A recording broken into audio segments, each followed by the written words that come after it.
voting rights, for climate change, for all of these things. And yet they are in states where they can't even access those rights.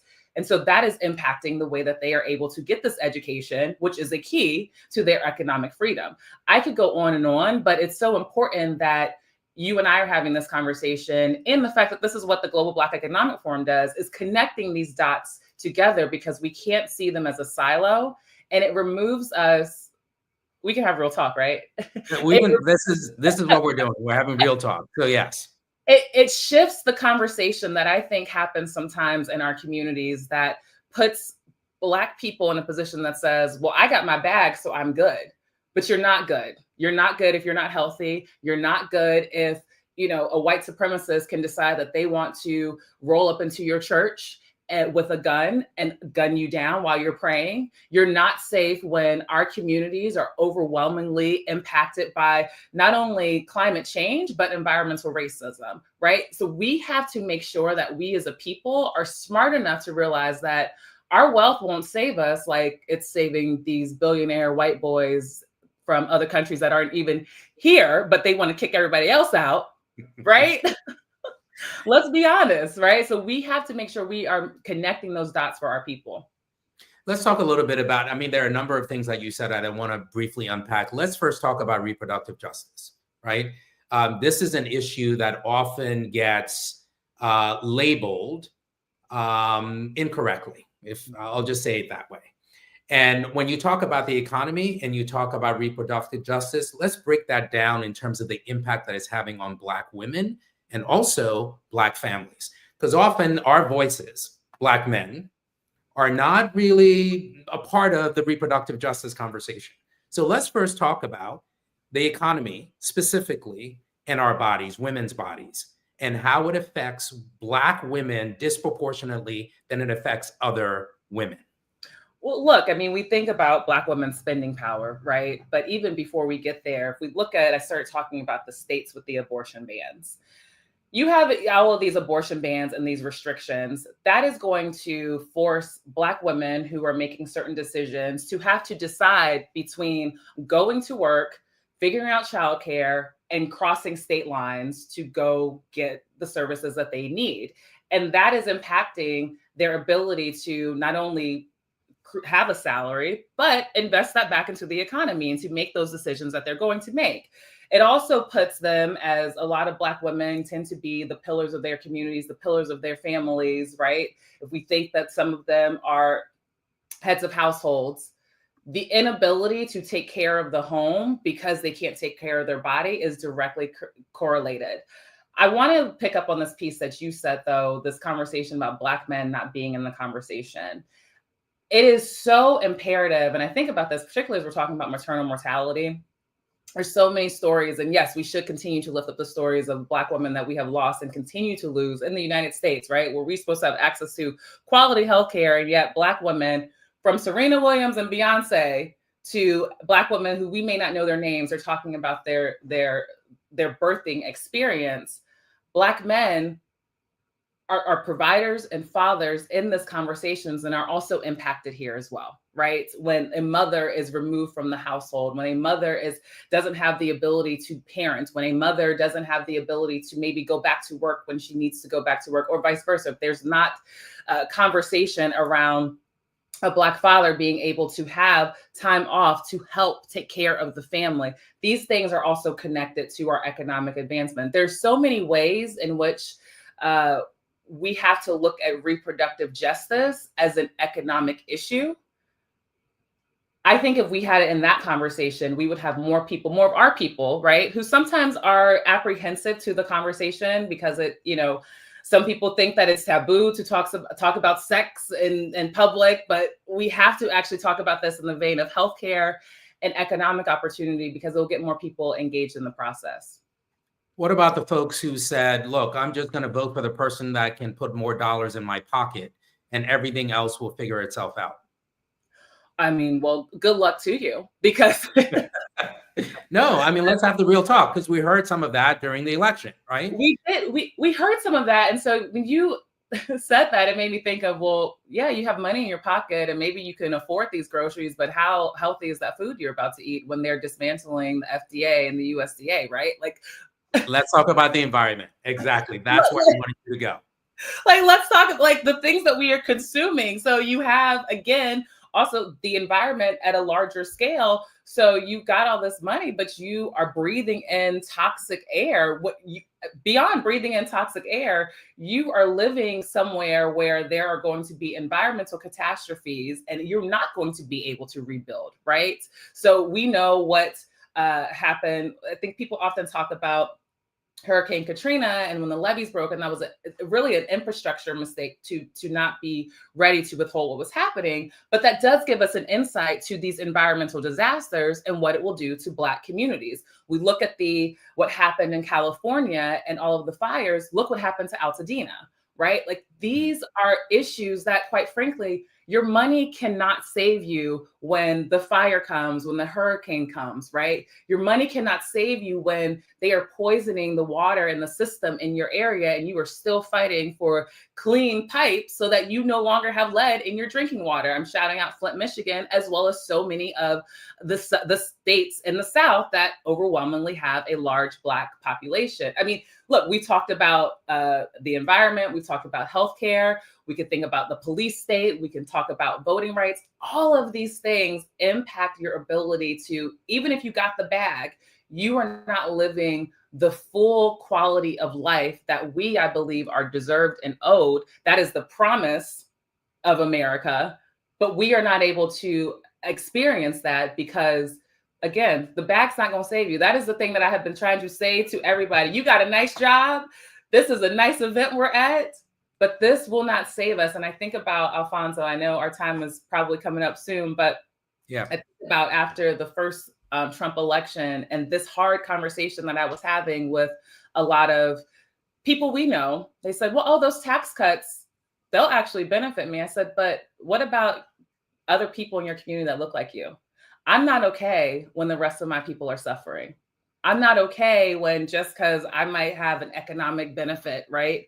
But my family or where I come from or the people I look like or the people listening aren't doing okay. And we have to get back to this community conversation, this conversation of taking care of our communities and ensuring that all of us are safe, because none of us are free.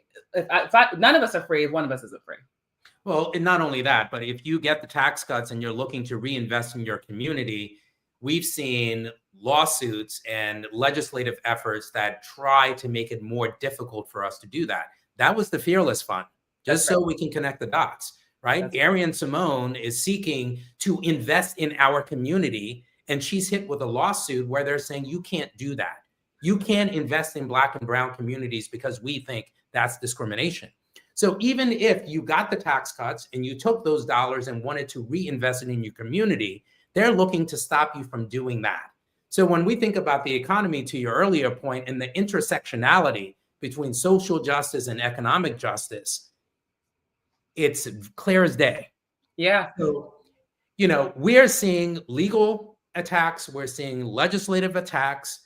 For the folks who are watching, who are listening, what can they do now, today? What actions can they take to secure the economic freedom for future generations, right? For folks who are not here yet, what can they do in your mind?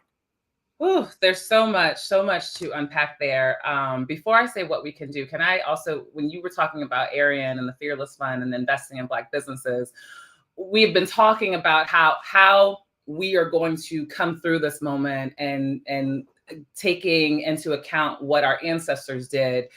We built communities, and a lot of ways that we are able to build communities to take care of one another is through what? Black businesses. But if Black businesses cannot be invested in, where is the infrastructure to build that community that is actually going to carry us through? And if we think about the attacks on Black businesses and Black communities, I think about Tulsa, and people talk about the Black cities that were burned down in the late 1800s and the early 1900s. Why were they burned down? Because they were thriving. They were thriving economically. They were thriving communities where we actually didn't need to go out of our pocket of Black people, right? We had the healthcare, we had schools, we had businesses, we had all of these things. And it did take economic power held by Black people. And so all of these conversations are extremely important. And so what can you do? Well, one thing I think is really important is people feel so lost. We're so distracted. There's so much wisdom in what our ancestors went through and what they did. And I would really encourage all of us. And I had to challenge myself. I said, oh, I need to go back and really study this civil rights leader or this movement or what happened in this year during the civil rights movement and really understand how they were able to sustain through this. There is, and while I'm talking about education, a friend of mine dropped this to me. There is a Project 2025 observer that shows you every single thing that they have accomplished so far. It's at project2025.observer. And it's imperative that we stay vigilant and understand what they are doing. The other piece, and I'm calling people out, know who your representatives are. And I'm not just talking about the federal level. I'm talking about the state level too, because as we've seen, these attorneys generals, these governors are actually pushing back when Democrats are in the minority in the House. We have a lot of state leadership that are pushing back as well. What else we can do? Get in community with Black organizations. If you have the resources, whether time, money, whatever it is, get in community with Black-led organizations to bolster them, to strengthen them so that we can continue to build these coalitions. Because I know Angela and Joy and them, there's a point 2 happening after this, right? There is a call to action. All of the organizations like Global Black Economic Forum and every organization that will be on here on these 24 hours needs all of us. And it may not be, you may not have money to invest, but you've got time, you've got a skill set. And then challenge yourself to have this conversation. And I have to get on myself about this. It is so easy for me to get on national television and do all these things and tell people what they should and shouldn't do and what they should know. But the conversations around the kitchen table with family and friends who, you know, you got that cousin that might say something hotep all the time, so you just never really say anything else to them. No, now's the time to actually get in community with them. Now is the time to actually not just have the conversation and where you want to get your point across, but listen to how they're engaging on all of these issues. Listen to how they're thinking about Elon Musk and Donald Trump, because they're not having the same conversation we're having. And I know those are they seem very simple, but that is how we start to build our community again, to rebuild our community again. Again, the reason they're attacking us is because when our communities are so strong and we are thriving, that is such a threat to them. My pastor always says the biggest threat to white supremacy is Black excellence. Shout out to Pastor Howard John Wesley.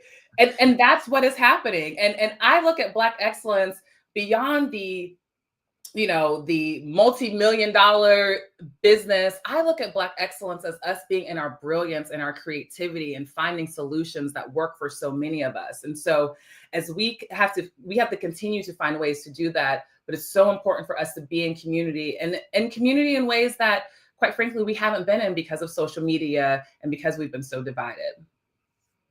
Alencia Johnson, thank you for your advocacy. Thank you for all of the work that you continue to do. And thank you for carving out the time to join us this morning. Thank you. Thank you, my brother. You're welcome. You're welcome. So now let's shift the conversation. We talked a little bit about venture capitalism. We talked about the broader connections between economic justice and social justice. Now I want to focus on how we intentionally invest our money to build economic power and drive generational wealth between Black and Brown communities. So if you think about growing economic power and growing economic freedom, there is one person that I had the privilege of working with who has extensive knowledge on how to do just that. She's an entrepreneur. She's actually a Black belt, and she's a technologist. And her name is Tanisha Boye Robinson. If you don't know her, look her up. Ty helps businesses achieve their true potentials through social impact.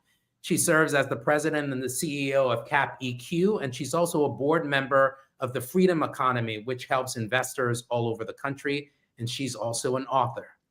Ty, thank you so much for joining us. Why you gotta laugh at me when you said Black belt? What's up with that? Thank you for having me, Alfonso. It says something about you that everybody from Speaker Jeffries to everyone's like, Alfonso. So glad to be in the number. Absolutely. Ty, thank you. Thank you.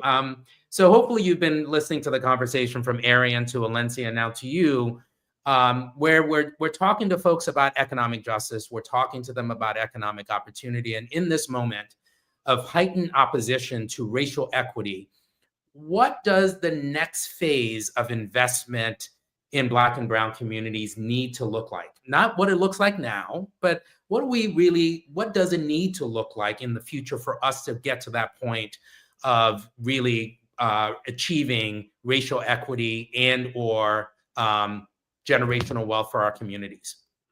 Well, first of all, we need to be committed to elevate a new vision of a financial system that actually leads to more just and sustainable futures for all of us. And we need to kind of start at the beginning.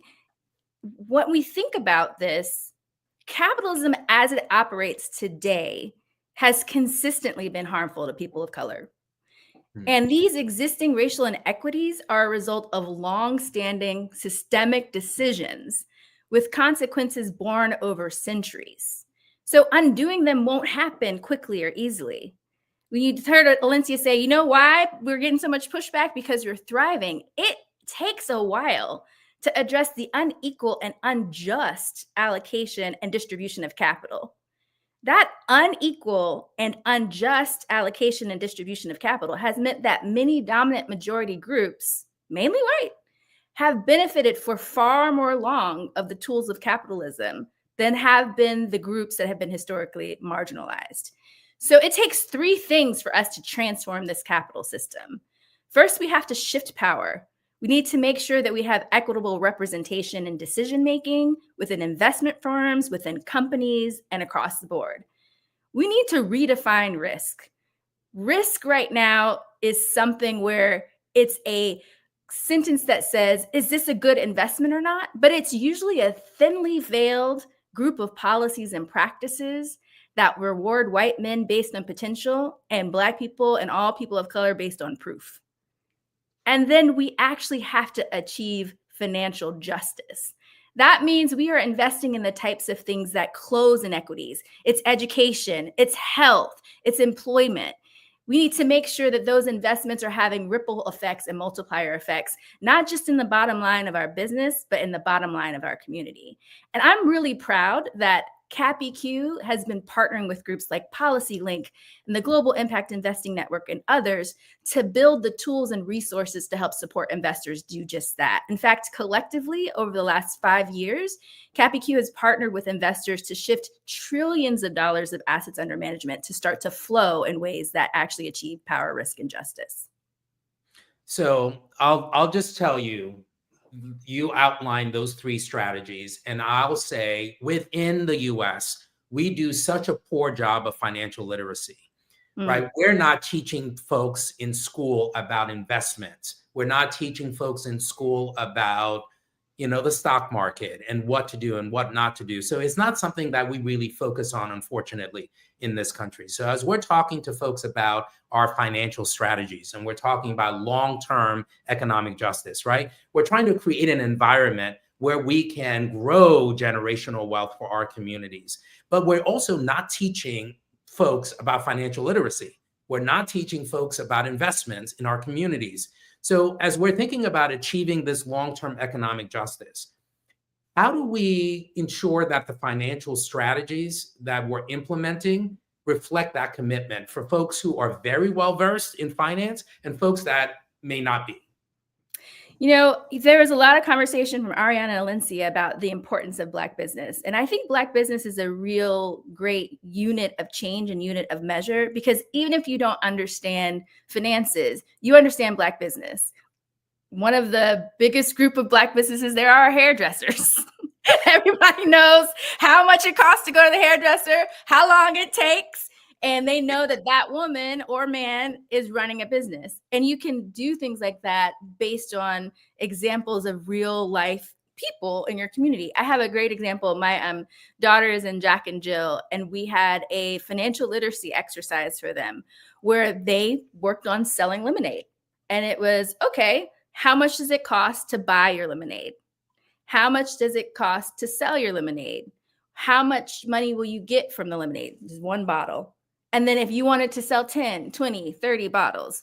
And it was interesting watching the children as they started to internalize, oh, if it costs me $6 and I sell it for $3, I'm losing money. There are accessible ways to teach people financial literacy as young as my daughter, who's third grade, or as old as someone who's never touched the stock market.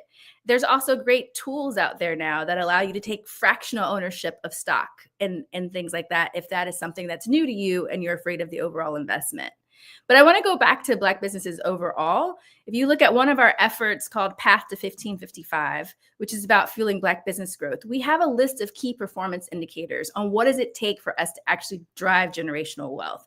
The other piece that's important about Black business ownership is that not only are Black business owners 12 times wealthier than their non-business owner peers, but they hire 1 in 5 Black people. So you get an economic ripple effect, not just from a wealth standpoint, but from an income standpoint.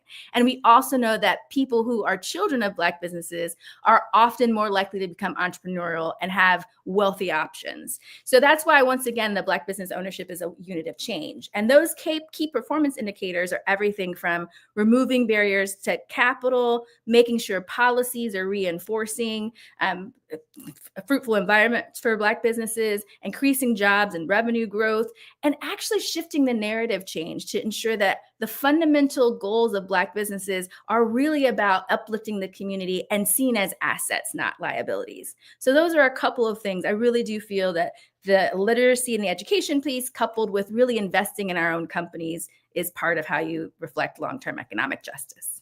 So what do you say to someone who says, look, that's all great. I'm living paycheck to paycheck. And in some cases, I don't have enough to pay my rent. And in some cases, I don't have enough to actually buy groceries. How do I build generational wealth if I don't have enough money to meet my basic needs? You know, that is something that's really challenging right now. And back to the conversation you were having before, that's a crisis. That's a problem we're in right now, particularly without a lot of the safety net being cut. I really do feel like there are a couple of books out there. One's called Fuel, that's really targeted on low-income communities on how they save money and how they can make sure that they are mindful of living paycheck to paycheck. So a great example is, and this might sound controversial, but a lot of folks talk about paying down their debt or changing their credit score or all these things. If you're living paycheck to paycheck, you're trying to figure out between buying eggs and filling up your car with gas. So really making sure that you have accessible interventions where maybe it's things like you're selling some of your stuff on through Venmo or other places, or maybe you're taking, gig economy jobs, but figuring out ways to string together multiple revenue generating opportunities, even if you didn't see them initially, and then use that to start to snowball your savings. But frankly, if you're living paycheck to paycheck, this is really about making sure that you and your family have the basic needs to survive. And some of the generational wealth piece is one that you work into as you start to get your finances in order. So the State of the People, of course, is being held today 24 hours. And we've been talking a lot about politics, all right? We've been talking a lot about policy. And I want to end on this question for you. How do we hold public and private institutions accountable for ensuring that their investments truly support economic justice rather than just simply being performative, right? So I'm talking about government and I'm talking about the private sector. How do we hold both of those sectors accountable to make sure that they're actually investing in our community, they're truly supporting economic justice, and it's just not simply performative? We have so much power, and I think it's about the power of our purse, the power of our passion, and the power of our people. When you think about the power of our purse, that one more time, Ty. The power of our purse, the power of our passion, and the power of our people. So when you think of the power of our purse, my sister just sent me a text that had me cracking up that Target recently released reports that they're concerned about the economy because of the low sales. It's like, no, you concerned about your sales because we all said we ain't shopping there no more. And that's just one example of the power of our purse. When we put our minds to it, we really can collectively mobilize. And it's not just about boycotts, it's about boycotts, whether it's supporting Costco or supporting Black businesses. One of my good friends, Marlissa Hudson, for I think every day in the month of Black History, showed things like, I bought this cool water bottle from this Black business, or I bought this lotion from such and such. Just things like that, where we're really amplifying and using our power economically, the power of our purse. The power of our passion is our community is amazing at cutting through noise, transcending the BS. I read some new DEI acronym the other day that had me cackling, like deserve every something. And our passion actually mobilizes people in ways that help us avoid the clutter that's happening right now and like the flood the zone. That is such an asset in this moment, which then leads to the power of our people. The passion then motivates and mobilizes us to move in force, whether it's voting, whether it's introduce legislation, whether it's introducing litigation, whatever the thing is. But our passion, our people, our purse is how we hold institutions accountable, because we are not a group to be trifled with once we have decided that we're going to work together and walk together. And I think that's how we hold people accountable. And this is why we're doing the State of the People. Amen, Alfonso David. Ty, thank you so much for joining us. Thank you for carving out the time. And thank you for educating us yet again on financial well-being and investing in our community so that we can achieve generational wealth. Thank you, Alfonso. So to close out our conversation, we're now turning our focus to the future, because the future is in the hands of young people. But the future isn't some distant idea. The future is really now. And the decisions that we're making today will shape the opportunities that are available to them. And we have to lean on their leadership right now as well. So they're not just inheriting the challenges that we've discussed, they're also going to be leading the charge for change. And so it's only fitting that we hear from a young leader about economic opportunity and what it really means for their generation and how we can work together to build an equitable future. And I'm so pleased to have Talik McMillan, who is an activist and strategist. He recently served as the National Youth Director for the Democratic National Committee. He works to develop and implement comprehensive outreach and engagement strategies to reach stakeholders and communities. Talik, thank you so much for joining us. Oh, thank you all so much for having me, and shout out to Angela Rye and Auntie Joy for putting this together. This is amazing. As I said, 24 hours and doing this is really impeccable. So shout out to them. And thank you, Alfonso, for your leadership and for allowing me to be here. Oh, you're welcome. So you're going to close us out. And I have a few questions for you. Young people, as we know, are facing a future where, access to opportunity, we heard from Arian, we heard from Valencia, we heard from Ty, access to opportunity is under attack for Black people. So what are you most concerned about? And what do you think your generation thinks their role is in shaping an economy that works for them in the future? Absolutely. I first want to start off by saying I believe that we refuse to accept in America where opportunity is reserved for privilege or a few. I believe that that America wins when Black people win. And it's about creating a future where economic justice isn't just an idea, but it's a lived reality. I believe that silence didn't get us a Civil Rights Act. Silence didn't bring down apartheid. Silence didn't build Black Wall Street. It didn't birth the Harlem Renaissance. It didn't launch the Black Lives Matter movement. It didn't give us the momentum for Black life after George Floyd, Breonna Taylor, Ahmaud Arbery, Dante Wright, the list goes on. And it will not protect us right now. But I really believe that our actions require a collective effort and a strategic intentionality. And a big part of that strategic intentionality requires us to really understand our spending power and our economic influence on the market. As we know, young people are the future of the economy. We are the driving force right now. Millennials and Gen Z control over $3 trillion in spending power. And it's undeniable that our economic influence is undeniable. And the way that we spend our money, the way we invest our money right now can really shape, the industry. It can really shape policies in the future of what America looks like. And I think even recently, I'm a proud product of North Carolina A&T State University, Aggie Pride. So all those Aggies listening. And I think even as we see the different legislation where the attacks on HBCUs and the funding, I think it all trickles down. And I think we have to be responsible and really how we allocate our funds and where we're spending our money. So I read your bio yesterday or this morning. I didn't know that you were actually a member of the clergy. So we'll have to add that as well. We didn't know you were going to be giving a sermon this morning. But Southern Baptist boy coming out.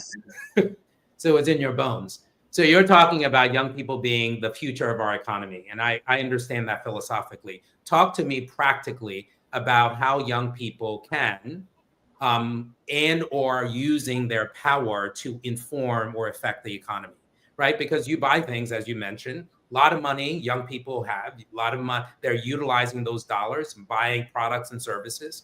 How do you think young people could or are using their dollars to inform, policy as it relates to the economy? Absolutely. I believe we have consumer influence. Young people are huge consumers, and we demand brands that align with our values and our beliefs, that align with equity, that align with sustainability in the environment, that align with social justice and how we protect democracy. And so we should be forcing these corporations to be more accountable in their actions of how they're serving us. So as we see, with Target, if folks are pulling away from diversity, equity, inclusion, you don't deserve our dollar. If you don't believe that the foundations of your business principles stands with equity and on the side of justice, then you don't deserve our money. And I think that is where we must be strategic and how we're placing our dollars. If these companies do not align with our values and our beliefs, our dollars should go elsewhere. When you talk to your colleagues and your friends about the economy, what concerns you the most about the economy, and what do you think people can do about it? What are you hearing from your cohort about the future of the economy? Yeah, absolutely. I think I hear a mixed signal of folks who believe like they do not have input or they don't have any stake in what's happening in our economy. But I think that is the basis that we have input and we have the narrative of what our economy looks like. And I think that's the question. And I think a lot of times it was stated before about one of our past panelists that folks sometimes get consumed in their own livelihoods. I think folks are worried about their successes and worried about where they are in life, that they oftentimes forget it is a collective fight of our dollars, of our power that goes into this. And so I think the question is oftentimes whether or not we have the power or not. But I think the question is, quite frankly, is how are we going to use our power in this moment to really shape what the economy looks like? So I'm going to ask you a question that may be a little controversial, right? Because I want to talk about this across political lines. So of course you work for the DNC, and I'm assuming that you have an opportunity to engage with people that may not necessarily think of themselves as progressives or think of themselves as Democrats, right? How do you have that conversation with those in our community who may have a different viewpoint ideologically about economic justice? Yeah, absolutely. I used to be the Youth Coalition's director, no longer the Youth Coalition's director as the campaign has ended. But I always say Black folks are not monolithic folks. We all have different values, all have different beliefs. And I think, sometimes often our fight towards liberation may look different. Mm-hmm. But I think the end goal towards liberation must be that we all must be aligned on our message. We all must be aligned on where we're aiming to go. And that is economic, political, and political freedom and justice. And though that may look different for different folks, I think just standing keen to, the things that bind us together. What are the similarities that where we can come together, and where, and I say it all the time. My mentor said to me, you know, this work is like a buffet. You know, everybody, you know, the buffet, the chef can only specialize in one particular thing, and it's not for us to be able to say I know it all on this certain issue, but it's for us to all come together in our different lived experiences and backgrounds to come together to say, what does our future look like? And you know, everybody can't bring the mac and cheese to the cookout. Everybody can make the potato salad. So you got to know who can make what, and how we can collectively come together to make sure that the cookout is due for us to come back again. And so just finding our commonality and figuring out what areas we can do best, and how we can move forward there. Last question for you. What do you think that most people get wrong about economic justice? What do you think most people misunderstand when we say economic opportunity or economic justice? What do you think most people misunderstand or get wrong in your mind? Yeah, I think most times folks just think it's just about just investments, or it's just about what we see in the stock market. But I think, even as Alencia said, it comes down to our health. It comes down to our education. It comes down to, you know, our how we're investing in our businesses, how we're, you know, investing in land, in our homes. And so there's so many ways, as we talk about, you know, like justice isn't just this one umbrella, but it touches so many different things. And just as the economy does, it's just not the stock market. It's in our health. It's in our how we drink, you know, clean water and breathe clean air. You know, it's encompassing of so many different things. And I think that's what's important, and that's what's missed most times. Talik, thank you. Thank you for carving out the time to join us, and thank you for giving us your perspective on economic justice. And to all of our speakers, thank you. We are fighting for economic justice. We're fighting for economic opportunity. We're fighting for economic freedom, because true prosperity means more than just access, right? We're not just fighting for access. It means the power to build. It means the power to invest. It means the power to thrive without barriers. And this fight isn't just about the present moment. It's about securing a future where Black people, where Black communities have the resources, the support, and the agency to create lasting generational wealth.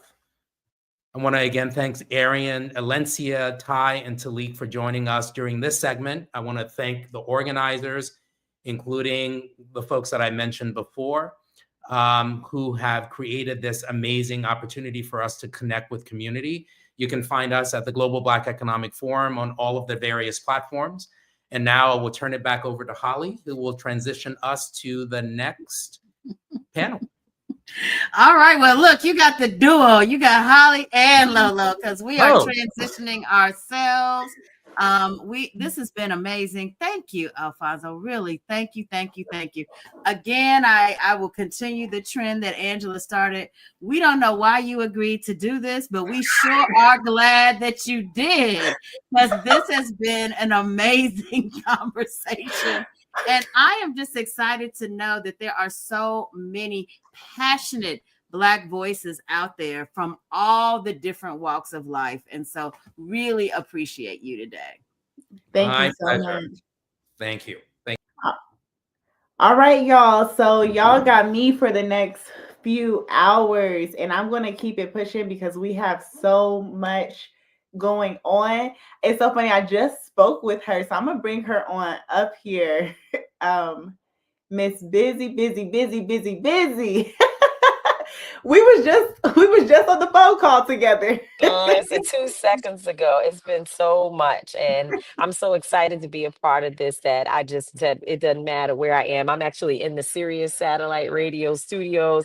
Just finished doing the interview, and I ran downstairs, and I'm using their office like it's my own. So how dare I? But hi, Lolo. Hi, Tanika. Nice to see you on here. Nice to see you. Thank you so very much for everything that you have been doing all night long You all rock down. I mean, this is just so amazing.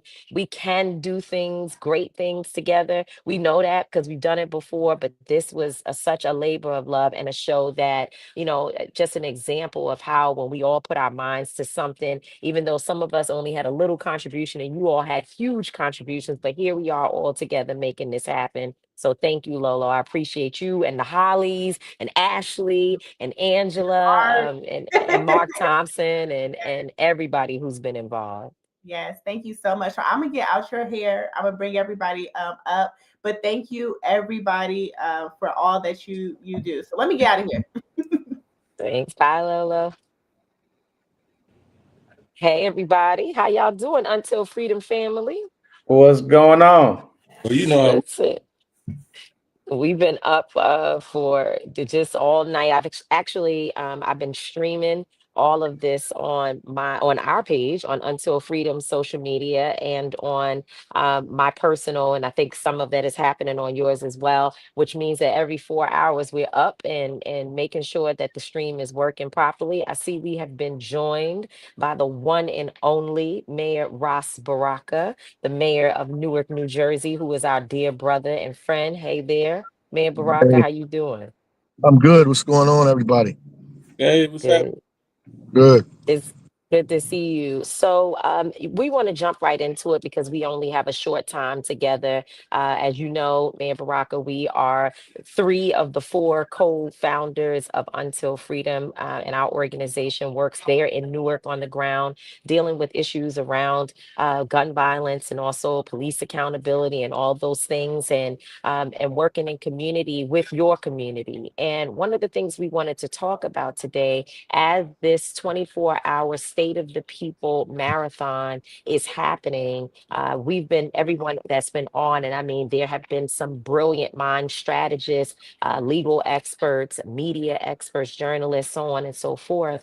But as this has been happening, what we're talking about is how the executive orders and other things coming out of this particular administration will impact people who look like the folks who are in your community. And one of the issues that we work closely with you on is gun violence prevention and intervention. Right. And I know that the Safer Communities Act funds have been frozen, which are funds that the people need in order to do real work, deep work that you've been leading there in Newark. And we wanted to hear from you. How will all of these things impact your community? What work have you been doing, and what will we need to do to support you so that we can continue to see the trend downward in violent incidents in your community as it has been, going that way? Well, thank you. I appreciate you guys, and it's been awesome doing this thing. 24 hours is incredible. So, shout out to all of y'all for sure. It's going to have a very immediate and deep impact in communities that are using an alternative model, using public health as a model to reduce violence in communities, and putting together opportunities for community violence intervention organizations and partnering with community-based organizations to help provide stability, resources, reduce the temperature in neighborhoods, where it's consistently issues, solving conflict, getting young people access to resources, to care, to social services, to jobs, to all of those things. And so as a result of that, we've reduced violence or homicides in Newark since I've been the mayor by 61%, and shootings by 43%, which is amazing because of the ecosystem we created here. Cutting funding from that, we get direct money. We use ARP dollars. There are people getting grants that we're going to get grants from the federal government. Obviously, that money frozen, going to these organizations. The state began to adopt that model, using some federal dollars and state dollars as well to fund some of these organizations. Cutting the resources to these organizations stymies their ability to move, to organize, to act. And people need to get paid for their work, the professional services that they're giving folks in the community. They need to be able to take care of their own families, take care of themselves, have some mental relief for themselves, and some economic growth in their own individual family. So to take that away, it will disincentivize the work. and will take very needed resources away immediately.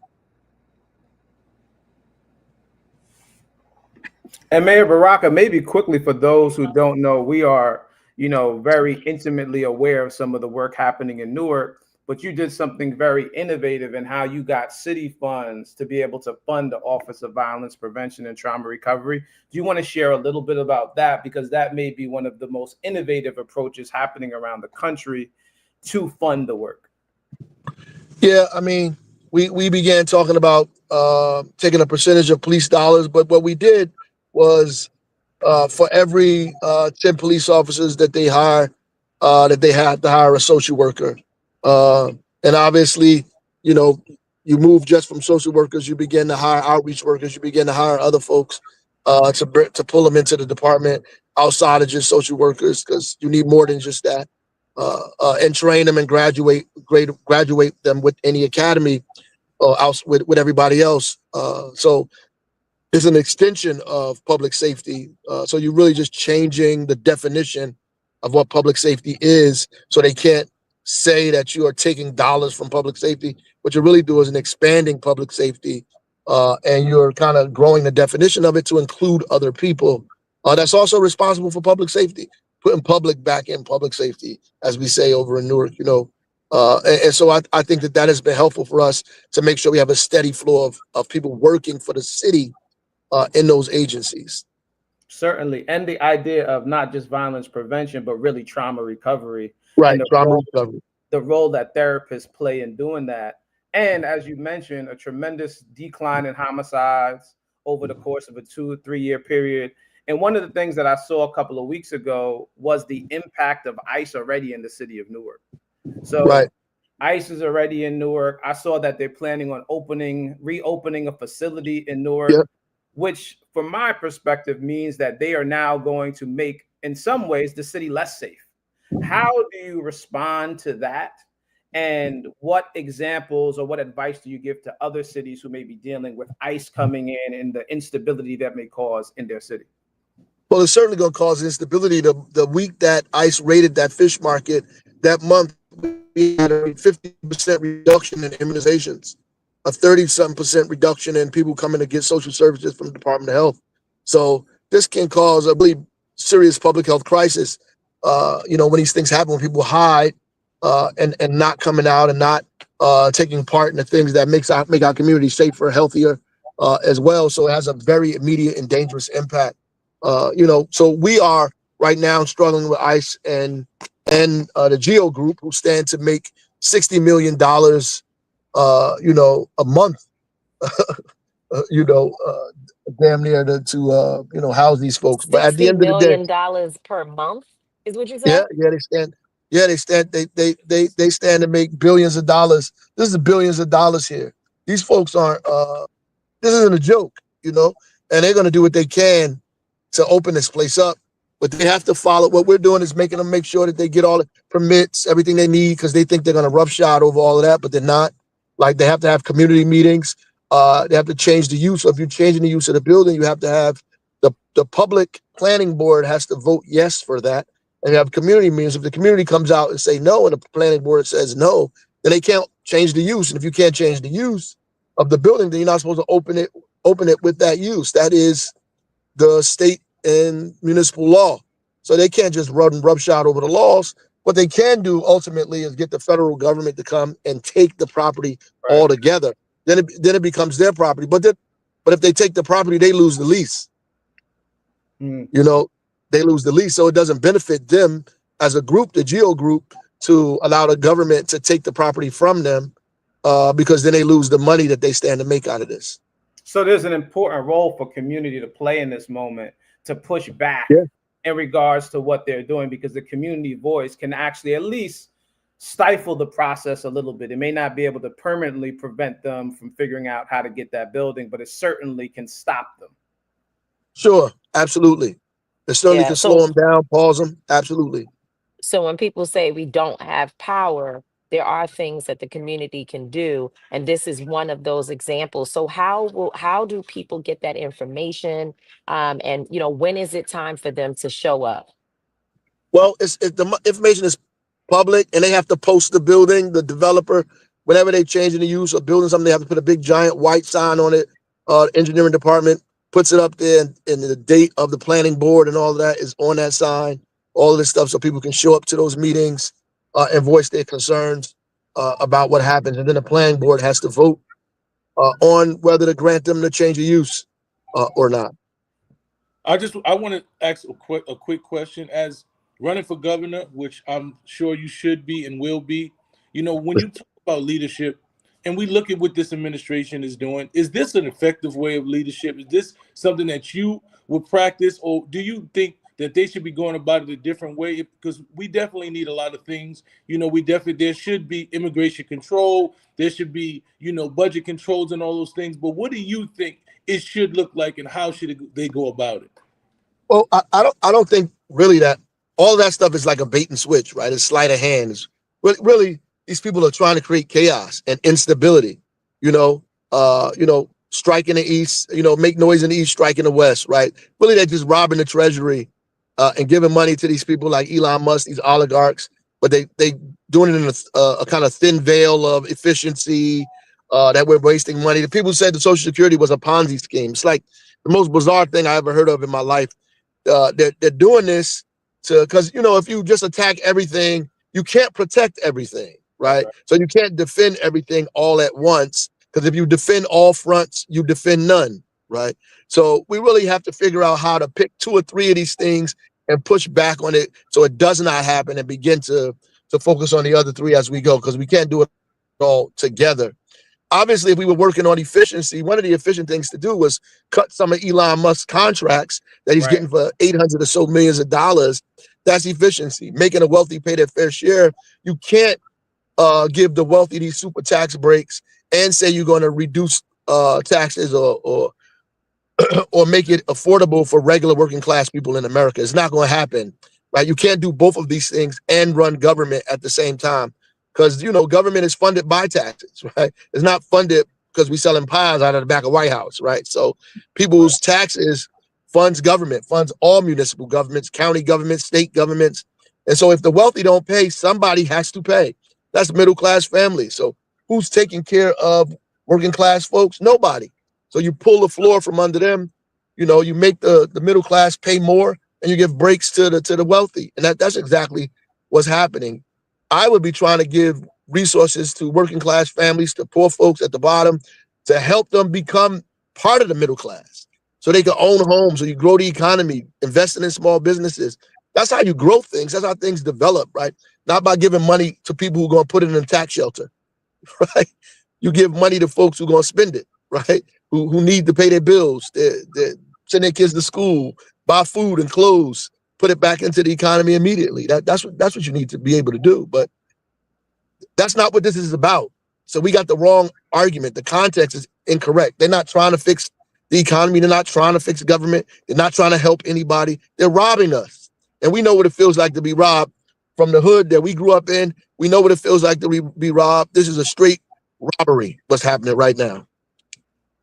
Well, thank you so much for calling it as you see it, Mayor Baraka. We know the truth, and, you know, you're a truth teller. And I know that it's not always, you know, the most comfortable to have to be the one to tell the truth, but we appreciate you for continuing to do that. And you know that we support the work that is happening in Newark, and we'll continue to be there to work through all of the changes and to help to organize the people. You all are doing something transformative there. I say everywhere that I go around this country that if other mayors would look at the model that you have created and use that to address the issues in their own community, we would see that the Black community, particularly across the nation, and others would benefit from it greatly. So thank you so very much. Thank you. We appreciate you. Thank you. Yep. Thank you, Baraka. So we have another one of our brothers coming up to join us, our brother Jay Jordan, who is the Vice President of Community Engagement for the Reform Alliance. Hello, brother Jay. How you doing there? Hey, Tamika, what up, Angela? What up, Mike? What's happening, Jay? So we just had Mayor Baraka on. Did you get to hear that conversation? Yeah, shout out to the mayor, man. I love Ross Baraka, man. He's dope.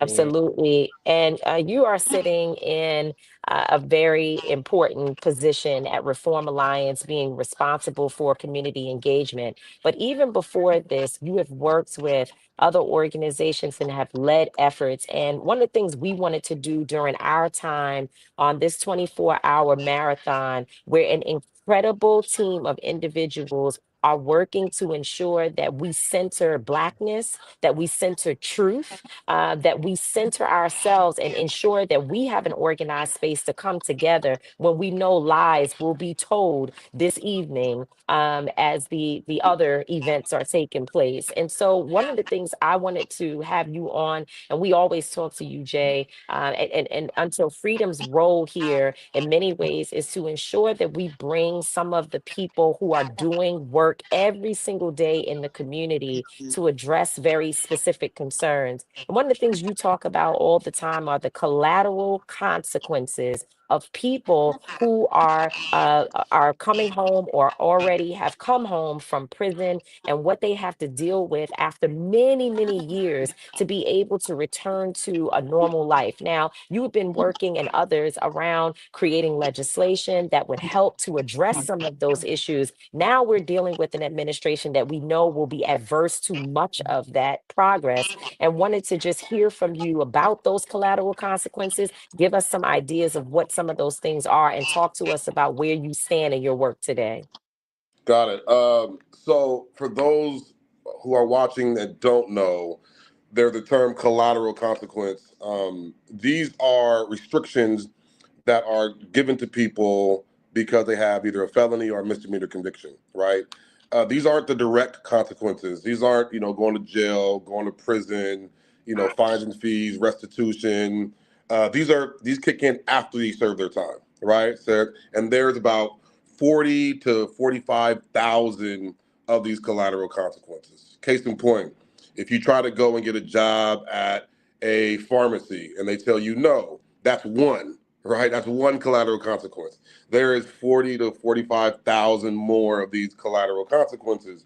The problem with these collateral consequences is they affect so many people in America, especially Black folks. There's about 70 to 100 million people with some sort of record. 9 out of 10 of those folks have already served their time. So 9 out of 10 of those people, about 70 million people, are facing these 40,000 collateral consequences. Now, why does it matter? It matters because these collateral consequences, about 70% are employment related, and about half of them are employment related, and about 70% are lifetime bans, and they prevent people from accessing large parts of the economy, right? Case in point, if you have a felony conviction in, say, like New York City, right? You can't work in healthcare, you can't work in insurance, you can't work in a government, you can't work in education. There's large parts of the growth economy that you're locked out of. Another very impactful thing that we came up with about 5 years ago was post-conviction redlining. Where do these people live at, right? Well, because property management companies do background checks, a lot of people with felony convictions cannot live in areas that are managed by property management companies. There are a lot of places in America that are managed by property management companies, and these places are usually the places with less crime. So you aggregate all these folks that can't get livable wage jobs into this small geographic area, and you get what we call post-incarceration poverty.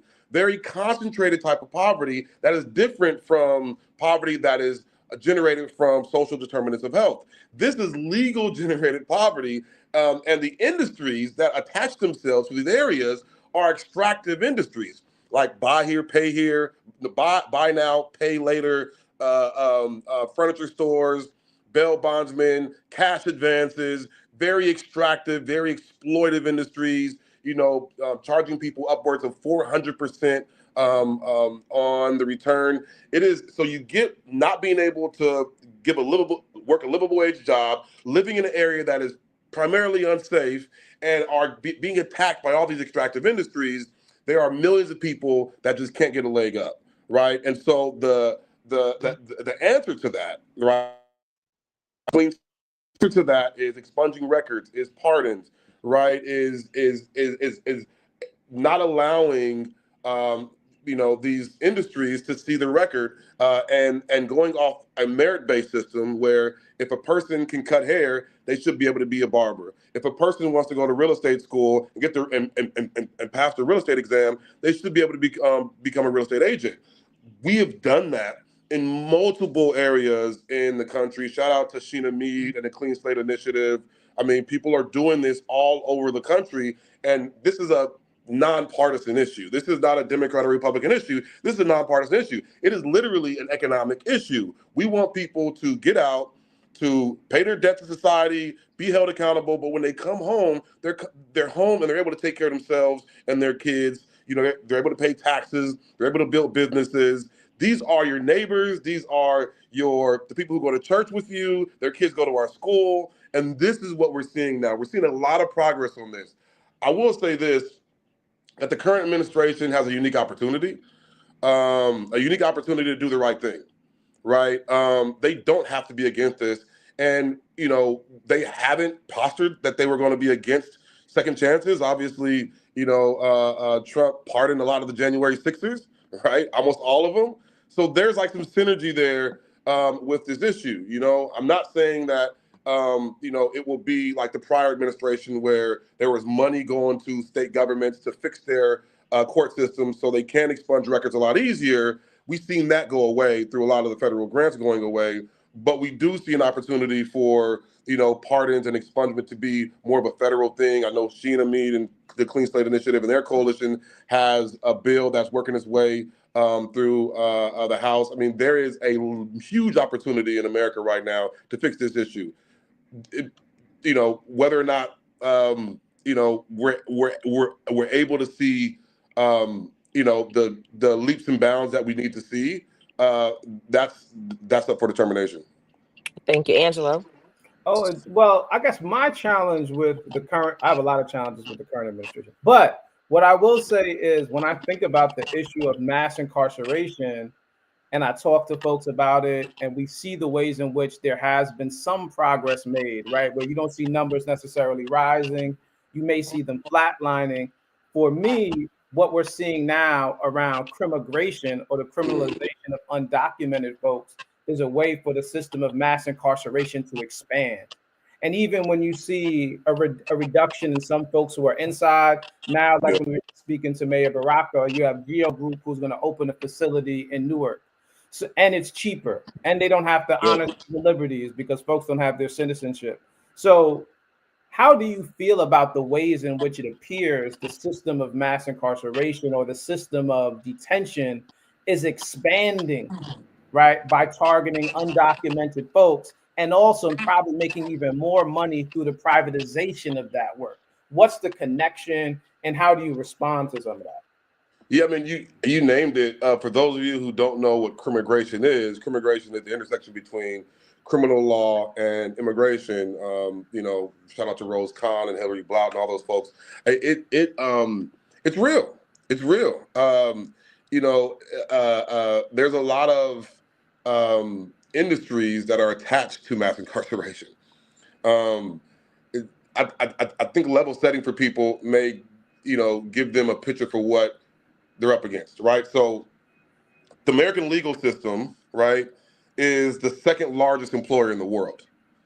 Literally, right? You have the U.S. Department of Defense, which is the first largest employer, private or public. You have the U.S. justice system and all its bells and whistles, the second largest, employs 2.5 million people. Then you have Walmart. And then the fourth is the Chinese Ministry of Defense, right, or something like that. So this is a massive government bureaucracy. It's huge, right? It spends about $300 billion every year.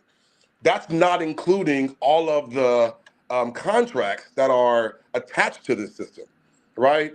And so you just don't have the police and prisons and jails, probation, parole, the stenographers, the whole thing. You have people like GO and CCA that do private prisons. There was a movement in the last decade to get rid of private prisons in America.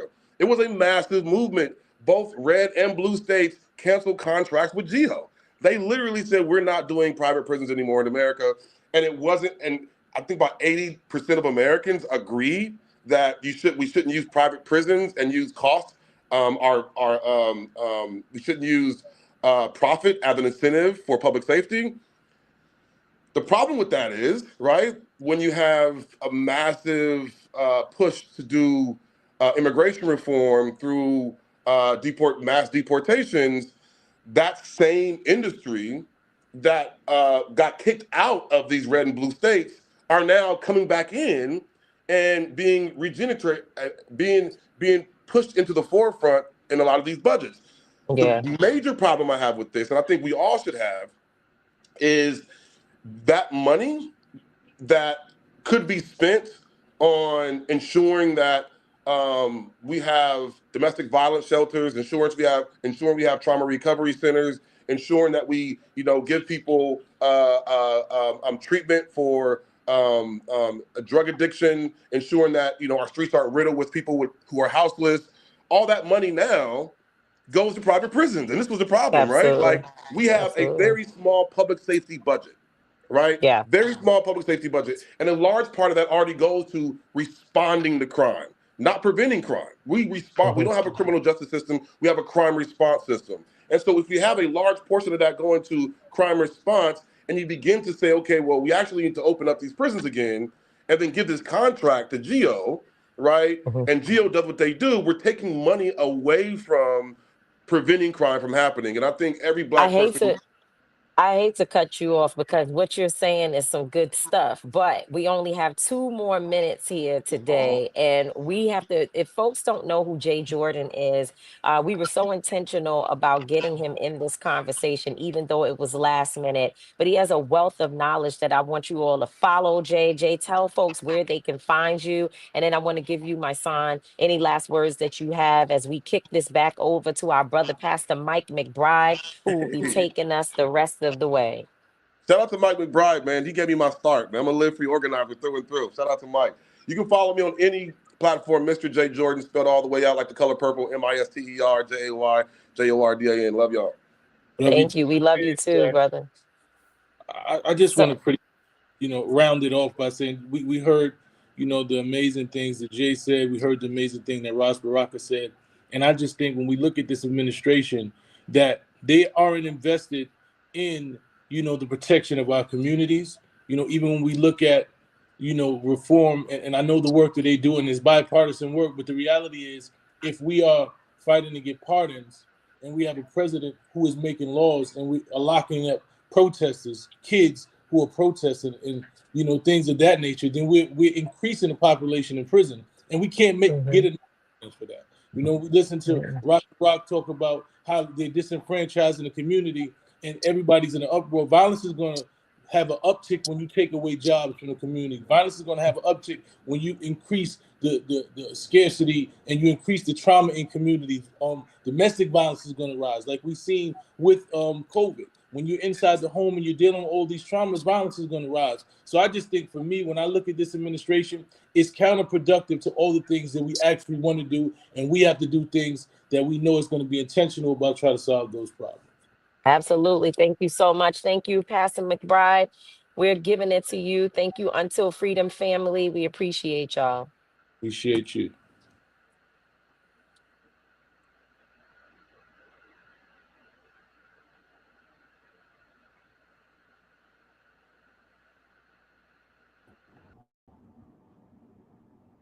Hey, everybody. Okay. All right. There we go. Yes. Yep. Until Freedom, man, without the power of Until Freedom fueling our movements, I must declare we would lack the passion we need to connect all points from the community all the way up throughout. And so super grateful for Tamika, for my son, Angelo, and all those folks who came on in tonight. Great to see Mayor Ras Baraka, my boy Jay Jordan. Amazing.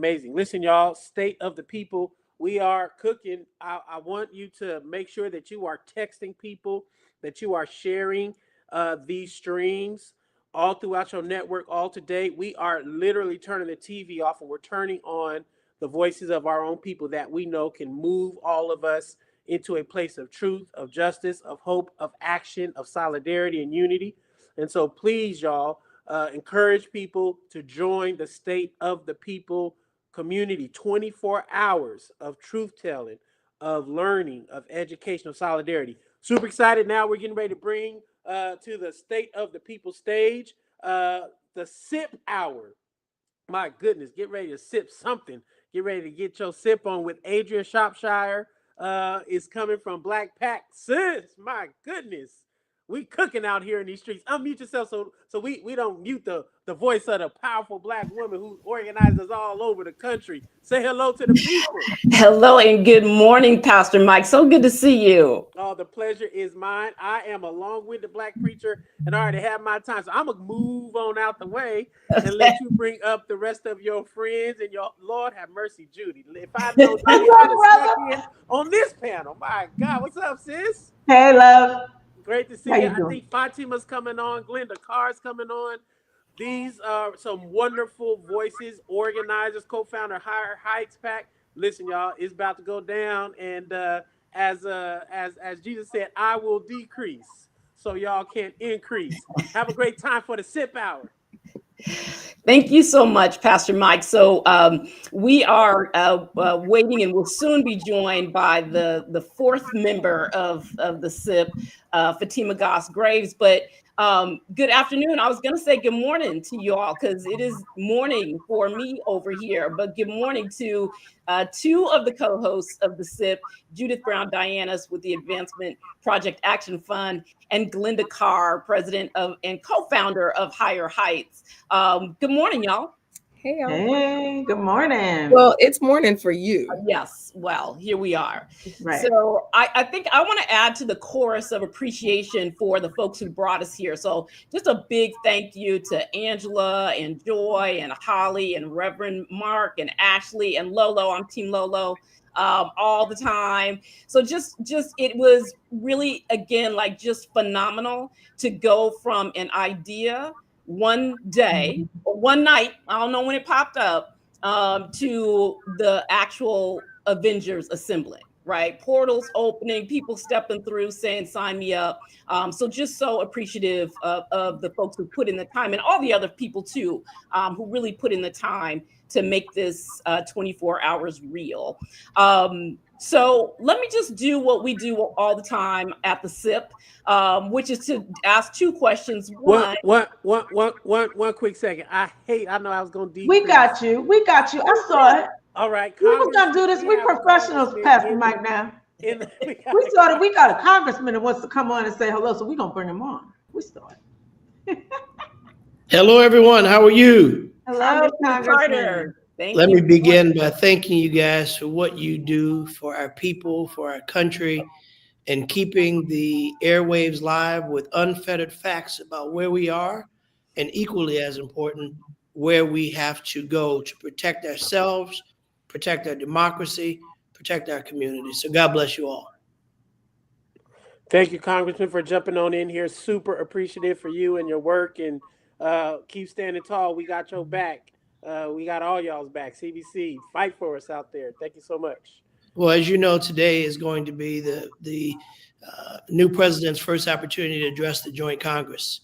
And while there are multiple views on how we should handle this, the most important thing is that we aren't going to run. We aren't going to cower. We're going to stand up to the schoolyard bully, and we're going to make it clear that we aren't going anywhere, and that we're going to fight them tooth and nail to make sure that our Constitution is honored, that our diversity, equity, inclusion, however bad word they may want to make it seem, that we're going to fight to make sure that our community, our government, our world is diverse, that there is in fact equity, and we will be included. And we're not going to back down. We're gonna be there to address and stand up to the bully, stand up to the unelected billionaire Elon Musk, who seems to think that this is a game, that he can pull out a chainsaw and rip through federal employees as if they were insignificant individuals, that he can rampage through our private data. No, Mr. Musk, we're not going to let you. We have over 100 lawsuits pending, and we will continue to take them up at every front. We'll fight them legislatively. We'll fight them procedurally. We'll fight them in the courts. And yes, we'll fight them in the mainstream with influencers like you to make sure our people know that we are not going to sit back and take this. We're outvoted, But even when we don't have the votes, we have our voice. We should use this as a clarion call that no one ever misses yet an opportunity again to vote when the opportunity presents itself. When we vote, we win. When we don't, we face the consequences that we face now. And elections have consequences. The protection of our democracy, the protection of our rights, whether it's a woman's right to choose reproductive freedoms or a right to go to the institution that you choose or to have access to business opportunities and to not be cut off because of the color of your skin or because of the zip code that you live in. We will continue to fight for all people.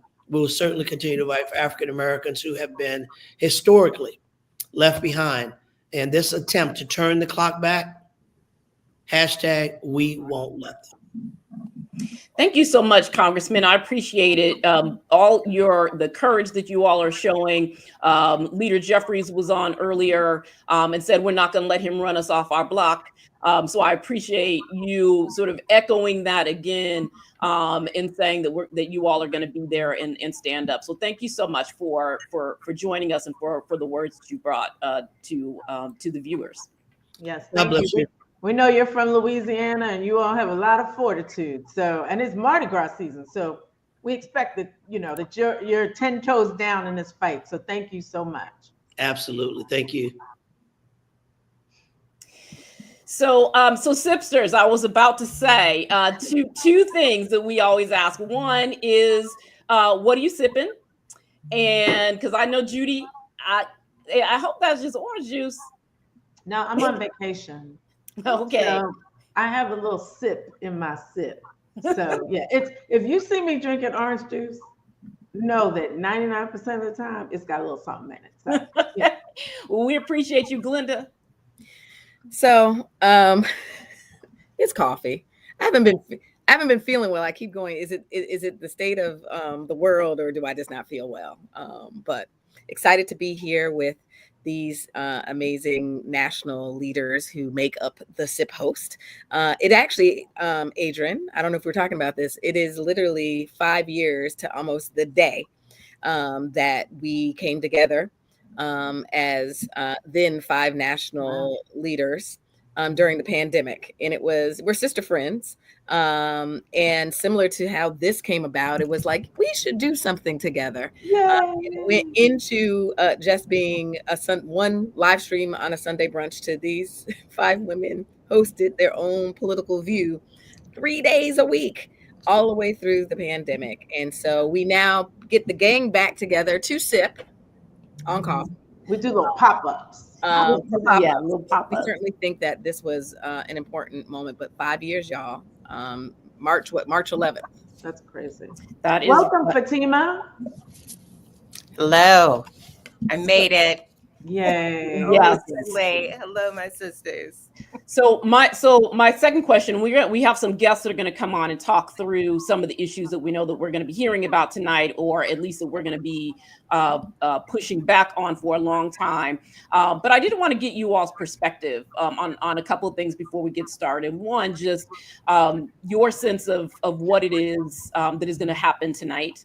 And then the other is we just had the congressman come on and talk about they're going to be there, that they see it as important to stand up to the bully. As I said, Leader Jeffries was on earlier. He said, they're not going to let him run them off their block, which I can respect and appreciate. But I also think that there are moments where we need to be protesting. And that showing up in so many ways sort of legitimizes, right, normalizes this administration in a way that I just personally feel like we should not be doing. But I wanted to get you all's perspective on that, on members of Congress going in, and particularly on members of the Congressional Black Congress. Well, first, can I answer the first question first, and then y'all can, because this whole they go not go is, I'm conflicted on it because I love protests. Y'all know I'd be like, I'm standing up, I'm turning my back on your ass. But short of that, I think one thing that we should know is that there's going to be a lot of disinformation tonight, and that he's going to tell us how he rewrote the Constitution with the stroke of a pen, which he did not, right? That's part of the disinformation campaign. And he's going to let us know that he has deported thousands and tens of thousands, hundreds of thousands of immigrants, and how well that program is going. And that is, he's going to dig in on that, right? Like, this is his top thing that he said he was going to do, and he's been executing. And he'll talk about Doge. He'll talk about his boy Elon and how successful he's been. And it'll be lies, right? Like the New York Times uncovered the lies in them talking about how much money they've cut from the budget, and they're lying, y'all. They're lying. They said one thing. They said $8 billion. It was not $8 billion. It was $8 million. It was a project. Right. Come on, y'all. Like, get your extra zeros, which also makes us understand why he's been bankrupt 7 times. And Elon Musk, somebody needs to be auditing them books over there at all them companies that he's running. The thing that I think is the most important that happens is not just what it is that the president, whoever the president says, and we know tonight is going to be lie after lie. I feel for the fact checkers because it's a tough task. But members of Congress who do attend, they'll have guests with them. Right. And I actually think if you are attending, the story you tell by your guest is really important. So tonight I expect that members who do come, that they'll have some federal civil servants who have been fired in ridiculous ways, who have been performing essential functions for this government. They may have people who have care stories that would be blown up if Medicaid is slashed and burned in the way that the Republicans' budget proposal would do. We may see people who have really had to navigate a healthcare system that has not worked for them.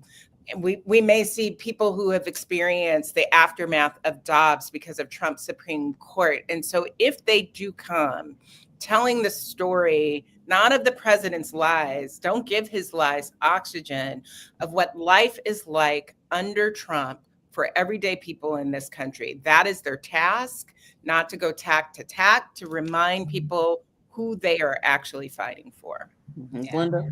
I agree with Fatima. They also are creating space for new media under the direction of Hakeem Jeffries. And so I also believe that the strategy is there's guests. I have been a guest once to the State of the Union. Actually, it was a guest of Brenda Lawrence during the first Trump administration. And so you said the ability to storytell and then have those guests from their districts be able to be in the media room or the spin room, not only the spin room for the outlets that may not cover it, but also for the influencers that will be able to carry these stories and these real life stories, which is what we've been seeing with these town halls. When you take a chainsaw to budgets and to entire agencies, you are grabbing your own people, Trump. And so these Republican members and Democrat members have had to go back and do town halls, and their members, their constituencies are on fire. And so being able to tell the stories of the very constituents that have sent them to Washington, I think is very important. So to attend, to not attend, we certainly have some lines drawn in the sand, and there's some rigidness in our what resistance looks like in this moment. But I do think there's a multi-pronged strategy, and I look forward to hearing real life stories of the impacts. Mm-hmm. So Judith, I'm gonna actually hand it over to you. I think you on mute, Judy. Yeah. Are you talking? Hey, no, I was that was sign language. I didn't get that. I want to put your last word in, and then we're gonna bring up this guest. Right? Yeah, I'm actually handing it over to you too. Oh, okay. So we have this one or two or three men that we let hang out with the sipsters. And we're gonna bring on one of them. It's like two, yeah, okay. It's like two. So one of them is joining us right now, President Derek Johnson, who is the president of the NAACP. We let him hang out with us every once in a while, and he brings good insight. And so here joining us to the stage is President Derek Johnson, who we are going to talk to him about what is going on with civil rights. Hello, President Johnson. How are you? I'm good. How's everyone doing? Good, thank you. Good to see you. We're good. We're okay. You have your sip. Brought your sip with you. I learned quickly. What you sipping? Tea. Tea. Okay, that's good. That's good. I'm on vacation, so I have more than tea. So thank you for joining us. First, I want to start by saying condolences to the NAACP family and to all of us who care about the freedom of Black people in the loss of Hazel Dukes, a longtime board member of the NAACP and a warrior for all of us, and especially for Black women. I have to say, watching her make a space in the civil rights ecosystem when at a time when sisters weren't always invited to the table, that sister definitely made a way. So President Johnson, can you just say a word about Mama Dukes? So Ms. Dukes is a complicated figure, right, for NAACP in many, many ways. And Glenda can probably attest to this in terms of New York City politics, New York State politics, NAACP politics, but she was definitely a force to be reckoned with. Whether you agreed or disagreed, you knew when she came to the fight, she was in the fight. And that's important to understand for someone like her at 92 years old, who've been engaged in advocacy for over 50 years. And for me personally, I can recall getting involved in ACP in 1990 and seeing this lady take the microphone and just raise holy hell. I didn't know what she was fussing about. I didn't know what the fight was over, but I was intrigued. And from that point to current, I've always respected her perseverance. On many occasions, we'll be on opposite sides of the issues, and I'm not going to argue with a Black woman, and definitely not a seasoned Black woman.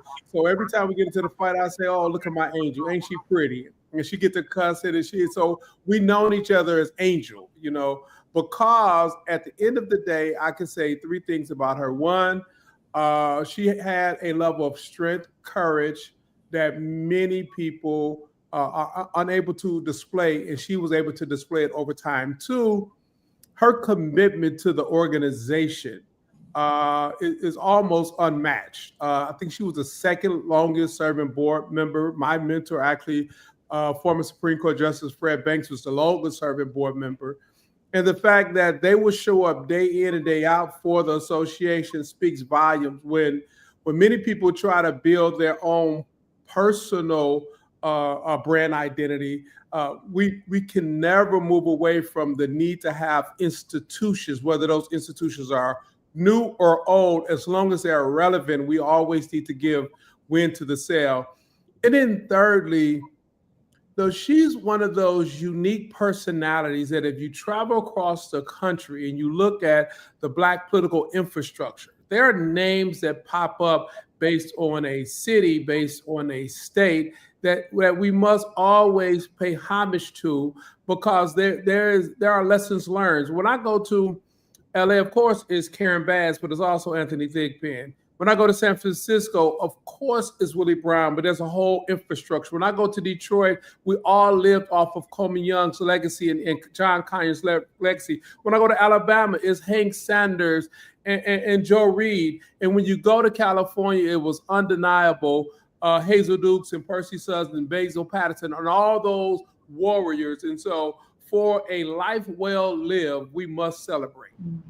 Thank you. Thank you, President Johnson. So, and we thank her for her life and works. I want to talk about...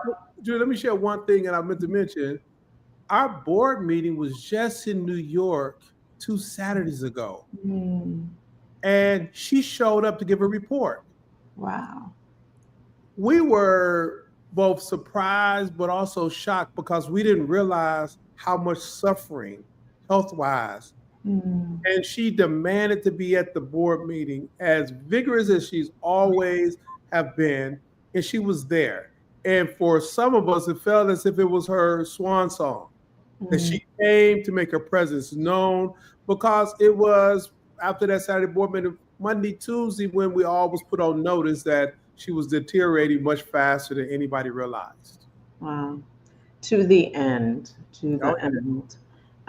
So we want to talk about the attack on civil rights, right? This by this administration, and want to focus a little bit on education in particular. So the Trump administration puts out this Dear Colleague letter, which just sent a lot of universities, schools just reeling, scared that they were going to lose their federal funds. People started, I know my university, University of Pennsylvania, that I graduated from, started rolling back their DEI programs because the Department of Education put out this memo that basically details all the ways in which you could be basically discriminating against white people, and that they're going to cut your funding.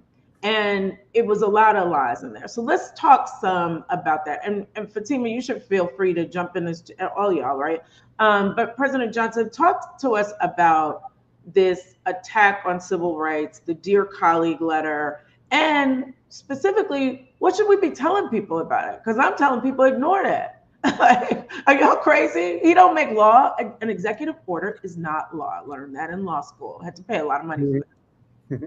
So we both did. So the timing is interesting. The strategy of this administration was shock and awe.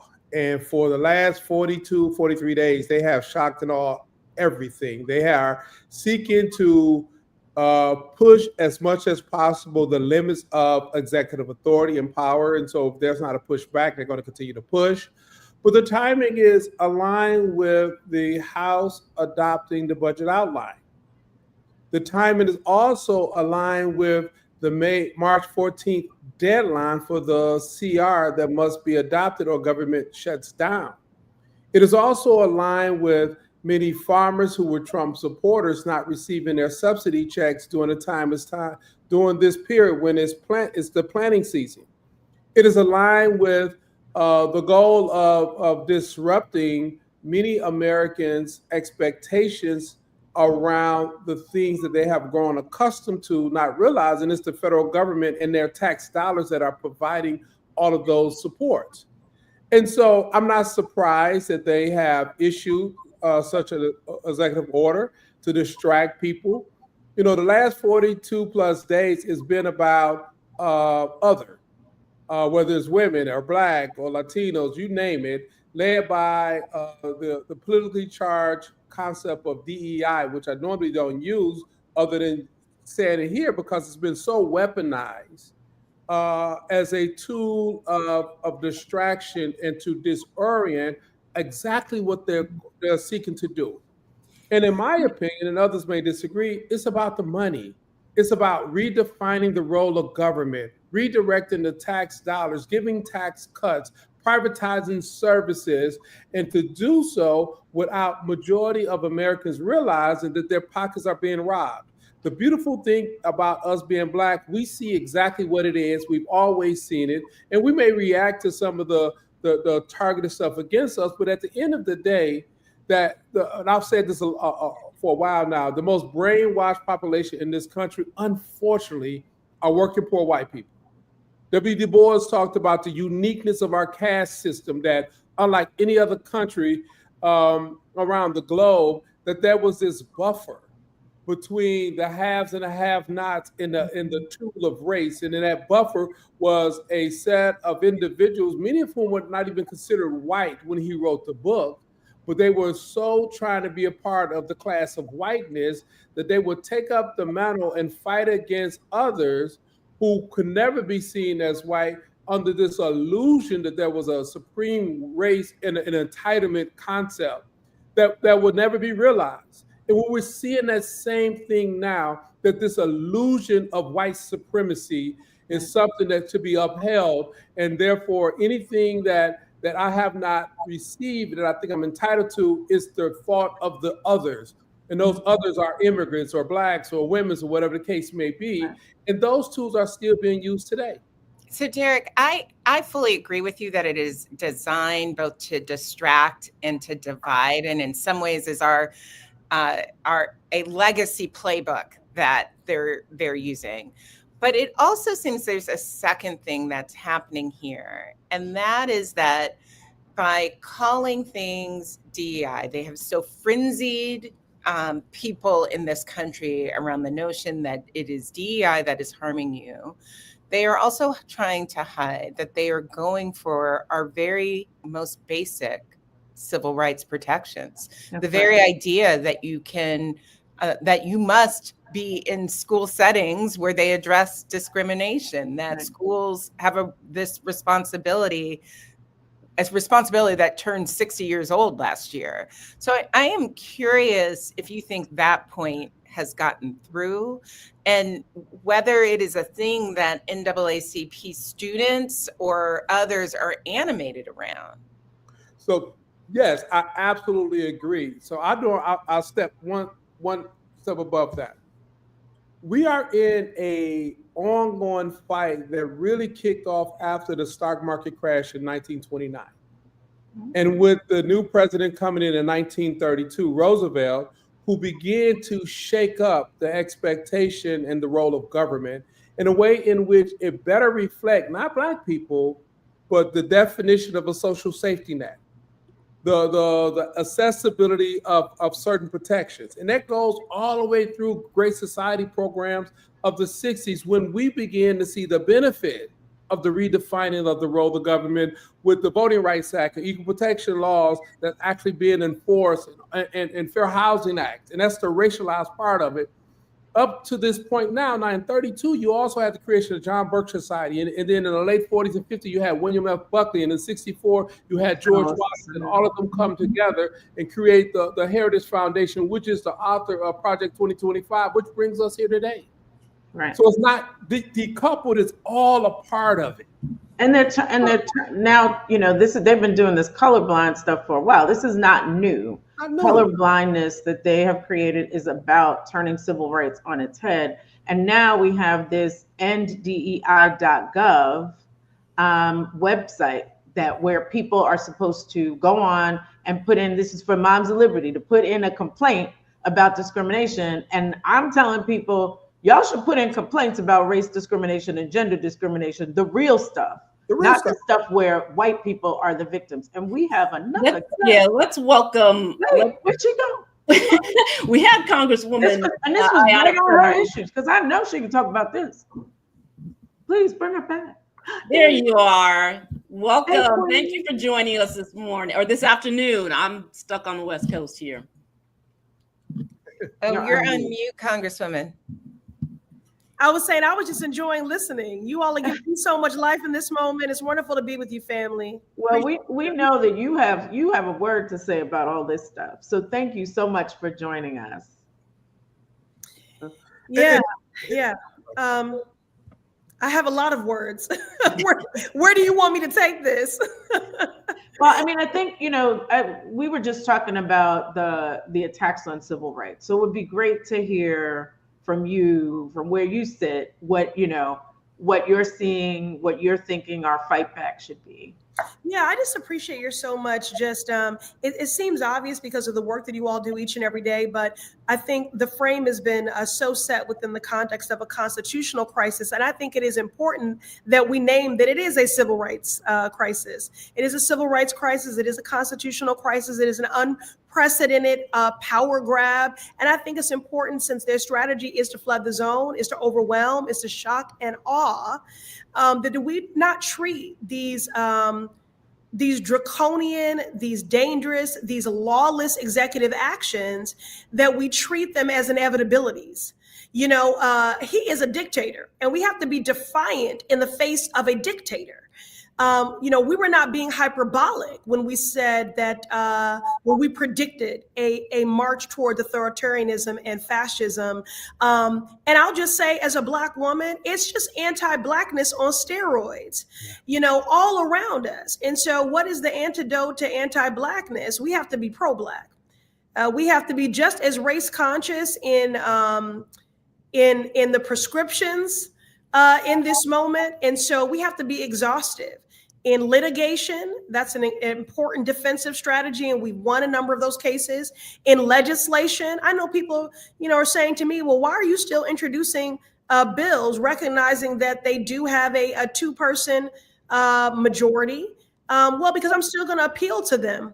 Even though there really does not seem to be a Republican Party anymore, it's just a cult of cowards that are complicit in wholesale harm, I'm still going to make the appeal.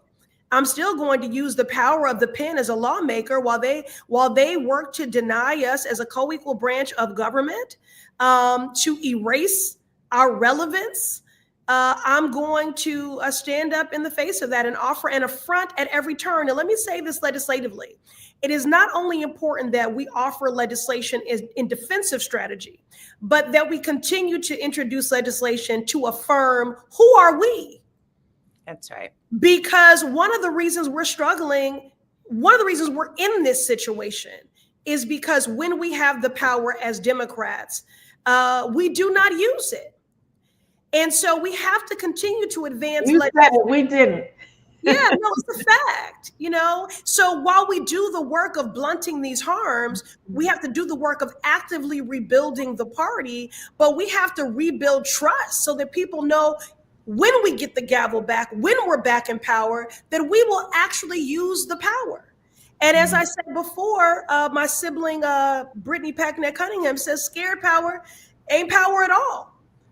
So, that's what I'm focused on: litigating, legislating, agitating, and organizing.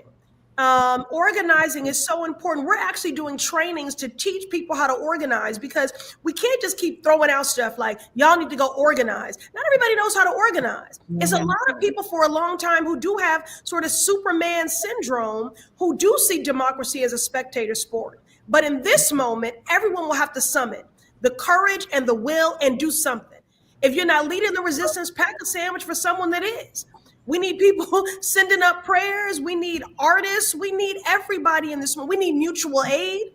So we need community, and we need to organize. And we're going to actually teach people how to do that, because we can't just keep telling people, call the Republicans, call the Democrats. We need to do the work actively of organizing and resistance. Congresswoman, can I just ask you to build on that? This is a moment where a lot of people seem afraid, right? Both people who move through the world typically with a whole lot of power, right?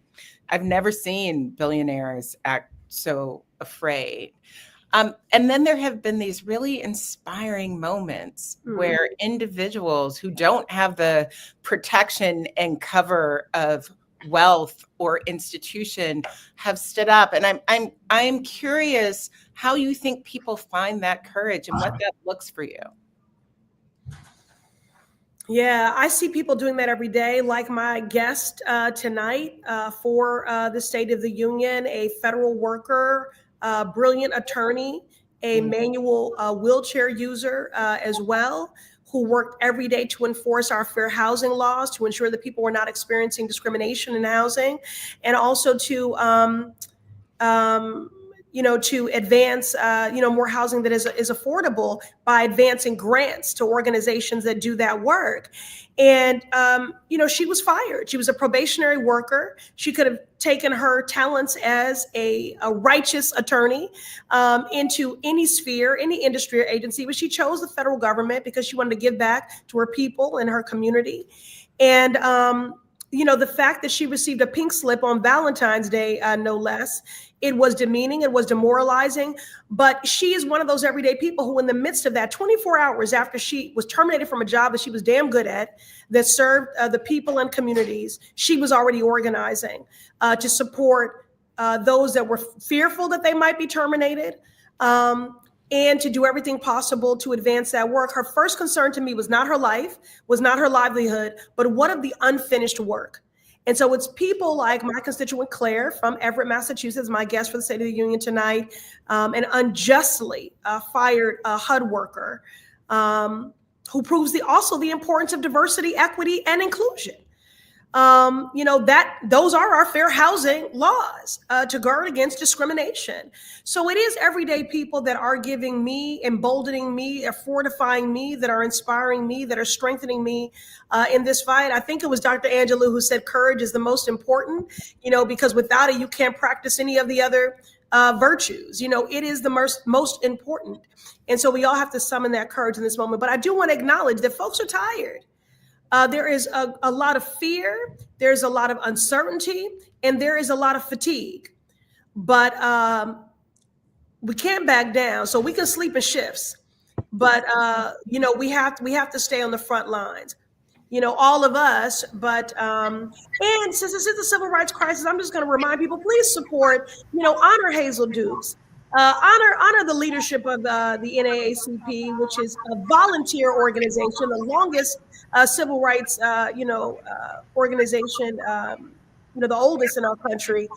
We have to support with, we have to invest, sow a seed, and with our sweat equity of the work of the NAACP. Congresswoman, thank you so much for joining us. We appreciate your courage.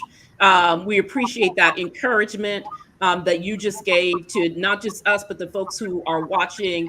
And while folks are tired, we've always been tired. We've been tired since we got here. So I feel like we understand the assignment. Folks know what to do. And it is particularly helpful, I think, and inspiring to hear from you who are in the midst, right? Standing in the gap in the well of the house, and just appreciate you so much, always, and particularly now. I appreciate you all so very much. We have to match their energy, y'all.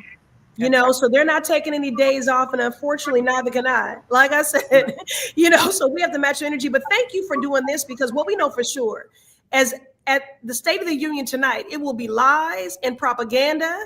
It will be visions for more hurt and harm. Yes. It will not tell the true State of the Union, which is that people are struggling and they are fearful. And so I thank you for telling the truth about the state of our union in this moment. Thank you so much. We appreciate you. Appreciate you. Thank you. Stay encouraged, y'all. Did you say it was a coat of cowards? I missed her. You're over here taking notes. I know. Right, so exactly. Lots of quotables up in there. I do want to move us to talking about the Congresswoman talked about the real state of our union, which is that people are struggling, and I do want to move us into a conversation with our next guest, Nana Jumfi from BAJI, the Black Alliance for Just Immigration, because we often talk about the challenges that our communities face. And we often don't talk about the kind of diversity that we have within our communities, and the ways in which different segments of our community are being affected and being harmed by this particular moment. And I think that I think during the campaign, when we saw the Haitian community come under assault, that is when I think people were in the moment like, oh, wait a minute, right? There are dimensions, right, to who we are as a people, and we need to acknowledge when we are individually and collectively under assault. So, Nana, thank you for joining us, and welcome to the SIP Hour.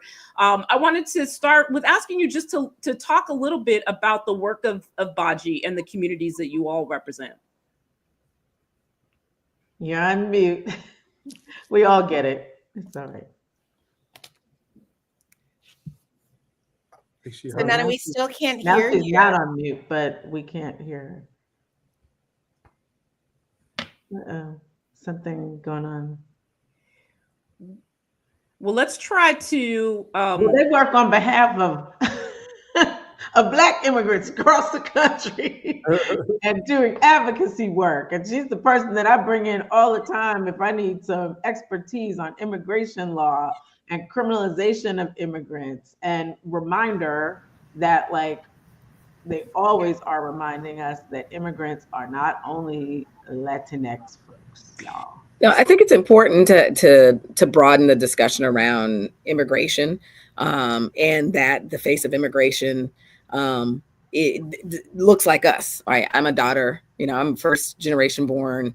Jamaican American, and so this notion that your neighbors, where none of these cuts, none of these policies, I'm in my bubble, it doesn't attach to me or my family, that this is far reaching. And someone in your immediate family, your neighbor, someone that you love, that are impacted, or that you don't know that their families are going through, particularly around Black immigration, and the concern of being a person walking around this world in Black skin, and then a person that's walking around in this world with Black skin, who are concerned about their immigration status or their family's immigration status. So we filed the DACA lawsuit, I believe it was 2018, 2019, and we won. It was on behalf of Haitian individuals who were actually, some of our young people acted with AXO.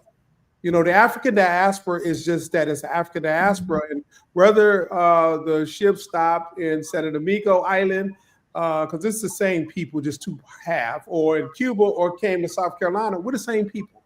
And so as the conversations progress, we need to lean into our African essence globally and not allow people to divide us, even though we do it ourselves.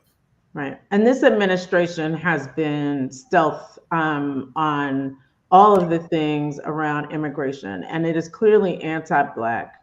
It is unbelievable. Like, first of all, the fact that this joker thinks that he can rewrite the Constitution and get rid of birthright citizenship with an executive order. Remember, an executive order is not a law. And he could do that, and then got rid of. And this is something that Baji and my organization, Advancement Project, have been working on together, along with others. Is like they took away the sensitive locations memo, which said that ICE could not come into schools, hospitals, and churches. And they got rid of that. So now ICE can come to schools. And part of the work that we're doing is to get schools lined up, and teachers, et cetera, to understand that they don't have to let ICE in.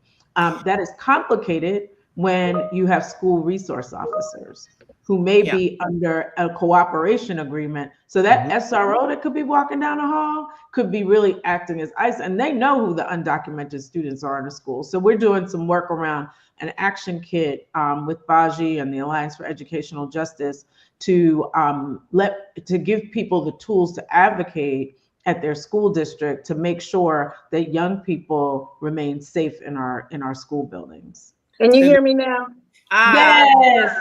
Lord have mercy. You see the FBI, someone go and deal with these people. Go and tell Pro back. I need to get my H-1B Africans to do something about these tech people. So, Nana, we were just talking about some of the issues related to the Black immigrant community right now, but I also wanted to give you a chance to talk a little bit about Baji and the history as well. Thank you so very much. I don't know literally what was happening, but Baji, Black Alliance for Just Immigration. We've been in existence since 2006, started by a Black diasporic crew of civil rights organizers, anti-apartheid organizers, human rights organizers.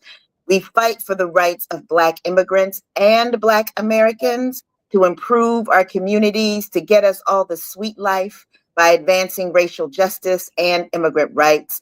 We are national, but also located in DC, New York, Florida, Georgia, Texas, California, where I am right now, and just thrilled to be here.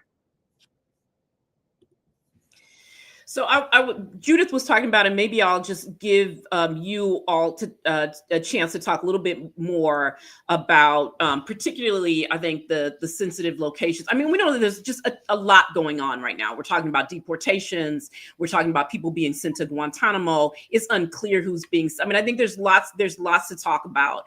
And so I think I want to. The sensitive locations thing for me is something that just feels particularly harmful, because that is the point at which, I think, Judith, you talked about this before too, is where the sort of criminalization of all of our young people, for example, intersects, right? Yeah, if we think that coming into a school means that it's that the only people getting swept up are certain people, we just know that that's not true. And particularly when we think about the damage and the harm of the resource officers that we've seen, you know, in a number of circumstances, that feels really it's a big shift, and I think dangerous for everyone in our community. It is. I mean, these are the ways in which Black immigrants experience anti-Blackness. We talk about in Baji how we experience Blackness together. Sometimes it's in the joys, right, in the culture and the things that we love about being diverse, being in mixed families, folks like Issa Rae and so many others, as well as just being in community with one another. But what that also means is that a cop is a cop is a cop. And that when it comes to places like schools where our children are, that the danger to both Black Americans and Black immigrants is not just the police. They're absolutely a danger, but now ICE has been added to that danger. Depending on where you are in the United States, if you're 100 miles from the border, Customs and Border Protection, quote unquote, has been added to the danger. We saw CBP on the rooftops with snipers at George Floyd's funeral. So we know that they have no problem mixing and matching when it comes to immigration enforcement and law enforcement. And it's really going to be on these same schools that Judith and Advancement Project, Baji, and so many others have been pushing to get police out of schools, to take that seriously and to make that as expansive as possible. And I'm really glad that we're going to, continuing to do the work of pushing back there. Because we can see when we see immigration and we see how there's the ripping of the rights of minors to have attorneys, even though they're unaccompanied, the way in which minors or previously with young people were caged, we understand that it won't be long until we have people under the age of 18 over in Gitmo, unattached to anyone in that torture chamber. Nana, can you talk some about TPS, temporary protected? Because what has happened? Because people expected that they could stay here, and now all of a sudden he has changed course. So talk some about that.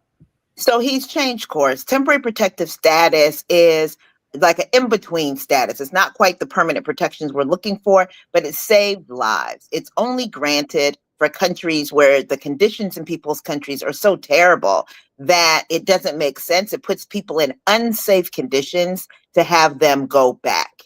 And so the United States right now for Haiti, for example, has declared it like a level 4, do not travel. Don't caution when travel.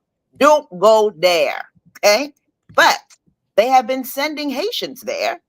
And with the end of temporary protective status for Haitians, up to 540,000 Haitians could lose that status that allows them to be in this country, not just to work, but to be with family, to be with community, and to be safer from the dangers that they would face in Haiti. And so it's devastating. And also, he did this the first time around. This is not his first time on that rodeo.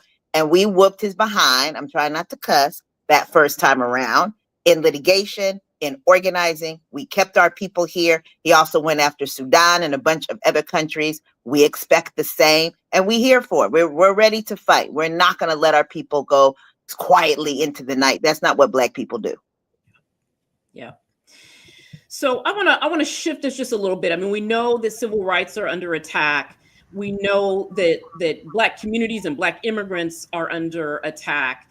But Fatima, I wanted to just talk to you a little bit about what we're seeing in terms of women. And you said this thing the other day to me, which was really helpful in sort of my orientation around there are things being done in the name of protecting women that in fact are not. And so I wanted to give you some time just to talk about that, because I think we've seen, particularly on the question of trans athletes, we've seen this whole like, well, we're just protecting women, and that's why we're having this conversation, right? And so if you could talk a little bit about that and how that fits into this conversation. Listen, every day I wake up and say, do I feel more protected today? It turns out there has not been a day in the last 40 odd days that I have woken up feeling more protected by Donald Trump's efforts to defend women. But from day one, and one of his most high profile day one executive orders was the protecting and defending women executive orders. And anytime you hear that phrase, I always ask myself two questions. Which group of women is he attacking?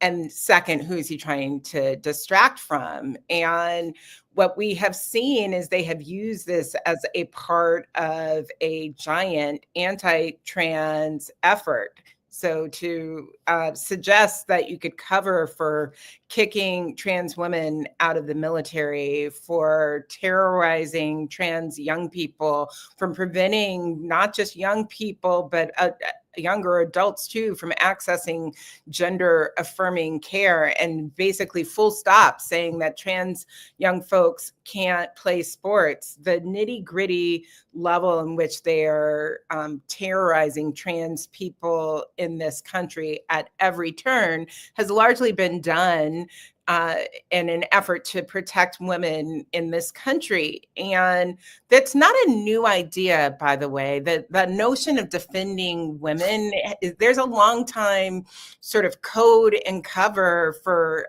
conduct that is racist and misogynist in this country, whether you're talking about the work of the KKK to terrorize Black men and Black families because they were protecting women. Or you might have the image of mothers standing outside, cruelly shouting at young Black children integrating schools. That this has often been protecting women, protecting girls, has been a justification for a lot of harm. And right now they are turning the eye towards the trans community. And it's cruel. It's terrible. And it actually, I think, as an organization that focuses on actually defending the rights of women in this country, it is a place we know we have to be as litigators, as advocates, and as clear communicators that this won't be done in our name. That not in our name will you exalt a giant terrorizing campaign against a small population in this country in the name of protecting women. Yeah, so Fatima, you also over at the National Women's Law Center have been working around the diversity, equity, and inclusion executive orders, particularly as it relates to like women and women in the trades. Can you share a little bit about kind of the work that is being led by you and your team and others around protecting women, particularly in the trades and many of the, cuts to the workforce and contracts that can disproportionately affect women in this moment? Yeah, and we were really excited to join with our partners at the Lawyers Committee for Civil Rights just last week to file a lawsuit challenging the DEI executive order on behalf of Chicago Women in Trades. That is an organization that has for a very long time worked to ensure that more women can get into the construction fields and other trades. And I don't have to tell this group that women are giantly underrepresented in the trades, and that for those who do get there, they experience discrimination and harassment at untold levels. So one of the things that they're defending and protecting women agenda doesn't account for is the many ways that their anti-DEI orders are making it more possible for people to experience discrimination, or making it less possible for people to get high-wage jobs in fields that have been traditionally shut their doors to them. And so part of what we have to do right now is call them out and name that this sort of agenda that they are talking about, if you really had a plan to protect women, to advance women's freedom in this country, it would look very different. You wouldn't be trying to shut down programs that that allow them to thrive. So, Fatima, thanks for that. Because what we're going to do is, because we only got like 3 minutes left. So we're going to do a quick round, y'all. Quick, y'all get like 30 seconds. What is your 30-second call to action before we have to hand this back to Pastor Mike? Mine is go to enddei.gov and put in a discrimination complaint about race or gender, okay, about what has happened to you either in your K-12 school or at a university, because we need a record that actually there is real discrimination going on, and it ain't about white people being the victims of it.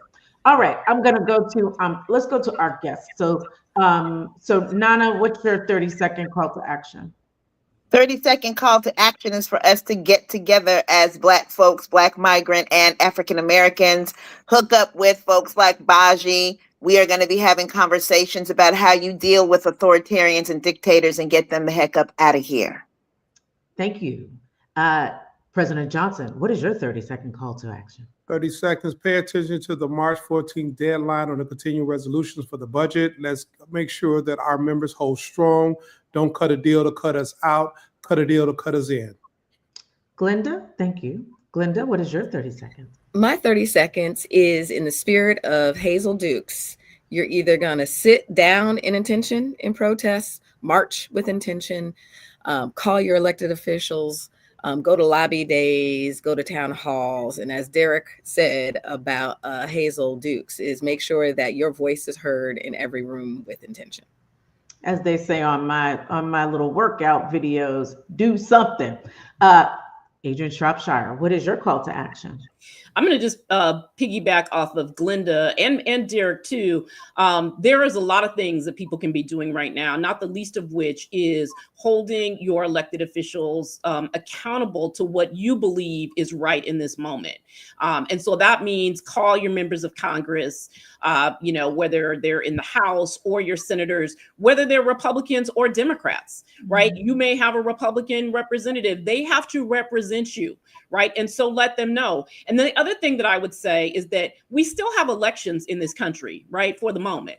And so what we know is that there are elections happening this year. People keep talking about the midterms, and that's true, and that's going to be important in 2026. But in 2025, you have an election. And so you need to find out, do your research, find out what elections are happening at the local and state level in your state, and make sure you participate, because that will be sending a message of utmost importance about what we will and won't tolerate and what we will and won't let them do. Thank you. And, and today I'm actually, as soon as we get up here, I'm going to vote, because we have a special election for county exec in Prince George's County, Maryland. And it's important because this is the person that I'm electing to protect me from that stuff that's going on across the border. And so we have to participate. Please, y'all, don't be complicit in this ish. I can't curse. Maybe I can curse, but don't, because Pastor Mike's coming out, so I can't curse. So do not be complicit. Do something. We have got to fight back. They are going after our country. Fascism and authoritarianism is here. So we have to fight back. So with that, we love you all. Stay Black, stay strong. Thank you for the SIP hour. Thank you to all of the hosts, the producers, all y'all who had this idea of us coming together today. And we're going to kick it back to our lovely Pastor Mike. Yo. The SIP hour was fire. My goodness, y'all need your own segment every day. The SIP we love you. Come on, y'all. I hope y'all have received all of this information. I hope that you are feeling energized. I hope that you're clear about all the many ways that you can resist this moment. As the wonderful Judith Brown Diana just said, don't be complicit. And if you need to put the cuss word at the end of that, it's okay. Sometimes colorful metaphors help drive the point home of the seriousness of this moment. Don't be complicit in this stuff. Let's do all that we can to take all the information we're hearing and let's distill it. Let's move forward in a super impactful and powerful way. I am super excited to introduce our next segment. The revolution is reproductive rights. And these loved ones, they're coming in already with the energy. Regina Davis Moss with the In Our Own Voice. Monica Simpson, Sister Song. My God, good to see you. And Brittany Fontenot. Am I saying that right? Wonderful, with the National Abortion Federation. Listen, the revolution is reproductive rights. I'm so glad y'all are on the front lines educating us about this. As a father of 2 daughters, I want their body to be protected from all them folk out there trying to do crazy stuff. So it's y'all's time. Take us into the future. The revolution is reproductive rights. Thank you so much. I am so excited to be here. It has been quite a time on this here, platform, y'all. State of the People.media, y'all are doing your thing. So I'm just really excited to be in conversation today. And I'm really grateful for everyone that's joining this live stream and for those who have tuned in since midnight. So thank you all for being a part of this inaugural State of the People. This is our alternative response to the administration's assessment of our country. We are speaking truth to power here today, good people. So welcome. Again, my name is Monica Simpson, y'all. I'm the executive director of Sister Song. We are the Southern-based national Women of Color Reproductive Justice Collective, and I am honored to be joined by Dr. Regina Davis Moss, President and CEO of In Our Own Voice, National Black Women's Reproductive Justice Agenda, and Brittany Fontenot, President and CEO of the National Abortion Federation. We're about to have a good time because these are my comrades. These are my people. And we are here today to discuss the state of reproductive rights and how advocates, clinics, and patients are navigating this shifting legal landscape that is so slippery and so diabolical right now for our people in these heightened political threats. Barely halfway through his first 100 days, this dude that they call Trump has issued a slew of executive orders designed to cause chaos and overwhelm our systems of our democracy. From enforcing the Hyde Amendment to eliminating DEI initiatives and rolling back critical environmental protections and attacking LGBTQ communities. And as a Black queer woman who has been out since the 2000s, always committed to LGBTQ liberation, this has been so horrible for me to see, and how much of an impact it's had on my community directly. And this administration is making true on its most egregious campaign promises. So however, I know that we're not throwing in the towel. I know that I come from a long legacy of Black women who have always stood up for what they believe. I know that my political home is rooted in a movement of reproductive justice that was created by Black women 30 years ago, who said that they knew that their collective power was going to be better and move better policies for us. This is a movement that is intersectional and it's rooted in human rights, and it's given me the ability to bring all parts of myself to this work. And so I know that we have the power to fight back. And I know I have people on this panel who are already fighting back with me every single day. And nobody is more prepared to talk about how they're doing that than these folks who are on this panel with me today. So with that, I'd like to kick us off to Regina. Sis, it's so good to see your face up in here. Yeah, I know. And so my question for you today, as the president and CEO, my dear, of In Our Own Voice, you are focused on advancing policies that protect and advance reproductive justice. Can we say it again for the people in the back? Reproductive justice. And can you tell us what reproductive justice is a little bit more? And can you share about what policies you're tracking that will impact Black communities? Absolutely. And let me just say how excited I am to be here with you and Brittany to talk about what's at stake. I mean, we got to get into this. You talked about reproductive justice, and if I can, because, we can't say this enough, let me just go a little bit deeper on what reproductive justice is. You uplifted the fact that this was created by 12 amazing Black women in Chicago 30 years ago. But what I want to make sure people understand is that they were trying to address some of the most pressing issues that Black women, girls, and gender expansive people face. It's things like health equity, quality health care, gender justice, economic justice, and beyond. And basically what reproductive justice is saying is, I got the right to decide when and how and I expand my family if I want one. I have the right to decide that. And when I do have my children, that I should have the right to have the economic and the social supports that I need so that I can raise that child in a safe environment. I don't have to worry about state-based violence, community violence, intimate partner violence. And most important, I have the right to bodily autonomy and sexual expression. That's right. So that is what reproductive justice is. It's not reproductive, all these other ones, I'm not going to get into it. It is reproductive justice, and we need to name that proudly because that was created for us, by us. That's right. Now let's get into these policies. Now, this is my job. I'm here in DC, and we're tracking these things. We're looking at policies at the federal level. Just last week, the House passed a budget resolution calling for a $2 trillion reduction in spending, potentially cutting $88 $880 billion for Medicaid. Now, of course, Black women and girls are disproportionately reliant, and I say reliant, on Medicaid for access. That doesn't mean that there aren't a lot of white folks that are using Medicaid. Okay, so let's be clear about that. That's right. But we are reliant on it disproportionately for a number of social economic reasons. So what we're going to see is that we're going to see more unwanted pregnancies. As access to contraception is cut off, more Black women who do not want to get pregnant are going to be getting pregnant, which is going to increase their risk for dying during childbirth. We're already in a maternal mortality crisis.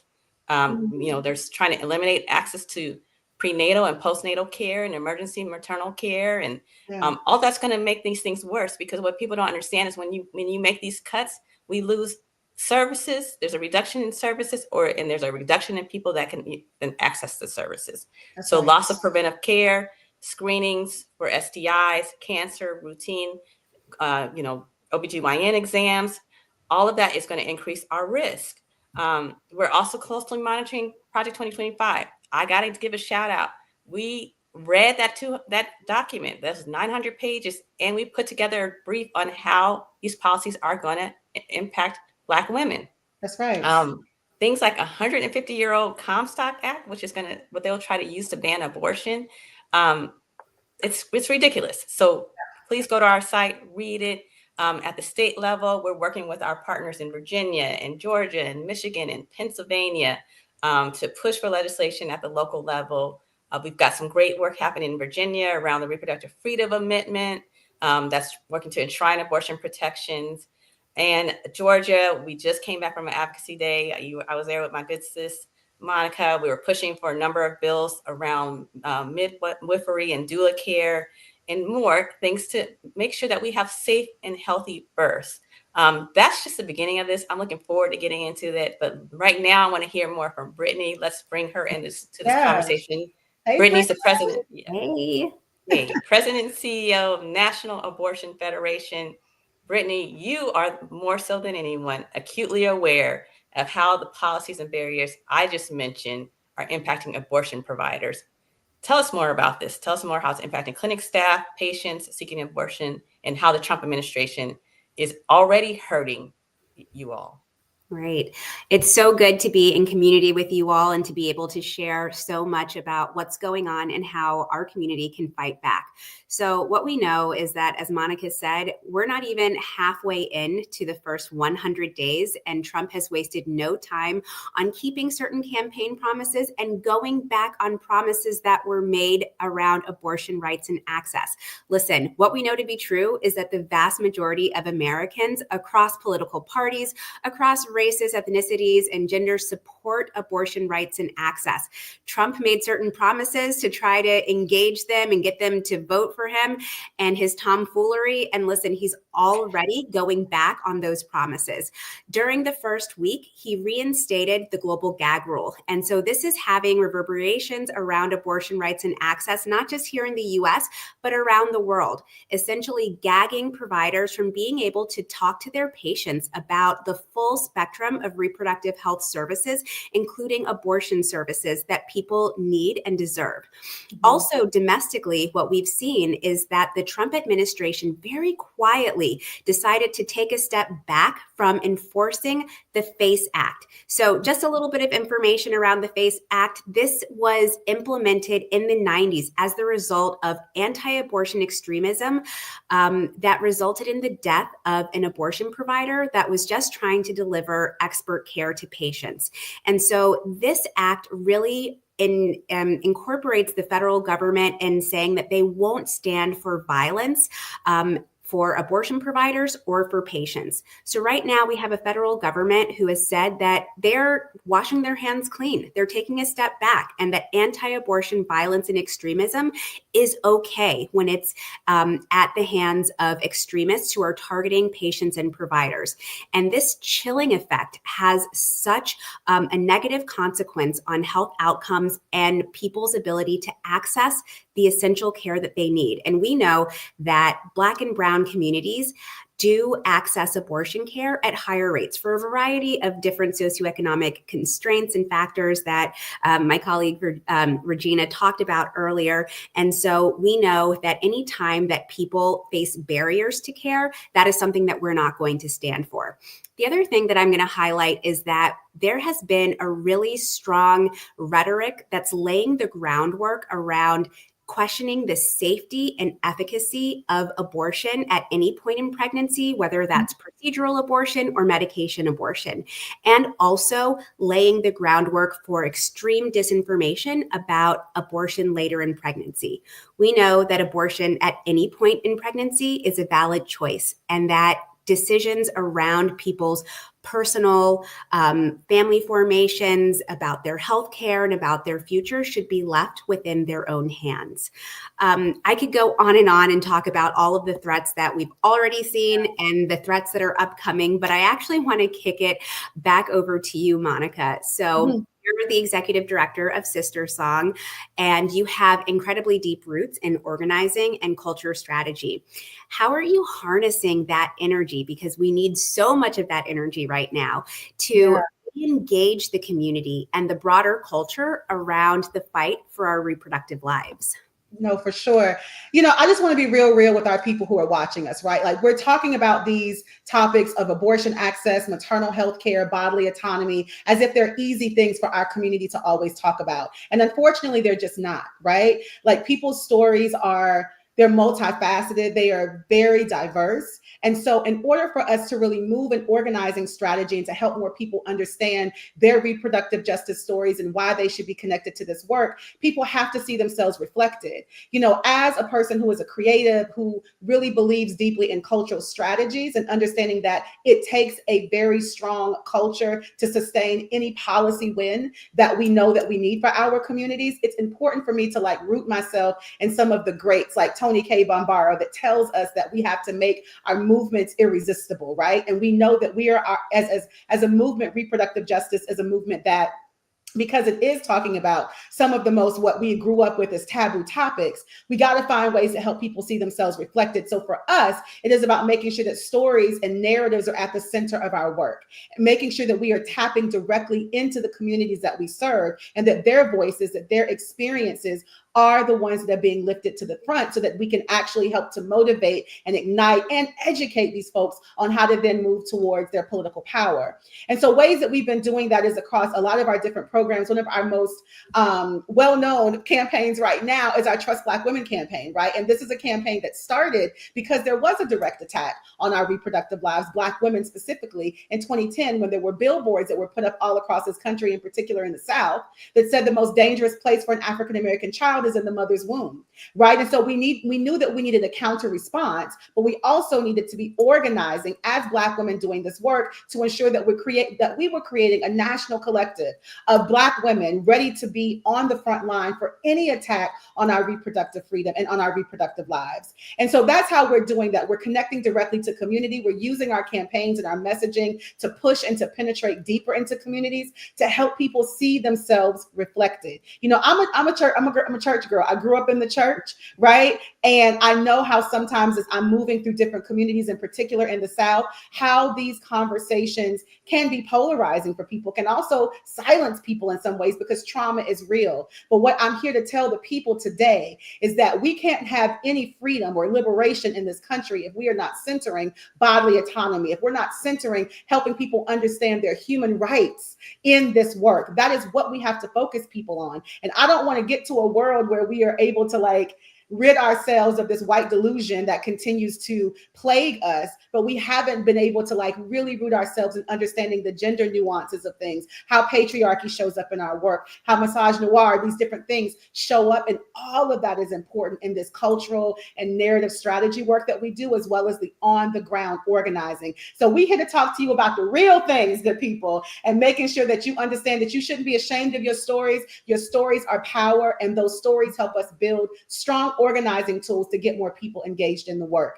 So that's what we do every single day. You have to follow us and get involved. But as I was saying earlier, y'all, despite the chaos and the division from this administration in particular, we gotta we got to continue to like push back and mobilize our communities. We're doing it through culture and through deep on the ground organizing. We do it through policy. We do it in so many different types of ways. But there is too much at stake for us to sit on the sidelines and wait for someone else to take action. So we have the power to stand up and make our voices heard. I mean, Regina, I see how you do it every day. I see how y'all are doing it at NAF. Like, we are on the front lines of this work every single day. So I'd like to invite each of you to share how viewers can get involved in the fight to protect reproductive health and access in this country. And Regina, I want to start with you.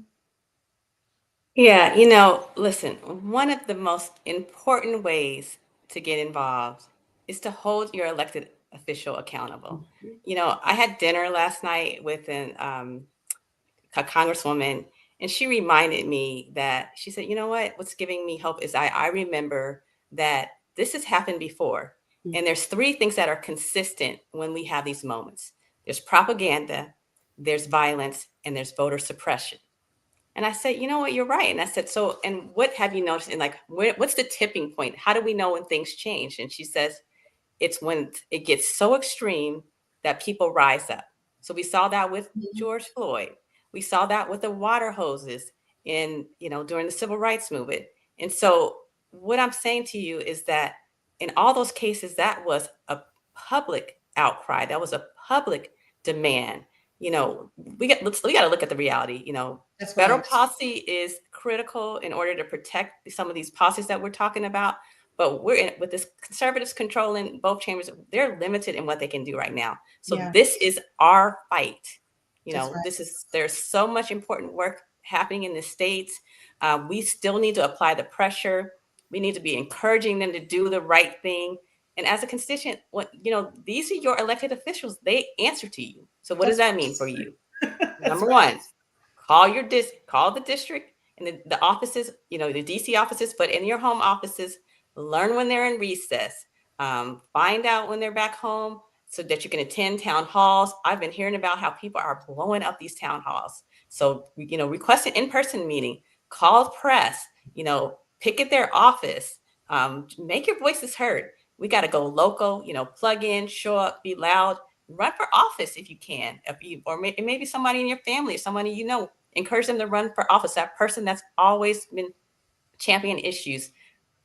Absolutely verify that your voting status is right. You need to do this annually because we are seeing the roles being purged. And finally, just, listen, everybody has something they're passionate about. It could be environmental justice. It could be poverty. It could be housing, LGBT, pick an issue because they're coming after all of them. But anyway, pick something, choose a cause, lean in. We need you. We need you. We need you. Absolutely. Thank you, Regina. Brittany, what you got for the people? Yes. So one of the ways that we can take resistance to the next level, one of the most radical ways to resist is to fund abortion. And exactly, fund abortion and reclaim your power and give someone else the ability to be able to reclaim their lives and their bodies and their autonomy. So we're living in a country where your access to essential abortion care depends completely on who you are, where you live, and how much money you are. It shouldn't be that way. And in the absence of elected officials stepping up and making sure that we have unfettered access to all healthcare, we have this community grassroots response, which is abortion funds, which are at the local level and also at the national level. NAF runs the largest patient assistance fund in the country. Last year, we helped fund over 111,000 people to get the care that they needed. We helped thousands of people travel as they fled their communities to get this health care. And so every dollar that you donate will go toward making sure that someone can reclaim their bodies and their lives.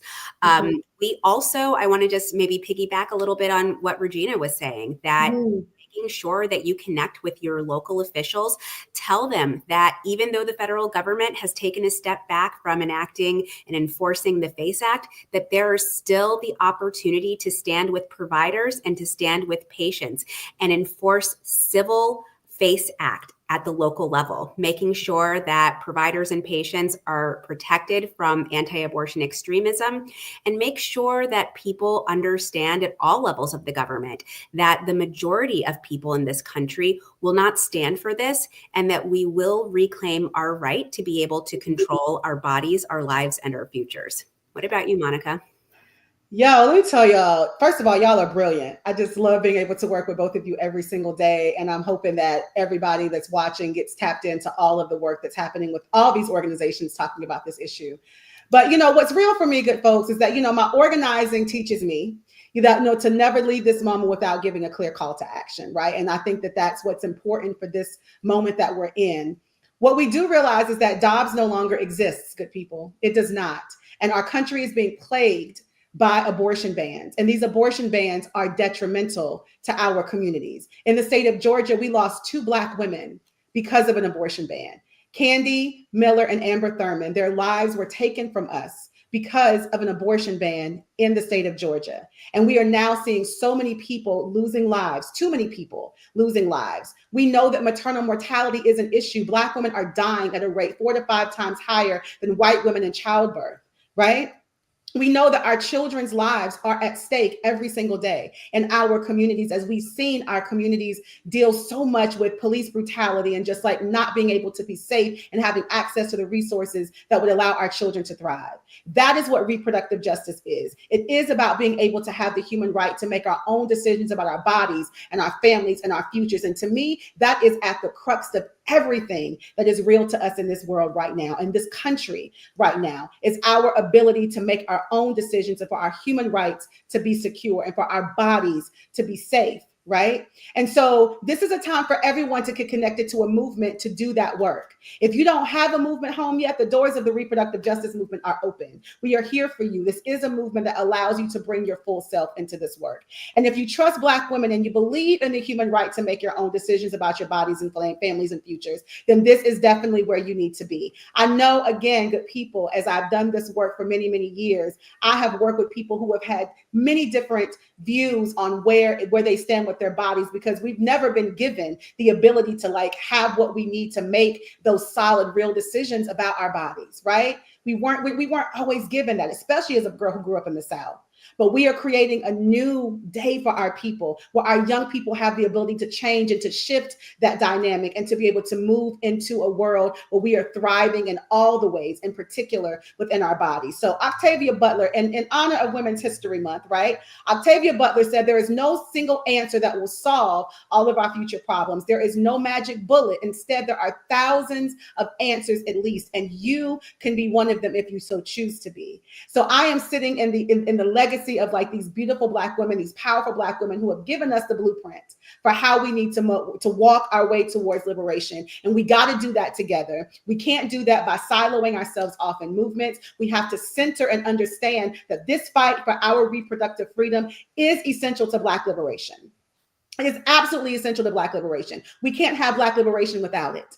And so I'm grateful to work with each and every one of you and so many other powerful Black women doing this work all across the country every single day. So we need you Black folks who are tapped in to this particular podcast. I said podcast, maybe it will be, but right now it is the state of the people. We need you all to tap in to this work. See how your work is directly connected to the fight for reproductive justice. And let's build a powerful collective energy where we are all moving together for what we need. So thank you, Regina, so much. Thank you, Brittany, so much. Thank you, State of the People, Angela Rye, all the folks behind the scenes for creating such an amazing platform for us to speak truth to power today, for people to see themselves hopefully reflected more and more. So I'm going to now pass it back over to Pastor Mike, who brought us in so powerfully. Thank you, brother, so much for what you're doing in this hour. And let's keep building power, good people. Peace, everybody.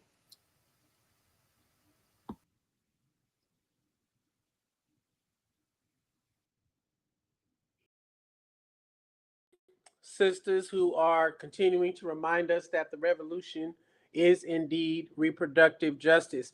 Listen, we are literally at the, let me see, 10:55 a.m. Pacific time, means that's 1:55 Pacific time or Eastern time.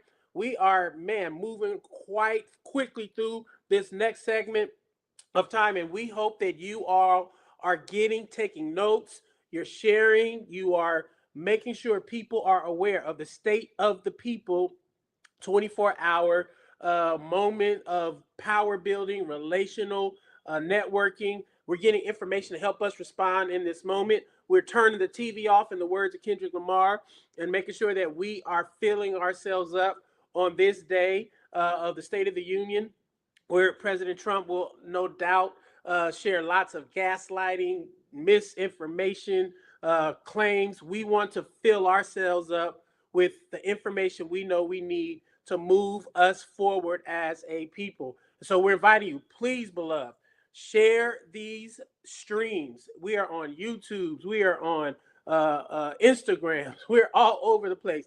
Make sure your loved one who may not be super political is aware that this is an opportunity for them to hear from some authentic, educated, and informed, truthful voices, people who are working in our communities every day to make sure that we have freedom, that we have justice, that, as Angela Davis says, freedom is a constant struggle. So we can never get tired. We can never grow weary. We have to keep pushing forward.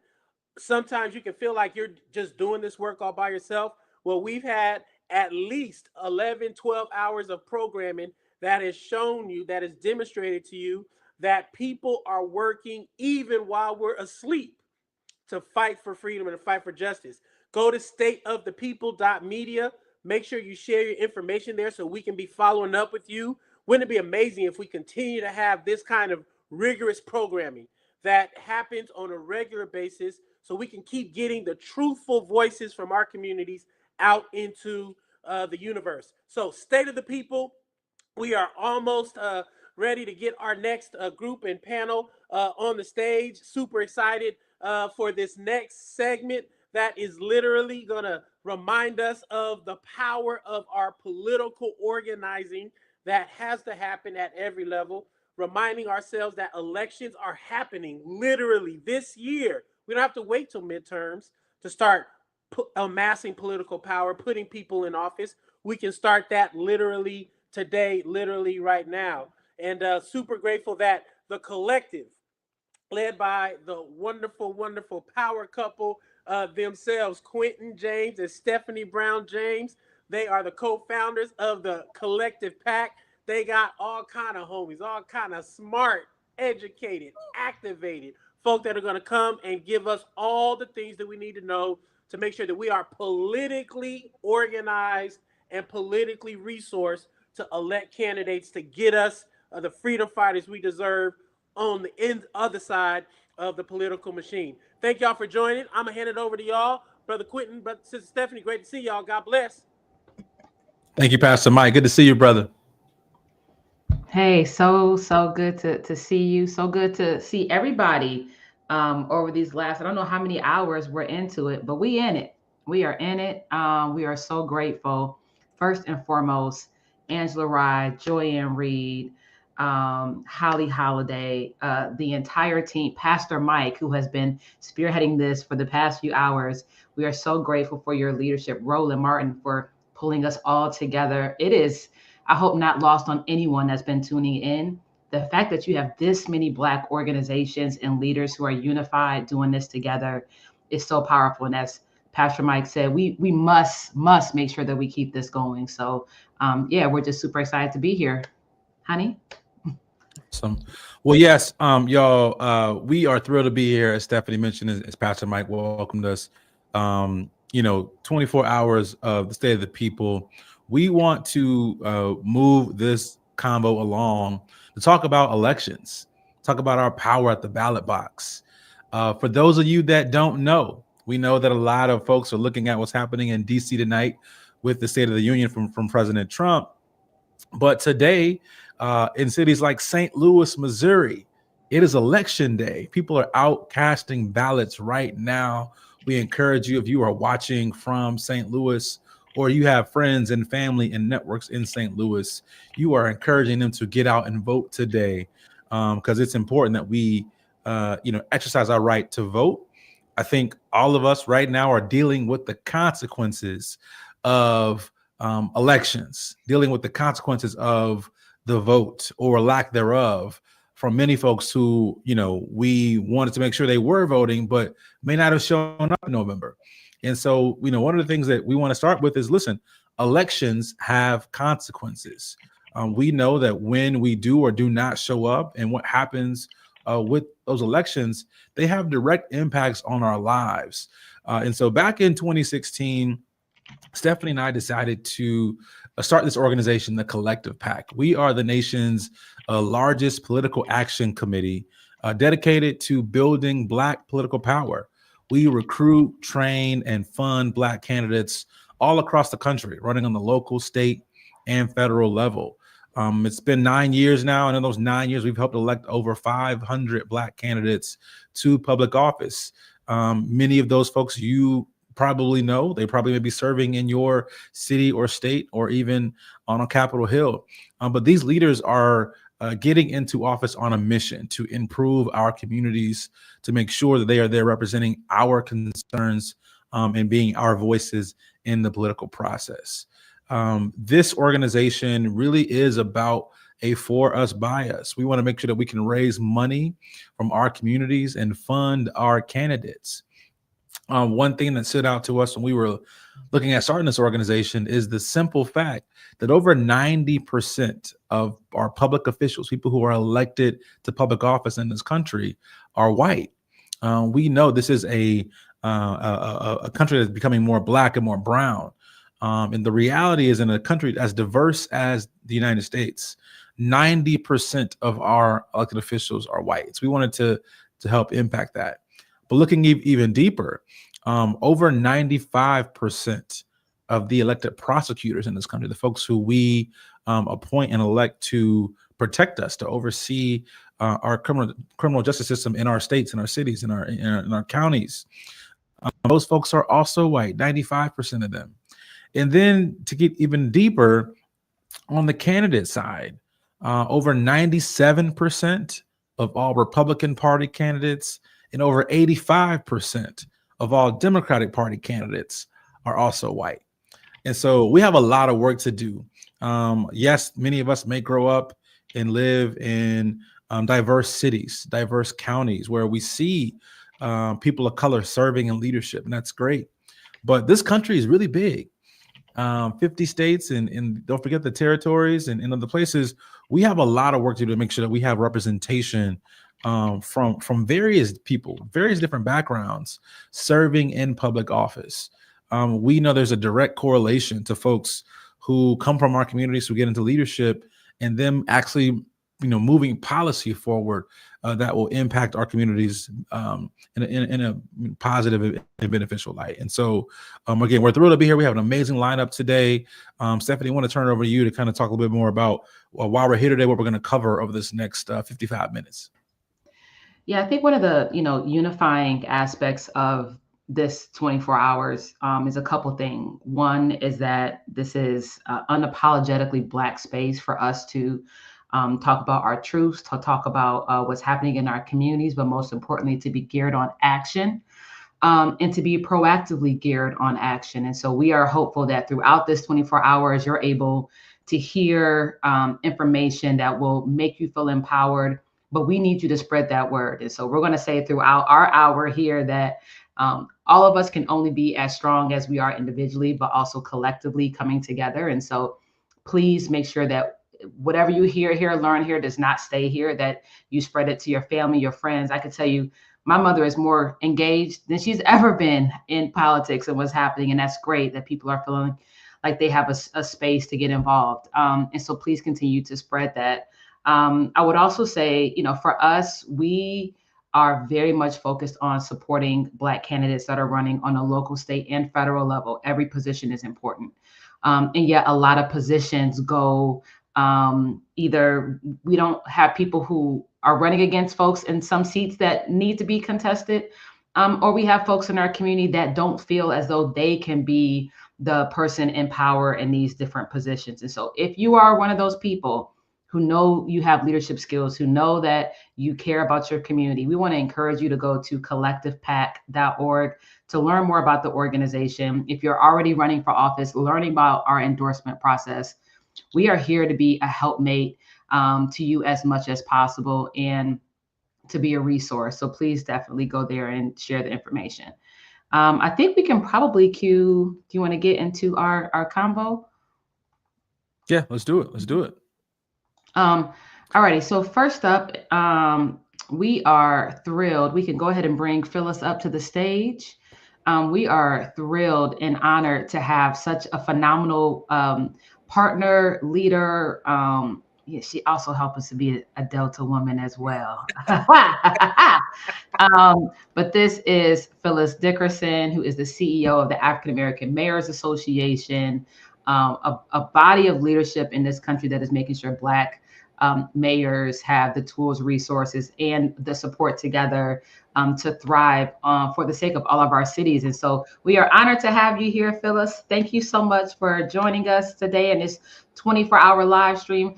Want to start off first by having you introduce yourself and the power and work and role of the African American Mayors Association. Thank you, Stephanie and Quentin. You guys, I apologize. I'm in conference mode right now. My conference is in 6 weeks, so we're in the office working, getting the work done. And so I thank you again for inviting us. And yes, we represent over 500 Black mayors around the U.S., most of which you help get elected into those seats. So thank you for your commitment to AMA, making sure that we fill those seats. We represent 50% of the top 20 cities across the U.S. So everywhere from New York to Chicago to Los Angeles, Baltimore, D.C., Charlotte, you name it, we have it. I think Quentin alluded to today is election for Tashara Jones in St. Louis. So Tashara serves on our board also. And so we advocate for policy on the Hill. We also make sure that our mayors are trained. Our mayors are getting younger and younger.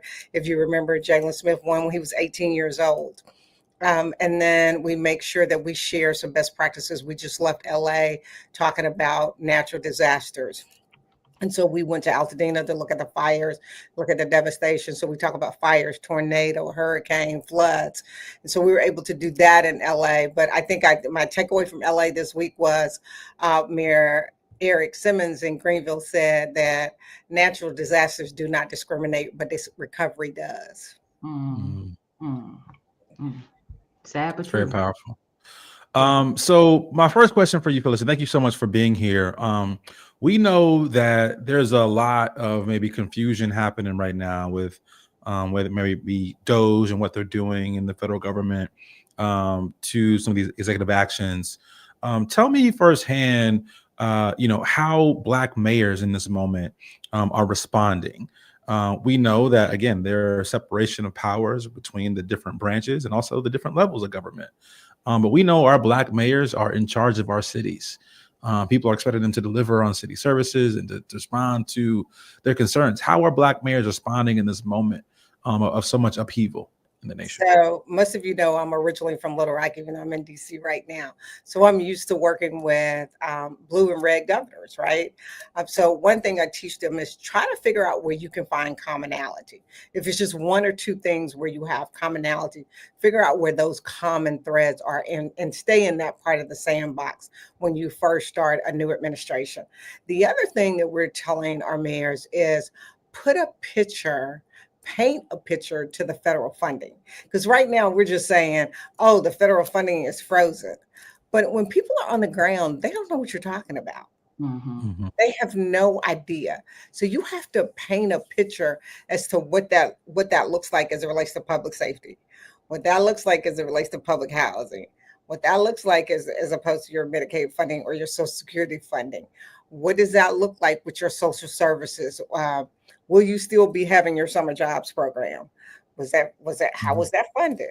Will you still be having your summer youth program where you can take your kids and drop them off 8 hours a day while you at work this summer? Will that still be funded? Your Boys and Girls Club, your Girl Scout programs, all those big institutions like that, they get federal funding. So when that money freezes, how does it affect your everyday life? Like, you have to paint a picture for people, because other than that, people don't know what you're talking about. It's like the people, whether they voted one way or the other, they're saying, well, I didn't think they were talking about me. And they're saying that because they have no idea what we mean when we say these terms. And you mean, you guys speak this language every single day. But what does that really look like on the ground? It was like my former employer, when you guys started this organization, I got a call from a mayor and he said, Phyllis, can you make sure they get some funding? I had never seen you guys before. I never knew who you were or anything. So I went to my former employer.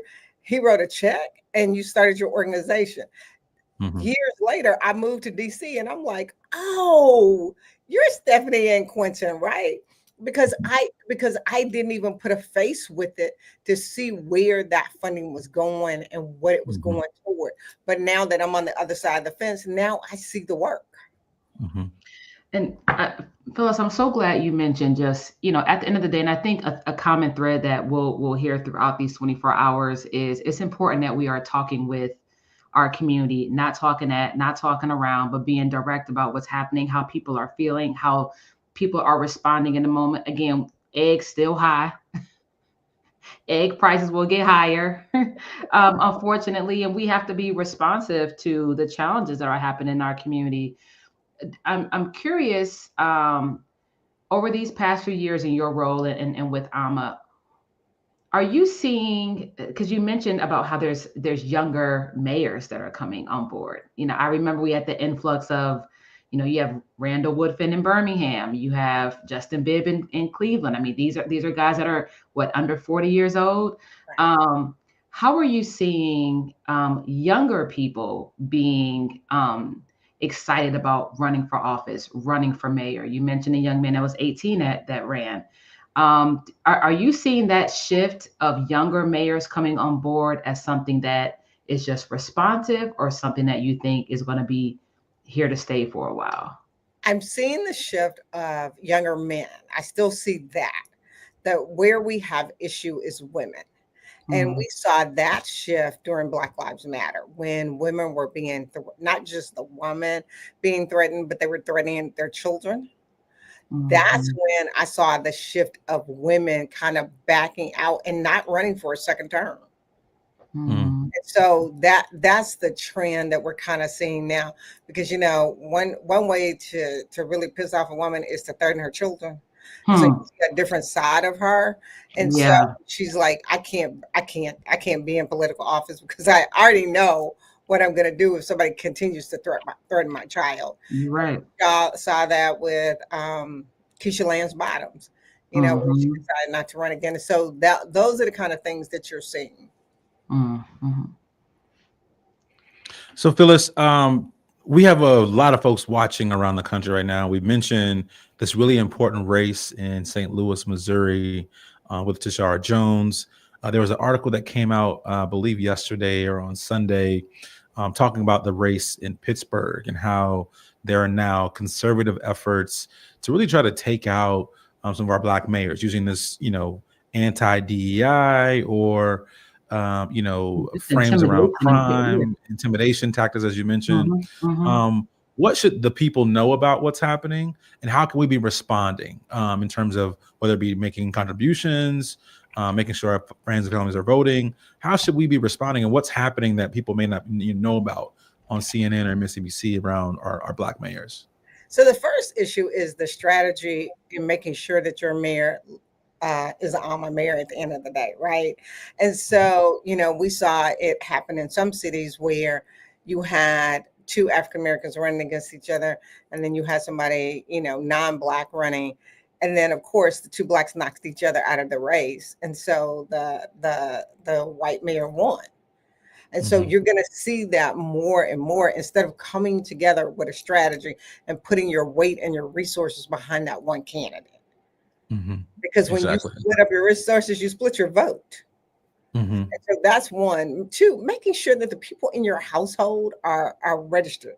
Like if they're sleeping, eating, and drinking and sucking up the air in your house, they need to be going to the polls to vote.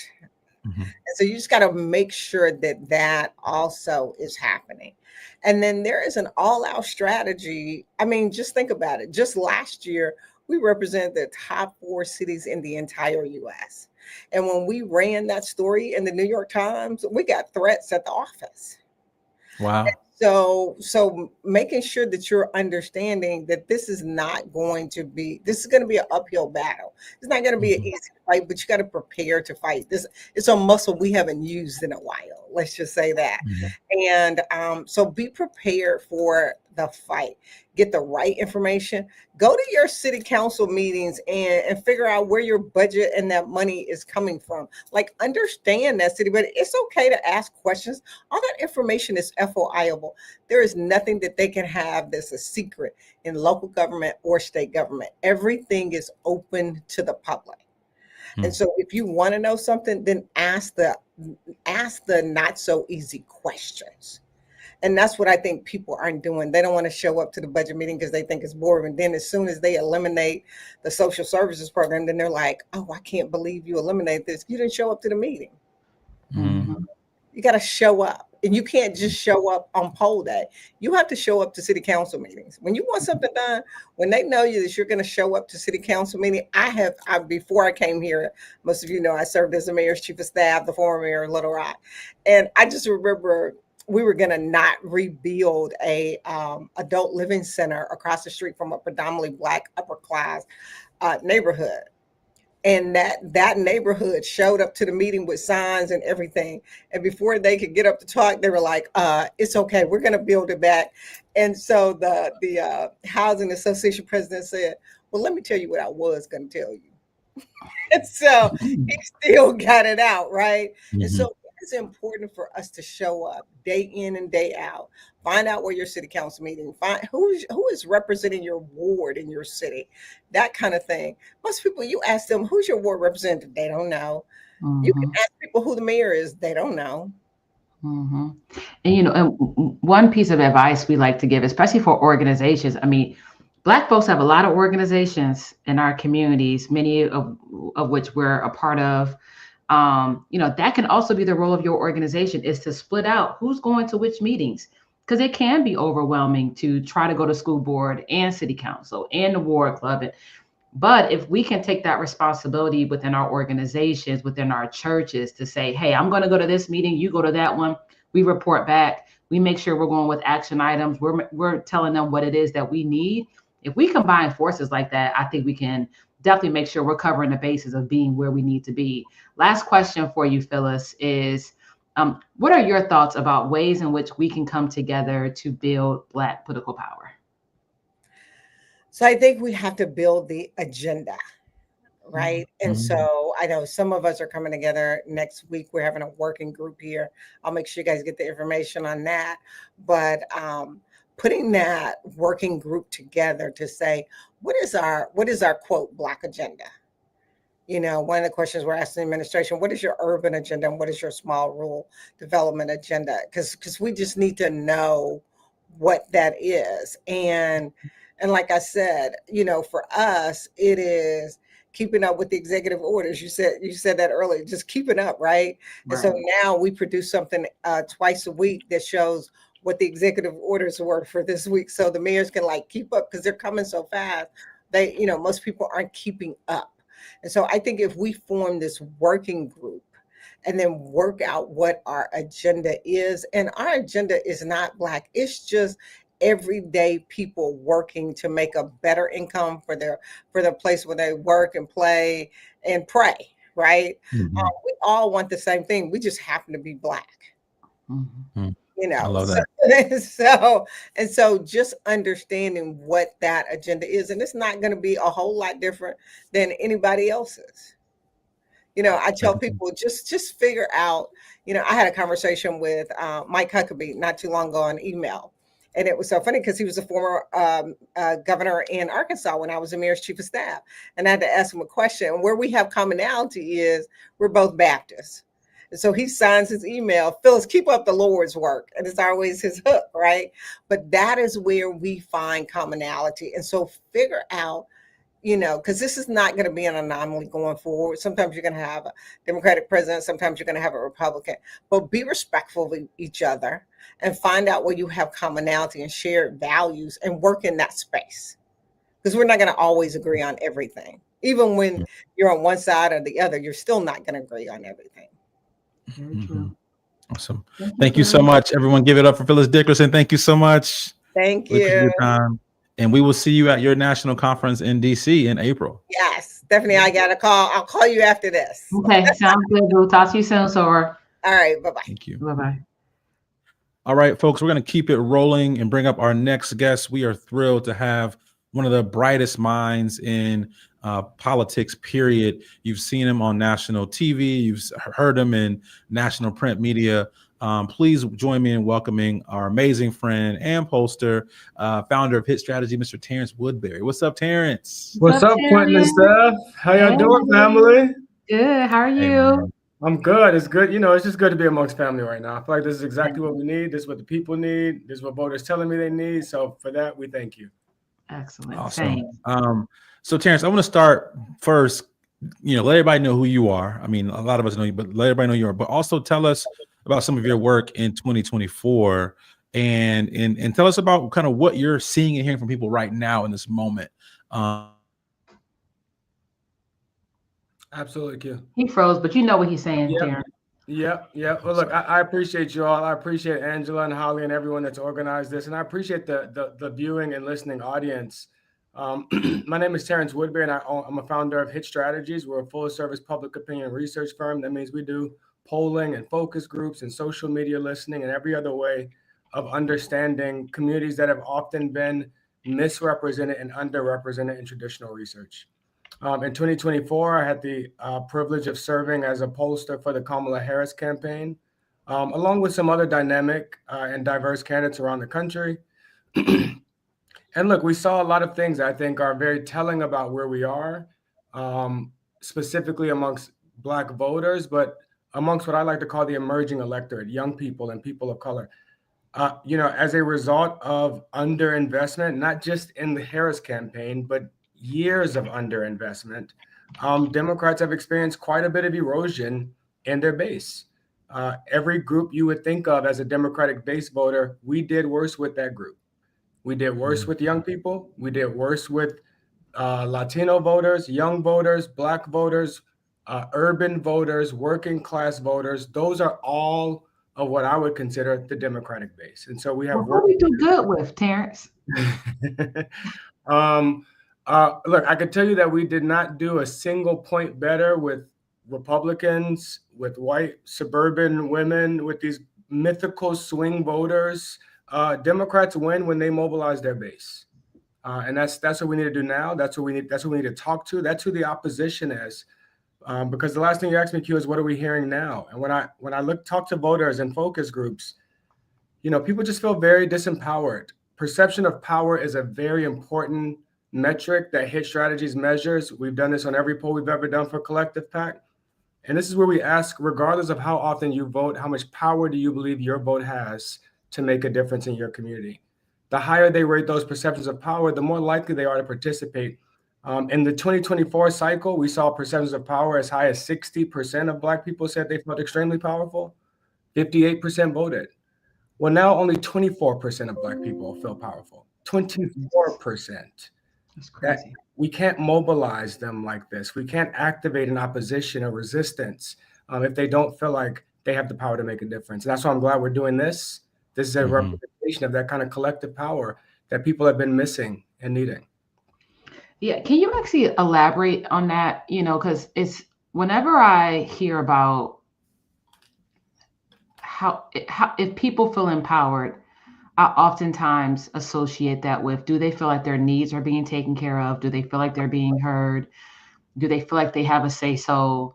Were there any aha moments that you got when you were looking at the results or having those conversations with people as to why they didn't feel empowered or they didn't feel powerful or that they were as engaged? And especially considering the big shift that we saw over not that many years.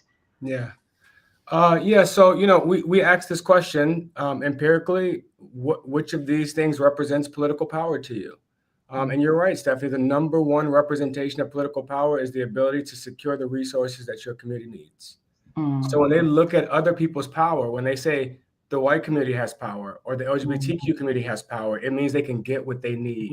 And that's the number one representation of power. And that's a part of why we've seen that erosion in power, is because instead of getting what our community needs, it seems like these things are being snatched away from us. The services, the environmental justice, the prescription drugs, all of the advancements that we were making feel like they're being snatched away from us.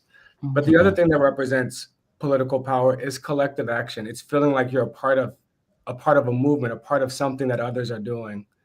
And so that's why I think it's important for us to really begin to represent not just the Democratic Party, not even just the resistance, but it's time for us to stop being the minority and to start being the opposition. Opposition is a verb. The opposition is something we all do together. We all have to oppose this, regardless of what party you're in or your ideology. If you disagree with what's happening, then join the opposition. So Terrence, I want to stick there and kind of, dig a little deeper. When I look online, I'm hearing a lot of people say Democrats aren't fighting. They aren't showing up. Where are they? They're feckless. When we think about Black leaders, Black elected officials, we think about Hakeem Jeffries, think about Governor Moore, we think about all the various mayors that we mentioned along with Phyllis a few moments ago. What is your advice to Black elected officials right now in this moment around how we should be responding? What would make people step up and, quote unquote, to your point, join that opposition, right? I think people are kind of waiting and ready to go. We don't see a lot of leadership, but what would you say to Black elected officials right now? And even some of the CBC members right now who are still debating whether or not they should show up to the State of the Union tonight or not. What Kamala say? Don't come. Don't come. Don't go. I mean, I think it starts there. I certainly agree. I don't think they should go. I don't think that they are in a good faith negotiation with a joint governing body, right? We are dealing with I believe that we are being occupied. We're being occupied by nefarious forces, both domestic and abroad. What I just saw in that Oval Office with one of our allies shows me that, I mean, not just what I saw in the office, how we saw the United States vote in the United Nations, voting with Iran, Russia, voting with our adversaries and abandoning our allies.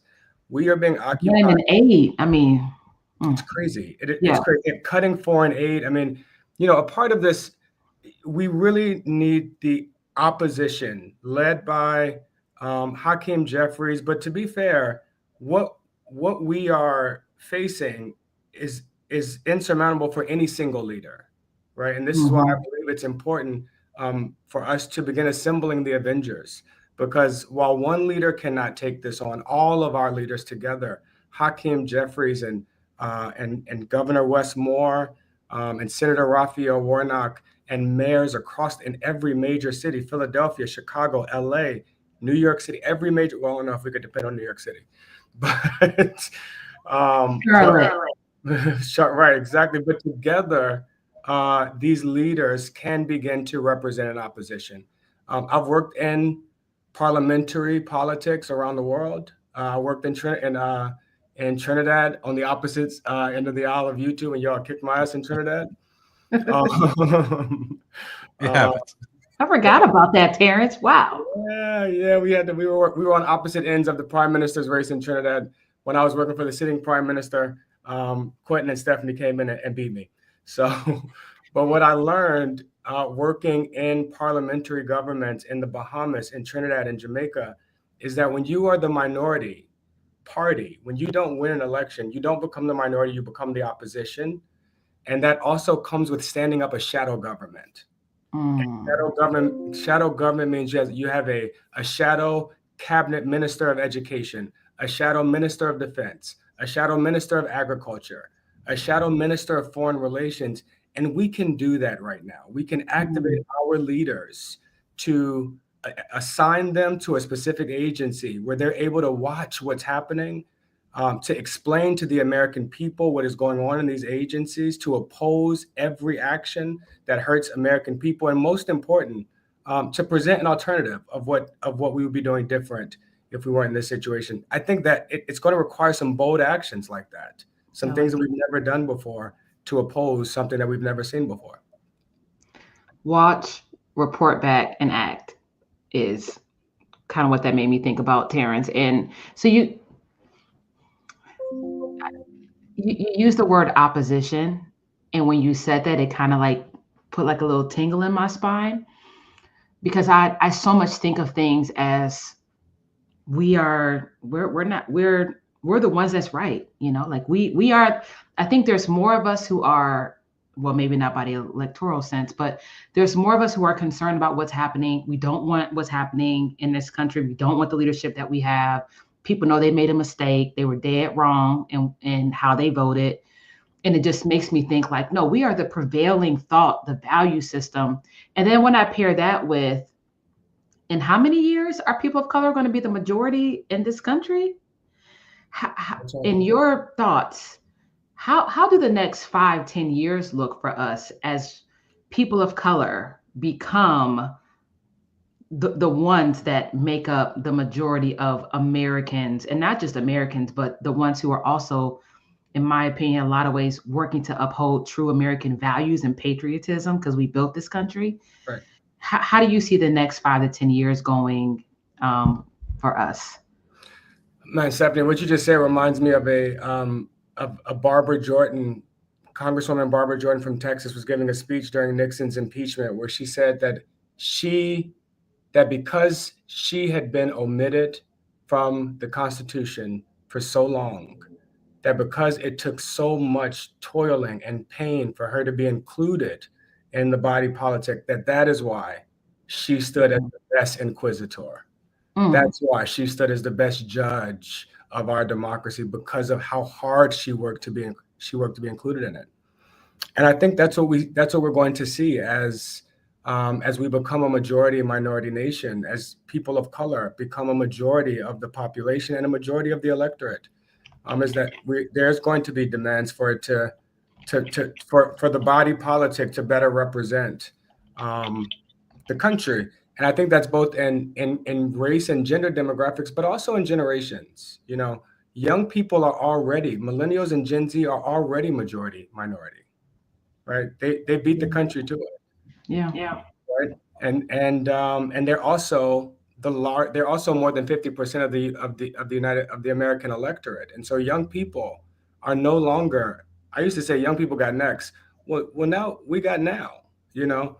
We are no longer the margins of the electorate. Young people are the biggest voting bloc in America, the most diverse voting bloc in America. While we represent 52% of the electorate, we're only 12% of Congress.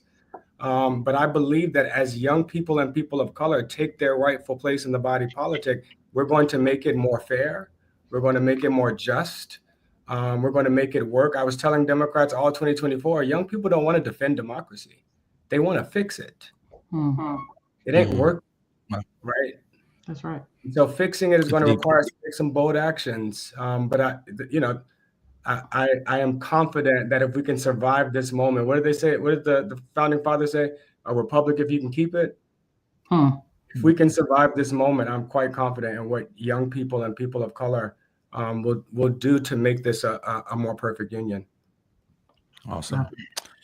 Terrence Woodbury, thank you so much for joining us today, brother. Thank you for the bars you just dropped. A republic, if we can keep it. Thank you so much. We don't want to, what'd you say? Not save democracy. We want to fix democracy. That's right. I love that. So thank you so much. We'll be in touch. Folks, you'll be seeing and hearing much more from Terrence Woodbury, but you can follow him at Hit Strategies, I'm sure, online. Anywhere else they can follow you, Terrence? At Hit Strategies and at T Woodbury on Instagram, Twitter, wherever else we are. Threads, all the rest of them. Thanks, everybody. Thanks for having me. Good to see you. Thank you so much, Terrence. Bye-bye. Ooh, so good. So good. Q, we're at our a little bit over our halfway mark. How you feeling? I'm feeling good. I'm getting some real information. I'm feeling like a lot of us are in a similar place, so I don't feel so alone right now thinking about what's happening. But I do think like people are ready to start moving. And so hearing that some recommendations from Terrence on how to respond, hearing from Phyllis that mayors are getting their stuff in line. I'm feeling good. I'm feeling good right now. So last night, before we bring up our next guest, so last night, Q and I were watching this new, so we like to watch TV shows at night. That's our bonding time. If anything, I would say, make sure you are keeping your joy up, spending time with the people that matter most to you. So anyway, so we were watching this new show on Netflix, no plug to Netflix. But it was about this fake basketball team. And the owner had a motto that we have no rebuilding years. We have no rebuilding years. There's no time to rebuild. There's only time to act. And that just made me very much focused on, we have to keep the momentum up.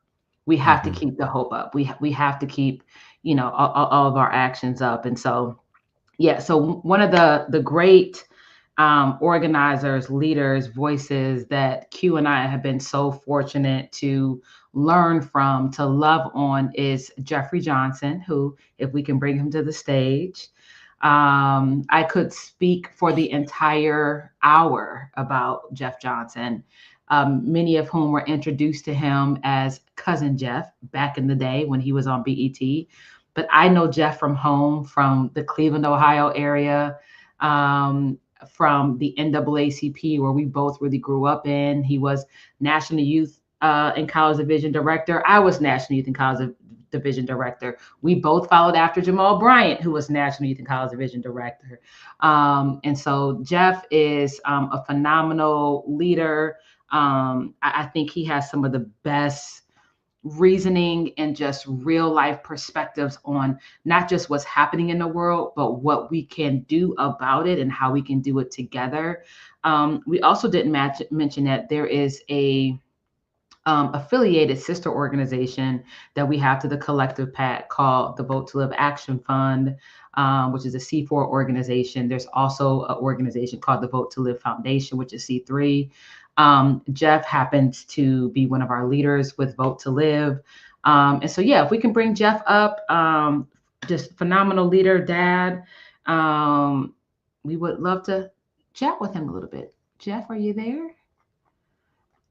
Okay, and I think, and just while we're waiting for Jeff, wanted to mention, because we didn't say this for Phyllis, if you go to our mayors, AUR mayors on Instagram, you can follow the African American Mayors Association there.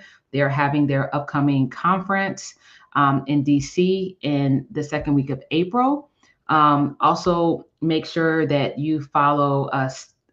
Stephen Reed just left as the president of AMA, is that right? Or did he just leave? Not until April. Not until April.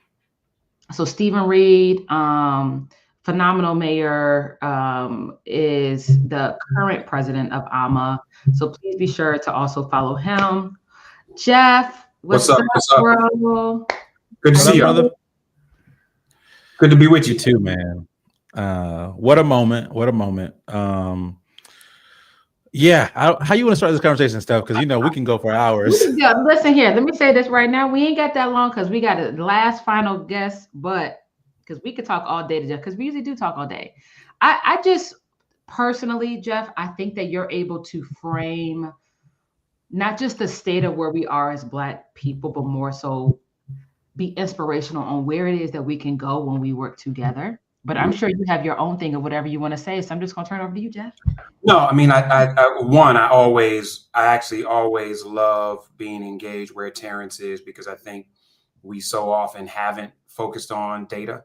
In our community, especially Black men are less polled than anybody else there is. But I think there's a couple things. One, I really love that you talked about joy.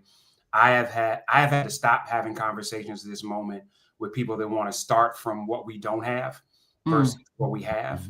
And so I think it's critically important. I don't care where you are. I don't care what kind of work you are. I don't care if you're trying to make a difference on the business side or on the political side. The moment we start with what we don't have, we lost already. Right. And stuff is difficult, is challenging. There's losses that people are dealing with. That doesn't mean we don't have. And so I really want to start with our folks from places of what we have. I think the other piece that's essential for me, and where I may differ a little bit or want to add more from what I heard Terrence say about joining the opposition. I think one of the things that we saw in this last race and is that people aren't really ever inspired in this day and age about what you don't like. They're inspired by the vision that you have for what's next. And I think that while some of us deal with fighting the insanity that is what's happening in the federal government, a whole nother set of us need to be really clear about what's the vision we're casting. What do we want America to look like? What do we want our cities to look like? What do we want our states to look like? What do we want education? There are people right now that are jumping up and down about defending the Department of Education, but I don't hear what they want education to look like. Right. And so there's a challenge here with, and it has been, right? So I think we need to be really clear in this moment, Q and Steph, about what is the vision we're casting for what we want the country to be, even as we're challenging what we don't want it to be. And we really learn, like if we're not clear about disinformation in this moment, disinformation is a tool for suppression, flat out. And thus, education is the first line of defense. And so there was an MIT study that said that false news spreads 6 times faster than the truth on social. And we also know that when you've got a member of the business elite helping to craft what's next, whatever platforms they are owning, are supporting additional algorithms that are ensuring that people don't know. So one of the things we have to do is be super big about education. I think that's why what's happening today over the next 24 hours is so important, because we really have to have disinfo defense. And hopefully what we'll do is do disinfo defense workshops at local levels, because I think what we saw in this last election also is that people frankly don't trust voices they don't know. Even voices they've heard of, they don't trust as much as versus they know. And so I think we got to be really clear in what does it look like to begin to build local and regional centers of voices and messaging, so that not only we're creating continuity amongst messages, but we're building voices at the local level. And to hell with what they do. The question is, do people trust them? So I'd rather have a bunch of aunties that this community trusts than a bunch of influencers that it just knows. Right. And there's a clear difference between people you know and people you trust. So what does that look like? I think that the other thing, Steph, is that in this moment, politics aren't the answer. Culture is the answer. And so what I hear us doing often is trying to deliver to the culture politics with a big P and culture with a small c, versus culture with a big C and politics with a small p. What do I mean by that? Yeah, what do you mean by that, Jeffrey? Everybody we engage ain't trying to be down with the party. And even if the Democratic Party is in opposition to the party they don't like, they still don't trust the Dems either. And so if we're not having conversation through a lens of what is the cultural benefit to our engagement in politics versus what is their political benefit to our cultural engagement, we got it twisted. And I just know a group of people, some young, some not so young, that literally like to hell with everybody but us. So how are we framing this through the lens of here's what we need, and this is what it looks like, and now everybody's got to respond, Democrats too, because if Democrats are not responding to what we say we want, then that gives those that don't trust the system the ability to say, okay, I see folks riding with us, versus what has seemed for the last few cycles is us constantly acquiescing to somebody else's agenda to save us from somebody else's agenda. And so I think in this messaging piece, protecting democracy requires not only local engagement, but it requires local voices that translate to local issues. And so there's a stat that said 85% of Black voters say they trust information from local organizations and community leaders more than national, which is what we just discussed. But the question is, how are we building those, not only those ecosystems, but those vehicles? And so digital organizing is essential to combating this misinformation, but it can't just be digital organizing that relies on other people's algorithms and platforms. So now is probably the best opportunity to say, what does the next year look like of raising funds and supporting the development of platforms that we own?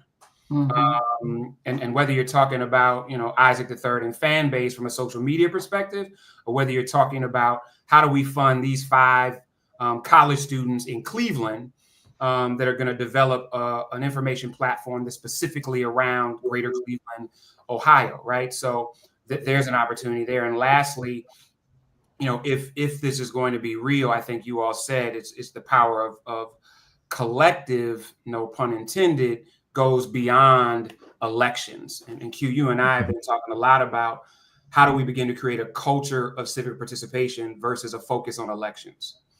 And so, again, people are disconnected because we only see them every 2 years or 4 years, versus what is the strategy for saying, taking these vehicles and now translating it to city council meetings, school board meetings, state legislature meetings. I mean, in Maryland right now, we're in the midst of our state legislative cycle. And I'm constantly having conversations with elected officials in Annapolis about what's happening. So I think for me, that misinformation piece as a tool of suppression and education as the tool for real mobilization is just really key with me. Doubling down on who are the messengers, how are we elevating people that are trusted, how are we building local apparatus, and last but not least, how are we recognizing that collective is not just about supporting party, but it really is about even if we do, listen, we want to be for real. Even if we just we got to call folks and be like, listen, I can't support you yet. Like, I support you. Oh, I don't support you yet. Because I need you to be clear that we're not running after you. If you are not responding to what we need, don't come to us talking about how you're going to save us from somebody else that's not saying they with what we need. So I hope we're playing the game differently moving forward. And it's going to require some of our allies to understand what allyship really looks like. The number of times we've had conversations about we can't support you yet, Jeff. Woo, child. That's a whole nother segment that we don't have time for. Let me pass it over to you, Quint. Jeff, you and I talk a lot about the type of leaders that we should be looking out for, developing, investing in, and ultimately supporting. I 100% agree with your point around right now, politics ain't the answer. At the same time, we have people like a Ras Baraka running for governor of New Jersey this year.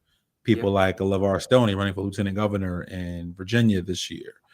We mentioned Tashara Jones in St. Louis, Brenda Woodfin, a re-election in Birmingham. What types of leaders, when we look at politics, right, when we're in those moments, should people be looking for, supporting, but also groups like Collective? Should we be training, developing, and ultimately expanding the pool of? What are those skills? What are those types of folks that we should be thinking about? Because I think right now, if we're being honest, there is a little bit of a lack of leadership in the Black community, not even the on the party side, but in the Black community. So how do we look out for, support, recruit, fund, and replicate those types of people? And real quick, I don't think we have a lack of leadership. I think we have a lack of people supporting people with real vision. Wow. Okay. Versus those who just want to join stuff. And I'm constantly talking to people that have vision, like real pragmatic vision and track record for what they want to do, but often they are not supported for people that are loudly running for a position. And so I want us to be real clear. So I do think we need to have training mechanisms. I think you all have done an amazing job of that, but I think we need more of it. And I think we need to be clear that we need 1,800 different kinds of leaders.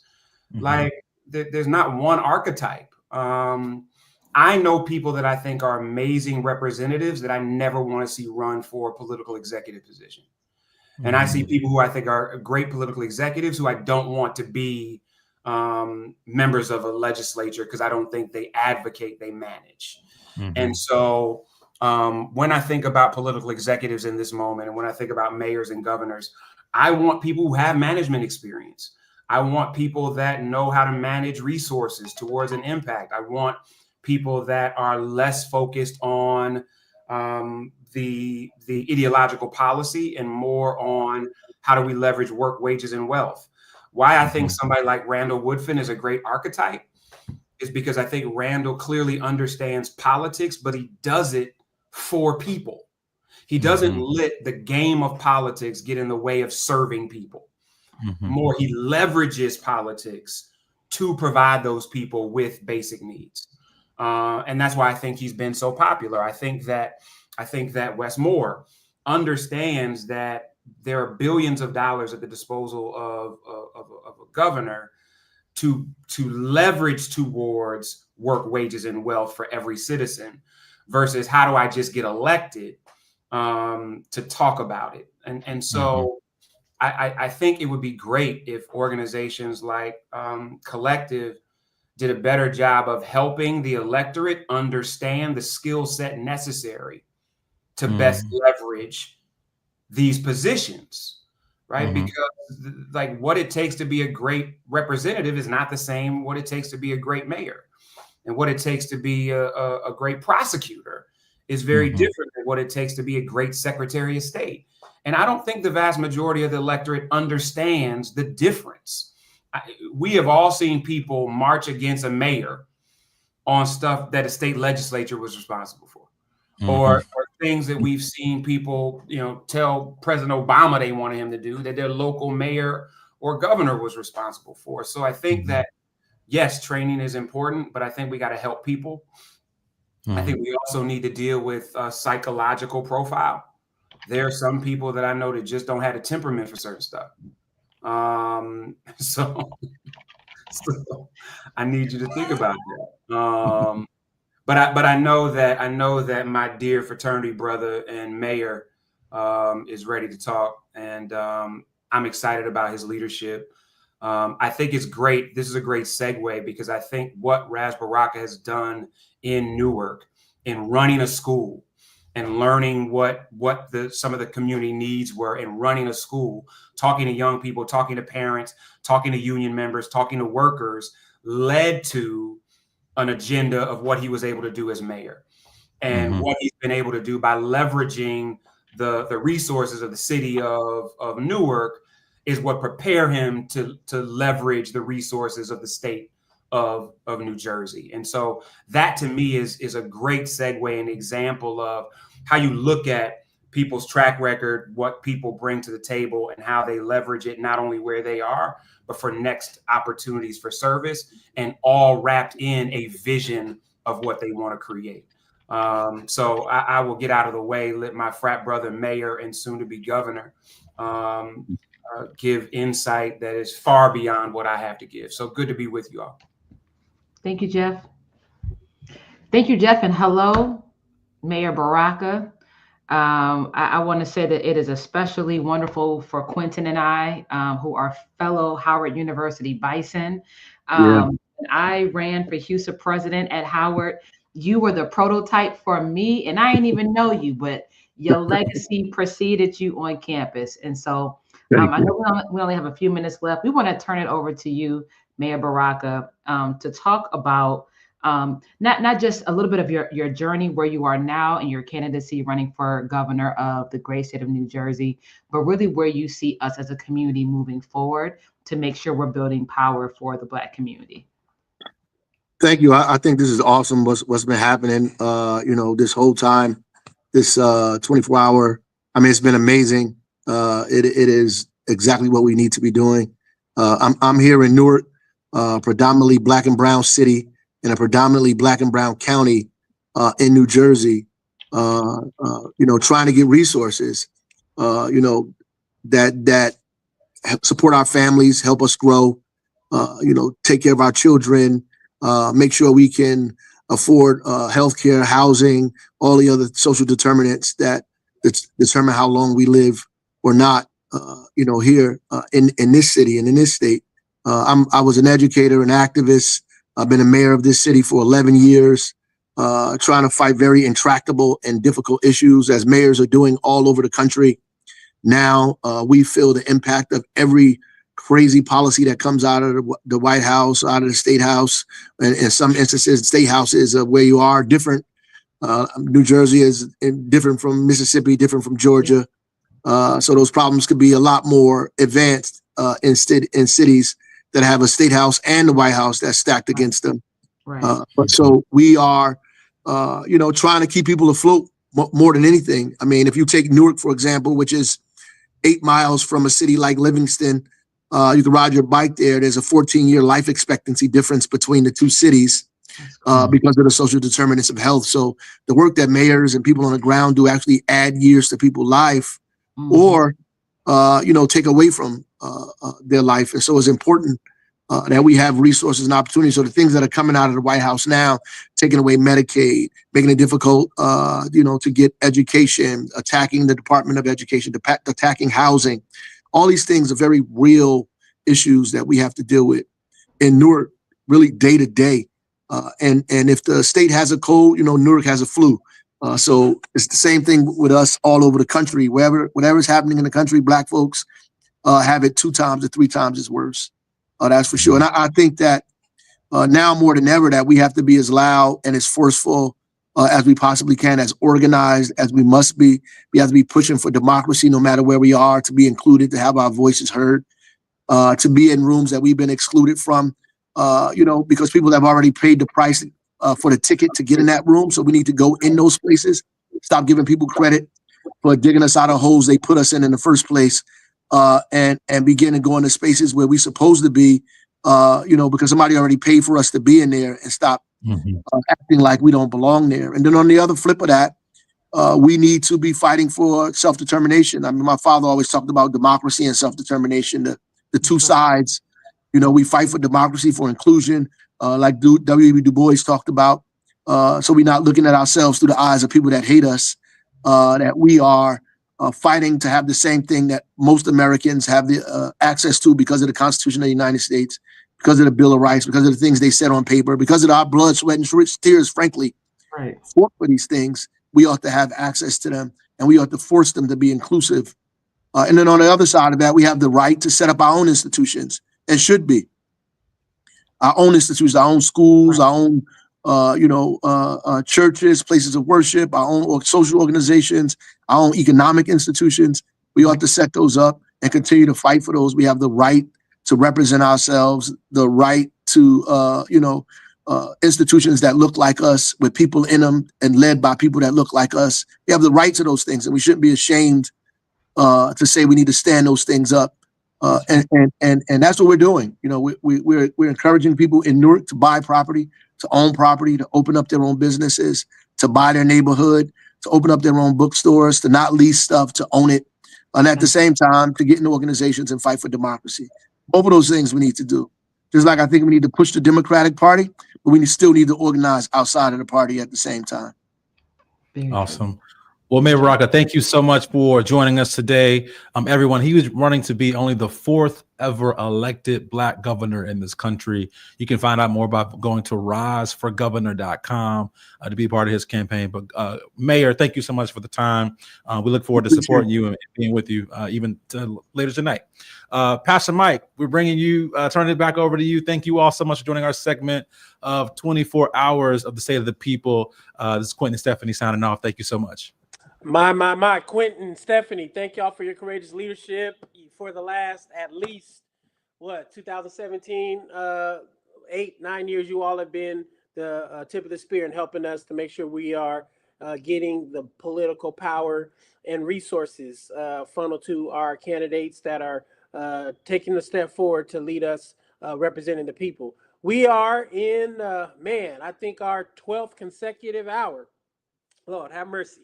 state of the people. We are moving, we are cooking. Again, I'm making the appeal again. Share, share, share. We got another 9 hours of programming that I know will bless, encourage, inspire, and activate you. So share all of the streams. Get your friends, your family, your partners, your homies.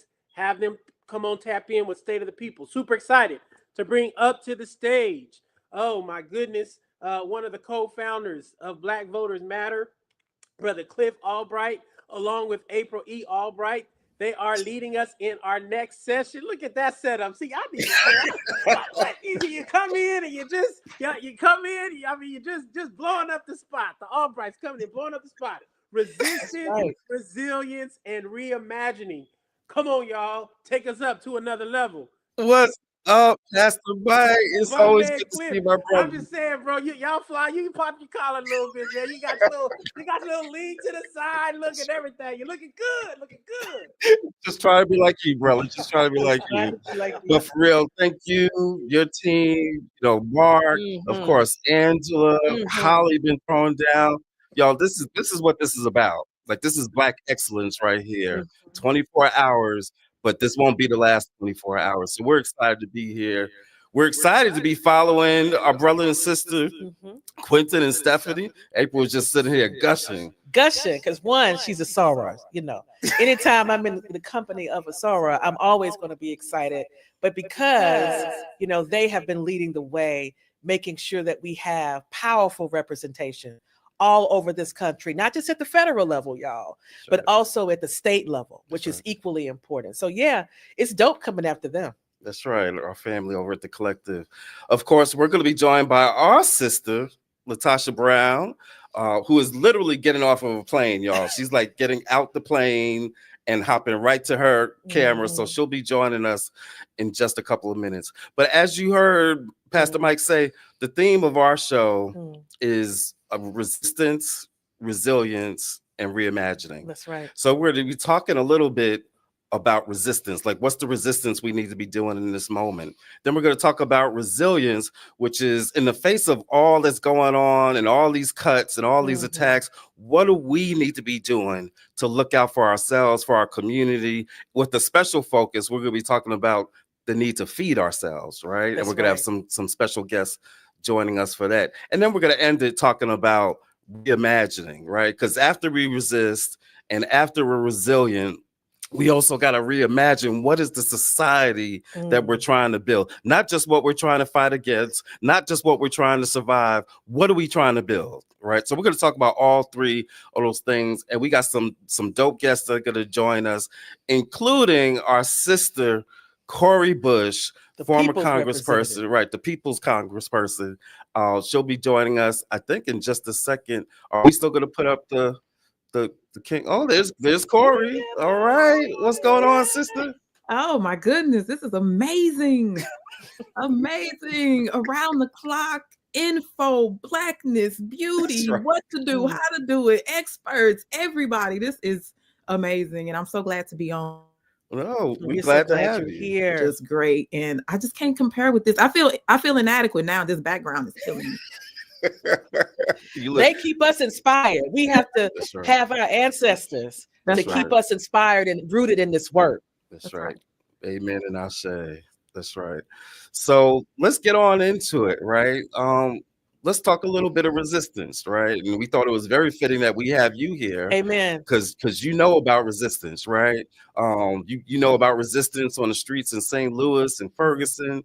You know about resistance sitting on the steps of the Capitol. That's right. Right? Literally helping to restore millions of dollars, maybe billions, right? That's right. Of dollars for our communities as our communities were going through COVID and evictions and all of that. So we know that you about that life. So talk to us a little bit about like this moment that we're in, and where do you see resistance fitting into this moment? I think about how when Mike Brown was killed, and may he rest in peace. When Mike Brown was killed in 2014 at the hands of a then Ferguson police officer, I remember saying to people when they were calling us this leaderless movement, saying, well, hey, there was no instruction manual telling us what to do and who should be in place doing what should this happen in your community. We just reacted. And what we had to look at though was, like for me, I spent so much time watching Eyes on the Prize, and my dad has so many books on, teaching us about, Black history and African history and so much, the great kings and queens and all of the things. So I think about, though, we didn't know who was supposed to do what, when, and what that would look like. But now we have had time to figure that thing out. People have moved into what they know and how to be strong where, and what makes them uncomfortable, who, we know those things now. And so I feel like we were not to reduce what happened at that time at all. But I feel like it's been building blocks, getting us ready for this moment. And so what we can't do, though, as we resist, is we can't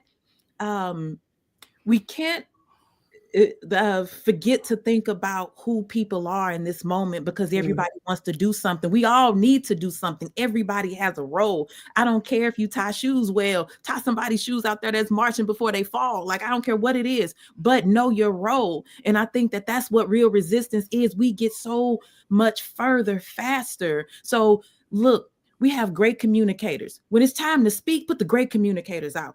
We have people who are fighters that will go up toe to toe and will go do the thing, whatever that action is. They're not afraid. Let's put them up to do the fight. Let's put those up that's in the boardroom to make change in the boardroom. Like, to me, that's real resistance, having everybody doing their thing. Because if everybody's doing their thing in their places, and like for me, I'm in the street, that's who I am. Have everybody doing their thing, and it all adds up to change. I want to, people always think that change happens when they go and vote, right? And even you hear this subtle message around, let's get ready for 2026. And there's truth to that. Let's be clear. But I think what Ferguson shows us, and even some of the earlier civil rights movements, is that that there are things that we can do now. There are acts of resistance that we can do now that actually will impact policy even more. And so, like in Ferguson, right? People weren't voting to get those changes. They were hitting the streets, and just hitting the streets allowed for there to be some changes that were made in Ferguson, even before we got new elected officials. Can you talk a little bit about that so folks can feel empowered right now, even as we wait for another chance, perhaps, to use the ballot to help us? Absolutely. And we can't wait. All of this has to, that's what the movement is about. The movement evolves. It has ebbs and flows. It changes. It grows. And so, yes, as we're waiting on 2026 and 2028, we're looking at what do we need for now? Because right now people are hurting now. People are losing their jobs now. People are hungry now. So how do we take care of one another? So that's one bucket. There are people who are great at that. There are people who know how to get the resources, get the money, save, take care of the people on their blocks. We need those people doing that now. There are also folks that are the ones that say, hey, we're the ones that'll do the action. So we're going to go out and do that work. We need those folks activated right now, because what happens is when we start to pull on those folks that are active, that are out in the streets, that are doing the community engagement work, that are doing that education at whether it's, at the community meeting or wherever in those communities, even at the club, because I used to go to the club and do some of mine.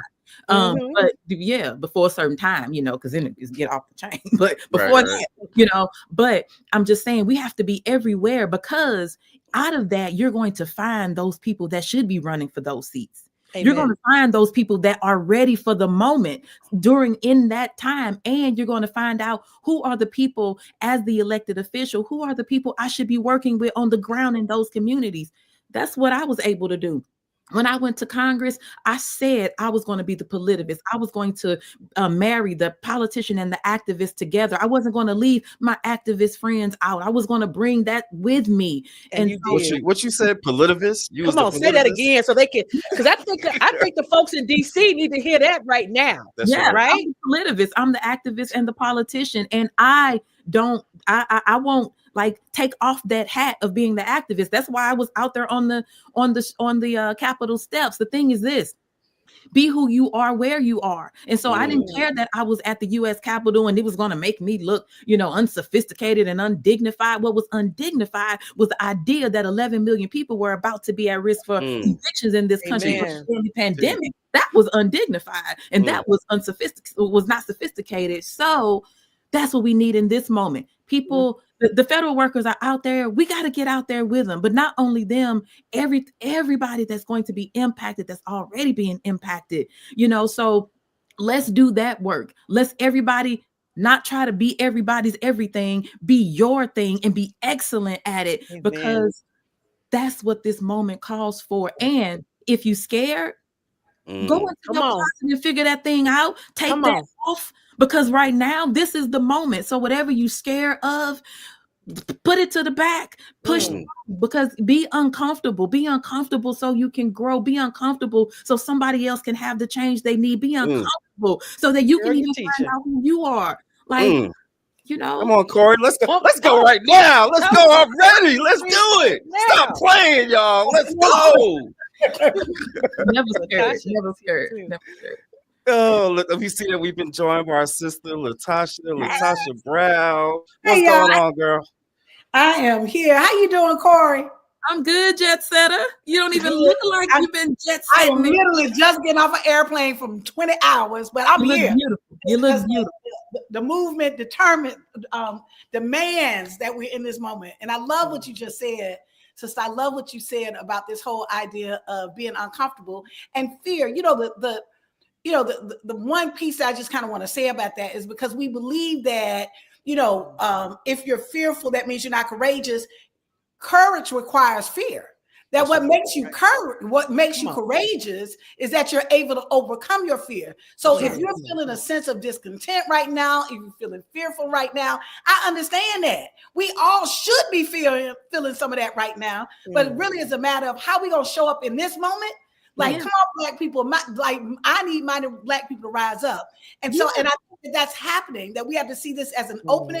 Sometimes say folks, one person may say what we're experiencing is a setback, or is it a setup? Because the truth of the matter is, instead of us thinking of ourselves just as citizens of a nation that has humiliated us, that has exploited us, that has raped us, that has tried us, that at the end of the day, we should start thinking of ourselves as founders of a new nation, a nation yet unborn, a nation that we've got to create that for all of God's children. We can do that. But it's going to require, so we need to really see this moment, as hard and as challenging, as difficult as it is, we've got to see this as the moment. Y'all, this is nation building time. This is the moment we can create. There's enough resources that we got the creativity. If anybody, you need some Black folks with creativity, we can create a healthcare system that can take care of all people, right? We can create political systems that got a space for all people. I'm not even just saying for Black folks. I'm saying that we are nation builders, and we've got to get back to thinking of ourselves as nation builders, not about somebody else's dream, but about really what it is that we desire, we deserve. And so in this moment, we've got to do a couple of things. We got to gird up.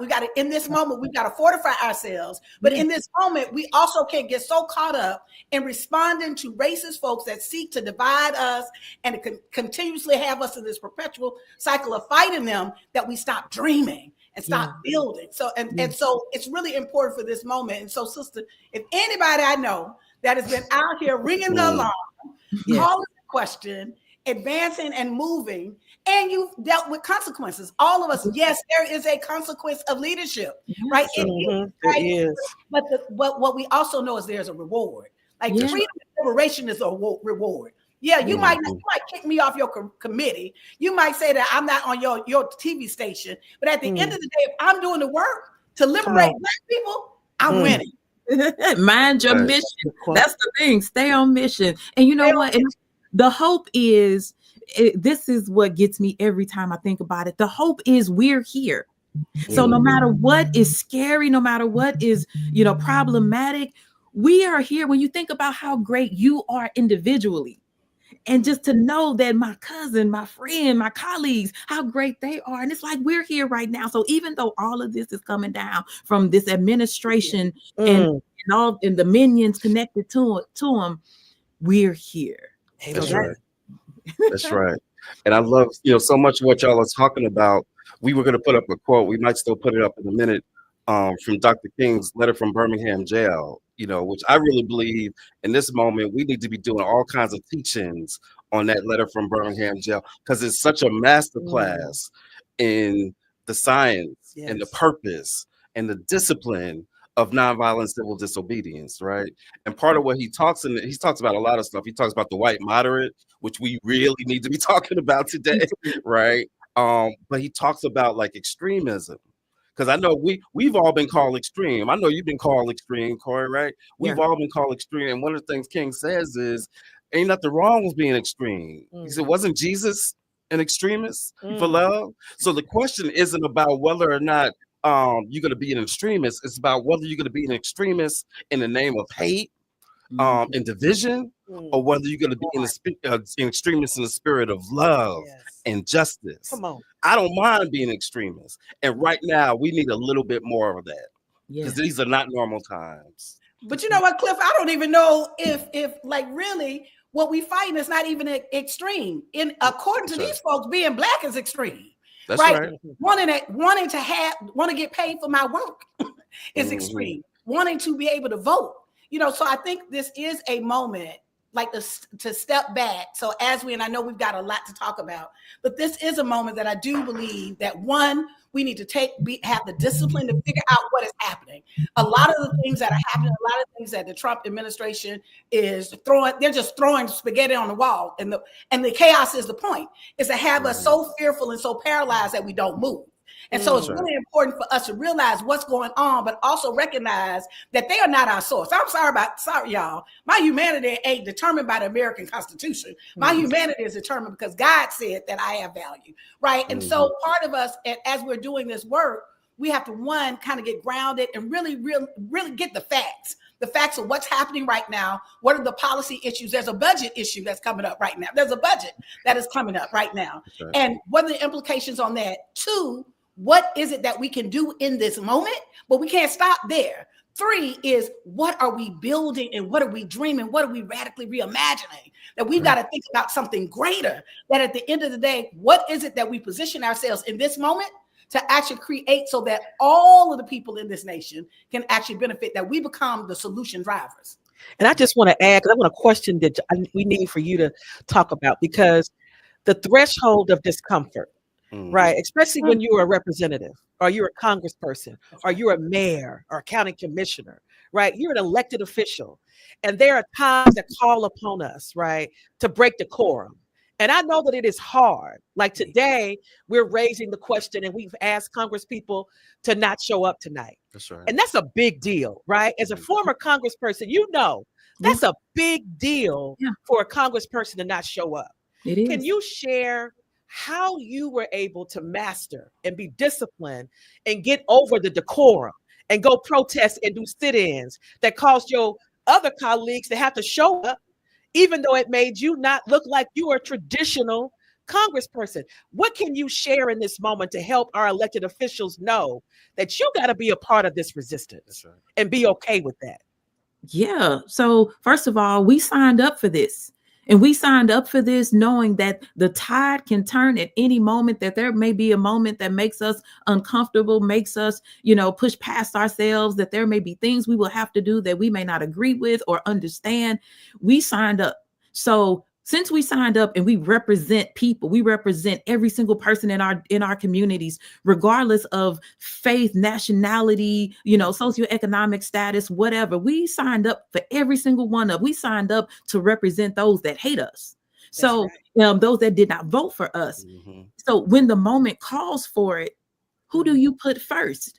Do you put first the people? Or do you put first my committee or, my standing with these folks? Do I put first what looks dignified? For me, I didn't go there for any of that. I went there for the people. I went there to make sure that the people of St. Louis, that their voices were heard. I went there to make sure that we were actually doing something about police brutality and Black infant mortality and homelessness and so many other issues, because I've been there and I know what that policy violence feels like, when people who think that they're doing good because, you know, it sounds good and it feels good when I can talk about it in my community, but I didn't really do jack.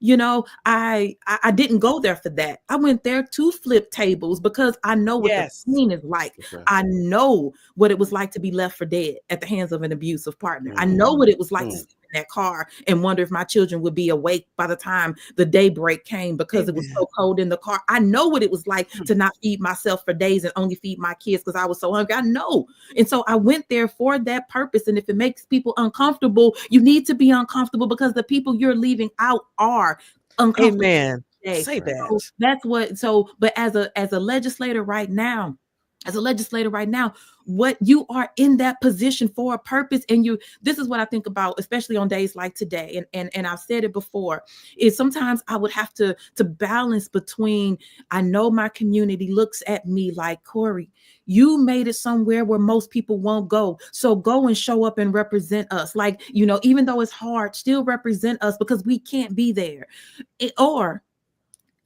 What do I do with the fact that I have this privilege to be able to walk in the room? But for tonight, yeah, I do believe that the answer is don't show up. Don't give that to that man. Don't give him the stand-ups. Don't give him that moment, you know? So it's tough though, when you're Black, especially, you know, it's tough because your people are like, but we, you know, we want that representation. Right. Yeah. Well, Corey, we are so thankful for you. We're so glad you were able to join us. We know you got stuff you got to do because you're getting ready for your own show that you got coming out. You want to talk about that? Yeah. I have a show with none other than the Jamal Bowman. It's called Bowman Bush. It's, you know, it'll be on YouTube on Zateo coming out this week. And everybody should take a look. We're going behind the curtain of Congress. We're going to talk about what happened to us. We're going to talk about what happens to Black folks when they stand up for what is right. When we stand up for all people, when we do it unapologetically, what we put on the line. But for us, if we had to do it all over again, we would. Thank you so much for joining us. We're looking forward to talking to you soon. Thanks again. Yeah. Corey Bush, y'all. Thank you all. And let me say this lastly. Thank you all for the support for people like me when we were running. Thank you. Always. Always. So You won't back down. So we just been talking a lot about the resistance piece, and now we want to transition a little bit and talk about the resilience piece. And those two things are connected, right? Because being resilient in this country is an act of resistance. So they're not opposites or separate. But we want to talk a little bit about resilience, particularly in the face of some of these policies, some of these cuts. Latasha mentioned these budget cuts. They just passed a budget that's going to be cutting things like Medicaid, food stamps, SNAP. There was a story yesterday about Social Security might start missing payments in the next 30 to 90 days. So we've got some folks that are going to come on and join us. And I'm not sure, we might have a special guest. I don't know. Do we still have a congressperson trying to pop in, or we waiting to hear about that? But we still got our guests who are about to come in, because one of the issues is around food, right? And no matter what somebody once said, no matter what you say about your enemy, a people that cannot feed themselves is lost. And so we got some folks that specialize on food sovereignty or food independence. And so we got some folks from the National Black Food Justice Alliance. We got Sister Kenya that I think is going to be coming in just a minute. And then she's also joined by one of her member farmers, brother named Duran, who's going to be joining us. And just there she goes. And so, how you doing? Hey, y'all. Hey, how y'all doing? All right. Great to be here. Thank you. I just want to share some quick numbers around when we're talking about food and food security. Part of this budget that is up right now that the Republicans are proposing, these are some numbers, y'all. They're planning to they want to cut up by $880 billion through 2034. They want to, this is coverage loss for over 36 million people in this nation. They want to cut SNAP over $230 billion by 2034, Over 40 million people are covered by that. They're literally looking at Head Start. They want to cut Head Start, which now provides early child care to 650,000 poor and low income people. Like, we have to really be able to recognize that we're not making this up. We're saying that millions and millions and millions of people who are already on the borderline of food insecurity, now you've got a budget. The Republicans are trying to pass a budget that would have devastating impact on them. And all of that happening as what's going on, as these food prices are going up, grocery prices are going up, Trump and his tariff. Look, you don't need to know all the science around what's a tariff and the mechanics of how it works. Know this, it is a tax on what we pay when we go shopping. And that includes a lot of our food items, right? And so those bills will be going up even as these services and this assistance is getting cut. So that's why this conversation right here, and I'm gonna pass it over to Kenya. Tell us about the National Black Food Justice Alliance and what y'all do. Sure, and it's beautiful that y'all were just talking about Ferguson, because our founders, Dara Cooper, Beatrice Beckford, and Malik Yakini, birthed the alliance out of what was happening in Ferguson 10 years ago.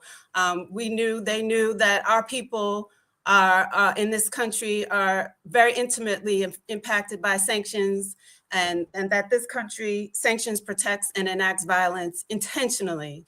And that's the one of the most insidious ways that we can experience violence is hunger and malnutrition, right? That's right. And that's connected to poverty, wage, and labor and exploitation. And hunger is a very violent phenomenon, and it's very deliberate. All of what's happening is very deliberate and methodical, and it's also avoidable.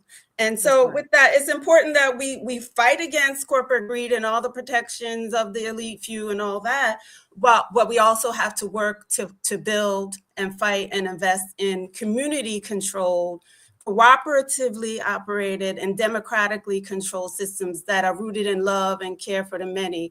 And the National Black Food and Justice Alliance and our members across the country are building and fighting for these systems.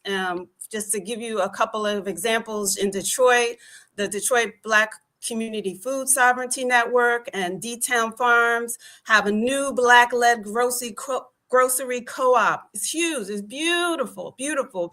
Black people in Detroit, please support the D-Town Food Co-op. Critical sustainable agricultural training programs for our future generations of Black farmers via farms like Soul Fire Farm in upstate New York.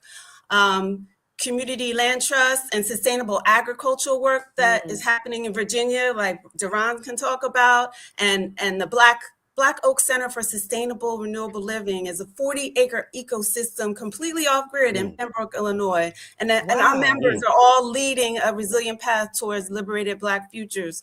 And that's just some of the work that's being done. And I'm not a farmer, so I really, really want Duran to talk a little bit about all the work that and how he's being impacted by the freezes, but also what are we doing to resist?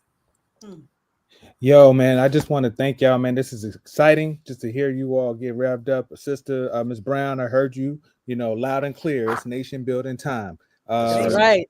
Recently, what I call the Trump First 48, we done had the contract cancellations for farmers.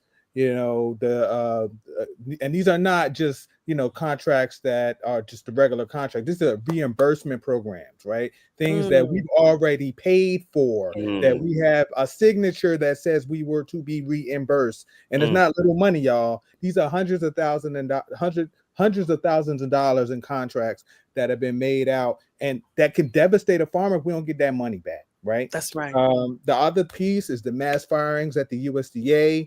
It was already a challenge for Black farmers to get the resources and programs that we are entitled to as Americans at the USDA. But to fire all of these people creates a bottleneck where individuals can't access the programs that they were already fighting to not be discriminated to see.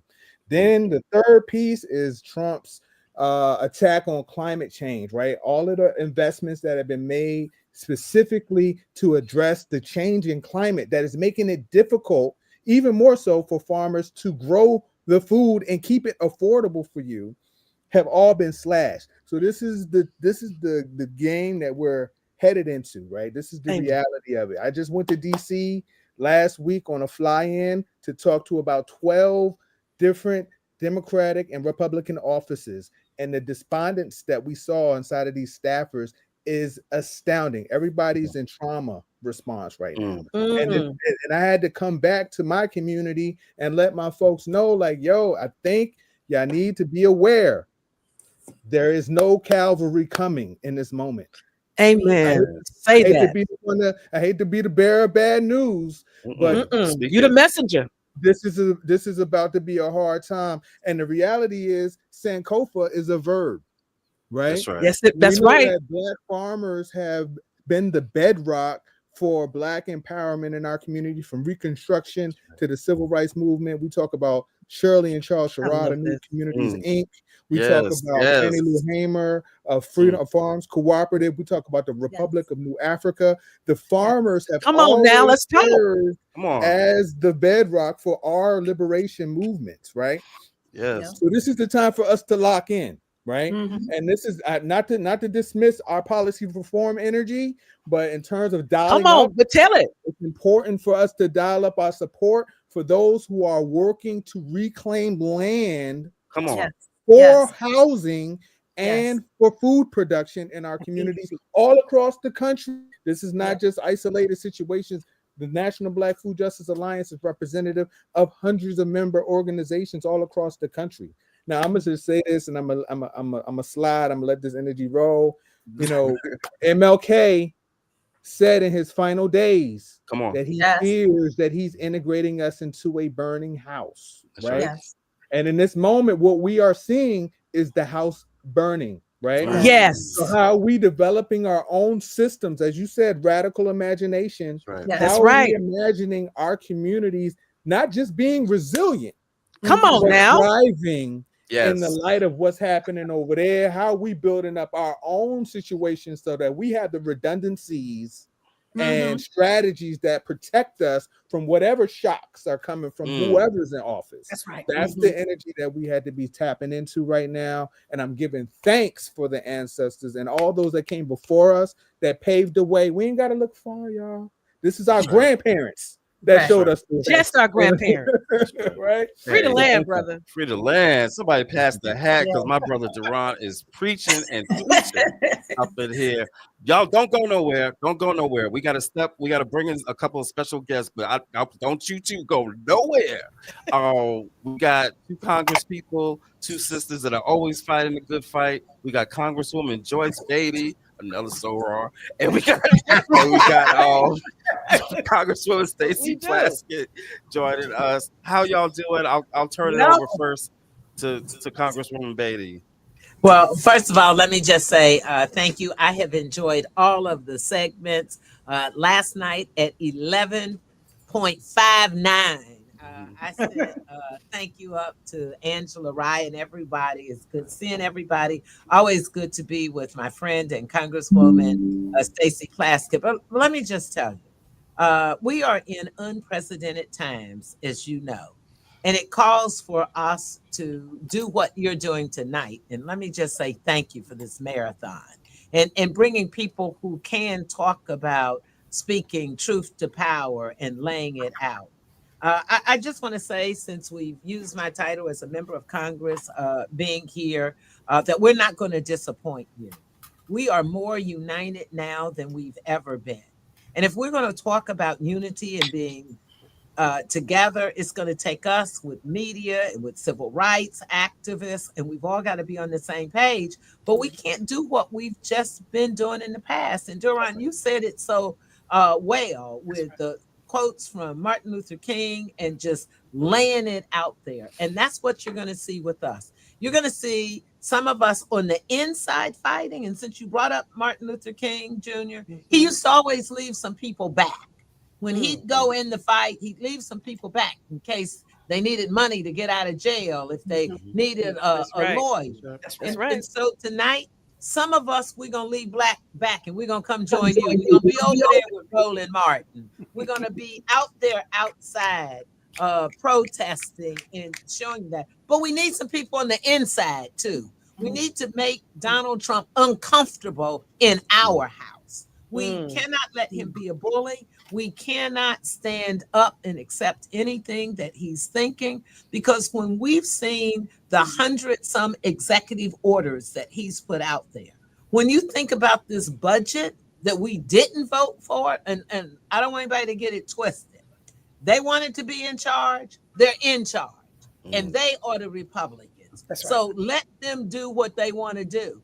And now what they're finding out, with our 215th, for the first time in the history of the Congress, we have voted in unison. We have voted Hakeem Jeffries. We all voted no. We brought people in from their hospital beds. We brought a lady in that brought her 3-week-old baby with her. Yes, she because sure she did. said, I'm going to be here to vote with my colleagues against this. And why?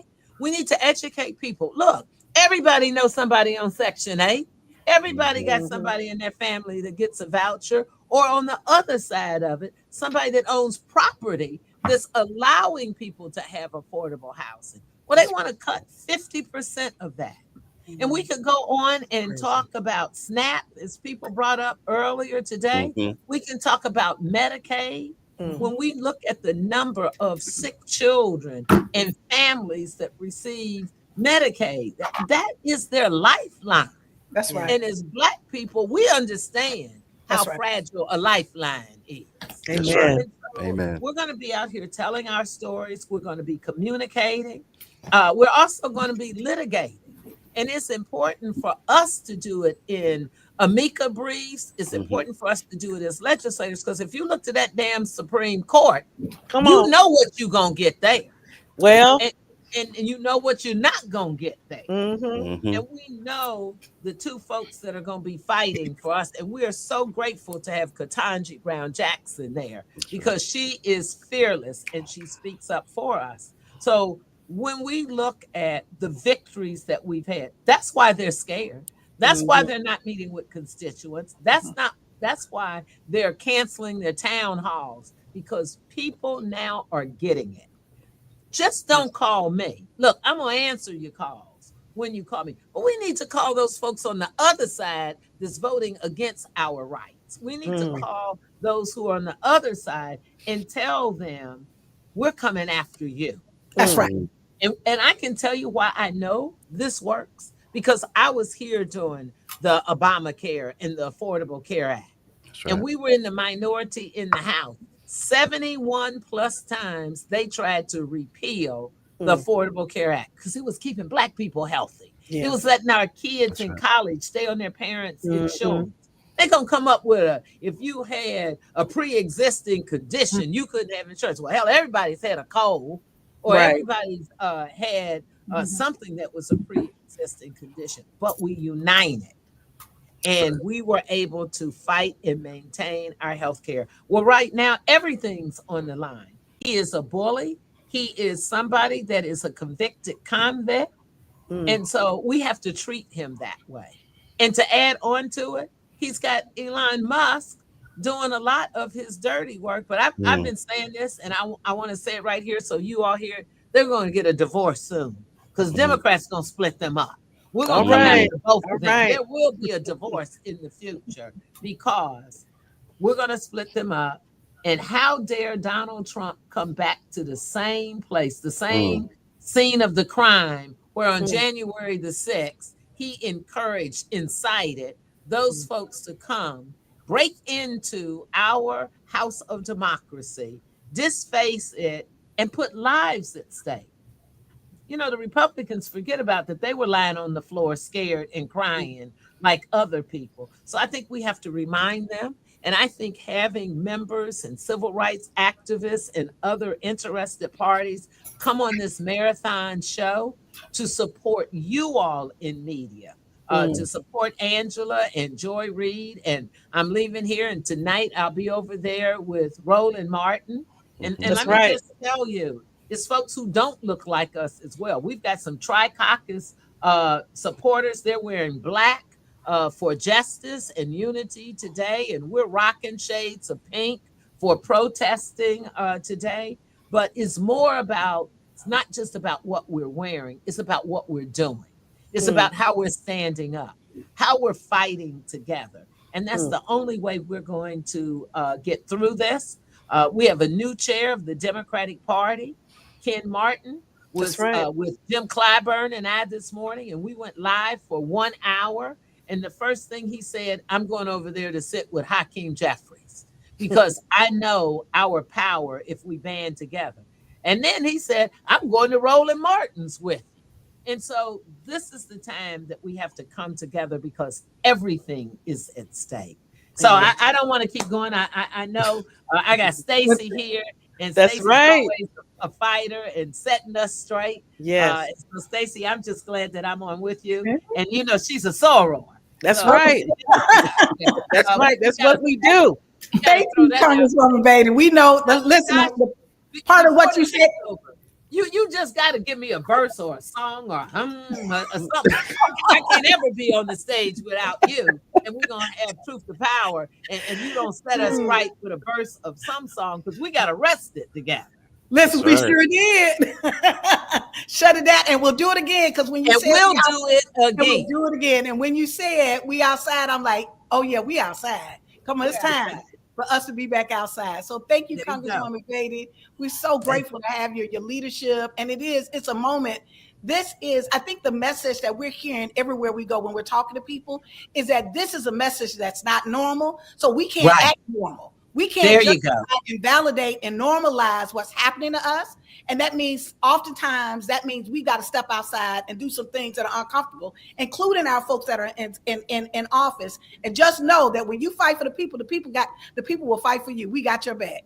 Well, I'm going to send y'all a clip at 9 o'clock because I'm going to be coming live, and I'm going to send you a clip for 9 o'clock to show you what we're doing when Donald Trump's trying to bully us. All right now. All right, Representative Plaskett, you wanted to say something before we wanted you to. Sure. Thank you so much. And it's so good to be on with my sister and my soror, Joyce Beatty, on this to have a discussion with you all. Thank you so much, first of all, for making this space and this opportunity for Black Americans, for Black voters, for our community to hear and to understand what's at stake and to let them know that they have power. Listen, I am a Black woman. I represent a territory. We have limited rights as it is. I understand what it is like not to have full representation, not to have full power. And I want you to know, though, that has never stopped me. It allowed me to be an impeachment manager when we impeached that MF the second time. Come on now. January 6th, right? We also, I spoke up during the speaker race to talk about individuals who don't have rights. So we can raise our voices and we can be heard and individuals can hear from us. And we need to hear from you because right now, the Democratic caucus does not have the votes. We are in the minority, which means that we cannot bring a bill to the floor without the speaker's approval. We cannot call a hearing in Congress. We do not have subpoena power.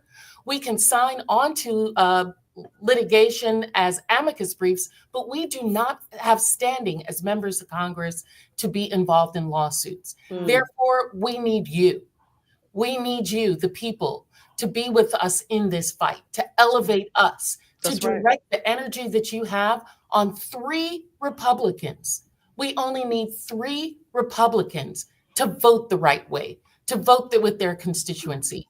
Listen, there are Republicans who have more people on Medicaid than Democrats do. That's right. There are more Republicans who are on SNAP than there are some Democrats. There are more Republicans who have constituencies who rely on Head Start, on all of the social entitlement programs that are there to uplift all Americans, not just Black Americans, not brown Americans, but all Americans. And you can best believe that it's occurring more in red states than it is in blue states. Yes, sir. And so we need them to do the right thing by the people that they represent, whether they be Black, brown, or white. And they're not, because they have fear in their hearts, they have greed in their hearts, and they have a desire for power. Those are the things that are stopping them from doing what's right and what will uplift all Americans. America is only great because of its diversity. America is only the power that it is because it has allowed itself to recreate itself over and over again by allowing new ideas, new people, new genres to come into what we call the American experience. And so Elon Musk wants to stop that. Donald Trump wants to make sure that it's only for himself. And there are plenty of other people out there who know they are in the last gasp of white privilege. Come on. Tamp down the rest of us to ensure that they and maybe their children have the benefits of it. But as I've heard so many people say, we are not going to go back. I'm not going to live how my parents live. I'm not going to live how my grandparents live. And I sure as hell are not going to let my children live like that. Amen. So I will stand up to power along with all of my brothers and sisters in the CBC. We are over 60 members, and we will represent ourselves differently because we have different constituencies, but we are all of one mind that what is best for the least of us uplifts all of us. And so that's what we're working on right now. And so, you know, we've got to continue. I'm so grateful that you guys will be going on and be in the time that Trump is spewing lies and hatred and division during that speech.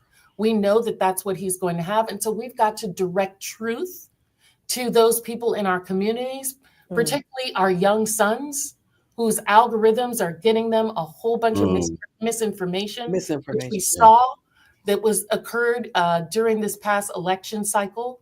And so we've got to get truth to them. We've got to flood them with the truth and with love. I know that that is also something that I recognize that our community has not entirely felt from us. And so not only do I want to show them power, but I want to show them love, sacrificial love that I'm willing to do to put my life on the line, my voice on the line for them each and every day. Representative Plastic, a quick question before you leave. So you were saying that you all are in there. We know that you're fighting. You're fighting. We know that there's a fight going on in there. We know it's an intense fight. And so people that are listening right now, that are looking right now, and they are deeply, deeply concerned about the budget cuts, and they want to put pressure. As you said, there were 3 Republicans. What do you suggest that they do? Do you have any recommendations of what they can do? I think, you know, the best Republicans to go after are those who barely won those seats against Democrats. Right.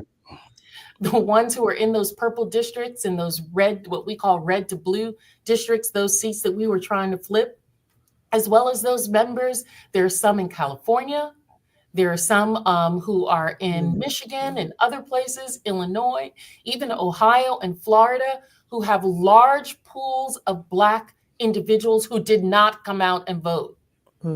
We've got to ignite them. We've got to wake them up. We've got to get information to them. We've got to share with them, Sister Brown, that they are about to not only, you may not be on Medicaid, but that's going to mean that uncompensated care is going to happen in your hospital, which means that nurses aren't going to be able to be paid. Services are not going to be available to your entire community. Head Starts are going to close. School lunches aren't going to be available. We know that when children are hungry, they can't learn. When children can't learn, they drop out. When they drop out, they can't find a job. When they can't find a job, they move to crime, and the prison pipeline begins. We know that this is an insidious attack on our communities, and we've got to share that with them and let them know that their vote, their voice is their power. And that we cannot allow some soon-to-be trillionaires' algorithms stop them from their power. Well, thank you. Thank you so much for joining us, for sharing that advice on that strategy. And just know that even as we get past this immediate moment that we're in this immediate fight, that, you know, as you continue to raise the alarm and the need for our brothers and sisters in Virgin Islands to have full representation, just know that you have a friend in Black Voters Matter. Thank you. And I know that my soror, my sister, Congresswoman Joyce Beatty, talked about Martin Luther King. But I'm from the Caribbean, and I'm of the Stokely Carmichael, Malcolm X. Hey, come on. You can't see the other picture we got. Y'all know where I'm going to be. Y'all know what I'm going to be doing. Love you guys. I want you to know that Brother Stokely is in the room. Is in the room. So We'll show it at some point. Yeah. But We don't want to mess up the. We don't have a lot of time left. Yeah. But this conversation that we had with y'all, yes, and that we want to end with is kind of related to what y'all were talking about, right? Oh, Because it's important for us to understand resistance and how, voting is one form of resistance when That's it's right. done right. Right? Right. Like Malcolm said, when it's done intelligently, it can be an act of resistance. That's right. And we want to talk about the things that we can do in our own communities to help insulate us, right? From the policies and the regressiveness. So if they're going to cut off our food, we're going to provide our own food, right? That's right. If they're That's going right. to make it so that our education is not going to be taught to us, right? Then we're going to teach ourselves, right? And so that part of what y'all are talking about is important, but it's also connected to reimagining, because the one thing the Declaration of Independence had right was the section when it said that when this government ceases to give you life, liberty, and the pursuit of happiness, it is the right of the people to abolish it and create something new. And so that's the part that Black Voters Matter, we cleave to, and I know y'all cleave to it too. And so we want to make sure that we end this, making sure we send a message to our communities that it is time for us to, what Latasha always says, radically reimagine, right? Be founders of a new nation that is going to give us the rights, because you don't get no rights from interpretation of a law or the Constitution. You get rights because you have decreed and drafted a Constitution that gives you that right. So we as a people have got to start thinking differently, and we want to open up the floor to start talking about that as we talk about how we fortify ourselves in this moment.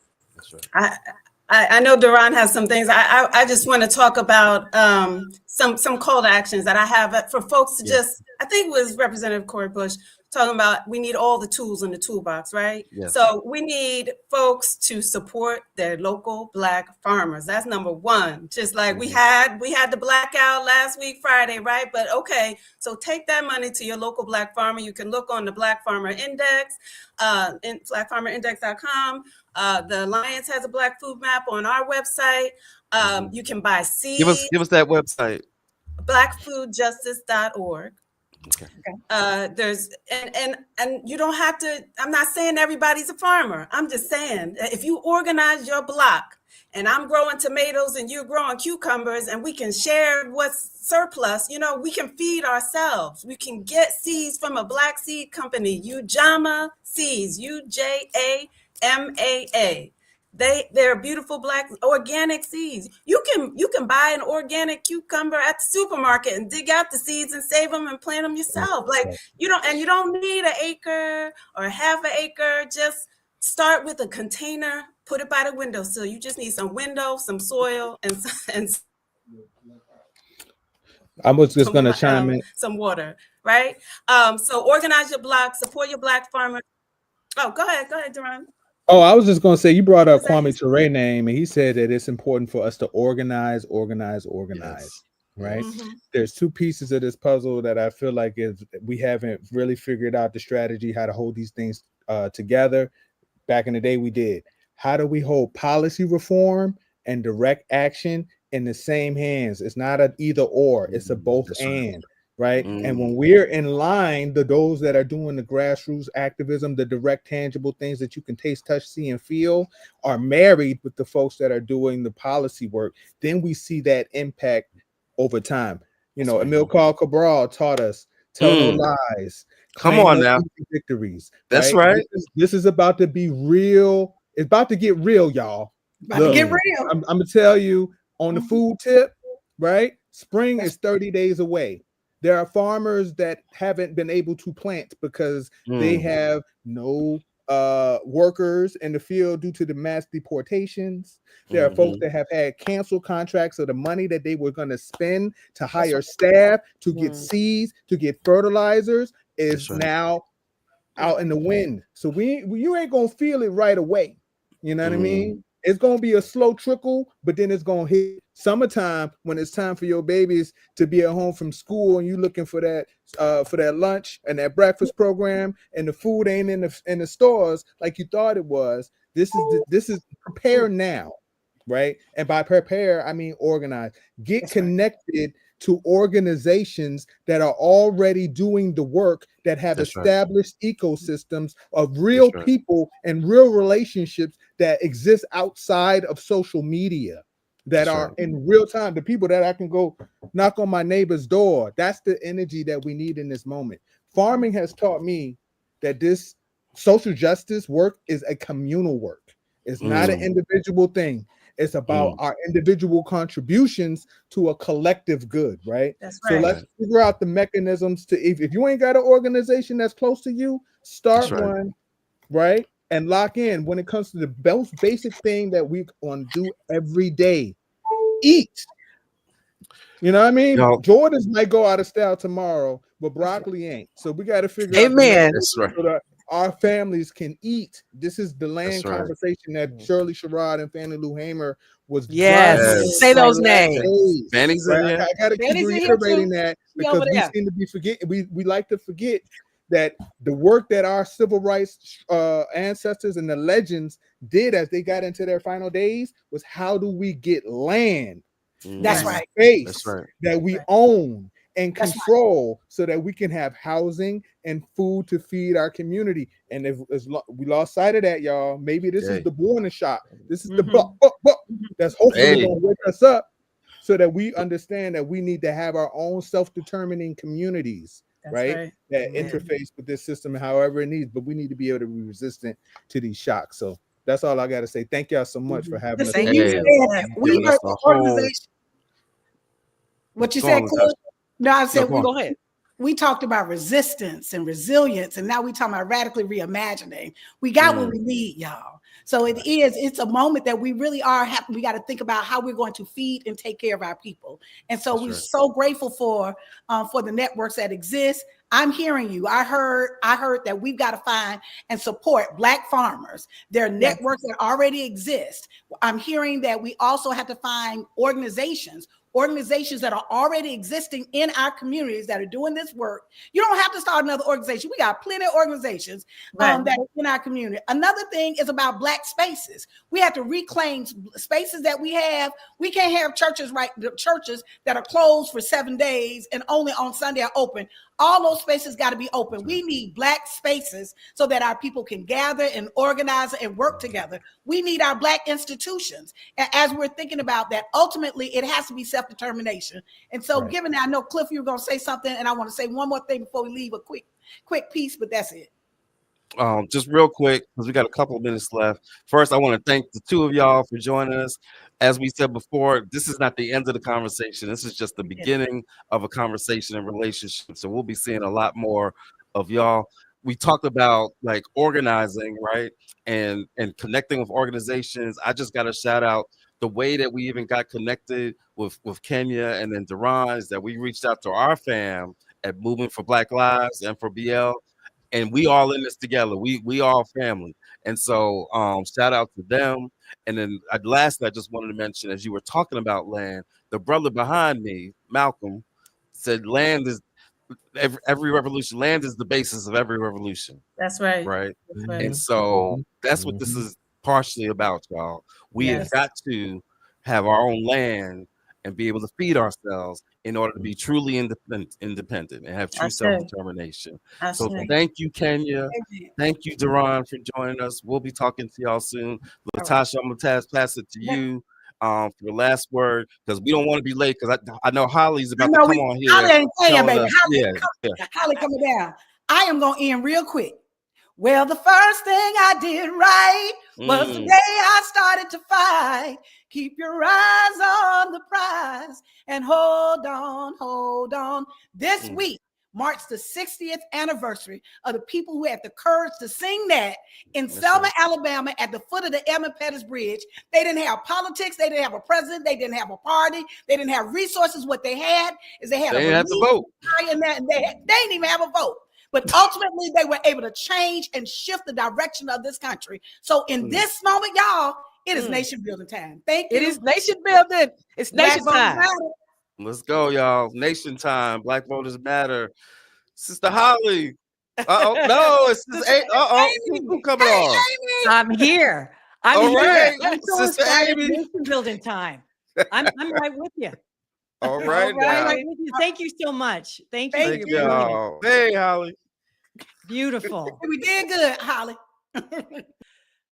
And let me just say, first of all, you are watching State of the People, stateofthepeople.media. If you're watching this live stream, it's time to share what this is about. This has been going on since midnight, and it's going to keep going on. I'm joining from Oakland, California. My name's Amy Allison, and I'm going to be with you the next 4 hours in between the brilliance and the heart and the everything you've been seeing. So, spread the message, share it on social, send a message to your friends. This is what we're doing tonight. And this is a 24-hour channel breaking down what's happening with Black people. And we're just getting started. I'm so excited for our next group of brilliant organizers and leaders. The next segment is entitled Undistracted Presents the Group Chat Live with our friends Brittany Packnett Cunningham, Dr. Brittany Cooper, and Dr. David J. Johns, the awesome. Thank you so much. And I'm going to pass it on to you. Oh my gosh, Amy, first of all, you came on here looking gorgeous. Can we talk about it? Just snatch, okay? Yes. It's the state of the people, the state of beauty, the state of Black don't crack, all of the above. All right. That's right. I love it because we show up and show out everywhere we are. Family, it is so, so good to be with you all.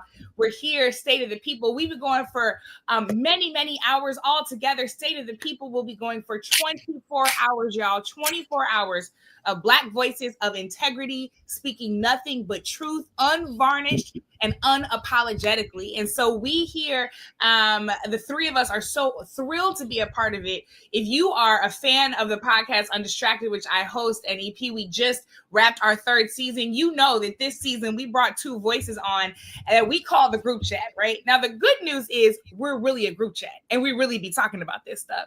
So we said, why not go ahead and bring that group chat first to the podcast?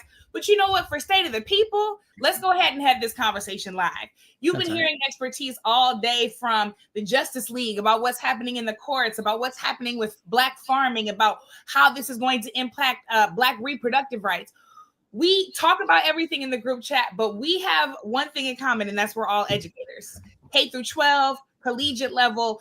We're talking about scholarship. We're talking about leadership, education, policy, education, equity. All 3 of us have done that work. So we want to talk about how this white supremacist agenda is going to impact our young people and why it is so clear that the U.S. Department of Education is a target in a particular way. So we just gonna go ahead and dive right in. Is that all right, Coop? Let's do it. Is that all right, DJ? You already know it is, Civil. Let's go. All right, let's go. Listen, for those of you who don't know, there is a woman named Linda McMahon. And if that last name sounds familiar because you and your family watch WWE, yes, we're talking about that McMahon, all right? Vince's wife. She has just been confirmed to be the Secretary of Education. But here's the kicker. Project 2025 told us, Trump told us, and now Linda McMahon has told us. She has been confirmed to be the secretary of an agency that she intends to dismantle. I don't know about y'all, but I don't need to be the boss of something I'm trying to end. But that's exactly what she's doing, right? She just got confirmed at 9:30 p.m. last night. She sent out an email, wasted 0 time, and said a couple of things. First, she said, quote, "My vision is aligned with the president's to send education back to the states and empower all parents to choose an excellent education for their children." That is what we call coded language. But before we get into that coded language, David, let's talk about why abolishing the Department of Education is not just bad, it's real bad. Tell us just how bad it is. Yeah, in short, first, let me say thank you all for creating this space. I love the 2 of y'all, and shout out to everybody who's powering this. Y'all are the real MVPs. Also want to offer up a consideration. I know that many of us are used to naming white supremacy, but I want to take back the power and name it for what it is. It's white delusion. Part of the way that white delusion works is to divest in the people, the communities, the institutions that support equity, that are about fairness, that are about investing in the people who built this country for free, as our sister, my twin, Angela Rye would say. And if we think back 51 years ago, this is in part why I started the Teach the Babies podcast, to celebrate and remind us about the lessons that we should have learned from Brown v. Board. But 51 years ago, Brown versus the Board of Education, one was tried. And before that case was tried, it was the reality that states and local municipalities abdicated responsibility for developing our babies. Now, let's be clear, that is not new. What we know is since the transatlantic and trans-Pacific slave trades, Black people have had to do the work of ensuring that our babies know who they are and whose they are. We've never fully trusted public education as a system, but having a Department of Education that provides federal oversight to ensure that states aren't legislating genocide, like what's happening in the state of Florida with the failed history teacher turned governor and all of his antics, or what's happening in the state of Texas, where I am in this moment with Greg Abbott. If we lose the federal protections, we should expect that our babies will be consumed, they will be terrorized, even more than they have been heretofore. You know what, Coop, I'm going to come to you, but first we actually have some voices coming from Congress. Actually, I'm going to come to you right now, and I know that they're going to join us in just a moment. So David really helped us contextualize exactly why this is so dangerous, right? And yet this is an attack we've always faced. Clearly, those that think that they're in power and want to try to wield that power as they see fit know that Black knowledge is dangerous, that Black literacy is dangerous to their agenda. That is why it was illegal to teach Black children how to read and write, whether they were free or enslaved, right? That is why it was illegal for us to assemble in certain ways. That is why, once again, we find ourselves with certain texts about our history being banned over and over again. But you know what? Go ahead and ban them books, because we're going to make sure that they sell out, okay? That's right. Run up these book sales. Correct. Right? But so David contextualized for us that this has always been the case. And yet the Department of Education has been central to our continued fight for freedom. Why attack the Department of Education to be dismantled? Why not the Department of Labor or Interior? Why the Department of Education? Why is that so critical to their plan? So thanks, B Squared. It's good to be here with you and good to be here with my brother, Dr. David Johns. So here's the thing. There has been a 40-year assault on public education that this is the culmination of. There has been an attempt to undereducate the populace, because look, when you have an educated populace, then you have an informed voting electorate, and they tend to choose differently. This is why folks get very upset when their kids go out to college and then come home with a bunch of liberal ideas about inclusion. And we have a strain of that in our community. When I was going off to Howard, all the church folks in my life said, now don't go up there to Howard and act like you don't remember the Jesus that we taught you about. So there has always been this suspicion about the kinds of liberalism and inclusion that you get when you start to mix people in different perspectives. But our folks have never let that take away their good sense. They always meant stay grounded in the things that are going to keep you and don't walk away from the people who loved you and who raised you. And that's the difference, right? So look, I work in higher education, and these assaults are not just going to come for our people in K through 12. They are also going to come for kids who need Pell Grants to go to school. They're also going to come for departments that grew out of the civil rights movement, like departments of Africana studies, like departments of women's and gender studies, like these, programs like McNair and Upward Bound that give our kids a leg up. So you have to ask, what is the ultimate goal? The thing that distinguishes America from the rest of the world has been our public education system. You didn't have to come from nobility to deserve an education in this country. You didn't have to come from money to be able to walk into a school and be serviced. Even sometimes when the quality of the services weren't great, there was this sort of democratic ethos that we educate everybody. There's also this desire or a set of legislation that comes out of the Civil Rights Act that also protects kids with disabilities. That's why your kids that have disabilities can get special education, can get IEPs. When you begin to dismantle the Department of Education, you take away all of those kinds of protections. And the reason they want to do it is because access to education has been Black people's pathway into the middle class. That's it. I am the daughter of a single mother and a father who passed away when I was a little girl. You don't become a PhD from the projects unless you have access to a good public education. And even though I grew up in one of the poor states in the Union, in Louisiana, in rural northern Louisiana, I still had good teachers and an advocate mother for sure, but I had access to a public education that put me on solid footing with my classmates and made a pathway for me to be able to go to college. And then there were programs like Upward Bound and McNair that helped me to chart my path. They want to dismantle every pathway into the middle class. So this is also firing all of these public workers because Black people are overrepresented in federal government employment. This is of a piece with that. They want to shut down our pathways to make ways for ourselves. Brittany, can I? David, just give me one moment because we've got two members of Congress with us that I want to make sure that we bring in ahead of this joint address tonight. We've got Representative Hank Johnson and Representative Kelly. You know, you all have been doing this work for so long. Thank you so much to both of you for joining us. We know that your time is limited. Congresswoman Kelly, I want to come to you because you know that the fight to protect public education for all families, but for Black families in particular, has been critical. What is the Congressional Black Caucus prepared to do to make sure that those protections are in place for us, knowing that Trump's got a plan and it's not in our favor? Well, one thing I just wanted to add to Dr. Cooper, I started the Black Alumni Scholarship and the Black Alumni Endowment 20-something years ago, and it's still going strong. And I have to go to my college April 25th because Black students are so despondent that they think that they're not going to be able to get those scholarships anymore, you know. So on top of the Department of Education, just see other parts of it too. As you know, we are fighting with one hand behind our back because they're in charge of everything. But we have an awesome leader in Hakeem Jeffries, but also an awesome leader on the Education Committee, Bobby Scott from Virginia. And, you know, we're working with so many people on the outside. That is what's saving us.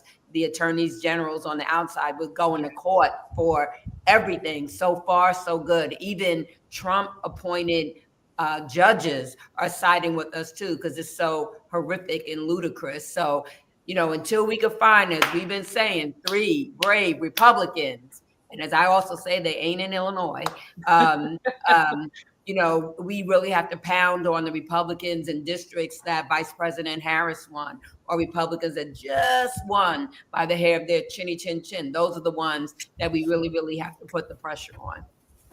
That's incredibly helpful. Congressman Johnson, you've been in the fight to protect education for a very, very long time, but we know that Congress represents the people. So what can the people be doing? How should we be engaging with your offices to make sure that you have the support that you need to protect public education? Well, thank you, Brittany, for all that you do to support education.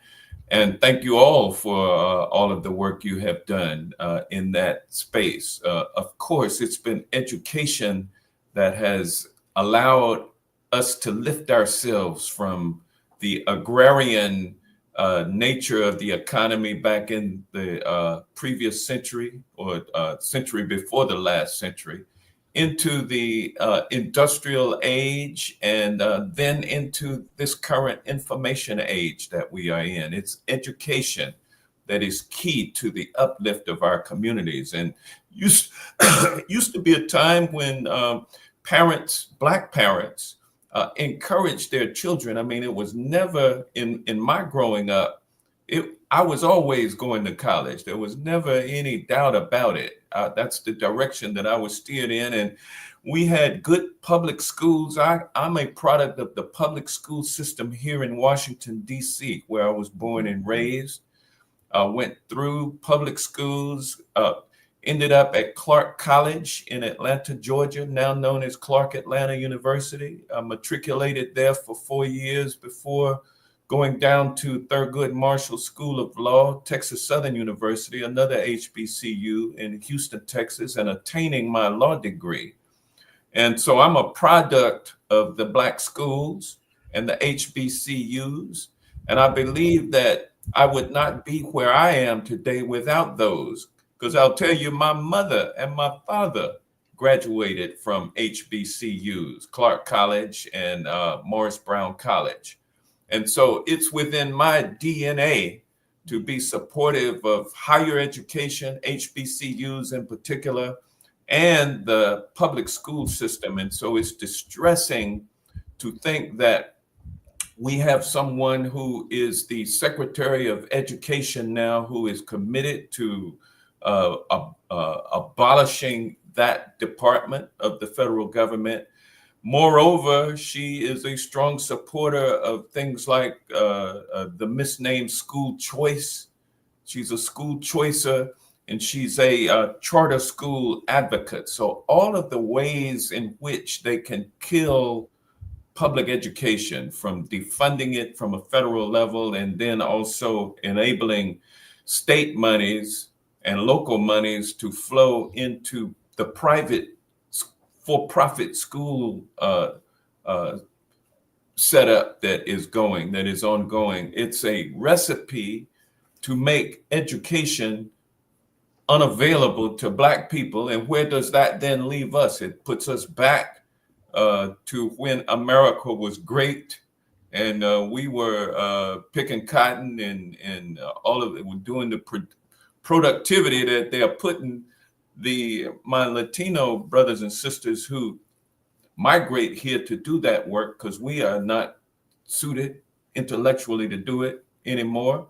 And but they would have us back confined to doing that kind of work. So we got to watch out for where we are headed, and it's the people that will save our democracy, that will stop this movement towards the past that Trump has us hurtling towards.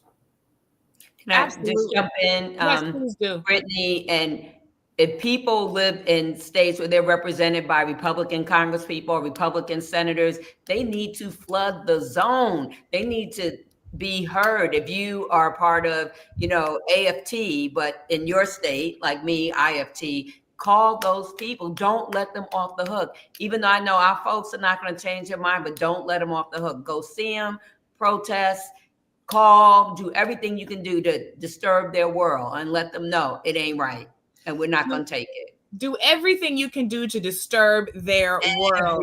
That is the perfect place to keep it. I'm so grateful to both of you, Congressman Johnson, Congresswoman Kelly. Thank you not only for joining State of the People today, but for holding the line. We'll be continuing to look to you, and we'll make sure that your colleagues' phone lines are absolutely flooded. Thank you both so much for joining us. Thank you. So listen, I want to continue this conversation because we just have a few minutes left. You all both did such a great job of covering why the Department of Education matters and why attacking it means attacking Black people, right? That the kinds of protections, the kinds of support, the kind of funding that our young people, to be clear, deserve, right? We're not asking for something that they don't deserve. We are demanding what they already do deserve. But that those things are critical to to our collective ability to rise as a people, to the middle class, to educational attainment, to generational wealth, and to the kinds of thriving that all Black people deserve to experience across the diaspora and certainly in this country. So as I said earlier, Linda McMahon laid out for us exactly how she's going to create that attack. So it's going to be through the lens and the language of states' rights, which, if that doesn't sound familiar to you, if you think back to when you were in school and you studied the Civil War, states' rights is code for keeping things racist, because then Mississippi can do what it wants to do and doesn't have to pay any attention to any kind of federal law that would stop people from discriminating against folks, right? So states' rights is code for keeping things racist. And the other way that they're going to do that is through parents' rights, but they're not talking about all parents. They're not talking about me, even though I have 2 sons. They're talking about white parents, those moms for liberty who like to run for school board and then ban all of the books, right? Ban all of the queer books, ban all of the Black history, ban all of the books where young people see themselves. So that is the language of the attack, right? Race and gender, states' rights, and parents' rights, right? Then we know that the mode of the attack, as Congressman Johnson just said, is siphoning off public money to then put it into religious schools and to all of these places that can control the pocketbook without any demand or opinion from the people. And then we know that the end game of the attack is ultimately creating obedient robots. Let me read you something else she said in this email. She said, after President Trump's inauguration last month, he steadily signed a slate of executive orders to keep his promises, combating critical race theory, DEI, gender ideology, discrimination in admissions, which we know means letting the white folks in, promoting school choice for every child, and restoring patriotic education and civics. So let's get the kids in here. Let's teach them the patriotic education and civics so that they can be compliant and obedient robots to the fascist agenda that we can intend to continue throughout. So that's what's happening, right? And we want to make sure we lay that out clearly. But the good news is that Black people have been victorious against those kinds of attacks and more for generations, as both of you have talked about. So I want to really take the last half of this segment and talk about how we resist. We just heard from Congresswoman Kelly that we need to light up these phone lines every single time. There's a great app called 5 Calls that makes it easy within the push of a couple of buttons to call those representatives. But in these last 10 minutes we've got, let's talk about exactly what resistance can look like. What should parents be doing? Students be doing? Educators, leaders? What should neighbors and loved ones be doing, whether or not they have children in these school districts, right? Let's get tactical. Let's get specific. Dr. Cooper, what can people be doing to make sure that we take back education into our own hands? That's right. So there's 2 scales on which we need to respond. First is, if they want to play these states' rights games with us, then we have a bit of power in our back pocket that we might not recognize. Most of the red states where these Republicans have taken over are the states where Black people live. Most Black people in this country live down south. We are a mass of political power in states like Louisiana, Mississippi, Georgia, Alabama. We've got to know it. We've got to come out to vote. We've got to join school boards. We've got to go to school board meetings. We've got to be on these teachers' behinds about our kids. We've got to ask questions about curriculum. We've got to make sure that libraries get funded. So, yes, we are seeing a dissolution of the federal government, which has historically been a space to protect Black rights from the machinations of the local. But we also know how to play these local games, right? So go to your school board meeting, go to your city council meeting, be loud and vocal, because these white folks came to school board meetings and spat upon people and turned these meetings upside down and inside out. And so we can be a critical mass in our own communities that, and it's more local and you have more control, right? So first is, let us also play these state and local games, because it is a critical place to amass power. The second thing is, when I was a kid, I didn't grow up reading Black books in school in the 1980s and 1990s. I got to do that when I got to a Black college. Yeah. So we didn't grow up with this whole sort of culturally responsive education model. We got that because of folks at church, because of our Sunday school teachers. One of my aunties lived in a big city, so she would go to the Black bookstore, buy books for me, and then send them to me. And then I would go to school and read those books. And on occasion, I had teachers who were like, "What you reading?" And I remember producing the 4th grade class play, which was about Rosa Parks, because I had been reading a young adult bio of Martin Luther King Jr. And my teacher allowed me and my little white best friend at the time to co-produce a Black play. There are models of resistance, and those models begin in libraries. They begin in book circles. They begin with stocking your children's books, your children's bookshelves with books about them. I write children's books. I write middle grade books. And one of the reasons I write those kinds of books is because I know that that's the place where revolutions begin, even in moments of repression, even when we're being disappeared. We have always known how to educate our children in a system that is not interested in educating them. And we have to go back to doing that. And we should have been doing it all along. That's right. David, how do we resist? Give us some practical how-tos here. Yeah, I very much appreciate that and the opportunity to remind everybody that how we fight matters. So my first is going to be my prayers that you have a good therapist. And by that, I mean that you are doing work outside of the session. In addition to taking things to the altar, my hope is that you are enlisting every resource available to make sure that you are well. The second thing is with regard to the proliferation of attacks, the goal of the OMB director and others to terrorize us. We should not capitulate.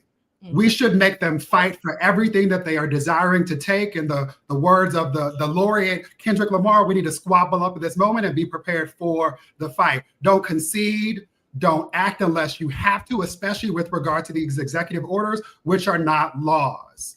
I also think, to underline the points that have been made, organize in community. I'm asking each of you, do you have a political home? Is there a place where you are organizing with people who have like hearts and like minds? Do you have a place where you are tithing to protect and deepen the institutions and organizations that we can go to get through this moment?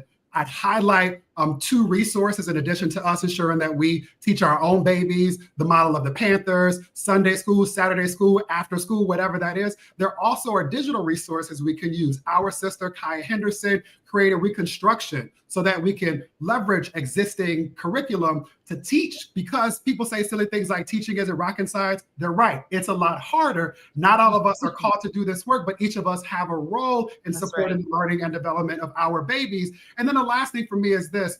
The thread throughout everything that I think we've talked about, and this goes back to the first question you asked, Brittany, about why neo-fascists are attacking the Department of Education. Bell Hooks taught us this some time ago. In Teaching Critical Thinking, she writes that too often we literally don't have Schoolhouse Rocks because the Republicans have defunded PBS, but we don't teach that democracies have to be defended and born anew by each generation. And she also says that education is its midwife.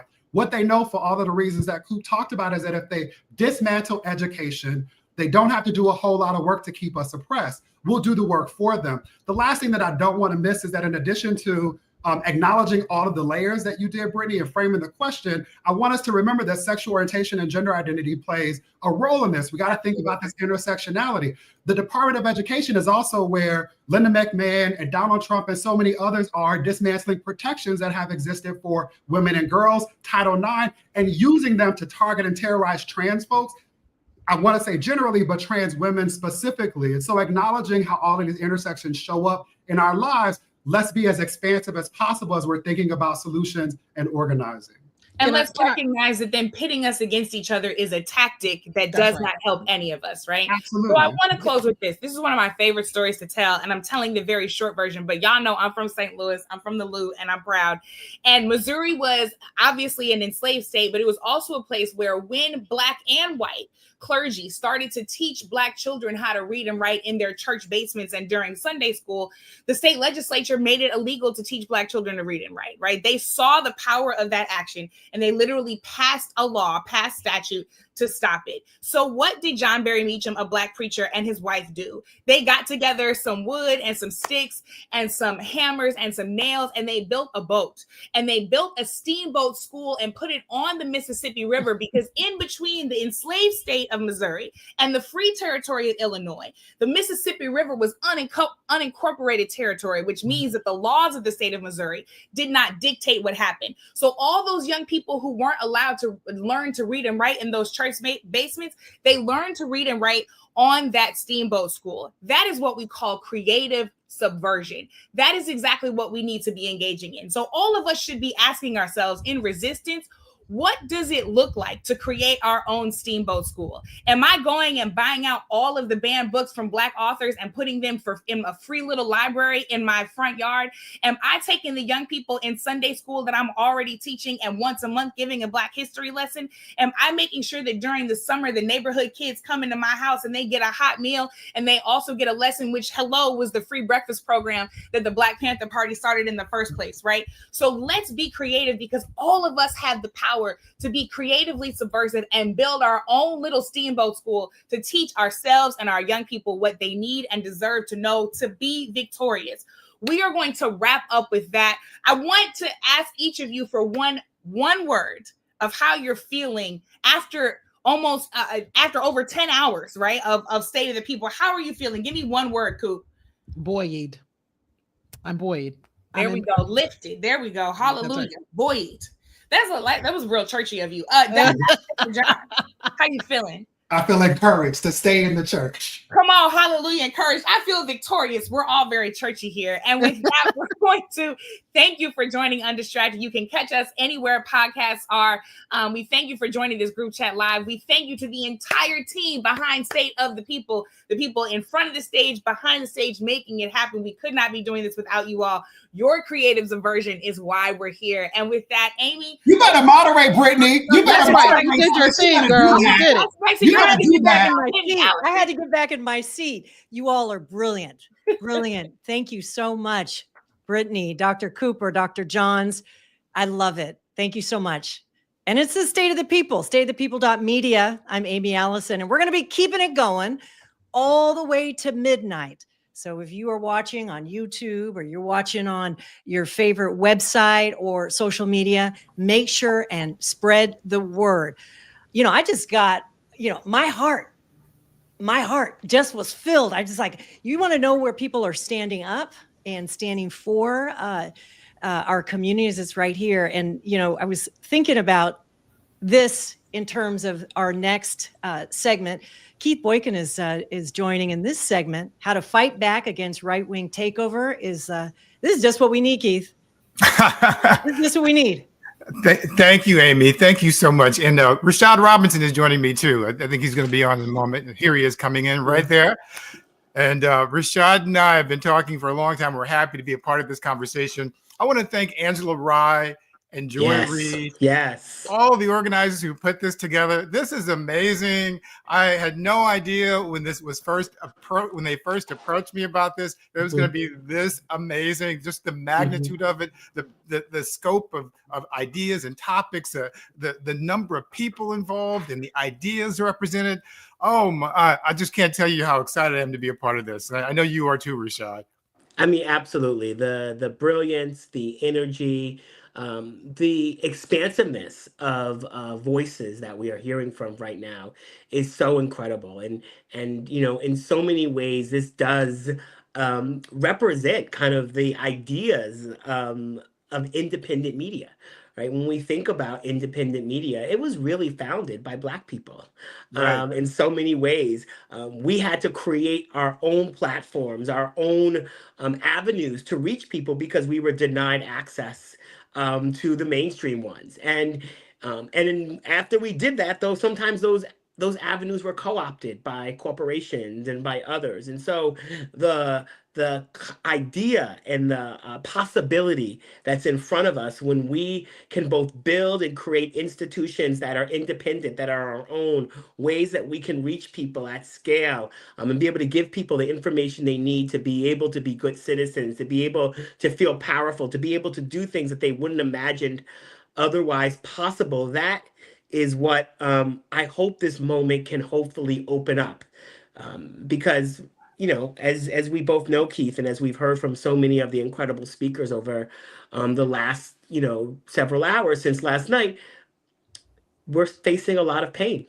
We're going to face a lot of challenge. It's going to be incredibly hard. And I fundamentally believe that when I think about Black joy is not the absence of pain, but it's the presence of aspiration, the presence of possibility, the presence of being able to fight for something bigger. And so thank you.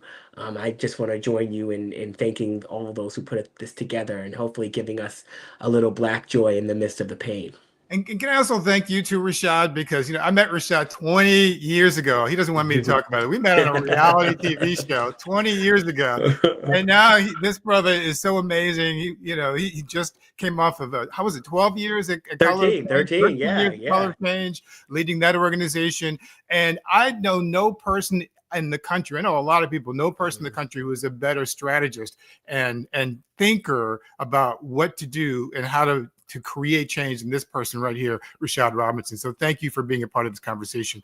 And so today we're going to be talking about reclaiming the narrative, how to fight back against the right-wing takeover. And, in the past few months, the right wing has really redefined the whole civil rights progress of the past, not just 10, 20 years, but the past 180 years, 160 years, if you will. And they've defined that civil rights progress of the past as somehow racist. They've twisted the constitutional guarantees of the 14th Amendment that gave Black people birthright citizenship way back in 1868. And they've defined that as somehow dangerous. They've distorted the meaning of Lyndon Johnson's 1965 executive order ending racial discrimination in the federal workplace, which Trump just rescinded. They've distorted that to characterize that as somehow racist. And they've manipulated basic words like diversity, equity, and inclusion to make them somehow negative. So this session is all about reclaiming that narrative. How do we fight back? And how do we use this half hour to break down those coordinated attacks that are being used against us on DEI, free speech, and truth itself?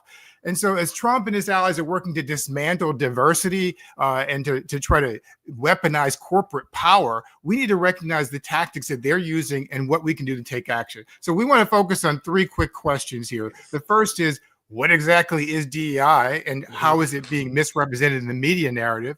The second is, how do the legacy media and social media algorithms amplify right-wing voices while silencing progressive perspectives? And I think it's also important here when we talk about the rules of ownership and FCC regulation and net neutrality, and Rashad knows all about that. And the third is, what strategies can we use to organize, to build independent platforms and mobilize our communities to push back and win? So that's our starting point. And, Rashad is, like I said, he's the expert strategist. I'm going to sort of get us started in terms of defining what DEI is, because this has been something that's been bothering me so much. But, DEI is really not an action. It's an aspiration. It's a set of goals of where we want our country to be. We want diversity. We want equity. We want inclusion. But we've been having this conversation for the past several months as if everybody knows what we're talking about. And the reality is most people don't even know what those terms mean other than what the abbreviation stands for. So I just want to do a quick 30-second, 60-second rundown of the 8 principles of the federal DEIA program. And they call it DEIA in the federal government because the A stands for accessibility. So I'm going to do this off the top of my head. I've been doing this for the past few weeks. So hopefully I don't forget it this time.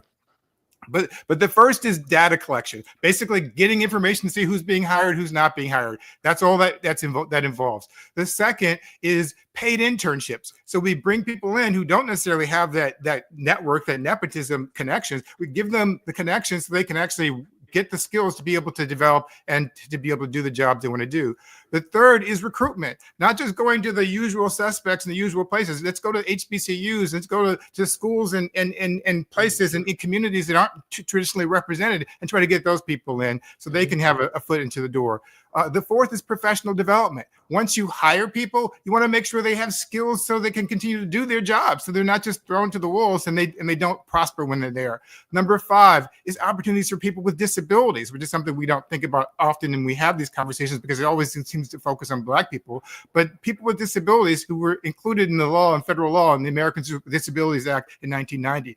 Number 6 is opportunities for LGBT people. And this is something we don't often talk about in the conversation too, because there are a lot of LGBT people who are excluded from protection because of marital restrictions or protections for their partners and spouses. And LGBT people just got the right to marry 10 years ago. The 7th is pay equity. This is critically important because people who are doing the same job shouldn't get paid pay different amounts for doing the same thing. And the 8th and the last component of the federal DEI initiative is opportunities for formerly incarcerated people. Those are the 8 components of the federal DEIA program. Absolutely nothing in that list has anything to do with hiring unqualified Black people, but they somehow twisted this whole conversation into something that it is not. So I want to pose this to you, Rashad, since you're the master expert on this. How did this happen? How did we get to this point where something so innocuous and so positive got twisted into being something that is so negative? Well, one, it was successful. It was moving things forward, and it was dismantling a set of barriers for people. And when you remove barriers for people, you then create more fairness and equity. And when you are unqualified or when you've always had a leg up, equality can actually feel like oppression. And so that was a piece of was underlying. But it's important to recognize, right, Keith, that narrative is what people believe, whether it's true or not, right? And so people have certain beliefs. Let's say I'm looking outside the window. People have certain beliefs about gravity, for instance, right? And that belief about gravity will dictate how close someone will get to the edge, how close they will get to the edge. And the thing about gravity, though, is gravity is real. But so many things that people, let's say, believe about Black people are not actually true or not actually real.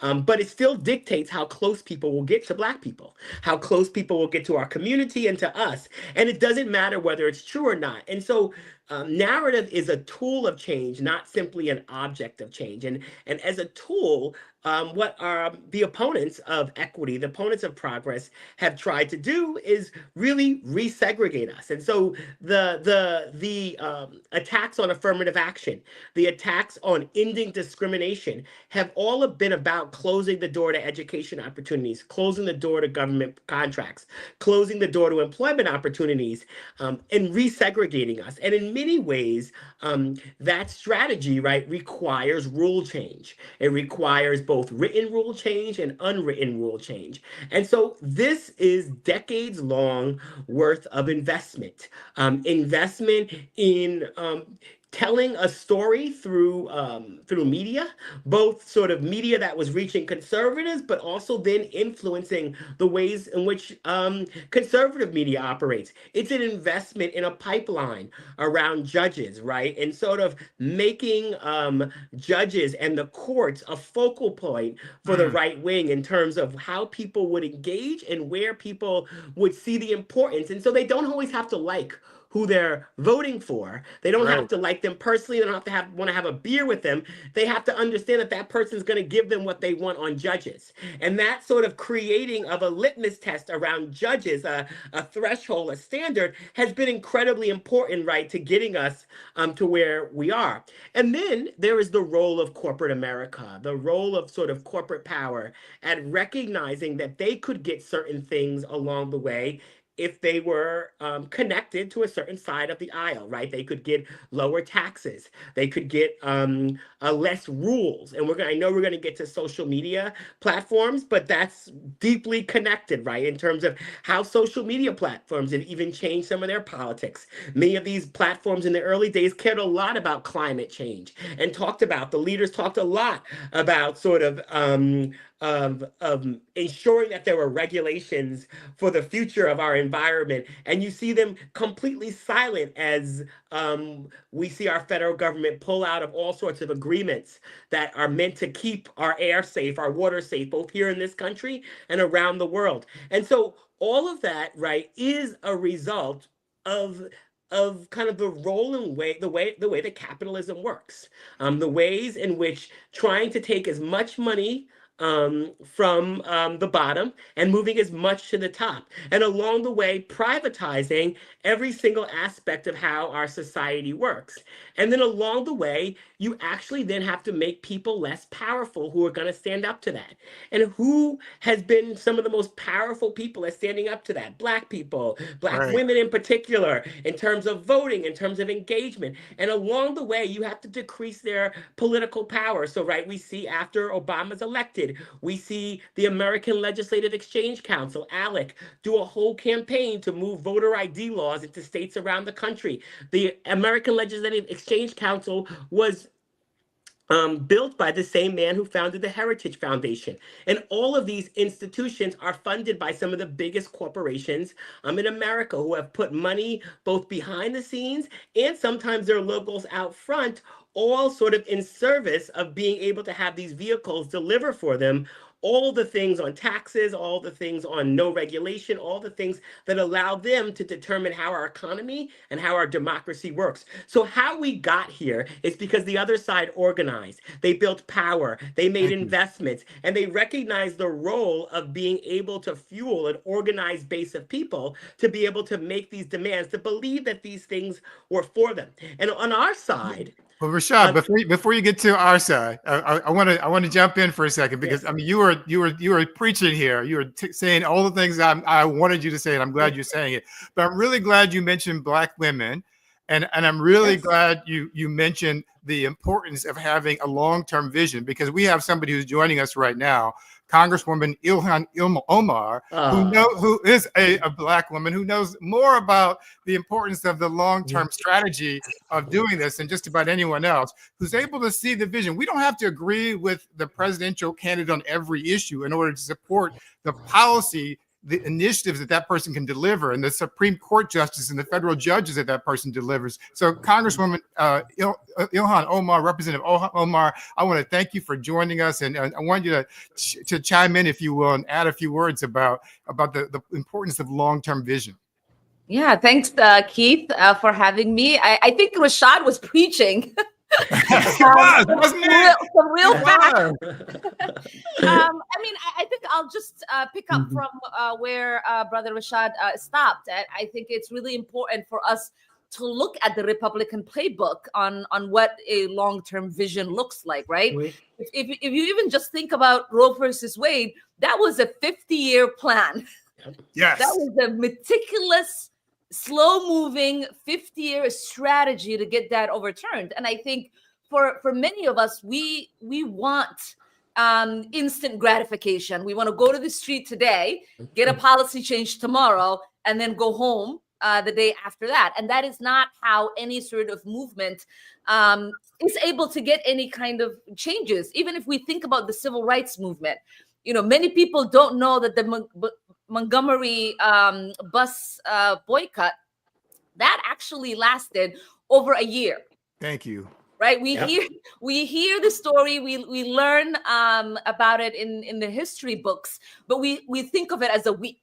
We think of it as a week, right? We're like, oh, they were able to get this done, and even now today, when we're strategizing about what it means for people to boycott Target and other spaces that are basically saying they don't need Black business, we are already celebrating some victories on the amount of dollars they're losing. So that tells you that people might be willing to go back, feel like they got a punch, and that is enough for us to teach them a lesson. Yep.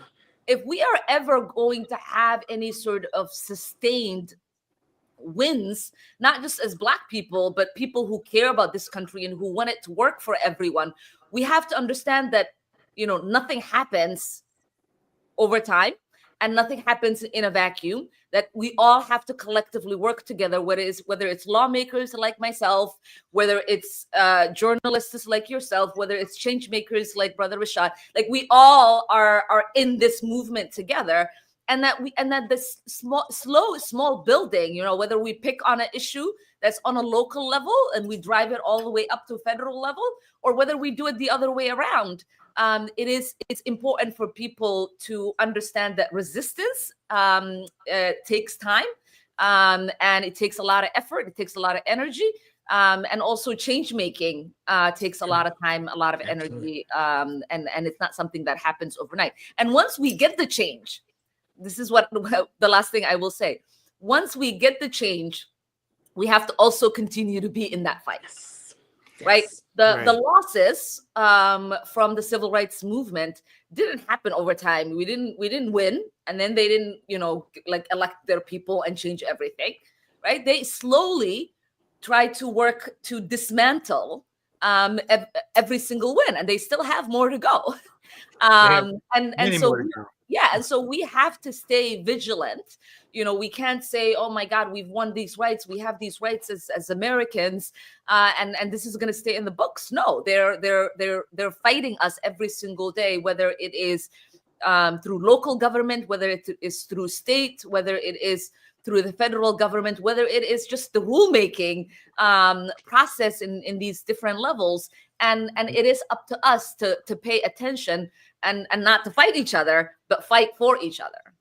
Well, Representative Omar, I thank you for joining us. We really appreciate that. And I want to thank you personally, too, because I remember during the election, during the campaign, when a lot of people were concerned about Gaza, as you were one of the leading voices about this as well.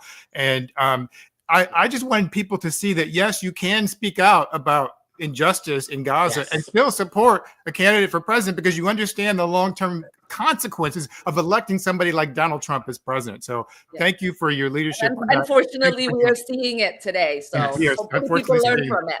Thank you so much, Representative Omar. Thank you. And Rashad, I just want to go back to this whole point about like what we can do on two levels. First is social media, and the second on the corporate media. I've been confused for a long time because, you know, it seems like every platform is compromised right now. Yeah. Twitter X is owned by Elon Musk, which is problematic. I had to quit that. Meta, Instagram, Facebook, Threads, all owned by Mark Zuckerberg, and he's ended content moderation over there, and he's sitting next to Donald Trump at the inauguration. TikTok, they're now in bed with Donald Trump and the Trump administration in order to stay alive. You know, there are African American places to go. There's Fan Base, there's Spoutable, there's Spill.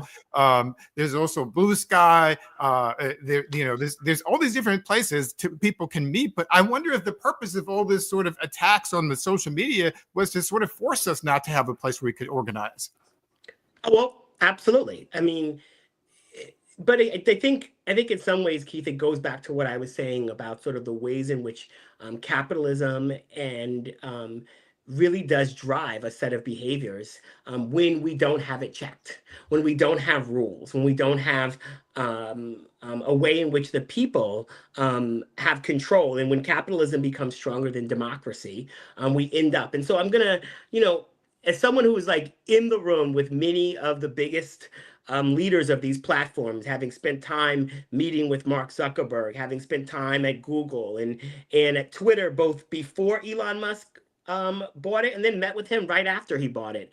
Part of the problem, and hearing this from someone who's led boycotts against these platforms, has worked to hold them accountable, has won some things along the way where they've announced real changes that they were making in terms of that, only to roll back. Our cars are not safe because of the benevolence of the auto industry. They are safe because of rules and regulation.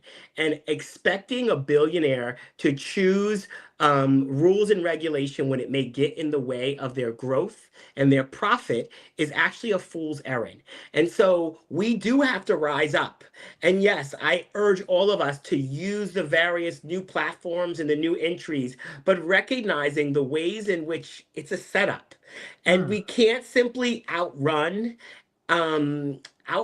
capitalism. We can't outrun the rigged system without actually winning new rules.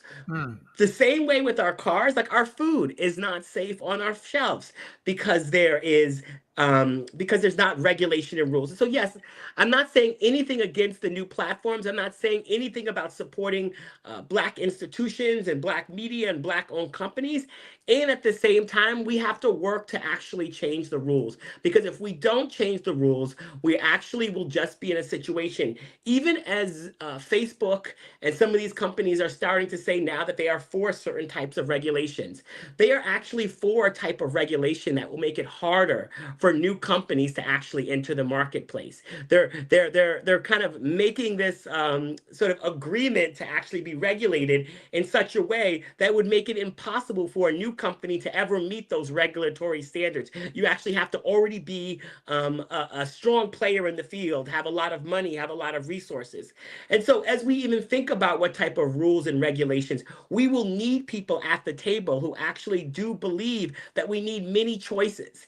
And we can't have it go the same way as our media environment has gone, where we did have opportunities for many voices on the media, and we see a shrinking of that as well, that is aided once again by rules and regulation. So I am not trying to push back against the innovation, but this is why who's in power, who's elected, who controls the rules is so incredibly important, because it's not just about our brilliance and our creativity. They will stifle that with the rules and the regulations if we don't, or the lack of rules and regulations, if we don't actually have a real strategy and a real game plan. And I'm glad you said that. And it also reminds me of one of my favorite passages from Audre Lorde, who said, "The master's tools will never dismantle the master's house."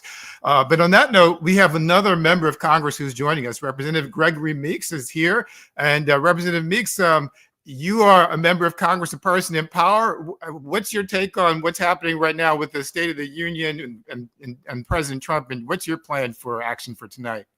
Well, first, I've been enjoying Brother Robinson and his dialogue and conversation, because I think he's absolutely on point, particularly when you're talking about rules and understand the power of what that means.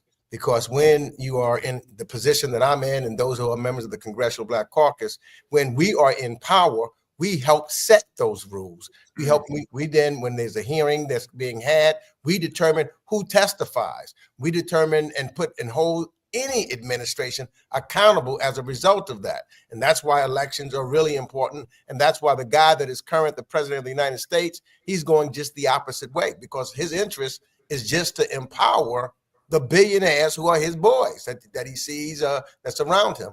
And our interest is completely different from that. So you see a situation when you're talking about a budget, for example, where their first priority is to dismantle some of those rules so that they can make more money, as well as to make certain tax cuts permanent so that they can make more money and have more money at the expense of those who will need Medicaid, or Medicare, or Social Security, or CHIPS. So all of that is really important. So what you asked the question about tonight.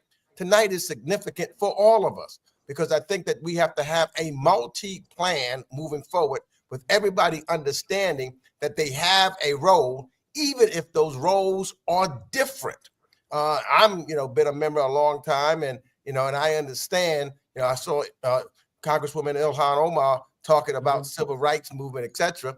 But I understand that we also have to make sure that we need both. We need the person that's going to be the strong advocate on the outside, and we need the individuals that's going to be on the inside to then use that advocacy to help them make those changes that are necessary. And we need to make sure that we're doing it and working together and understanding that. So, for example, I can recall growing up as a kid, hearing individuals, I'm from New York, those who supported and loved Malcolm X at the time did not love Dr. King. And those who loved Dr. King did not like Malcolm X. We needed both of them. The inside-outside strategy. Inside, outside. And so I'm hoping and looking at that we're planning today to do an inside and outside game, which is tremendously important. So some of us will be inside to look that guy in the face, just like Dr. King looked Bull Connor in the face when he's working. And some needs to be on the outside, making sure that they're making all the noise that they can so that we can help turn this thing around and make sure that we then are together when it comes to elections, for example, of which people died for. And when we do those elections, we understand, for example, Hakeem Jeffries would then be the Speaker of the House of Representatives. 4 members of the Congressional Black Caucus would be chairs of major committees, and over 32 members of the Congressional Black Caucus will be chairs of subcommittees. And then we work, and everybody doesn't have to know everything that we're doing because we talk among ourselves. We work with folks on the outside and pull some in, like Brother Robinson. He should be one of the guys that was on, for example, the Energy and Commerce Committee to talk about what he knows in regards to technology and moving forward and giving us, one of the biggest secrets, I think, in town is when I was chair, for example, of the Foreign Affairs Committee, I would go to people who looked like the people here and said, this was all, when I was on the Financial Services Committee, also with Maxine Waters, we would go to you. And when we had when we had a Musk or a Zuckerberg or somebody coming for us, we would go to you and say, what do you want us to say to them? What questions do you want us to make sure is addressed so that we're dealing with those issues with those of you who are the experts in that particular area? Well, thank you very much, Representative Meeks. We appreciate you taking time out of your busy day to join us, and we wish you the best for tonight and stay strong. Thanks. All right. And Brother Robinson, I'm glad that Representative Meeks was here and had a chance to talk about using our power. We only have a few minutes left, but I just want to sort of bring it to an end in terms of what strategies we can actually take or adopt in this moment to make change. And one of the things I wanted to ask Representative Meeks, but didn't have a chance to ask him because we have limited time, is, I'm curious why members of Congress who, even though they're not in the majority, why they aren't holding field hearings out there or going out and talking to federal workers who've been fired, or even though you don't have the power to bring people into the Capitol Hill, you have the power to create a scene by what you do. So what kind of things can people do? Not just members of Congress, but ordinary people and individuals and organizations. How can we make a change in the coming years, in the coming days, weeks, months, and years? Well, first and foremost, join into something. Become part of a local organization, a national organization. Individual activism is not going to get us over the hill in this moment. It's going to be about collective will, collective power, and building power together. Secondly, I think that we really do need to focus on the enablers. You know, all of our energy cannot be focused at Donald Trump, but at the forces that are playing hear no evil, speak no evil, and see no evil. And they have to actually be held accountable.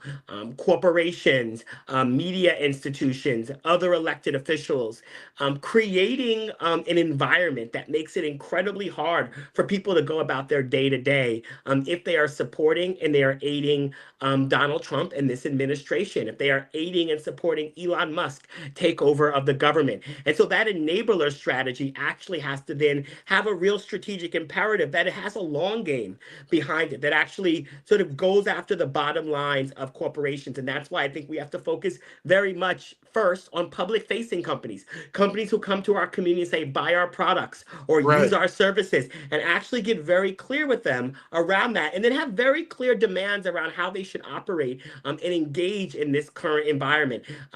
So there is the sort of corporate behavior. We also have to both amplify and find ways to engage in the voices that are telling the stories that we want to see, making sure that those homes and those places, whether it be outlets like this or what Roland Martin is doing or some of the other sort of Black media outlets, Angela Rye's podcast. Rashad, I'm sorry I gave you an assignment that was impossible to do in 2.5 minutes, I know, but you you did did, your you did. job. You did your job.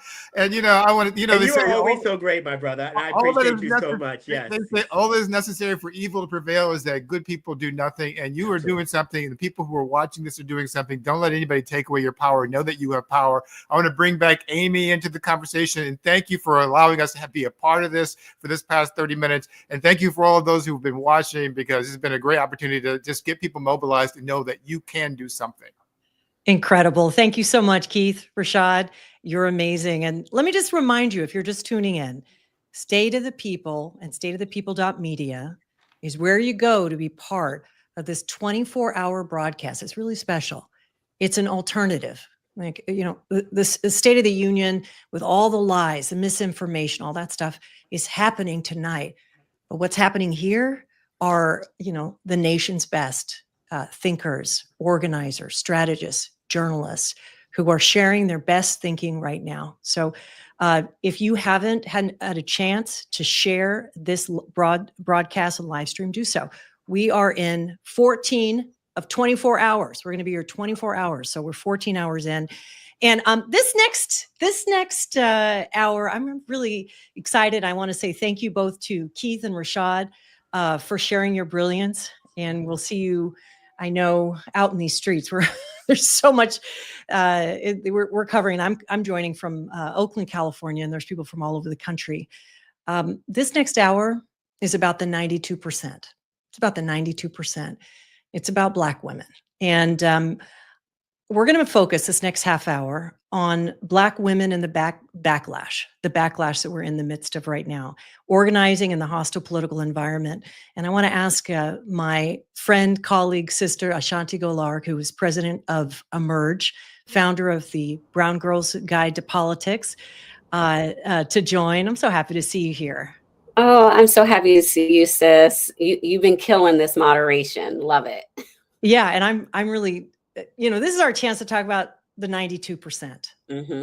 And this is our chance to talk about what the reality for Black women is. And if you don't mind, I will just, I'd love to hear your take, because if you look at TikTok or you look at, you know, Facebook, a lot of Black women say, we did our part. Mm-hmm. It's time for us to rest. But this is not about rest exactly. How are you looking at the moment for Black women? Yes. I mean, after the election, we were all tired. After every election, we're tired because we continue to do our part. And not just in presidential elections. There are elections every single year. And we show up, we volunteer, we are the campaign staffers, we're the candidates on the ballot, and everyone else doesn't do their part. I was just saying to someone the other day, I was like, voting is the worst group project ever. Because Black women, we always show up, we have studied, we're ready, we're acing the test. Not everyone else is with us. But we also know as Black women, this is what they want. They want for us to say that we're done, because then they can do all of the things that they want, which is make sure that things don't change. When we show up, when we have our voices, when we have our seats at the table, we are making sure that this is an inclusive and reflective democracy. We move things forward. And there's a huge group of people in this country, in the White House, that do not want that. That's why they don't want our voices, our power, because then they get the status quo, which means it's just things for them, their rich friends, especially rich white men, and we continue to be at the disadvantage. And while we all are tired, we still have to show up. And one of the things that I like to talk about is the fact that we don't have to think about the macro and huge. We can think about micro. What are the small things that we can do to incorporate this activism into our everyday life?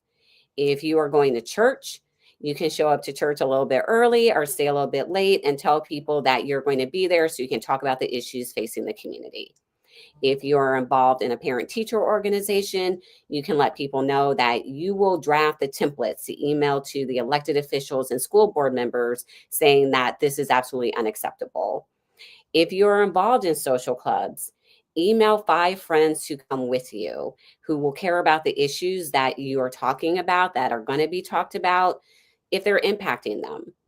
So there's all of these little things that we can continue to do as Black women to make change in this country during this time, because our voices are needed. And especially with all the rollbacks with DEI, equity and justice, today he's saying that he's going to ban protesting on college campus. They want to limit our voices, and we cannot let that happen. Yeah, we're watching the breakdown of democracy, and I have to tell you, it's like we're being gaslit a lot of times when people are like, oh, we'll wait for it to get bad, or when democracy is threatened, or this is only going to be 4 more years, or I'm going to go about business as usual. But, most Black women I talk to, we know what is happening. And in a moment, we're going to be joined by some, wonderful representatives in Congress. But before, I just want to remind Black women who we are, okay? Because Ashanti, you and I, in our respective work, and I know at Achieve the People, we like to remind Black women, you're the highest vote turnout of any race or gender. You're the most educated group in this country. You lead most all of the justice movements for racial, economic, gender justice. And we are what's called super influencers, which is why Black women are so precious, important in this next phase. A couple hours ago, our sister Latasha Brown with Black Voters Matter said, we got a nation build, and we got to think radical imagination. And I would just want to, keep that going. Congresswoman Shafilius McCormick, we're coming to you soon. And I want to just bring in Maya Wiley, who is part of this conversation. When we talk about radical imagination, we're talking about imagining something that we Black women have been fighting for 300 years. We sure have. And frankly, the progress this country has made for everyone has been on the backs of Black women. So you're welcome. You're welcome. Before we go to the Congresswoman, Maya Wiley, when you think about organizing and the backlash and the difficulties facing Black women in particular, what comes to mind for you? Well, first, what comes to mind is resilience. And I think it's important to say that up front. Black women have faced hardship for generations and have nonetheless never stopped fighting, never stopped fighting for our families, for our children, for the future of this country. And what comes to mind first is that it is still and will consistently be Black women who continue to fight. But I'm also thinking about how we're also so often, as is the case, those blamed by those who are victimized by fairness, those who are where the effort is to take us out of the game because they can't really compete. And, we've seen these signs, but where we become the people who not only bear the brunt of the rollbacks on everything from our rights, but also spending cuts. When we looked at the spending freeze that was going to happen, some of it affected every American. But as we know, when we need to see a doctor when we're pregnant, When we want to have healthy babies, when those kinds of cuts come, they come first to our communities and to us. And so I also think of the incredible importance of that resilience, but also how so much of this country needs to understand that when we do well, the country does well. And when we don't do well, the country doesn't do well. So rather than making us a part of the problem, recognize that we are the solution. We are the solution. And I want to bring in Congresswoman Shafilius McCormick, who's, I know you got a busy day. And I know you're in the green room. I'm really glad you could stop by. We're talking about Black women. What is this moment for you? What is your plan for the State of the Union? What wisdom and experience can you share with us at this critical moment? Well, right now, as a Black lawmaker who is a woman in Congress, our goal is to really be strategic. We need to be strategic at this moment and understand when we step in, when we fight, and what we're fighting for. I think we haven't heard the president or any Republican articulate a vision that not only incorporates us, but our families, our parents, every single generation.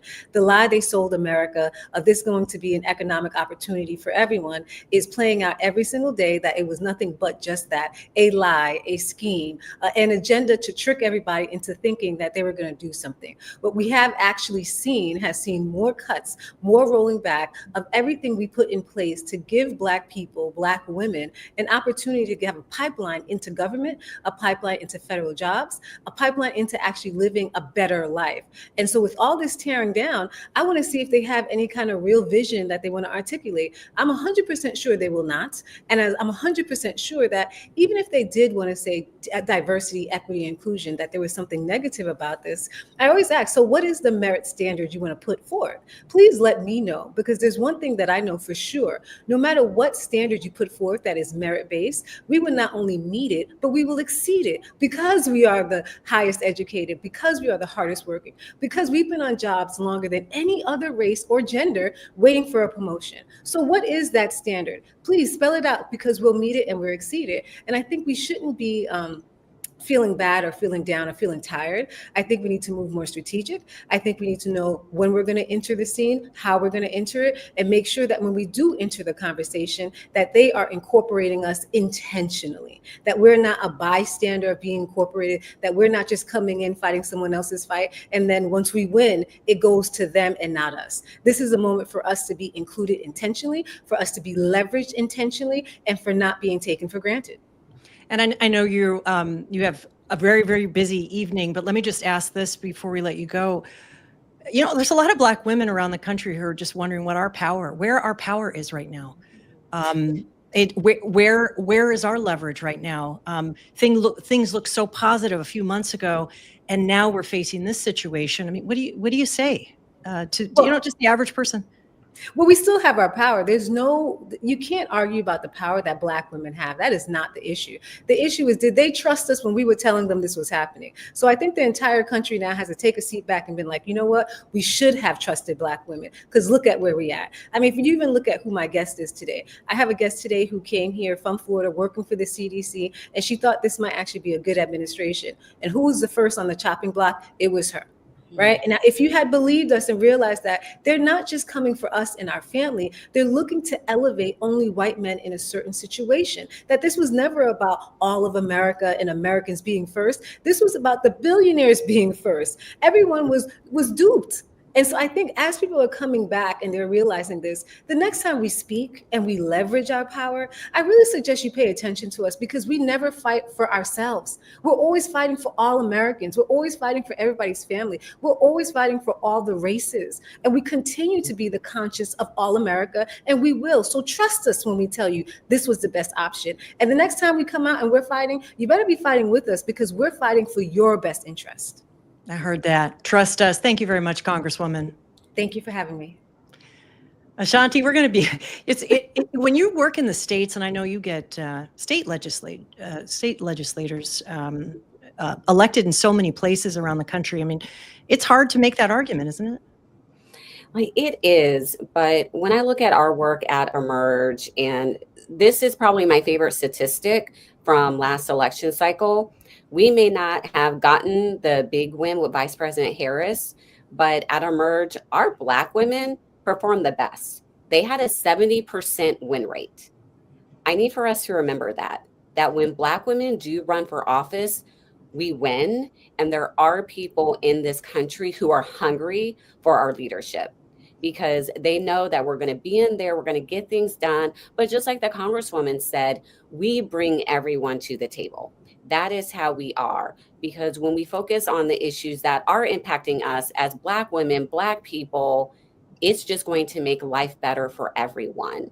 So we do have to know that there is good happening out there, and they want to drown us out with the negative. They want to keep the narrative going that, oh, Kamala didn't win, so we shouldn't have Black women in office. They're not electable, viable, which I can't stand those words, electable and viable, because they are code for straight white men with money. That's who we need to run. That's who can win. And our Black women, they won in districts that were majority white. They won in districts that were majority Black and brown people, mixed. Black women can win everywhere. So it is important that we show up, and we have to put our names on the ballot. There's 520,000 elected offices in this country, everyone. That's 520,000 people that get to shape our lives with a stroke of a pen. The majority of them are at the state and local level. Let's be those people as Black women. When I look at our work in state legislatures, as Amy was talking about, when I look at the top 10 states that have the most women serving in state houses, Emerge has affiliates in 8 out of 10 of those states. 3 of our alums are speakers of the House, including Joanna McClinton, the first Black woman speaker in Pennsylvania, the first woman speaker. There's still so much progress to be made, but that doesn't happen if we just say, nah, I'm out, I'm gonna wait. Let's run so we can truly run this down country. I mean, this really could be a time.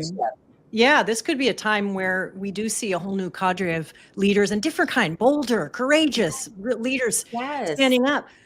This is the thing though, Maya, I just like, it is true that we want leaders to run, and it is also true that we are in a hostile environment. What is the reality? I mean, you're one of the top civil rights leaders in the country. What's the reality there? And like, is the battle going to be in the states and locally? You know, how do you see this rolling out? Well, first of all, let me say the battle's everywhere. So yes, to state and local. And I think Ashanti's exactly right about recognizing that we can contest, that we are not just highly qualified, but often the best people for the job, particularly when we're talking about public office. And that at the same time, we're not going to go away and turn our backs on the national, and should not. But it's both. It's all of. And particularly in an environment like we are in right now, when from a civil rights perspective, we have been watching them, and I say them because it is a specific group of people who ideologically are working to make it harder for us and our communities to vote in order to hold on to power. And not just Black communities, but also Latino communities, Asian American communities, Native American communities, but often Asian American communities, targeting communities of color with the big lies about whether or not our elections are free and fair. I mean, the reality is we're making it harder for them to be free and fair by using the lie that somehow we can't be trusted about whether or not we have the legal right to vote. And I say that because that affects state and local, not just national. That's congressional races, but that's also state house races. It's when you see the attack on the census, just the way in which our Constitution says count everyone, and making it difficult. And this is another thing this administration is going to come for, the count that impacts apportionment of our of seats in state houses. That's about how much power and voice we have. So I think we have to fight everywhere. I mean, we're very fortunate that we have Congresswoman Terry Sewell, who is continuing the fight for voting rights at the federal level, as we also have to fight in state houses, in local government, to ensure that we have the right to do what we have the right to do. And we can't concede any of it. But that is a big part of the rigging. The other part is by kind of suggesting to people it doesn't matter if they vote or not, that things won't change for them. We know that's not true. We know it makes a huge difference to have people in office who know and understand the experiences of our communities. because they know and understand the problems, and then they solve them. Is it more dangerous for Black women to organize in this moment, Shanti? To run for office in this moment? Here's the thing, Amy, it's always been that way. The racism, the misogyny, the attacks, it's part of wanting to keep us not involved. It's part of them wanting to limit our voices. So this backlash, it isn't new. We have always dealt with it. Like every single woman who has stepped up and said, I want my voice heard. I'm going to make a difference. I'm going to be appointed to a commission. I'm going to serve in elected office. I'm going to organize my community. The backlash, it's always there. I think right now it's a lot more evident because we live in this age of social media and we have 24/7 coverage. So it's kind of more people are seeing a lot of what we've already known, is how I like to explain it. Well, you've supported Black women, both who were in movement, who were organizers, who then ran for office. And I would just ask both of you, and I will just share my own perspective of how we prepare Black women for this moment. If Black women are called, as we know we will be, as we're getting over the shock of the election and our disappointment with other people in the so-called Democratic coalition for staying home or not supporting us at the rates that we did, as we emerge from that, we do have to have clear eyes about what the challenges are for us as Black women. I agree with you, Ashanti. I don't think it's new. I do think there are strategies that we can offer people in terms of making sure that their physical person is protected, their online is protected, that they have in their own personal life community that they can rely on, that they don't move too far from movement, and some of these things. What other things would you say, and more specific than I offered? I was talking very generally, but what are your thoughts? I'll go ahead and start. And I think, Amy, I want to really hit on something that you had said is make sure you have your sisterhood. That is going to be something that is really going to hold you down during your time in leadership, no matter how you serve. Like, I'll tell a quick story. I celebrated 5 years of being president of Emerge 2 weeks ago. I'm the first Black woman to lead this organization. And the first person to call me when I landed in San Francisco for my final interview, not even quite sure how she knew I had landed and I was there, was Amy, who was telling me, I got this. So have that sisterhood and know that there are so many Black women that have your back. We may not know each other, but we are out there rooting for one another, because it is just so imperative that we show up and that we're leading and we are in these positions, but also take care of yourself. I have an app on my phone called Opal, which I love. It limits my social media to an hour a day. I highly recommend it. And guess what? I still get the news that I need because the group chats are always popping, because the sisters are making sure that I'm getting this article, I'm seeing this on Blue Sky. So we can do this and still take care of ourselves, be happy. And like the vice president said, we still have to find our joy in this moment, and we can find our joy in pushing back, because nothing's going to piss them off more than us showing up and stopping all of their stuff and saying, you did not kill us. You did not make life horrible. We are here and we are stronger than ever. It's so beautiful. Maya? I mean, I don't want to say anything after that. That was just a mic drop. That was a mic drop. And Congresswoman Bonnie Watson Coleman is here and is joining us. But Maya, just a quick word in this moment. Look, I think it is incredibly important that we recognize how much social media is being utilized to weaponize not just words, but in some instances to incite. And I don't say that because to drive fear. There's a way to face it down, and it's the way we also organize on social media to ensure that we're a protection network, just as you said. We have to be ready to flood the zone when the attacks come on social media. For any Black woman who's either running for office or leading in some way, whether it's in a corporation or in a federal government or in a state house or locally. because that is actually how it works. And the internet spaces to do that, and also to demand and go after the companies that are not protecting us online. That is also something we can do collectively and together, and that includes especially how our elected sisters are targeted and how we can help keep them safe. Yeah, and speaking of elected, Congresswoman Bonnie Watson Coleman, thank you so much for joining. We're just talking about Black women. We're talking about the backlash. We're talking about how we survive, dare I say thrive in this moment. And you know, you're there in DC. We got, you know, tonight, State of the Union. You know, talk to us more about this moment. This is an unprecedented moment, and I hope that this moment is turning into a movement, because we do see these organic demonstrations that are emerging around issues, but we don't see that collectiveness that we really need to see, that volume.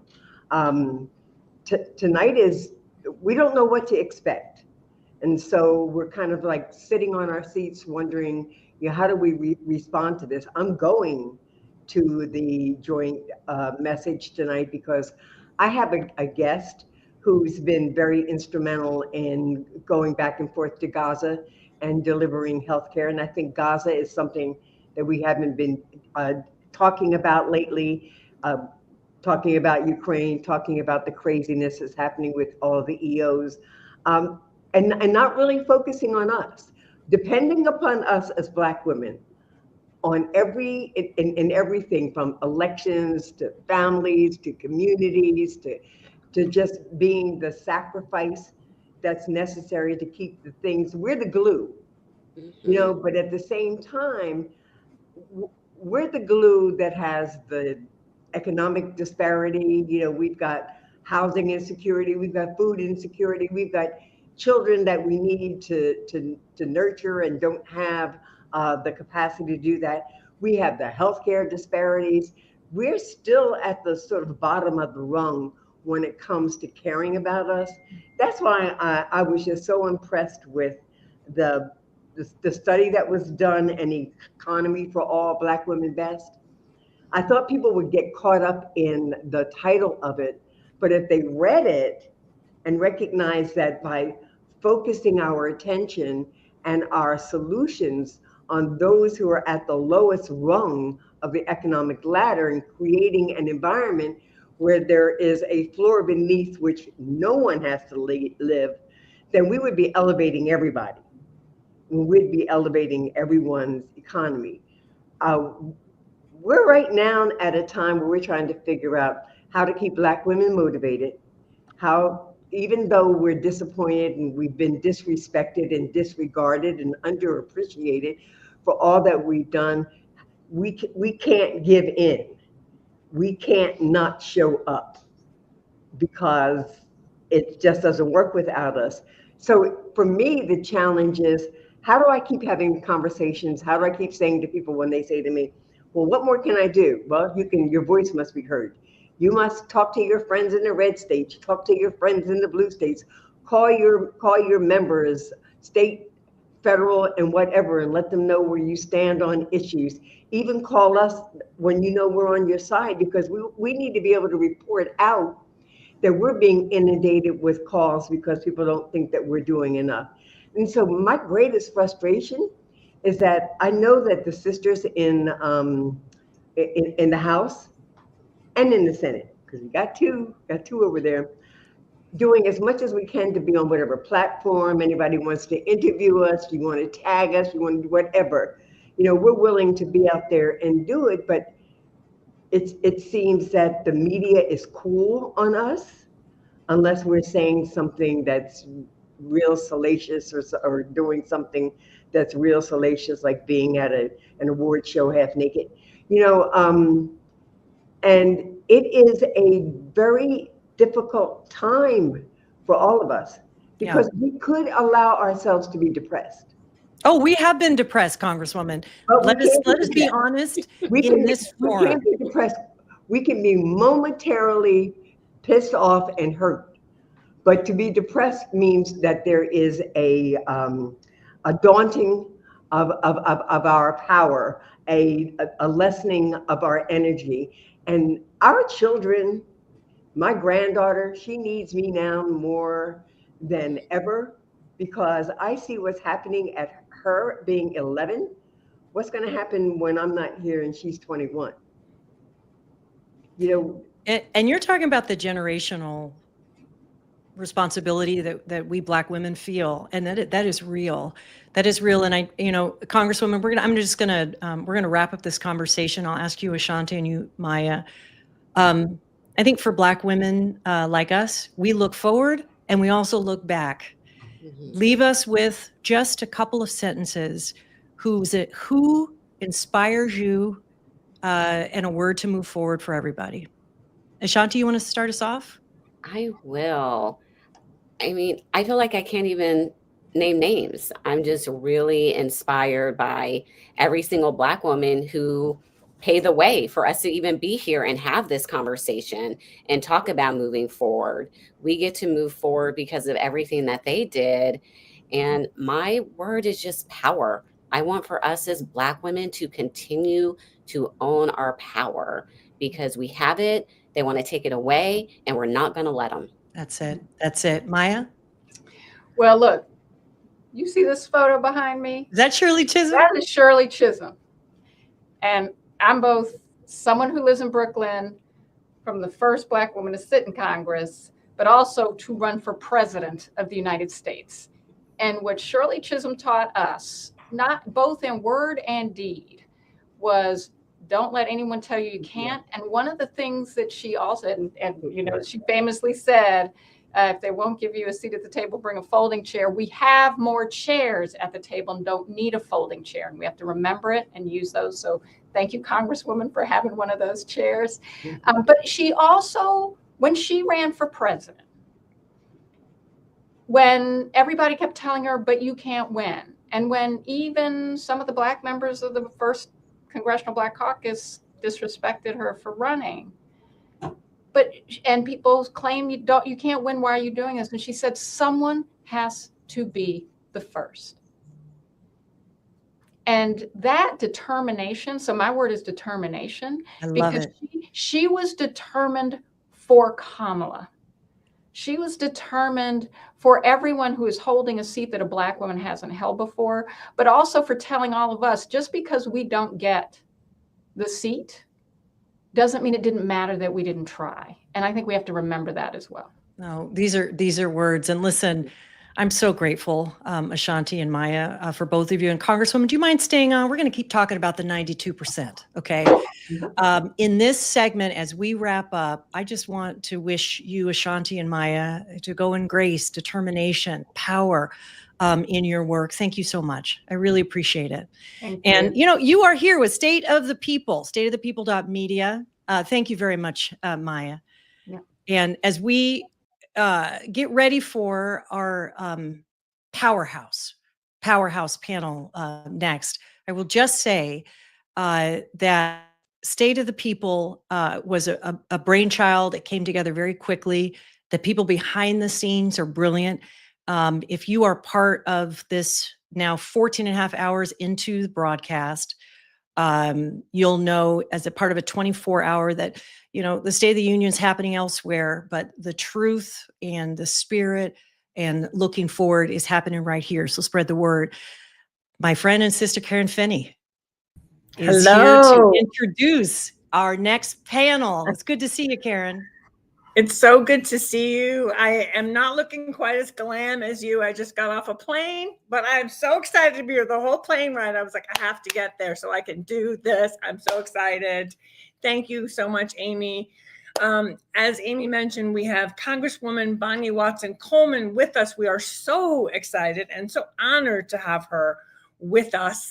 We're about to do 45 minutes on the state of Black women. And this is brought to you by Power Rising, which was founded, frankly, in 2017, 2018, after the last time Donald Trump became president, because we knew we needed a space for Black women, a place for us to come together to create our own agenda. And just like this 24-hour marathon of magic, of Black excellence, has been about having a space where we come together and you're hearing our voices. So if we could bring Congresswoman Bonnie Watson Coleman up, that would be wonderful. We also are going to have with us in this first segment Joteka Edie, who is the founder of Win with Black Women, among many other fabulous titles that I could name. And also joining us, the one and only Glenda Carr, who is the president and CEO of Higher Heights for America. And we're going to start, obviously, with the Congresswoman. We know you have to go. We know you have important places to be, but we're so grateful for your time. And Congressman, I want to start with you. We're talking about the 92%, but you play a very special role in the Congressional Black Caucus as the chair of the Caucus on Black Women and Girls. And we would love to just start to hear from your perspective in this moment, since we're talking about the state of Black women. What are you seeing? What are you thinking about right now in this moment about how we protect Black women, make sure we protect the gains that we've made, and protect our Black girls from everything that we're seeing? I know, Karen. I first of all, let me just say that it is a pleasure to be here with you, and an honor and a pleasure to be with these two amazing women and the work that they do. So when I think of the state of Black women and the impact that even Power Rising has had on us, I think of the fact that we recognize that we work in spaces that we're very efficient and effective in, and that we're very needed in, but then we don't necessarily get the credit for the work that we've done. We don't necessarily get the recognition or the opportunity to sit in the leadership positions, whether it's the Democratic Party or some other entity, that respects the fact that you depended so much on our being there. Our challenges are numerous. Our challenges are disparities in healthcare, disparities in economic well-being, disparities in jobs and opportunities. No matter how rich we are or how educated we are, we have negative impacts with regard to childbirth and things of that nature that shouldn't take place. So to me, the system is not applying the kind of research and searching for the answers to the questions that will help to make us healthy. The Congressional Caucus on Black Women and Girls was established precisely for that reason. We said we can't fix everything, but we can certainly elevate some of the discussions that have been ignored and some of the policies that have ignored the consequences on us. And so we fight this every day. Every day something comes up, especially in this administration, that impacts so many people, but then we can also see that slice that impacts our ability to be good mothers, good women, good professionals, representing where we're capable of representing. So we're fighting the fight. Congressman, one of the things that we're going to talk about, and one of the things that I have been saying to people when they say, what can we do? I keep saying we can support our Black women leaders who are on the front lines, because, Congressman, you didn't say this, but I know that it has gotten a lot harder. I know it's gotten a lot harder to be a Black woman in America. I know it has gotten a lot harder to be on Capitol Hill as a Democrat, as a Black woman. How can we support you? How are you taking care of yourself? Because part of what we want to be talking about in this section is how are we taking care of ourselves, our health, our well-being, our spirituality, our peace of mind. Let me just say something about Power Rising with regard to that. Because Power Rising was that wonderful combination. We were going to deal with the issues, but we were also going to elevate our sort of spiritual needs. We were going to, have a little bit of preaching, a little bit of singing, a little bit of dancing, a little bit of, just letting it go. And then having people, validators, speak to our concerns and to say it's okay to not be okay. that you know, we do have a sisterhood. I feel very much connected to my sisters in Congress and even to my staffers. I mean, I feel that we're here for a purpose, that we know it's tough. We know that it's sometimes very difficult to get our voices heard, but we still got a responsibility to do it. I believe that, you know, we do keep increasing in number, and we have to recognize that collectively, if we work together, we could have more say in things. And it's important that people see the need to pursue policies and practices and legislation that look to how it impacts us. Because if you elevate the status of those at the lowest economic rung, like us, then you make life better for everybody. So like, what's so difficult to understand? You know, 1 in 5 Black women live in poverty. And that doesn't mean that they're not educated or able to work. It's just they're in low-paying jobs or no-paying jobs. It should not be in America. And so there are people, you know, like my sisters in the House and the 2 in the Senate that recognize that and recognize that we got a responsibility to speak on that and to move legislation and, you know, other things and conversations that elevate the discussion so that people realize there are consequences of ignoring us. And that's a big deal. It should be consequences in ignoring us. You know, that's so important. I want to pick up on that, and then we're going to let you go, because you just said 2 things I want us to really just take in and hear, which is the consequences of ignoring us. When, by the way, as you first said, we do a lot of the work that we don't get credit for, but they sure know when we're not there, don't they? They sure, you know, when we said at the beginning of this year, you know what, go ask somebody else. We're the 92%. We're going to take a break for a beat. People sure were up in arms. And so, Congresswoman, I just thank you for what you are doing. Thank you for fighting the good fight, because as I said, we know it's harder now than ever before. And we know you're going to be there fighting for us and being that voice in the room and that seat at the table. And so we're so grateful. Yeah, Karen, and we're fortunate to have Dakota and to have Glenda. You know, they bring in special needs. We're really happy with Glenda because she sends us money. You know, Black women, it's difficult to raise money in Congress or any place else. So one way of helping us is to help us do that. But the other way is to let us know. Let us know when you think we're moving in the right direction.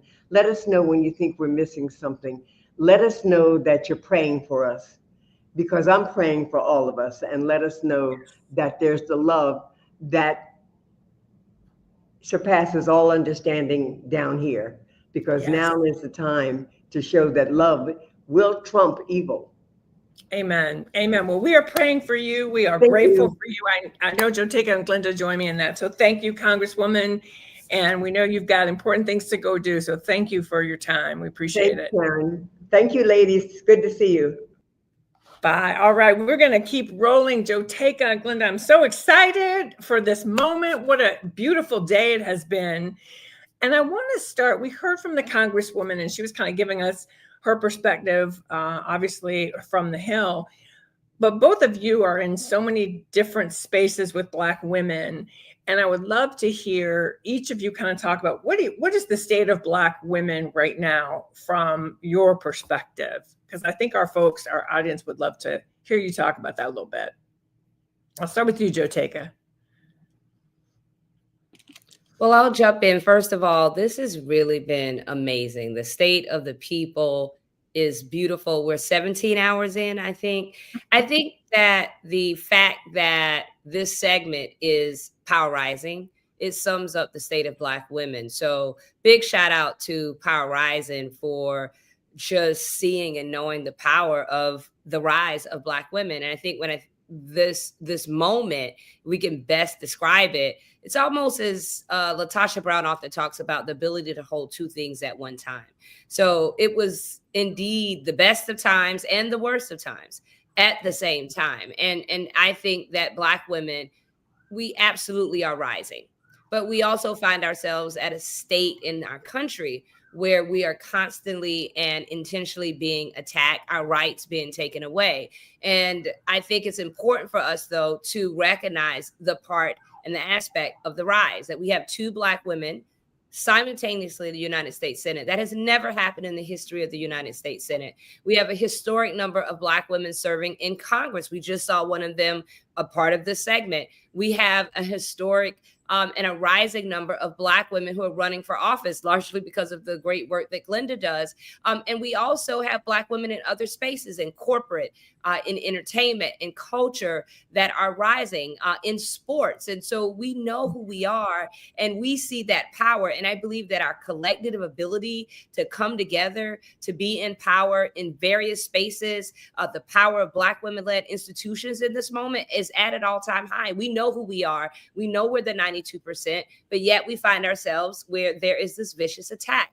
And I think, as you said early in this segment, yes, we took our rightful rest, but I think we also now know that we, as Black women, have always done, we can't sit on the sidelines. I think there's a balance there, but we are going to make sure that we fight for our country, because fighting for our country is fighting for ourselves and our communities. Amen to that, Joe Taka. And we're going to come back and talk about Women with Black Women, because that is part of how you are helping us to fight for us, fight for our collaboration, our peace, our, how we keep ourselves sane every week or every other week.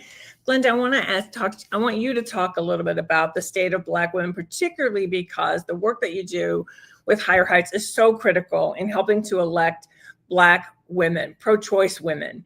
And we have made phenomenal gains. So many more Black women in Congress, in the state legislatures. I don't want to forget that, because our state legislatures are so critical in serving as mayors, serving on city councils.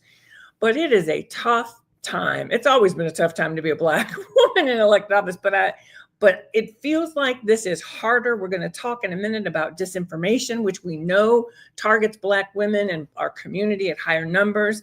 But I'd love to hear you talk about just the state of Black women. And are we showing up to raise our hand to keep running for office, or are we kind of taking a step back? Mute. So, how did we get to 2024 and to have a Kamala Harris literally in a tweet begin to run for a 107-day historic presidential campaign? It's been more than 10 years in a making. But Karen, let's just share a little bit about a 10-year snapshot of accelerating Black women's political power and leadership. So in 2014, when Higher Heights and the Center for American Women in Politics started releasing our status of Black women in American politics, we just had 18 Black women serving in Congress. We now have 31, including, as Joe Taka said, 2 Black women serving at the same time in the Senate. And that still only makes 5 Black women serving in that body for our entire history. You talked about state legislatures, right? Which is where we're going to see a lot of, ground happening and the fight happening in this moment. In 2014, there were just 241 Black women serving in state legislatures. In just 10 years, we have 386 Black women serving in state legislatures. And in fact, more Black women serving as the majority or minority leader of their respective caucuses, a distinction that Karen Bass helped to break when she was the speaker of the House, State House in California. In 2014, just 1 Black woman serving as a mayor of a top 100 city. We now have 7. In January, literally every major man-made disaster or natural disaster that happened were in a city that had a Black woman mayor serving. And then our state-wide executive offices, just 2 Black women serving in 2014. In 10 years, we now have 10, including Attorney Generals Letitia Tish James and Andrea Campbell, who are leading the Attorney Generals at fighting back many of the executive orders coming out of this administration. And so we have positioned Black women in 10 years to be those who are going to help fight for this democracy, which we have always done from the voting booth to elected office. And we have not seen Black women saying, no, I'm not going to run for office. In fact, we know that there are current elected women who are developing blueprints to run for higher office. And there are Black women who are fired up to run for local office like school boards. And you know what? Can we just mention the Vice President of the United States of America, a Black woman who in 107 days did something unbelievable. And by the way, a lot of people don't realize this. She won 10 million more votes than Hillary Clinton did in 2016. And she moved, when she got into the race, she moved herself and the Democratic ticket 15 points in 30 days. So when we talk about Black women's leadership, yes, we have headwinds, but Glenda, to what you're talking about, America is ready. When we have the chance to really, because I firmly believe if she had more time, we would be in a different position right now. America is ready for Black women's leadership. We're seeing that, to what you just said, in our cities, in our state legislatures. And I want folks to understand that these roles are so important because that is where the money is getting moved. That is where the decisions are getting made about what legislation is being, I was just in Arizona, some of these legislatures, they meet once every 2 years. So everything goes through real quick. So if you're the one in charge, you're deciding the agenda for that state, sometimes for 2 years at a time. I think that's so important. And I would just add this one quick thing, Karen, because I know that we needed 2 hours, y'all. Power Rising. I know we did. For 2 hours. The way we get a Kamala Harris is her trajectory. Here is a woman who has run and won and governed on every single level of government, a local prosecutor, a statewide executive, attorney general, a U.S. senator. She served in the White House as the vice president. And so she was uniquely able to step into a 107-day election cycle. I say that to say is she's the byproduct of, as she would say, the Chisholm effect from the 1972 historic run from Shirley Chisholm. And there are the Kamala effect that has already happened. It is what Senator Angela Osbrooks already talks about. She models her career in her blueprint off of a Kamala Harris. And so we don't know who the Barbara Lees of this 2024 election cycle was. As a young Barbara Lee was the direct descendant of a Shirley Chisholm run. And so I'm excited about Black women's political leadership. That's right. That's right. And so, let's talk a little about Win with Black Women, because that is also part of how we got to, we are now able to support. It's another way we can support Black women, both in office and in all the spaces you talked about. And I think part of what I want us to be talking about in this time, in this frame, is ways that we are supporting women, ways that we can support Black women. And I think Win with Black Women is so important. And then I'm going to ask you to talk about that and then shift gears a little bit, because you also hold a very unique space in the tech sector. And we know that social media and technology, Lord knows I know more about the tech bros than I ever wanted to, but you have a unique view. And I would love for you to give us some insights there. And then we're going to have Osa come on, and she's going to talk to us a little bit about disinformation. So take it away, Joteka. Yeah. So Win with Black Women, and both you and Glenda are inaugural, on the very first call we had nearly 5 years ago. And I think it's important. It's about the consistency. And I think in this moment, the way that we support Black women simply is just checking in. I think that's the first thing that we can do. That's something that anyone can do. You can just check in with your sister, your friend, your family member, and just check to see how they're doing in this moment. But also what we could do more on a macro level and in community is making sure that we are creating spaces where we could come together and we could exercise our power. And I think we cannot allow ourselves individually, we might feel defeated in this moment, but together we're unstoppable. We're that force multiplier. And so being able to come together and putting together our energy towards a common goal. And then when we're successful, celebrating that. And that's very important as well. And that's what Win with Black Women seeks on every other Sunday, to be a space for information I'm so glad we're going to be talking about mis and disinformation because that's so rampant right now, but also creating an opportunity for us to act collectively together as Black women and as Black women-led and centered organizations. And I think that's a way to segue into this question about tech bros. My background is I worked in civil rights and advocacy, but I also was a C-suite executive in Silicon Valley. And I spent many years in Silicon Valley. I still do a lot in Silicon Valley, more so as an investor now. So I know a lot of these tech bros. And it's unfortunate that we are in a time where the tech bros and leaders of some of the largest tech platforms have made a financial decision to side with an administration that is devoid of much of the values that Silicon Valley really set itself to be. You know, Silicon Valley really kind of, when it started out years ago, was this is a place where anybody can thrive, and it's a more inclusive place. But there now have been decisions to side with an administration really for monetary gain. And I think in this moment, we all have to be very conscious of the platforms and the decisions that we make in these platforms, and making sure we use more secure platforms, recognize that our data is not our own, making sure that we're paying attention to when we are releasing our data. You get on a platform and it's free. It's not free. It's a business model. It's a business model to capture your data because your data is probably worth more than a $2.99 or $4.99 that you might pay a month. So they'll give you all the things for free, but you're giving them data. So it's very important for you to be very cognitive of that.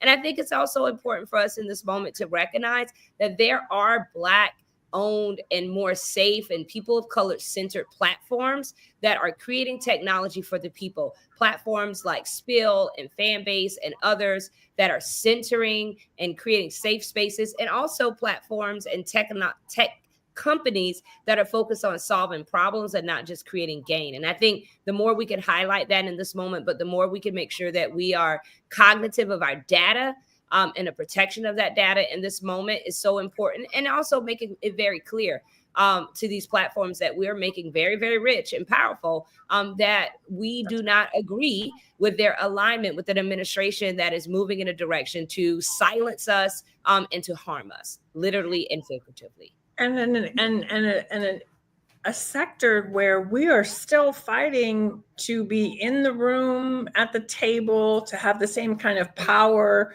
that some of the fellas do. And I love men. Don't anybody try to say I don't love men, but you know, hey, we need to be in those spaces too, because we've got great ideas. And so that's the other thing, you know, Joe Taylor, that really concerns me, is that we've got to make sure Black women are still making, like you, who are still making gains in those spaces. I think we have Asosa coming up, the phenomenal Asosa Osa, who I just think is so brilliant. She knows that. I always tell her that.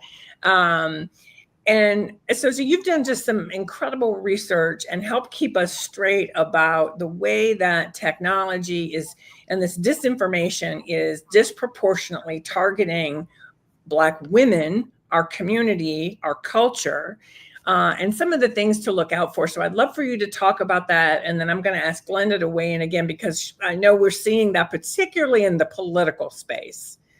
Will you talk about that, Sosa? Absolutely. Absolutely. And I think, you know, agree with every single thing Joe Taylor said, and such a powerful panel. And, you know, our research has showed we're all feeling that, like, at the end of the day, we are in an information war that we are losing, right? We're in a war for not just our truth, but for our art, for our history, for our very likeness, right? And social, what we're seeing is social media manipulation that is fundamentally shaping public discourse, right? It's suppressing Black voices, and it's amplifying harmful and racist content. Like, we know that 42% of social media online traffic are bad bots, right? That is fundamentally changing what we believe to be true conversations, right? We know that Black youth and Black young women in particular are being disproportionately impacted and seeing a disproportionate amount of racist and anti-Black content, and that is leading to mental health struggles. We know that TikTok has had to apologize for suppressing Black voices in content. And so in an age where where we're seeing these tech companies fundamentally roll back guardrails meant to protect our communities, we're seeing the tech companies rebranding hate as free speech, disproportionately harming our communities. This is our time to claim our power. These companies believe that we need them more than they need us. But, again, Black folks made Twitter worth $44 billion, right? Say that part again. Say that part again. Wait a second. Black folks made Twitter worth $44 billion. Like, we made Instagram and TikTok modern day media sources. Like, at the end of the day, we've been the primary drivers of cultural innovation on these platforms, right? And it's critical that we understand that, we recognize that, and we can use our power. 3 things I think are important for us to do. One, we need to recognize social media manipulation. Again, 42% of comments are bad bots in comment sections and spreading fake news articles. We know that. How do we do that? I'm sorry to cut you off. How do we do, because we only have a couple minutes here before we have to switch gears. How do we do that? I know for me, sometimes I look at the comments and I will click to see if a particular person who's being particularly hateful, I've been trained to look to see, okay, if they only have like 10 followers or 20, usually that's a bot. What can we do? I want folks to have a takeaway about how can we identify some of the hate that is generated but not real.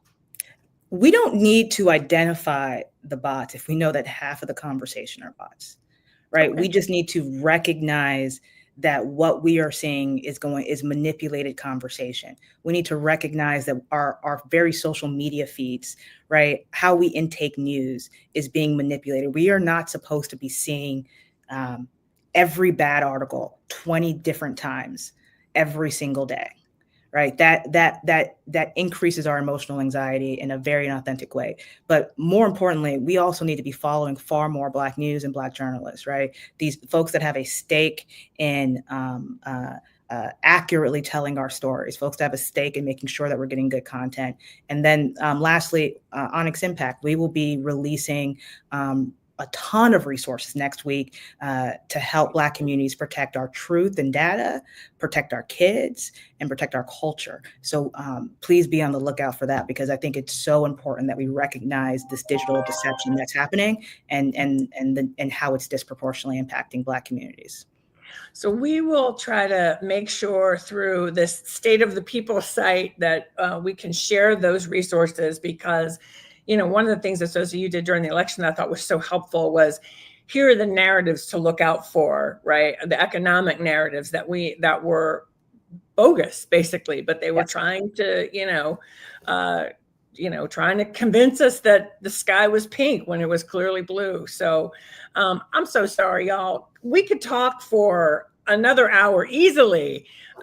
We are going to shift gears. Joteka, Edie, Glenda Carr, Esosa Osa, thank you so much for being a part of this very special day and this incredible conversation. I love you. All right, we're going to keep rolling, and I'm so excited. I'm just realizing that in my haste to jump on, my setup is not great. Okay, so joining me now, we've been talking about Black women leaders. I'm about to bring on 2 of our women who are killing it on the front lines, the one and only Melanie Campbell and the one and only Siobhan Arline Bradley. Hello, my sisters, my CEO sisters in the struggle. Hey, Karen. Hello. Happy. It's happy Fat Tuesday, right? Yeah. I won't go into all the jokes we could make about this moment. So we have about 10 minutes or so. Ladies, you are in it. You are in the thick of it. And we were talking with Bonnie Watson Coleman about what's been going on the Hill. We've been talking a little bit about the challenges Black women who are running for office are facing, but you guys are on the front lines. Talk to us about what is the state of Black women in this moment from your perspective. And Melanie, I'll start with you. Well, the state of Black women, we are still winning, right? Right? We are we have challenges, right? For sure, because we've been winning, right? And so at the end of the day, the state of Black women is that we are also resolved that we are going to reimagine how we have allies, how we show up, give ourselves full permission to rest when we need to rest. Yes. What I would say, I personally learned how important that is after what happened in 2024 with the results of that election on a personal level. And so it made me rethink some things that I thought I had understood. So for me, I feel like Black women are winning. So I'll start there. All right. Siobhan, my sister. So, hey, everybody. Let me just say, I will also add to the winning. Black women are also more intentional now than ever before. I sense a sense of commitment that was already there, but is now just increased in a way that I don't think we can even understand. Black women are so strategic. We are so intentional. We have focus. Let me just say this as a someone who's sitting in a Black woman-owned building right now. Yes, and the only one, right? Only one on Pennsylvania Avenue. We are also putting our money and our time and our talent where our mouth is. I think that Black women have seen this movie before and are prepared to be the victors at the end of this tale. It's a tale as old as time, fighting racism and sexism in America. Black women are still moving and moving the needle. Yeah. So I want to talk a little bit. I know there is a lot that's been going on the legal front, on the organizing front. Can you talk to folks a bit about what people have been hearing about it all day? But for those who are tuning in for this evening portion and may not know some of what's been going on and how they can get involved with what both of your organizations are doing, can you talk a little bit about that? Well, one of the things that we are doing, our civil rights organizations, have come together. We've been together, but we had to come together, but also build coalitions. With the Diversity, Equity, and Inclusion Roundtable, Mark Moriel, President and CEO of National Urban League, has been the lead on that. What we do is we all play positions, and sometimes I'm leading, and he's leading, or Siobhan's leading. So he's led that part of our efforts to really bring together. So in January, prior to even knowing that we would have some of the announcements that had been made with that executive action, if you will, from the current occupant of the White House around rolling back diversity, equity, and inclusion. And be clear, Karen, diversity, equity, and inclusion is what we're talking about. Stop using the term DEI, diversity, equity, and inclusion.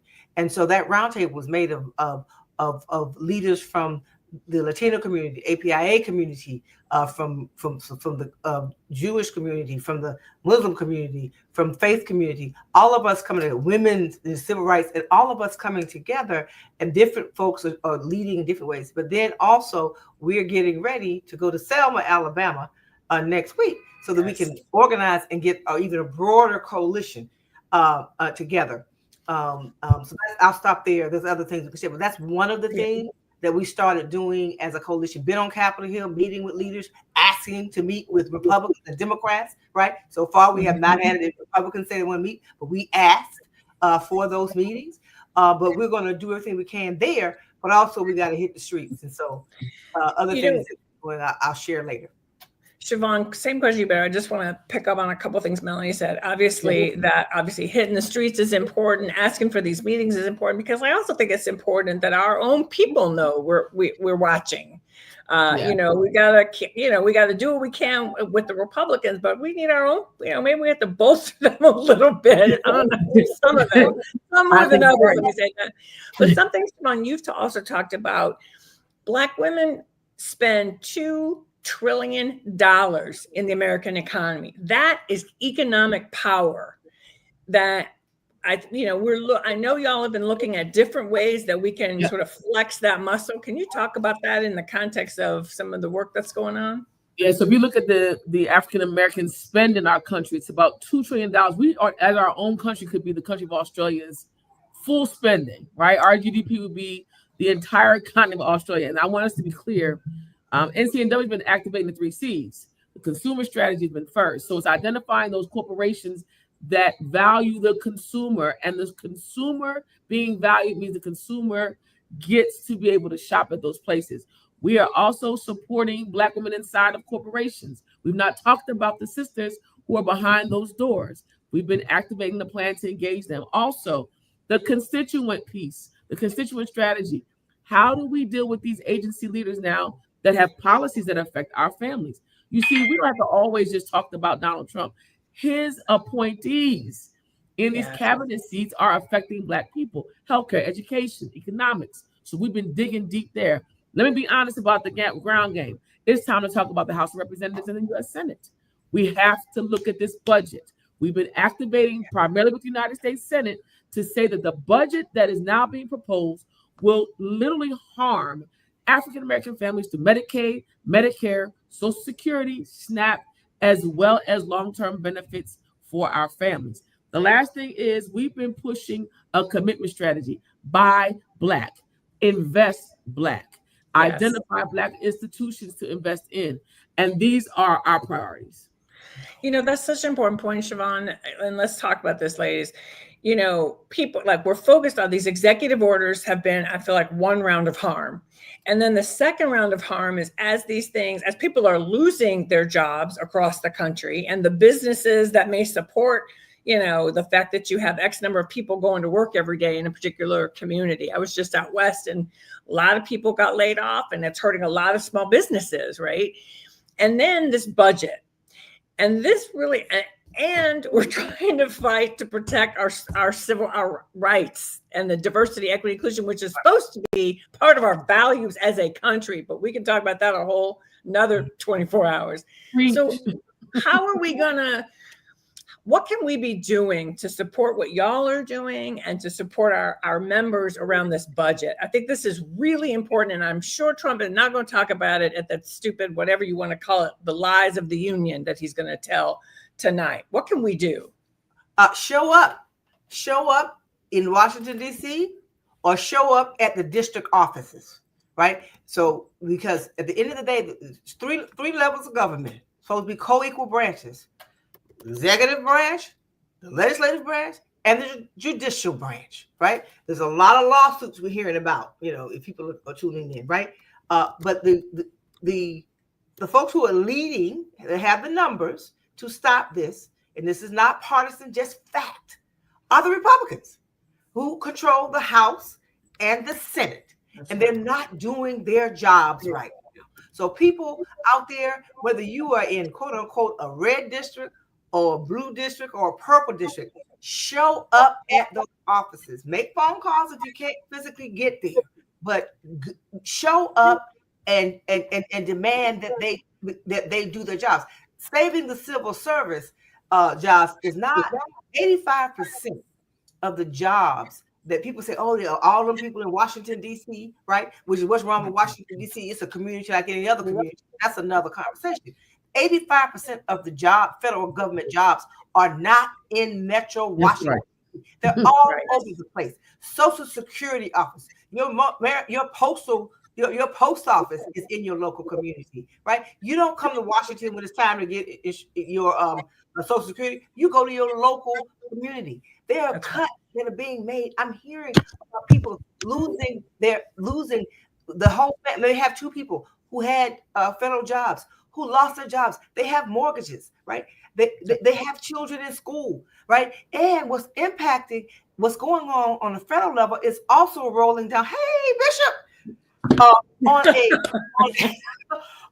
it's trickling down. Companies who have no business rolling back on diversity, equity, inclusion are also laying people off. I have a personal family member who's lost their jobs because why? Because Elon Musk, who somehow is acting as the president, telling people that if you rolling back federal contracts and telling companies, if you have a federal contract, you can't have a diversity, equity, inclusion program. I got people in my own family who've lost their jobs, had nothing to do because they have federal contracts. It has real consequences on people's lives. So we have to fight.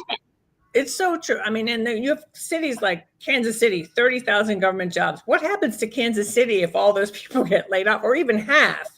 I want to say to our viewers, we have been joined by one half of the co-convening brain sisterhood of Power Rising, Bishop Leah Daughtry, the visionary who said, we need a space to come together. And we're so thrilled to be part of this state of the people coming together. It's so exciting. And we're going to have a moment with Bishop Daughtry in just a moment because we got to center ourselves.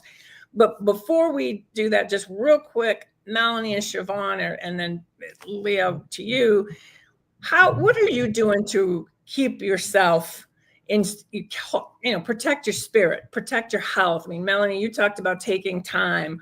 What else? Because I want us to be helping our Black women and our viewers think about how we keep ourselves prepared for this fight. Leah always says, like, be prepared, be ready. So how will we help people stay ready? Siobhan, you want to go first? Yeah, I think first and foremost, if you have a space for prayer, meditation, however you believe, activate what you believe. Activate that which is greater than you. For me, it is my faith in Christ. That is my extension. I also believe in moments of solitude and rest. That comes in spa packages, somebody, amen. That also comes in those moments where you can just take that walk. Do not forget that your well-being has to be intact. You cannot serve sick. You cannot serve sick. We must create space. And then finally, find your village, whether it's your companion in love and space or your sister circle or your co-ed brother sister circle. Do not have folks around you that are going to let you fall down. Make sure your kitchen cabinet is intact. Half my cabinet's on the screen, so it's so much fun doing this today. I love y'all. And we love you, Melanie and Siobhan. Thank you so much. We could spend a whole nother hour, 2 hours, but I want to make sure we give space and time for our viewers to hear from Bishop Daughtry, because I don't want anybody to miss out, because we get to hear her on the regular. Karen, the only last thing I did want to add with Siobhan is the importance of the sisterhood and brotherhood. But what Siobhan said, it's so important now. Do not isolate yourself, right? We're all going through it, and we're going to get through it together because, like I said, we're winning. Thank you so much, sisters. Thank you, Karen. Yes, I'm going to turn it over to you before we go back to Amy Allison and the main program. And, we had talked about, can we just have a moment of being in the spirit, because we need that. Well, I'm going to be brief because I don't want Reese Colbert, who's after us, to be mad at me. No, that's right. We thank you for joining us for Power Rising segment here. And you've heard from our sisters, our partners, and we're always glad to be in good trouble with them. Here's what I want to leave with you. This is a difficult time for us. It's really one we've never seen before because of the pace at which the attacks are coming. You can barely catch your breath from one thing before something else happens. Here's what I want to assure you of. Something that the old folks in my church used to say. In the end, it's going to be all right. And if it's not all right, then it's not the end. In the end, it's going to be all right. And if it's not all right, then it's not the end.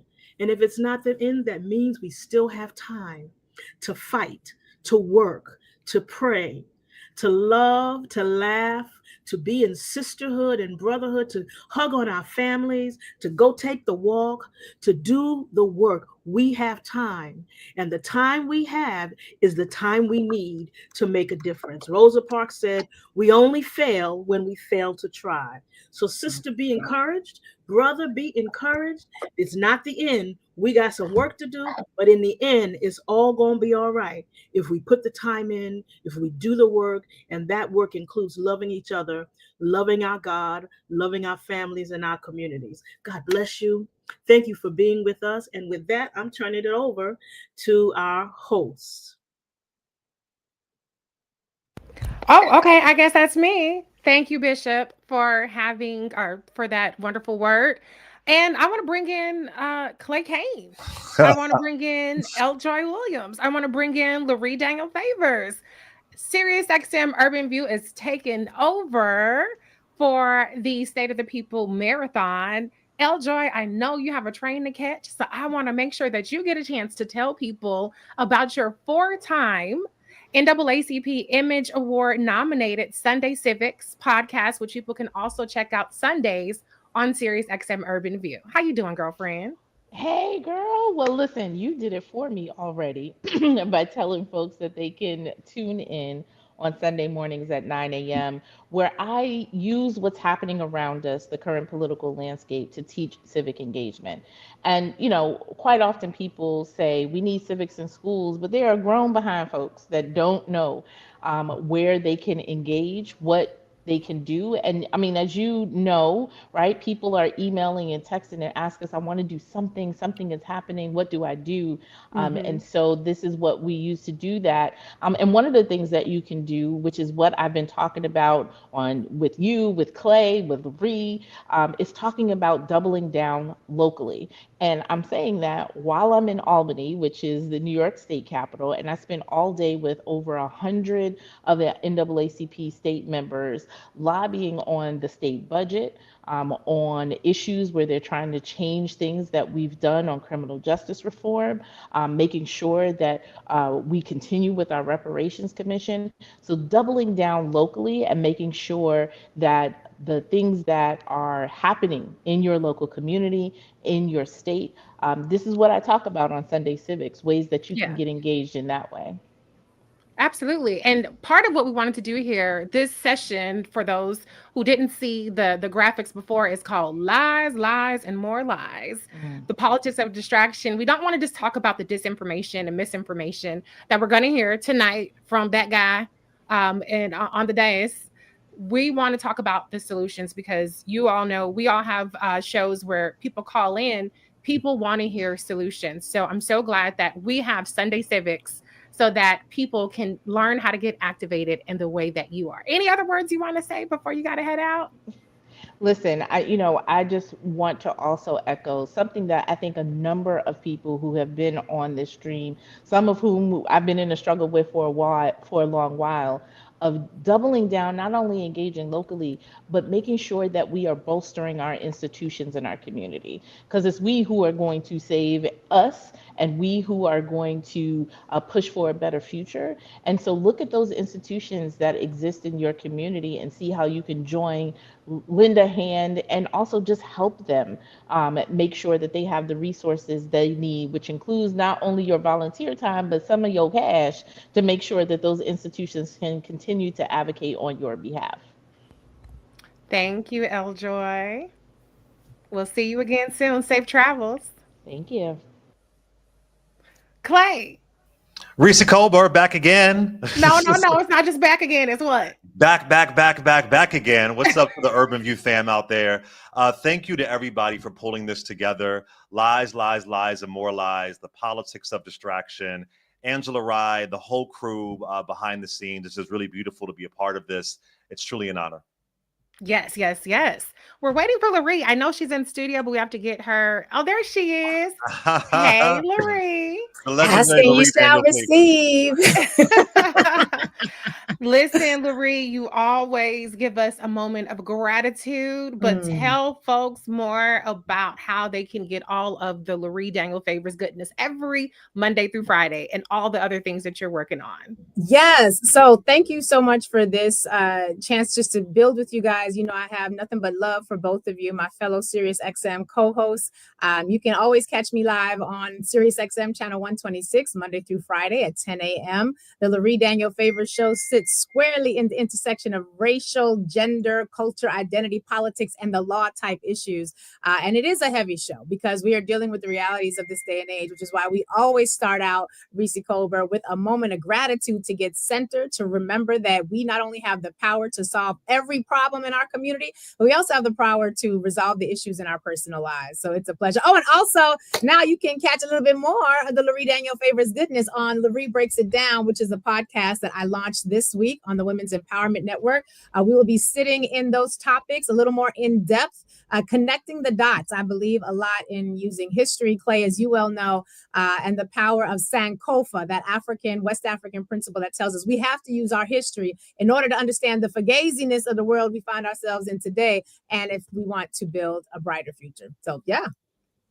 Thank you, Loree. Speaking of the Women's Empowerment Network, shout out to Karen Hunter, Professor Karen Hunter.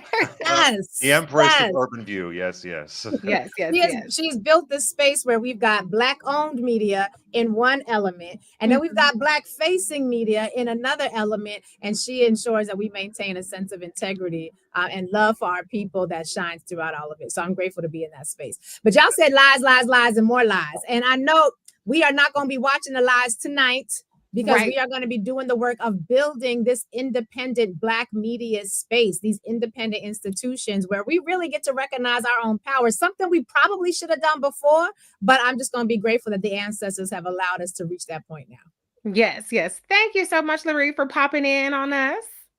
Appreciate y'all. Keep up the great work. Love y'all. Love you. Clay, all right. Why are we here? Tell the people. So part of this is to debunk in advance the foolishness, the demise of the union that you're going to see tonight. And we're going to break down some of the lies you're going to hear. But one of the things that I really want to hammer in is the lies and foolishness that you're going to hear.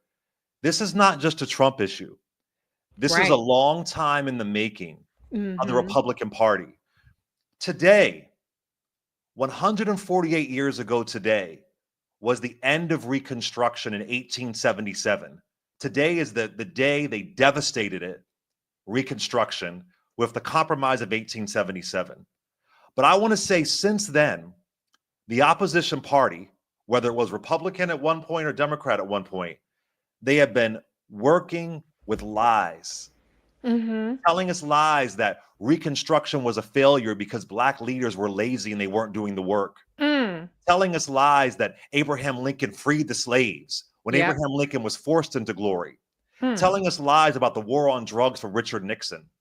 Telling us lies about the welfare queen narrative for Ronald Reagan, when the majority of folks who are on welfare happen to be white and also in red states. Period. Telling us lies about the Willie Horton ad.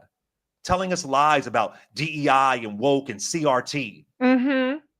Telling us all these lies to scare people, scare people into voting for what they believe to be is the truth. But the truth is that the truth isn't sexy. A lie is sexier. Oh, it sure is. And right now we're in a time where they're using Southern Strategy 2.0 tactics to harm people. And so one of the things that I've been saying is that as we talk about these lies, Trump is a manifestation of the hate the Republican Party created. And lastly, I'll say, I also want to think about this. You know, I'm from West Philly. I know a lot of people who didn't show up to vote. And think about this beyond the D and the R, beyond Democrat and Republican. Politics is about resources. So forget DNR for a minute. Yeah. Do you want your grandma to have access to pay $35 for her insulin? Do you want to have Head Start? Do you want to have community college? Do you want to have a higher living wage? Do you want to be able to read about your history and not be banned? What are the things that are important to you? Look at the resources. Right. Which party gives you the resources that you want? Which party tells you the truth? Yep.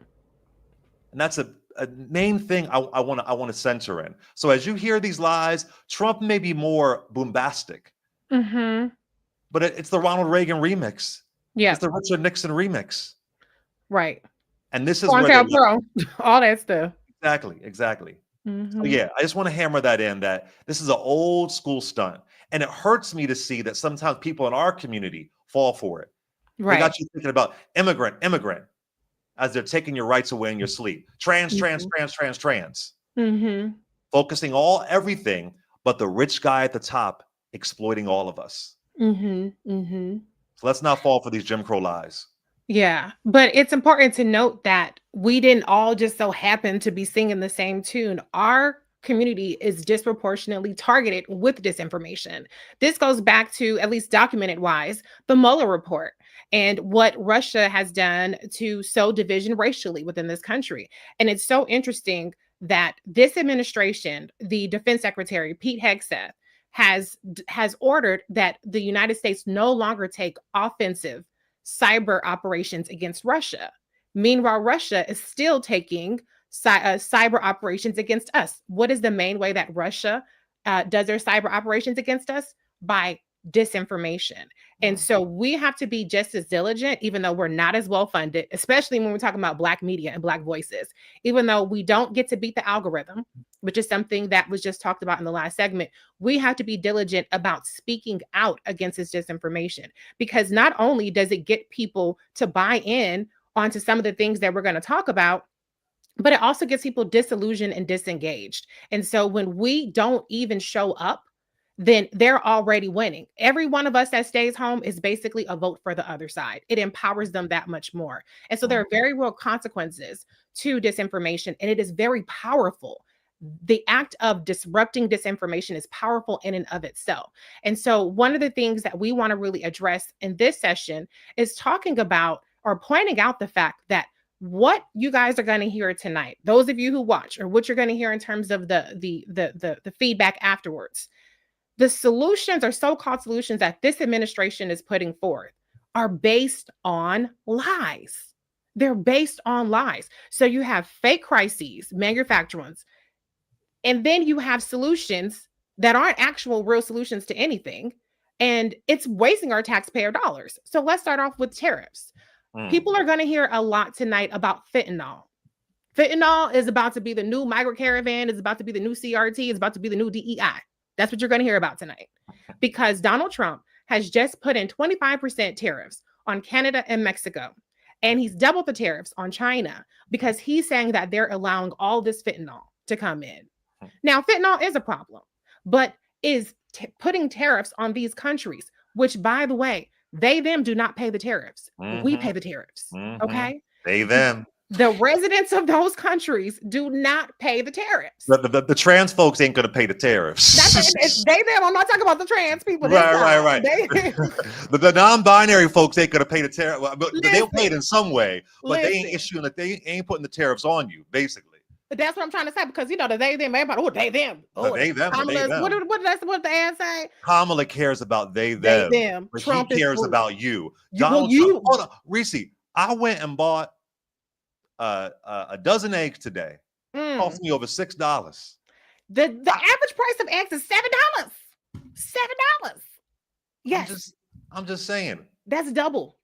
I'll take a drag show any day over. I've been to a drag show that was cheaper than $6. I went in for a $5 cover charge. So I'll take that any day over these damn price of eggs. But you know, I guess she didn't talk about the economy enough. But anyway, go ahead. That's why I'm trying to talk about the economy right now. Exactly. Okay, and we're actually going to bring in a special. That was sarcasm, y'all. That was sarcasm. And somebody give me the cue when she's ready. But you know, like I said, we're going to hear, or the country is going to hear a lot tonight about fentanyl. And fentanyl is going to be used as a justification for tariffs that are going to increase the price that we all pay. Meanwhile, it's not going to actually resolve the problem with fentanyl.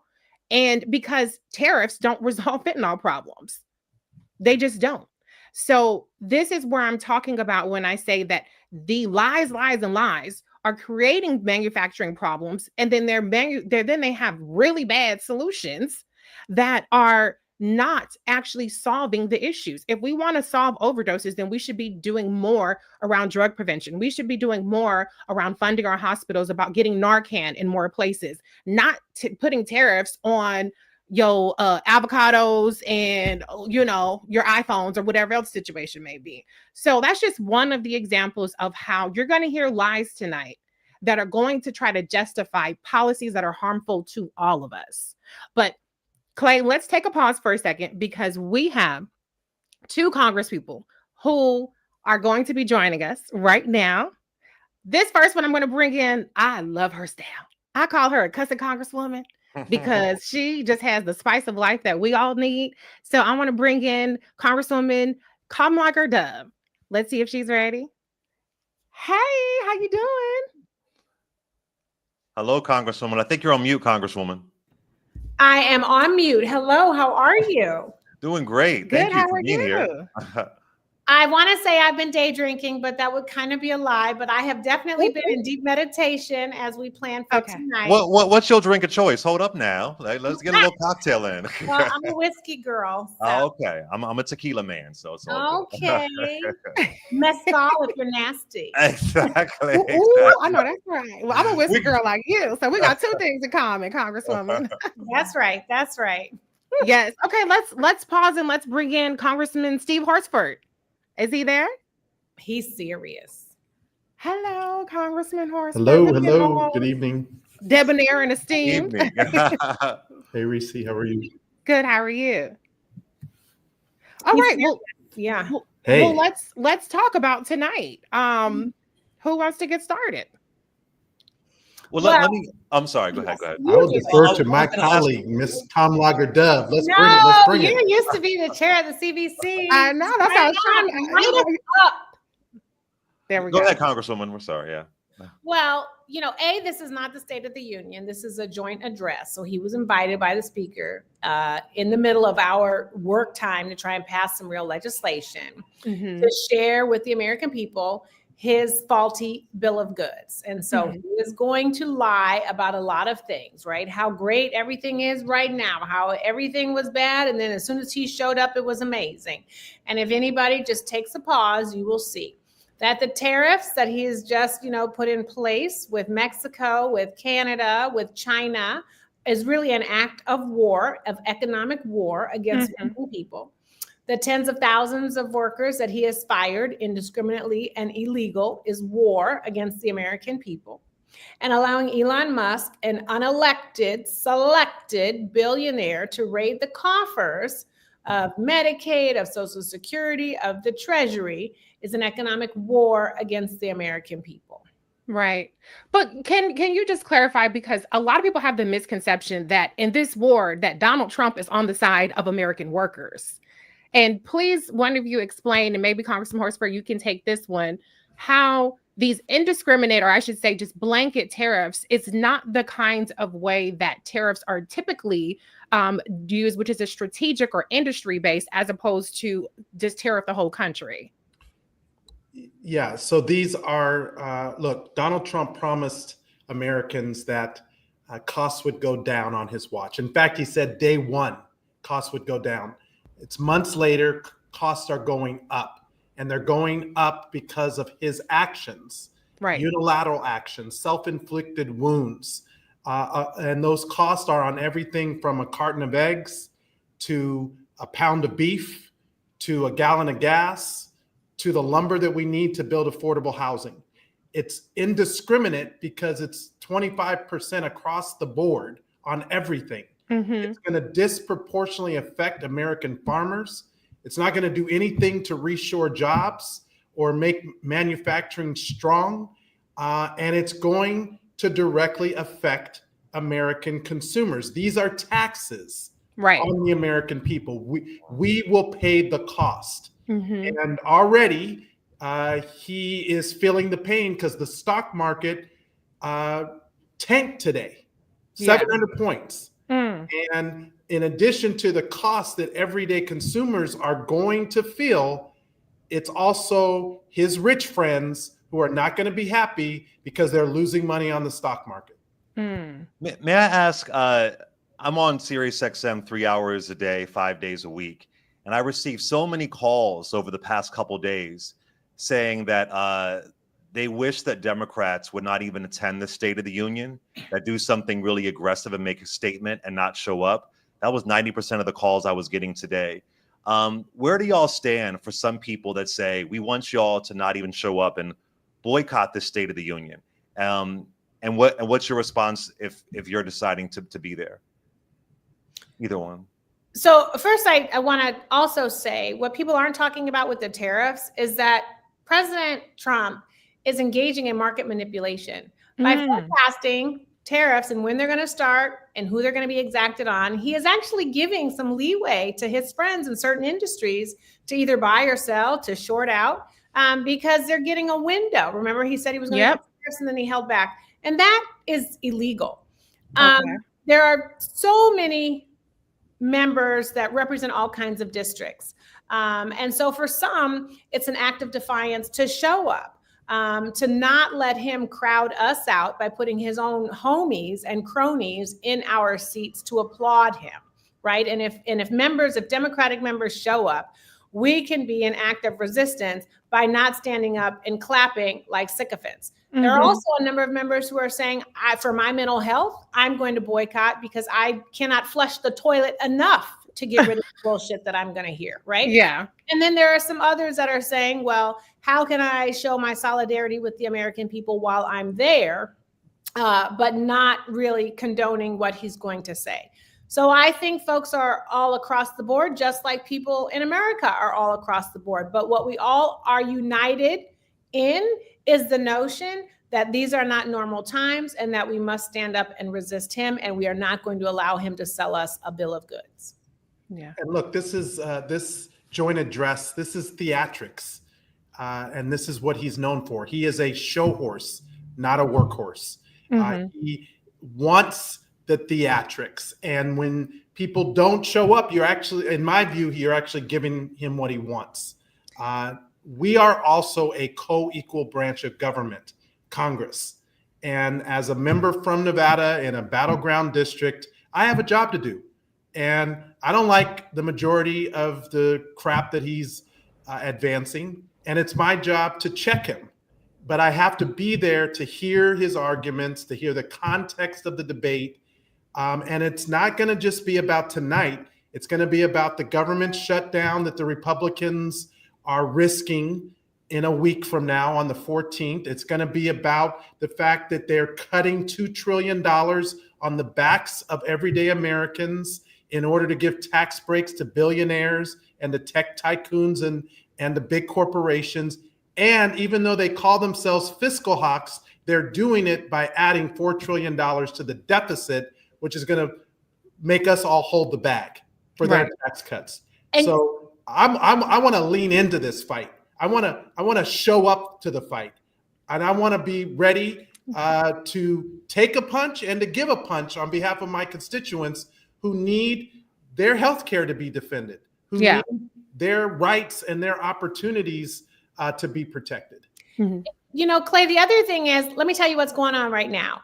The Secret Service are there, they're sweeping. And Republicans are actually coming to our side of the floor, and they're trying to reserve seats where we would sit because they don't want us to show up. They want all of their little nasty, stanky bodies to be in our seats so that they can get up and applaud and be like, wah, wah, let me kiss your booty. So part of it is we have to show up to be like, nah, boo, I got elected by 700,000 people too, and I'm going to put my ass in that seat. So he has to look at me and not all of these folks. But I can tell you, those are the shenanigans that are happening right now. They're trying to crowd us out of the room. Before you all go, Congressman Horsford, I know a big thing that Donald Trump promised was no tax on tips. And I expect they will hear lies. This is about lies, lies, and more lies tonight with them claiming credit that the no tax on tips is in the House bill that just passed. Can you clarify, before you guys go, what is the status of no tax on tips from this Republican bill? Well, it is not in the House Republican, I call it the Screw America bill. It is not in there because there's been no markup. I'm on the Ways and Means Committee, and I am the sponsor of the TIPS Act. There is no bill but mine that eliminates the tax on tips, which is a gift, not a guarantee. And just as significant, Reese, is 6 million tipped workers in America today make as little as $2.13 an hour. This is a post-slavery Jim Crow era policy, and sub-minimum wage has been on the books since 1991, and we have not increased that sub-minimum wage since 1991. My bill is the only bill that eliminates that sub-minimum wage, that raises the wages of these tipped workers, 70% of whom are women, Black and Latina, and that allows them to keep more of their hard-earned money. So, you know, Donald Trump has a concept. He made a campaign promise, but he has no specifics. I do, and I'm working with the Culinary Union. I'm working with One Fair Wage. My guest in the State of the Union is a worker from Las Vegas who's affected by these policies. She will be sitting in the House gallery tonight because I want to center her voice and the voices of workers like hers, not big corporations or billionaires like Donald Trump wants to. Well said. I want to add, Reese, the congressman is a Taurus. I just want to let you know. Oh, Lord, here we go with the Taurus. She wages war on Tauruses. It's not fair. I'm just saying. I'll let you know that, Reese. He's a Taurus. Yeah. Thank you, Congressman Horsford. And then Congresswoman Kamliker-Dove, before you go, I just want to ask you, I know that Donald Trump is planning on taking credit for disaster relief tonight. Can you tell us a little bit about how he may or probably did not, how he has hindered the disaster relief? I know that you cover Southern California. So what kind of light can you shed to preempt the lies he's going to tell about the disaster response from this administration? So in December, Republicans and Democrats passed a CR that included $100 billion in disaster relief. So the money that is going out to states to deal with disasters is actually reimbursement money, because they pay to get, you know, their states back on track. We are using some of that money for the urban fires that have taken place in the Palisades and in Altadena and Pasadena. He has not given us any new money. We, in fact, have asked for $40 billion. Donald Trump has said he is only going to give California money if he conditions aid. He wants us to do crazy stuff with water. He wants us to get rid of certain bills. He wants to get all up in our business, get out of my house. North Carolina is now on fire. He has said he is going to give North Carolina aid with no conditions. So he is salty with California, but he has not given us any money yet. And I am calling on all of Congress, but especially the Republicans from California, to say, work with us, because California does need this money. So many people want to hate on LA, but they certainly bring their asses on those planes when they're trying to get a fundraiser in LA, or they're trying to go to the Grammys or some kind of fun event. So don't just think about us when it's time to party. Think about all of the ways that we contribute economically to the rest of the union, and the fact that you are the president for all of the union and should be helping a state, whether you like the state or not. Period. Blank. Yes. Well, thank you so much for being. Clay, did you have anything else, or should we let the Congresswoman go? No, I just appreciate you showing up, and it's important for us to be here collectively and hear our voices. So I truly, truly appreciate it. Thank you so much for taking the time, and yeah, thank you for taking the time. Thank you. All right. That was a treat, right? That was a treat. Yes, yes, yes. That was a treat. That was special. And listen, this is the part of the reason why we have to have this dialogue. Like I was saying, Reese, a lot of people said, don't show up there. But now we have this context to realize that maybe some Republicans are hoping they don't show up so they can find a way to flood the space to make it look like it's full, because Trump cares about ego. Yeah. You know, Trump cares about presentation. I mean, at some point when I was watching the Zelensky and Trump and JD Vance Babel, I felt like I was looking at a Real Housewives reunion. I was waiting for like Andy Cohen to show up. I mean, this is where we are. It's a reality show mess. So if they're going to come there and make sure there's levity, then I can appreciate and value that. Yeah, for sure. Well, let's talk about a couple more lies that we expect to hear tonight before we get into some solutions, because there are some good things happening across the country, and there are some things that we can do. This is also about empowering our audience. And so the Republicans have just completely bear gripped around the phrase waste, fraud, abuse. That is the new CRT. Everything is a new CRT, a new DEI, a new everything. And you know, Clay, I think that I'm going to be have a controversial take here. A lot of what we're hearing in terms of the attacks on the federal government, the federal workforce, a lot of it has been framed as though this is a war on Black people. And I understand that. Obviously, we disproportionately make up the federal workforce. Obviously, it's been a way that we've attained our status in the middle class. It's a very integral part of the economy in the DMV area. But I think that this is actually a war on white people, and Black people are the collateral damage. Now, they dangle us like a carrot, the bait, to catch the big fish. And they dangle our humanity. They dangle our citizenship. They dangle our disenfranchisement. They dangle Jim Crow 2.0. And those are very real things that we are in the process of seeing happening. But the big fish is not Black people. The big fish are those poor Appalachian whites, are the people in, what do they call them? The diners in Ohio, the Rust Belt, the rich people, the oligarchy, the Elon Musk, the billionaires and millionaires. This is a cabinet full of billionaires and Fox News hosts. They do not want to share resources. They do not want to care for thy neighbor. And there are a whole lot of them, in terms of the white people, that they have to find a way to break from this system. There aren't enough of us. Even if they went through all of us, it's still millions and millions and millions and millions of white people who are on Medicare, who are on Medicaid, who are on SNAP benefits, who are part of all of these programs.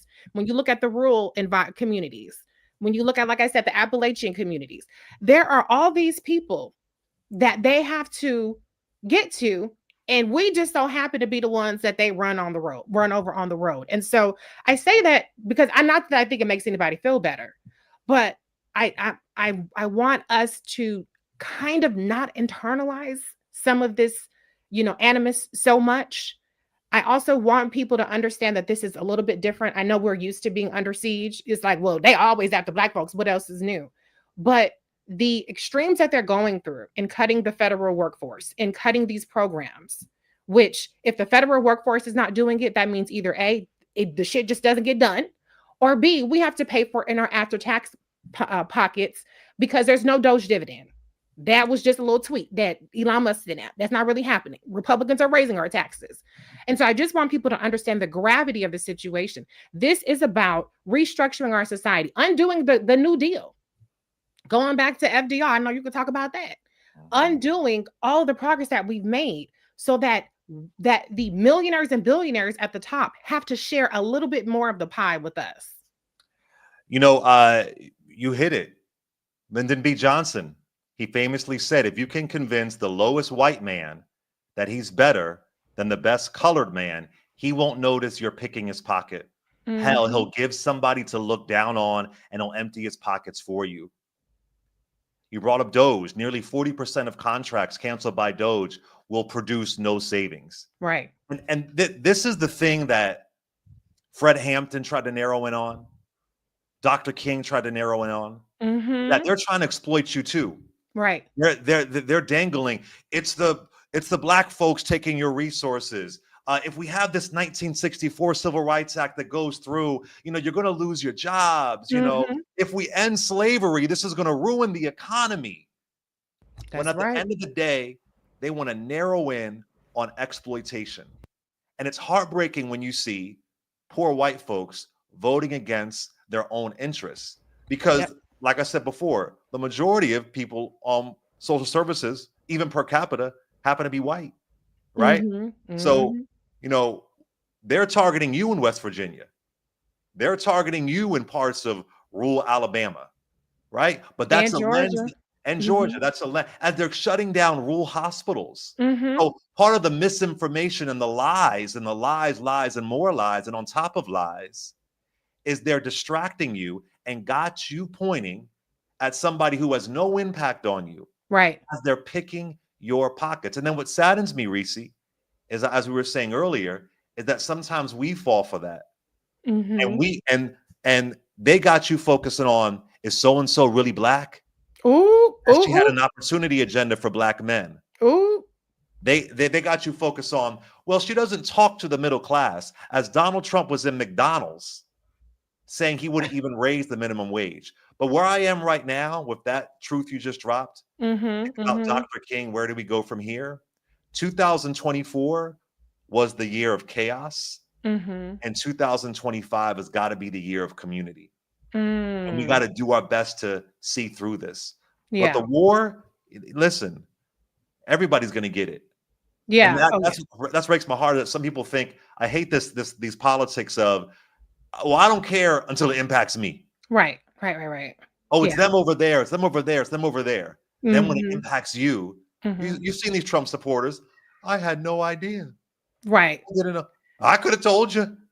Yeah. But we don't care until it impacts somebody else. That is a sick, sick part of our culture right now. And that, above the politicians, above the policies, that it doesn't matter until I'm the target. That's going to really bring us down. And that's why I'm happy we're here, showing how collectively we're impacted by this. Right. So I just want to clarify that Yes. we do not have a waste, fraud, and abuse problem. I just Exactly. want to be very clear on that. We have do a not. rich people not paying their fair share problem. Period. And the rich people don't want to share with what we already have. They want to take away from us and give to them so they can buy yachts, so they can go to Saint Tropez and vacation, or they can go vacation in outer space. Yes. So I just want to be very clear on that, because we're going to hear waste, fraud, abuse, waste, fraud, abuse. Okay, we have just a few minutes before we have to toss it over. But we are solutions-oriented people. So Clay, let's talk with the minutes that we have left about solutions. What do we do? Knowing that the lies are out there, and that we are in a situation where the Republicans have trifecta control. Right. Well, the first thing is that make sure they don't beat you down into submission. My favorite Bible verse is be anxious for nothing. They want to beat you down to make you think you can't speak out. You can't fight back. So there's key things you could do. You can join your local organization, whether it's the NAACP, whether it's Urban League, or maybe it's an organization we may not know. We don't have to reinvent the wheel here. We can go back to our history and see what other folks have done. So I think we should lean into that. Call your representative. Folks have been saying that, but that really matters. Every time you call your representative, they have to document it. They got to document that. So make sure that you do that. And locally might just be your block. Locally might just be your apartment building.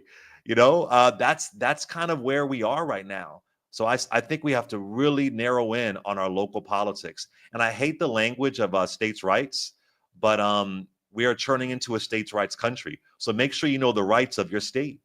Make sure you know who represents you in Congress. Right. So you're aware. So I think those are some key things that we can do. And also tune into and support media sources that will tell you the truth. So support media sources that will make sure that you're aware of what's going on, because now they're trying to colonize media. Right. That's so true. Those are some key things that we have to make sure we're aware of, and spread the word at your barbershop, spread the word at your beauty salon. And let's hope that we can understand the collective and realize that we have more tools than many folks had back then. And I think that if we capitalize on that, we're going to be all right. But I lean into be anxious for nothing. I lean into that. We can't let the anxiety think we've already lost. Right. I would say, I know we say vote, vote, vote, vote. People are probably tired of hearing about voting. However, I still have to say that. But what we try to emphasize to people is that people need to vote in primaries. So 2026 midterms are coming up. But before we get to the midterms, we're going to have a primary election. We saw the loss of brilliant voices in the Congress because they lost the primaries. Those seats did not flip to Republicans, but we saw the loss of Congressman Jamal Bowman, of Congresswoman Cori Bush. And we know in particular that Black electeds, incumbents, are often targeted for primaries. So we have to make including mayors. Yeah. So we have local elections. There's elections in Virginia. this year. There's at the state and, up and down the state and local elections. Prince George's County is voting today. I don't know, it might be too late. I had an absentee ballot. So, there are going to be local elections, and there are local elections of all kinds of sorts of positions. Everybody's not going to be mayor. Everybody ain't going to be president. Sorry. All the people running shadow campaigns. Sorry, everybody going to be president. But it's very, very important to participate in our primaries. And then I have to say that we have to support those electeds that are doing excellent work. When we talk about rural solutions, Governor Wes Moore is the only Black governor in the country, and he's already setting up resources so that people who are getting booted out of the federal workforce by Donald Trump and Elon Musk, so that they can find a landing spot in Maryland, whether that's a new career or whether that's opening filling openings in the state. And so we have to continue to support our electeds that are doing good work at the local, state, and federal level. And we have to continue to be engaged. And then the last thing is we have our voice. We've seen where Republicans are running scared now from town halls, where their leadership has said, do not hold town halls. And that is because when we get up in arms, then it shifts policy. Even if it's one win at a time, we're still shifting the needle. We saw where they tried to undo the Tuskegee Airman training, and they tried to undo the scholarships to HBCUs. But when people spoke up, all of a sudden, oh, that was a mistake. Oh, okay, well, we didn't really mean to do that. So we have to continue to use our voice. We have to continue to use our pocketbooks with these economic actions. Now, everybody wants to boycott, that's fine, don't do it. But for those of us that want to put our money where our mouth is, or don't put our money where our mouth is, then these are the kinds of actions that we can continue to take. And I always say this to the non-voter out there: if you don't do politics, politics will do you. There Absolutely. are over 100 cities that have mayors and city council races this year.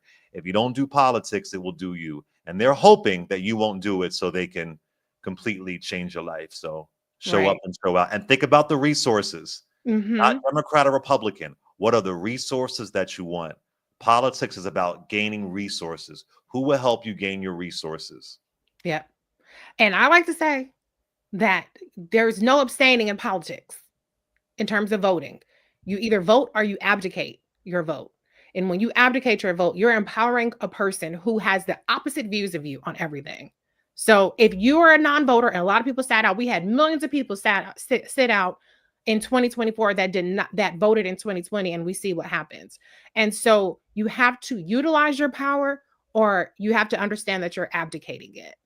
And that doesn't mean that you're going to solve every problem. That doesn't mean that this ain't The Bachelor. You ain't giving a rose to the politician. Okay. You are either you might be voting for harm reduction, or you might be voting for a person that you really believe in. Yes, we can, hope and change, and all that stuff. Either way. Progress, not perfection. Exactly. Either way, I'm going to say, get your ass out and vote.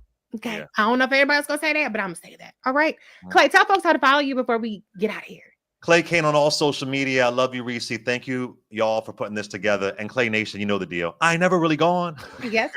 And y'all can follow me, Reese Colbert, on all the socials. Black Women Views on YouTube. Hey, y'all who's watching on there. And we're on Sirius XM. My show is on Saturdays. I'm on with Clay Tuesdays and Thursdays. Shout out to everybody who listened. Thank you so much to the organizers. This was just a brilliant Herculean effort to get all of us on this 24-hour live stream. Now I'm going to throw it to, I have to see this little tiny bot, Amy. Hey, Amy. Reese, Clay, that was the word. Thank you so much. Thank you so much. And we're going to see you around, and I'm going to definitely follow you. I'm a fan. Appreciate. You're watching State of the People.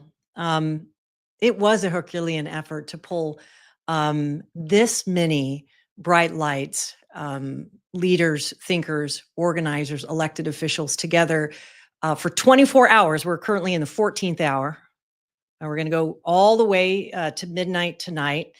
And I want to just tell you that we're going to have a really incredible Black Leadership Forum that starts at 9 p.m. That's going to have this Black Leadership Summit, 9 p.m. That's going to have all the important national voices and analysis and kind of where Black people are going to go from here. And so, stay tuned. You're watching and you're listening. State of the People. And speaking of the people, we have our former DNC chair, Jamie Harrison. He is here with us. He has got a whole bunch of stars and is going to tell us what's going on for Black people in this. Jamie, it's so good to see you. It is great to see you, Amy. Thank you so much for what you're doing, and thank you for holding us down and anchoring all of these great panels. Listen, I'm learning so much just by watching this. This has been nothing short of amazing, and I have to say a special thank you to Angela Rye and Joy for their vision and their leadership. It's incredible, and I'm looking forward to your conversation about what's going on in the States. Tonight, there's the last segment was about lies, lies, lies. This is all about where the battle really is in the States, and so I'll hand it over to you, Jamie. Well, thank you again, Amy, and hello, everybody. I am Jamie Harrison, the former chair of the Democratic National Committee, and folks, listen. Like so many of you, I am still reeling from the results of last year's presidential elections. And the nation has begun to really feel the ramification of those results. Veterans are being fired from federal positions. Farmers are losing guaranteed federal contracts. We're seeing that our schools are being impacted by draconian cuts in programs and services. Elon Musk, this foreign unelected billionaire, is threatening the healthcare safety net of the nation. He's threatening Medicaid and Medicare. House Republicans, they're threatening Social Security. Folks, in Trump's Washington, he and his minions actually believe that they are all powerful. But what we're seeing across the nation, from town halls to rallies and protests, Americans are expressing their frustrations. Their frustrations with Trump's decimation of our social safety net. The people are starting to stand up, they're speaking out, and they're demonstrating. Again, Donald Trump believes he is all powerful. But my friends, the true power in America is not the occupant of the White House, but the people of America. Donald Trump and Elon Musk, they believe that they have all the cards. But in the words of my grandmama, we're about to show them better than we can tell them. There's a saying that in the darkest nights, we see our brightest stars. Well, my friends, it is dark right now in America. But over the course of the last 14 hours in the State of the People live stream, we have seen and heard from some of America's brightest stars. And I am so lucky to have several of those stars joining me tonight. First, we will have two amazing panels in my hour. The first panel will be focused on the work of two amazing lieutenant governors in two of the most important presidential battleground states, Michigan and Pennsylvania. Then second, in Democratic Party politics, the sausage is made in our states. In our final panel, we will be joined by four of the best state party chairs in the country. Black boy and black girl magic right here. Chairs from my home state of South Carolina, as well as Kansas, Kentucky, and Nevada. So here with us now, we have two stars in the Democratic Party. I have had the honor of getting to know these two gentlemen during my time, my brothers, on the road in Michigan and Pennsylvania over the course of these last 4 years. I'm sure that they will be on the road again and getting into our share of good trouble very, very soon. First, I would like to introduce Lieutenant Governor Garland Gilchrist. Lieutenant Governor Gilchrist is the highest ranking Black elected official in Michigan history. This past month, he's been touring early childhood centers throughout Michigan, celebrating the success of the pre-K for all programming throughout the state. So folks, please welcome Lieutenant Governor Gilchrist. Jamie, it is an honor. It is a privilege to be here with you, to be here with everybody in this audience who is tuning in for this important conversation about what's really going on with people.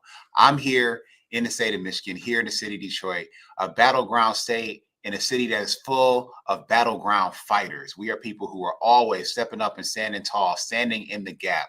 Michigan is a place where people came to a freedom and opportunity like my family did. The city where the east side of Detroit let me be an engineer. And this is the place where we are finally going to be the ones who say no, who say we will not stand for it, we will not tolerate it, and we're instead going to invest in our people, our families, and our futures. But we got to make one thing really clear. When we are under threat, we are under attack. When you talk about those child care centers that I visited, I sat with the parents who have spent $30,000 in the last year on child care and needed to be something they can afford.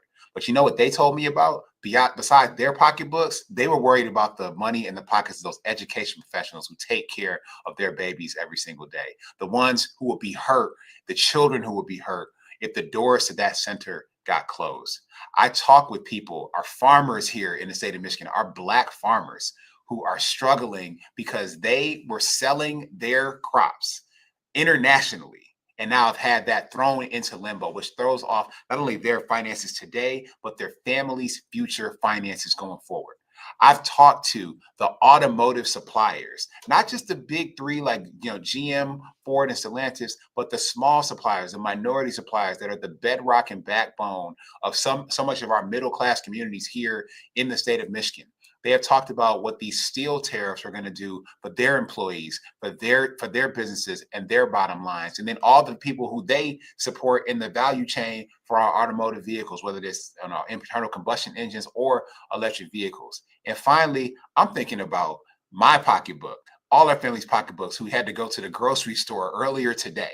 And I'm thinking about how food is going to be more expensive, everything from eggs to lettuce to meat and everything in between, because these people are doing nothing but setting fire to our pocketbooks, fire to our paychecks, fire to the bottom lines of our small businesses. And frankly, it's just because they are reckless and disrespectful and dismissive of the experience of our people. But I know something else. I know that when we band together, I know that when we decide that we are going to support one another and have each other's back, that is when we will be able to have the resolve to make sure that our people are protected and that we can make progress no matter who's on the other side of the table. So I'm proud to be here with you.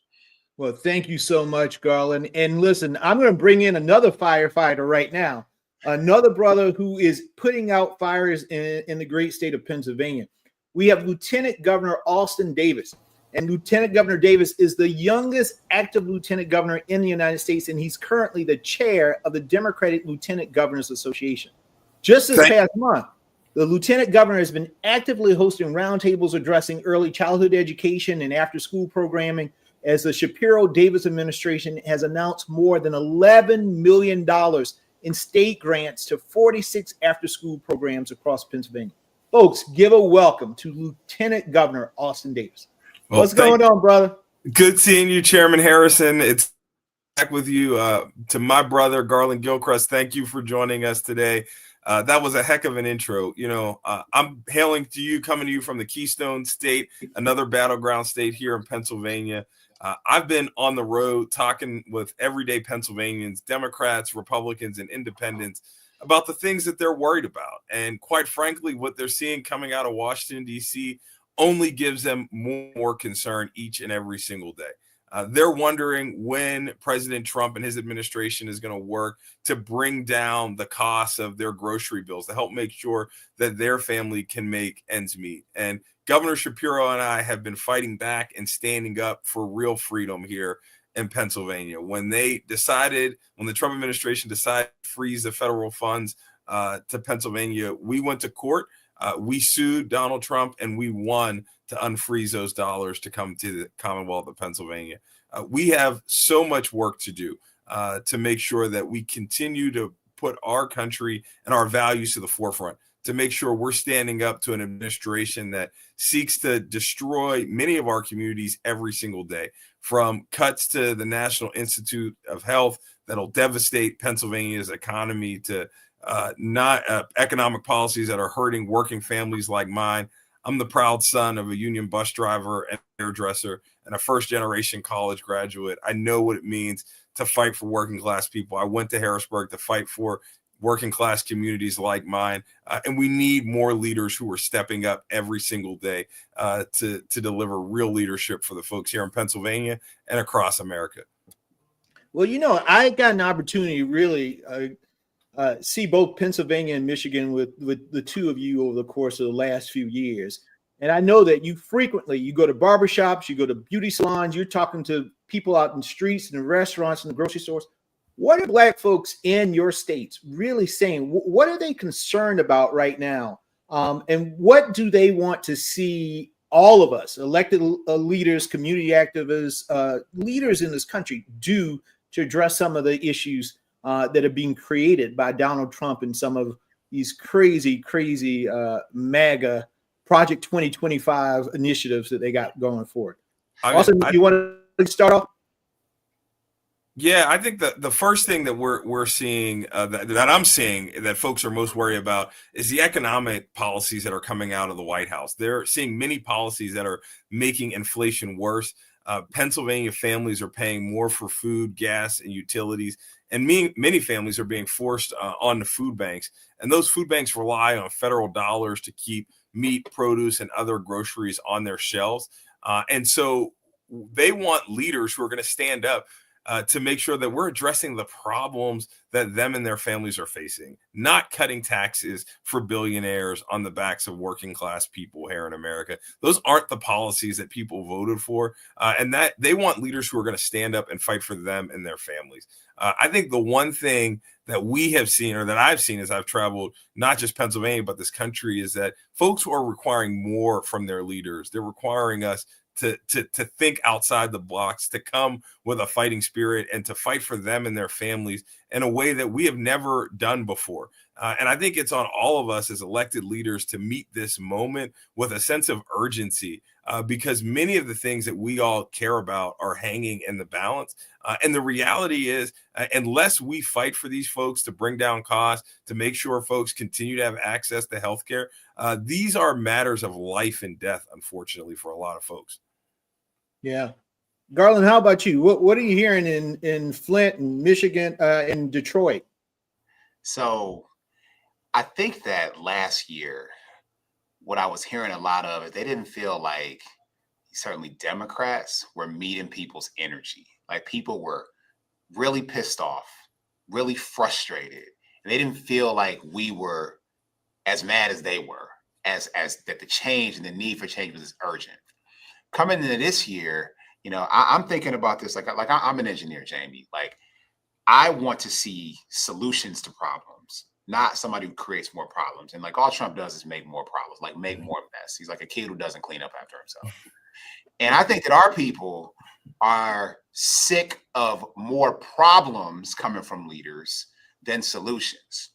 But even if you try to masquerade, your method as a solution, like tariffs are not a solution to any problem. There's a reason we haven't used tariffs since World War II as the driving factor of our economic policy when it comes to other countries, because they don't work. All they do is take money out of our people's pockets. And it hits us harder than any other community, given the level or lack of wealth across the board that our community has. And so when prices go up, they hit us harder. And so I just think that people that I'm talking to, whether it was a brother who I saw at a basketball game, my son's basketball game, I was talking to him. He was on the other team. My son's team won. I was very happy about that. but what we were talking about, though, is he said, just, man, when are we going to get back to the time when I feel like I can trust the people in leadership? Because, he's saying we don't want people they don't have to do everything for me, but if they're going to do something, I got to believe that they're going to be able to do it right. And to me, that was a call, a cry out for a lack of sloppiness, for being thoughtful, for being willing to get in there and actually understand the problem you're trying to solve, understand the people who you're supposed to be working on behalf of. And that requires relationship. That requires connection. You can't be disconnected from a community that you want to serve if you truly respect them. And I think our people haven't felt respected. And I think our people are hungry for that respect, the respect of a leader who will serve them, who will make sure they have what they need to be successful, and then we'll get out their way. I think that is spot on. People are looking for authenticity.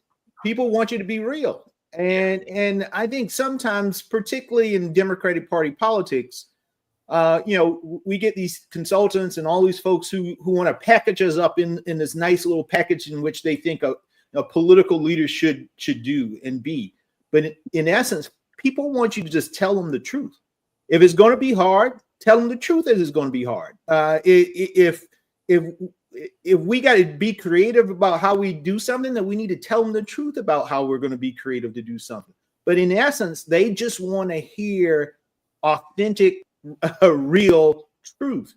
And that's sometimes hard for us to get at in our politics. But I think for the future of our party and the future of this nation, we're going to have to just be real with people about what's going on. But I also think that in the end of the day, people want to see, you know, when I was a school teacher, I used to say to my kids that the most powerful way to persuade somebody is to show and not tell. Right?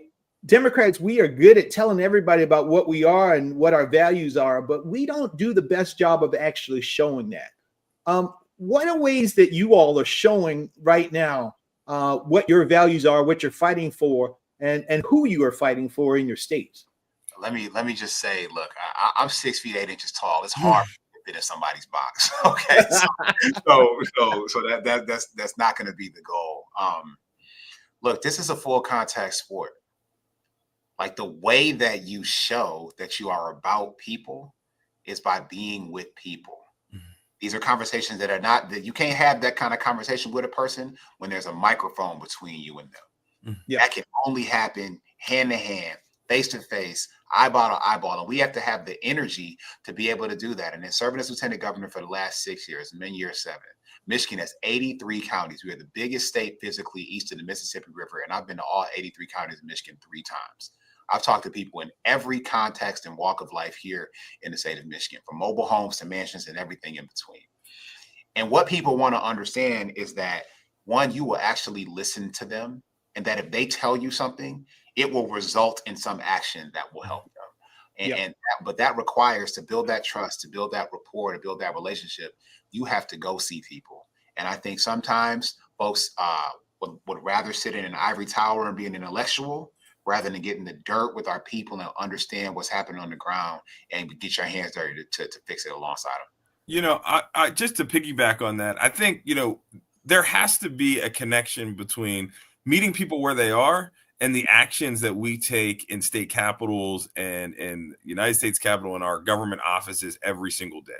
You know, one of the things that I have heard consistently about is people's desire and need to feel safe in their communities. People don't feel safe under the threat of gun violence. And so we've responded to that by investing hundreds of millions of dollars in public safety programs, from successful violence intervention and prevention programs to after school programs to investing in law enforcement to make sure that we have police officers that have the resources that they need and are properly trained to police our communities.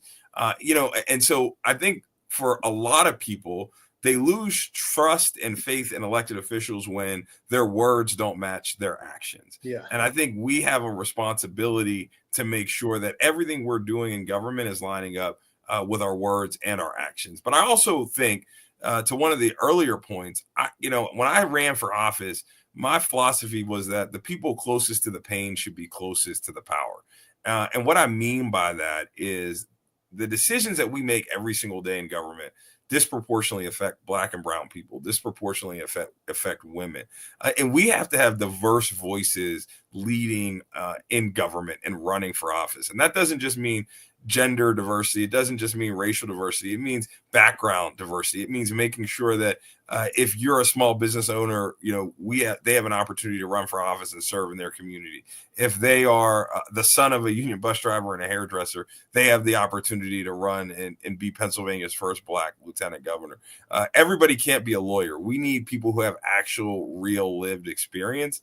And I think the Democratic lieutenant governors across the country represent that well, from myself to Kim Driscoll in Massachusetts, the wife of a bricklayer, to Sarah Rodriguez, a former nurse, to Garland Gilchrist, was a tech entrepreneur doing big stuff in Michigan. Like, we all have a different perspective. And I think it's important to have leaders who have a different perspective and who can speak to the authentic concerns of real people. Well, you know, one of the things I often tell people is that our party in particular has to transform itself. Can't just be a political organization that's asking for votes every 4 years and that's the only time you show up. You got to be a community organization, and that's like a a culture shift. It's a different lens by which we look at and how we interact with our constituents in the rest of the world. Because if you're a community organization, you're on the ground 24/7, every day, every week, every month. And that's what we have to get back to, because it used to be, you lost your house, you needed housing, you lost your job. You could go to your city council person or your mayor or even your lieutenant governor and say, I need help. And guess what? Those people then would help you with those things. And we really have to get back to that. And I know the two of you know that to the core of who you are. And that's why you're successful. And again, this ain't y'all saying this. This is me saying it. This is why I believe in the end of the day, I won't just be calling y'all lieutenant governors, but one day governors in the great states that you represent, because you understand, you have your finger on the pulse of the people. You understand their pains, but you also understand their dreams. And to go back to that idea of dream, we know hope is so important to our communities. What can the two of you say to inspire our communities right now who are under great despair, and just give people hope again that things will get better as we move forward and we push back against what we're seeing coming out of the White House? Well, look, I would say that there are elected officials and concerned citizens who are organizing and mobilizing every day in their communities, despite the chaos that is going on in Washington, D.C. An example of that here in Pennsylvania, Donald Trump, one of the first actions he did was shut down the Federal Office of Gun Violence Prevention. And we're moving forward in Pennsylvania with standing up ours and making real investments to make sure we take on gun violence in our communities. And we have seen gun violence drop all across Pennsylvania in large cities like Philly and Pittsburgh, but also smaller communities like York and Reading. I visited Reading Hospital this week, and they have the busiest ER department in the Commonwealth. And I talked to doctors who are on the front lines of the fight against the epidemic of gun violence. And they're working with law enforcement and local victim service agencies, not just to deal with gun violence, but to prevent it. And these are the folks who inspire me every single day to keep in this fight. And so I would encourage folks to look to your community, look to your neighbors, and then get involved. Not everybody has to run for lieutenant governor or run for office. Sometimes it's volunteering at a nonprofit. It's organizing in your community. And I think you'll find that there are other people who are just as dedicated as you are to moving our country forward. When I think about this moment and what I've seen keep people going, where that hope comes from, we are a people who have always had high expectations. And if you think about it, hope is really, an illustration of having expectations that something better is possible and that something better is reachable if we make certain things true. The beauty of this system, as flawed as it may be, is that our reality is not, it wasn't ordained by God. The decisions that we have had in place, the systems that we work under, they're not ordained by God. They're the result of decisions that were made by people, which means that a more connected, more inspired, stronger set of people can make a different set of choices, and that we can help meet those higher expectations that fuel that hope that we have. We've seen this in our history time and time again, where we've come out of darkness and into a morning where we can see opportunity even further than we could previously. And so I'm just moved by the fact that we have somebody in their community. You have somebody in your community right now who has not given up. You need to work with that person for whatever they are doing. If they are working to save young people from gun violence, if they are working to get people food and resources and diapers, if they are working to help that business owner keep the lights on, if they are working at anything to improve a person's life, they are the people whose backs we need to have and support. And I can do that as a public servant. You can do that as a volunteer, an activist, an employee, a partner, a spouse, a child, whatever it may be. We all have a role to play in helping our people continue to have high expectations for the future and continue to know that they have a role to play in making what they hope for a reality. Well, I appreciate that. And listen, I think one of the stories that we heard, and I know we're about to close down this panel, but one of the stories that we heard constantly last year during the election cycle was about Black men, and particularly about young Black men. You are two young Black men who are leaders in this country. As we close and move to our state party chairs panel, what advice or what thoughts did you have to share with young men right now who are wondering where they fit in this country, where they fit in the political world, and they can look to in the coming weeks and months and years ahead? So I would love to hear any closing thoughts that you have about that. Look, I would tell them that we need you. We need you involved in the process. And I think what the other side wants us to do is to feel like we can't make a difference and that we shouldn't get involved in the process and that we should just sit at home. And I recognize that I stand on the shoulders of giants here in Pennsylvania, people like Kay Leroy Irvis, who was our first Black Speaker of the House of any state house in the country here in Pennsylvania, and people like Robert Nix Jr., the first Black Chief Justice of the Supreme Court here in Pennsylvania. Their service inspired me. It's my hope that young people, young Black men look at me and see not just the youngest lieutenant governor in the country, but someone who came from a neighborhood like them with a similar life experience as them, and to tell you that if I can do it, you can do it, and we need you to help move our country forward. I just would ask them to make a simple choice. Do you want to be somebody who makes things happen or somebody that things happen to? Because it's really only two choices in any situation. And I believe that we are a powerful people. I believe we are people who can impact the present and the future. But we have to make the choice to make things happen. And I let them know that if that's the energy they have, then I will meet that energy and be right there with them to help them make things happen. Well, Garland, Austin, thank you so much for your leadership. Thank you for all that you're doing for your states, but most importantly, thank you for what you're doing for our community.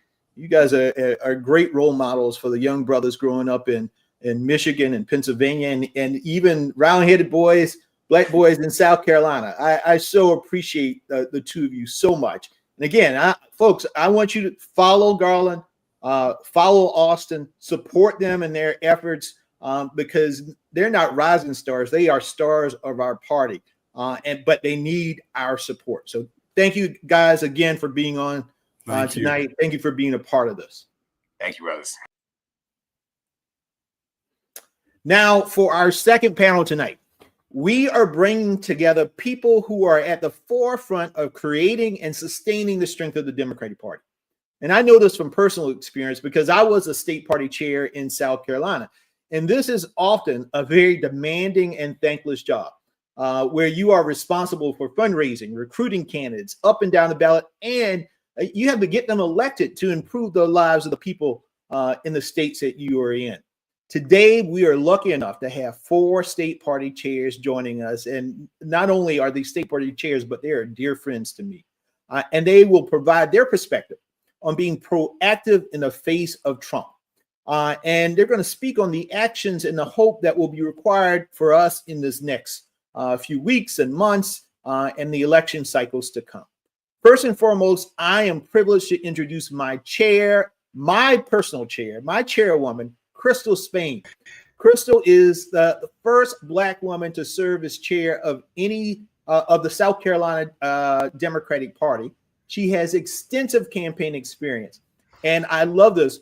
Crystal's favorite quote is, "When you exist in spaces that weren't built for you, sometimes just being you is revolution enough." So thank you so much, Crystal, for joining us. Thank you, Jamie, for having me. Thank you so much. Yes. And next, we also have Chairman Coleman Eldridge. As chair of the Kentucky Democratic Party, Coleman has worked with Governor Andy Beshear to reinvigorate the Kentucky Democratic Party. He's been prioritizing party building and training and organizing throughout all of Kentucky's 120 counties. Coleman, welcome, my friend. Chairman, thank you so much. It's great to see you, my friend. And then we also have Chairwoman Gina Repass. Now, she was just reelected, so congratulations on your reelection, Madam Chair. Chairwoman Repass is the first Black and Latino woman to serve as chair of the Kansas Democratic Party, and she was the first woman of color to be nominated for statewide office in Kansas. Her quote, her philosophy is, "Be the change that you want to see in the world." So, welcome, Chairwoman. It's good to see you, my friend. It is good to see you. You will always be my chair. Thank you. Forever. And last but not least, we have Chairwoman and Representative Danielle Monroe Marino. Chair Monroe Marino is the first Black woman to chair the Nevada Democratic Party, and she proudly represents Nevada's first Assembly District in the Nevada State Legislature as the Speaker Pro Tem of that legislature. And I had the honor of joining her in Nevada to do several canvas kickoffs this last October. Madam Chair, welcome to the conversation. Thank you so much for having me. And so y'all. Hello, everybody. Hey. As I said, this is a Black Power Hour right now. The Avengers are definitely assembling. Now, I know our audience is really looking for ways to be active in response to Trumpism, but let's get into some specifics around the harmful policies that you all are seeing right now in your states. Now, I know some of you are in states in which we have Democratic governors, and some are in states in which we have Republican governors. And I think the impact of those Trump policies are different based on those states. I would love to hear first, maybe we hear from our in Kentucky and Kansas, where we have, and isn't that great to say Kentucky and Kansas have Democratic governors? Now, that's what I want people to understand, that, the hell with that red state stuff.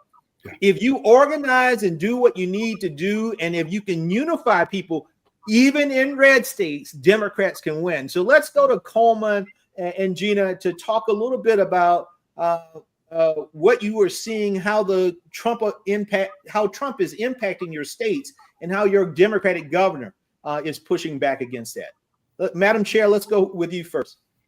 Thank you. And I do want to say, Chairman Harris is always a champion, not just for Black people, but specifically Black women. And when we have Black men stand up for Black women, that's how we move the ball forward. Okay, I'm off my soapbox, but that had to be said. Well, it's wonderful to have a governor in the state, but I will tell you, DOGE is wrecking through rural communities and agricultural states like Kansas. Kansas State University lost $50 million in grant funding that was going to research to make your food and your crops better and more to yield more. And then our farmers got raided when USAID got gutted. And that is a direct impact. But Governor Kelly is in here fighting it. She's trying to put in legislation that's going to make sure that we keep our schools open. And we know they're going after the Department of Ed. So it's great to have a governor, but right now, some of that stuff is affecting us in a way that we just have to stand in the gap for our farmers and our rural communities. Coleman? Well, and let me begin very quickly. Chairman, thank you for the kind words about Kentucky.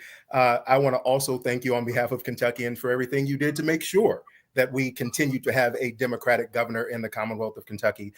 You were pivotal in making sure we had the resources and support to not only re-elect Governor Andy Beshear, but to do so with a wider margin than we elected him in the first place in 2019. So I'd be remiss if I did not once again say thank you for that. But the reality is, as Chairwoman Repas said, look, it really doesn't matter whether or not you live in a state with a Democratic governor or Republican governor. The Trump agenda hurts everyone. And here in Kentucky, what we have seen is that this so-called cost-effective measures of shrinking the government has meant it's targeting almost 24,000 federal civilian workers that live right here in the Commonwealth of Kentucky. Almost 6,000 of those who work for the Veterans Health Administration. So, in rural Kentucky, especially in rural America, where we've got so many of our veterans who have served our nation, who return home, who rely on having a robust Veterans Affairs Administration, Veterans Health Administration to help keep our commitment to them as they've kept their commitment to us. Now that's on the chopping block for thousands of Kentuckians across the Commonwealth.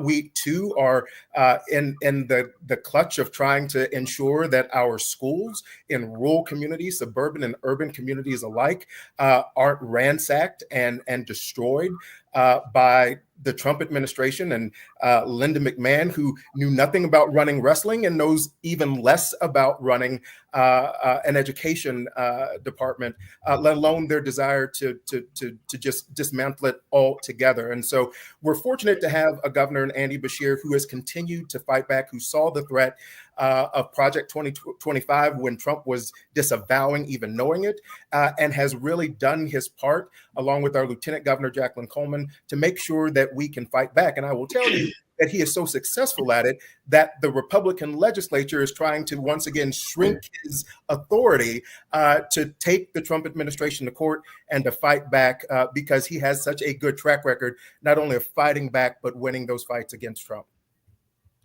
Well, thank you, Coleman. And Crystal, tell me a little bit about what's going on in South Carolina right now. You know, no different from, and I'll also say, Jamie, thank you for everything that you continue to do for South Carolina. You know, we're still standing largely in part because of your efforts and your support. So thank you so much.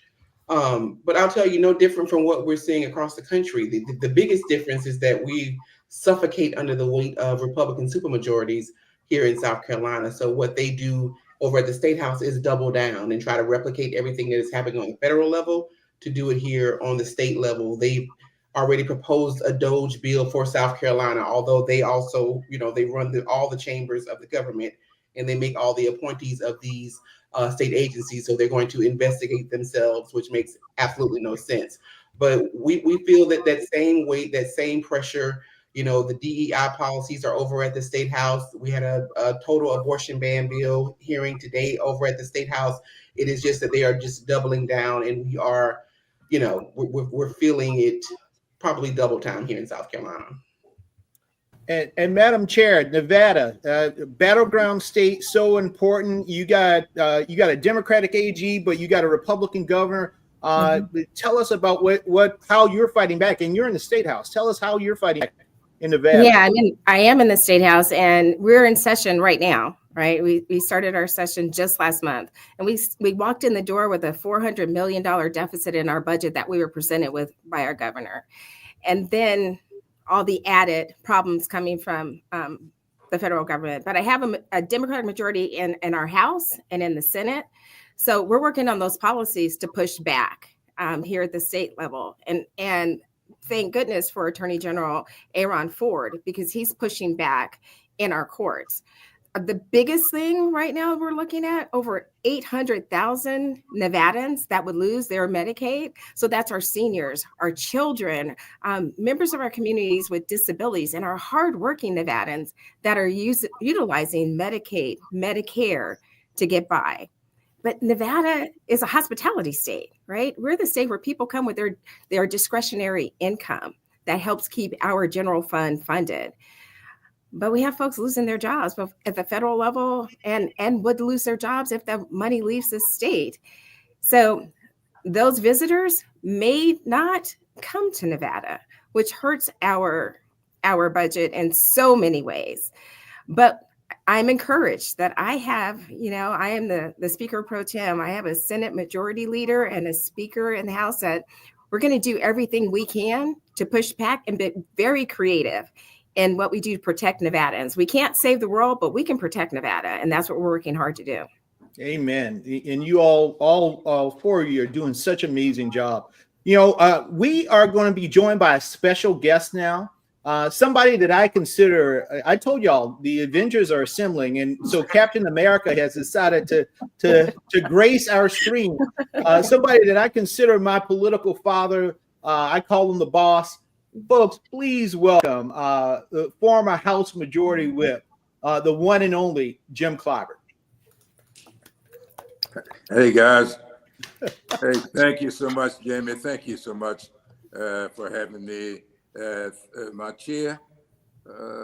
Crystal, thank you for the great leadership you were giving to South Carolina. I've been talking about you all day today. I started out the morning on CNN early this morning, a little bit early for me, I spent some time later with our former president, my favorite president in this decade, Joe Biden.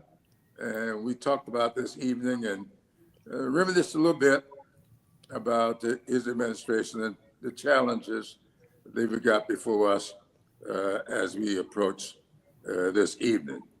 Look, we are going to be treated to one of those rare, maybe I'm saying rare, I've not looked at all of the State of the Union or joint session speeches ever given, but I've studied history pretty thoroughly. I don't believe you'll ever see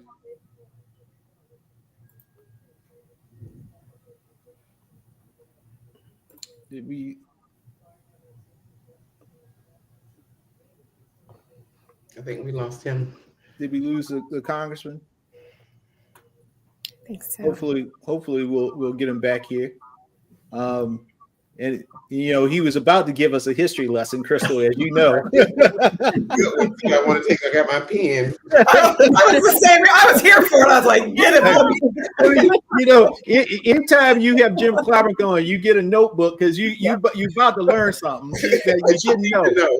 And I'm about to use it. I'm about to hit the road out into Western Kansas. So hopefully he will get back soon. And one of the things that I really want, you know, when he does come back, one of the things I want to chat with him about, if he could, you know, there's some similarities in past election cycles to the one that we have coming up soon. You know, some of us were involved in politics back in 2006. I was the executive director of the House Democratic Caucus in 2006 when Democrats got our butts waxed in 2004. I mean, John Kerry lost. We lost the Senate. I mean, we didn't win a Senate race other than Barack Obama that year, I think. We didn't control the House, and George W. Bush got reelected in 2004. But in 2006, we came back. That was the comeback. When we won the House and we won the Senate, and then in 2008 we took back the White House, and then had a much larger margin. I wonder what are the things that we can learn from that. What can we learn from when Republicans in 1994, after Democrats swept them in 92, but Republicans came back in 94. So, hey, Congressman, you were going to give us a history lesson, and then I was going to ask you about some more of our history. But you go right ahead. Well, thank you so much. You know, I had a long talk with President Biden this morning. Then I went over to the Democratic headquarters, DNC, in your old stomping grounds, Jamie, and Joyce Beatty and I met with Ken Martin. We spent an hour with people all over the country. And then this afternoon, I did some live stuff into North and South Carolina. People are worried about where we are, and they should be. We as Democrats have got to stay on the offense. And that's why doing this, what I call pre-button. And I want to thank Angela Rye and Joy Reid, with whom I met last week, for putting all this together. And I was with Angela Rye a little bit last evening, and she told me, Jamie, that she had made, I don't know, a star out of you or something. But thank you so much for doing this, because I heard at one point today that something we were doing had over 100,000 people tuned in. We have got to stay on the offense. We cannot allow this president to put us on defense at all. And I think what you're doing tonight, and this will continue even after the speech is over, is exactly what we need to do to demonstrate to the American people that Democrats are going to fight through this, and we're going to come out successful on the other end. So thank you so much for doing it. Thank you for letting me be a part of it. And I'll answer any questions you may have to ask. Congressman, one quick question. You know, I was just telling the panelists that, you know, this is unprecedented in many ways, but there's some similarities to what we have seen in the past. We saw back in '92 when Democrats swept the White House and the House and the Senate, and they had large majorities. But in '94, Republicans were able, the Tea Party emerged and were able to take away those majorities in the House and the Senate. And then we saw in 2004 when Democrats lost the, George W. Bush won. We didn't control the House or the Senate, but in 2006 we took back the House and the Senate, and then in 2008 we took back the White House. What are some of the things from those? What are some lessons that we can take from those past experiences to apply to what these chairs are doing now in the state parties to push back and organize so that we can be successful in 2026? Well, Jim, I'm glad you brought that up, because, every time we have an election like this, no matter which party comes out on the losing end, people will start singing those hymns and making the prayers and pronouncing us dead. This party is not dead by any means. I was elected in 1992. Oh no! No, right at the good part. I know. I'm over here. If he's in the House right now, that just means Mike Johnson is cutting off the internet on and off. This is what Doge cuts get you. That's what Doge cuts get you. That's exactly right. Those Republicans, I mean, they're dirty now. They'll come up with all kinds of stuff. They come out all types of stuff, but I really wanted him to get to that. So maybe he'll get back. But in the meantime, from you all, what do you, in your state parties, what do you need to do right now in preparation for 2026? And this is an open question. Let's do hot potato. What is it that you want to do in your states, and what do you need right now to prepare for the 2026 elections? I'll jump real quick because I rolled this out. I just got reelected this week, and so that's why my voice is sore. I love all of you, and I know what it takes to put on a state convention. And but what we introduced is Rural Fest. We are going to go out with literally keg beer, hot dogs. We're going to hit the farms. We're going to go out in the field. We are going to take this message to the farmers and let them understand that it was Democrats that got the Farm Bill passed. It is Democrats that are here to help you after we have when we need bailouts. I don't like the word bailout, but when our farmers need that assistance, that comes from Democrats. So I am hitting the road. I'm putting on my best Jamie Harrison, and I'm going out to Western Kansas. And I don't know if y'all saw Roger Marshall got run out of he actually ran himself out of the room. And so we have a Senate seat and a governorship up in 26, and I am starting that fight right now. Jamie, you had mentioned that you were in Nevada at the end of the last election cycle, and you came to Nevada after we had done that statewide tour. We went to all 17 counties. It was called the Kitchen Table Tour. It's doing more of that. It's being in community, right? I think, I think they used to call it retail politics. Yeah. All it is talking to people, right? And it's listening to people, and it's letting them know that we're the party that leads with empathy, compassion, and respect. But Democrats, we do the work. We haven't touted our story. I'm telling everybody from the hilltops of what the work we are doing as Democrats in the state. We have 6 congressional members in the state. 5 of them are Democrats, and they are working their butts off in DC for Nevadans. But you also have state legislators here in the State House doing the same thing.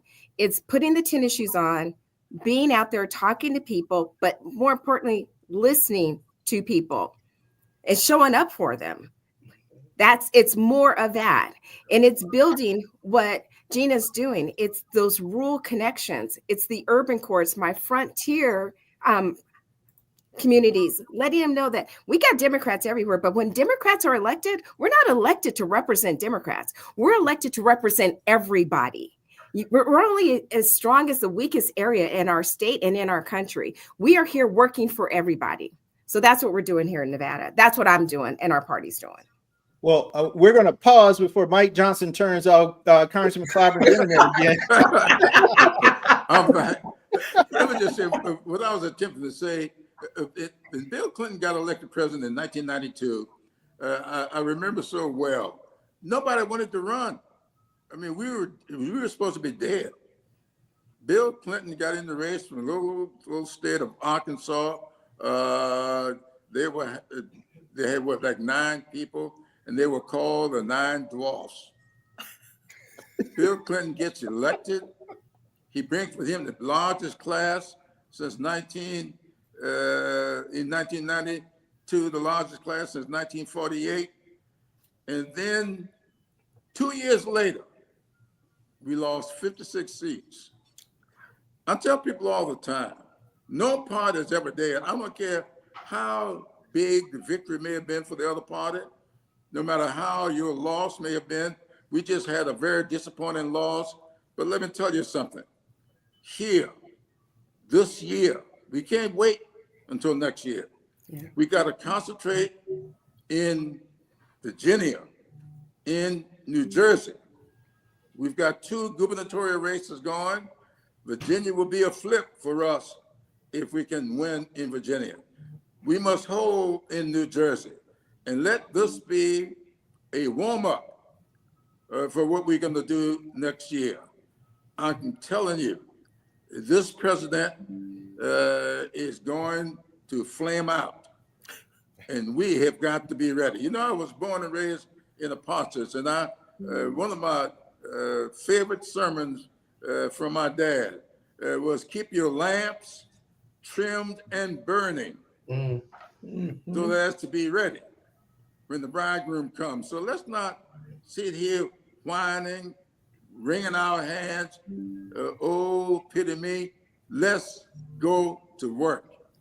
The pendulum in politics is always going left to right, back left again, back right again. And we must remember, when the pendulum is going from left to right, it passes through the center. When it's going from right to left, it passes through the center. We've got to make sure that the center holds, because that pendulum theoretically camps out in the center twice as often as it does left or right. This country took a big lurch to the right last October. Let's keep our lamps trimmed and burning, and let's prepare to move the pendulum back to the left this year, not next year, this year. I'm telling you, we pull off a big victory in Virginia, that will be the launching pad for us to do great things in the 2026 election. That is what it's all about. So I'm ready to do it. I know we can. You know, this history guy has always said, anything that's happened before can happen again. If we've done it before, we can do it again. So I know we can do it again. So let's just get ready to do it. Well, Congressman, you said a whole word. You said a whole word there, and I'm a firm believer that political overreach always precedes a wave election. They are overreaching in a way that we have never seen historically before, and that means we're going to get the biggest wave that we've ever seen before. But we got to be ready. If we don't run people, you can't win a race you don't have a candidate for. And so we need to be putting people in place in every seat. I don't care how big of a Republican seat it is. There should not be a seat in this country, if we can do it, that does not have a Democrat running in it, because we will win elections in 26 that we would never probably have an idea that we could win before. And that is where Crystal, you, Coleman, Gina, Danielle, where the work that you are doing is so important. So I got 5 minutes left. So Crystal, one closing quick thought for 1 minute, Coleman 1 minute, and then Congressman Clobber, if you got one last parting word, we'll close it out. You know, I just will echo what everybody else has said. You know, the main thing that we're trying to do is make sure that we're listening to our voters, as Danielle said so eloquently, that we're in community with people, making sure folks know that we are here and we are fighting. That is just the message that I want to send. We are not dead. We are fighting back, and we are here, and we're not weak. Our party is healthy. South Carolina Democratic Party is very healthy, and we're ready to do the work, and we're recruiting candidates. I've had several candidate meetings this week with folks who are ready to run all across this state. And as you said, Jamie, we can't win seats that we don't have candidates for. So my charge to everyone is to get involved and get engaged locally. It's not just in DC, especially in South Carolina. It's right here in Columbia at the State House. These things are happening right here in your front yard. And you've got to be engaged, and you've got to be ready to call folks and do what needs to be done so we can push back on all these bad policies. Thank you, Crystal Coleman. You got a minute, buddy. Yes, sir. I will co-sign what everyone else has said. You know, in Kentucky, to kind of echo something in particular that Congressman Clyburn said, when we won in 2023, I level set for everyone that if we could prove we could reelect a Democratic governor in a state that Donald Trump won by more than 30 points, that would begin the process where folks would realize in the most rural places, urban places, suburban places, that Democrats actually could win. And so from that moment on, we had folks continue to say, hey, I'm interested in running. I'm interested in volunteering and being a part of my local Democratic Party executive committee. And the thing that we have not stopped doing, because we have these weird 3-year cycles, is we've not stopped organizing. We've not stopped mobilizing people. We've not stopped showing up in community time after time after time again. We're continuing our role listening tour. This is year 3 of that. We've started a statewide growing the blue dot training that we've had massive amounts of folks show up to, because there's a hunger out there to not only be involved, but when you see Democrats in the fight, you see people give a damn. You see the rejection of the notion that we don't care and that we can't fight back against the Trump agenda, against the MAGA agenda. All folks want to believe in is that we can fight for them. They will stand with us because they know we stand with them. And so that's what we've been doing. It's an exciting time. It's an exhausting time, emotionally, physically, mentally, spiritually, all of those things. But I tell people all the time that the outcome will be worth it, because we will transform this nation into something better for having gone through this dark moment. But it really takes us being focused, doing the organizing, showing up, and being in the fight.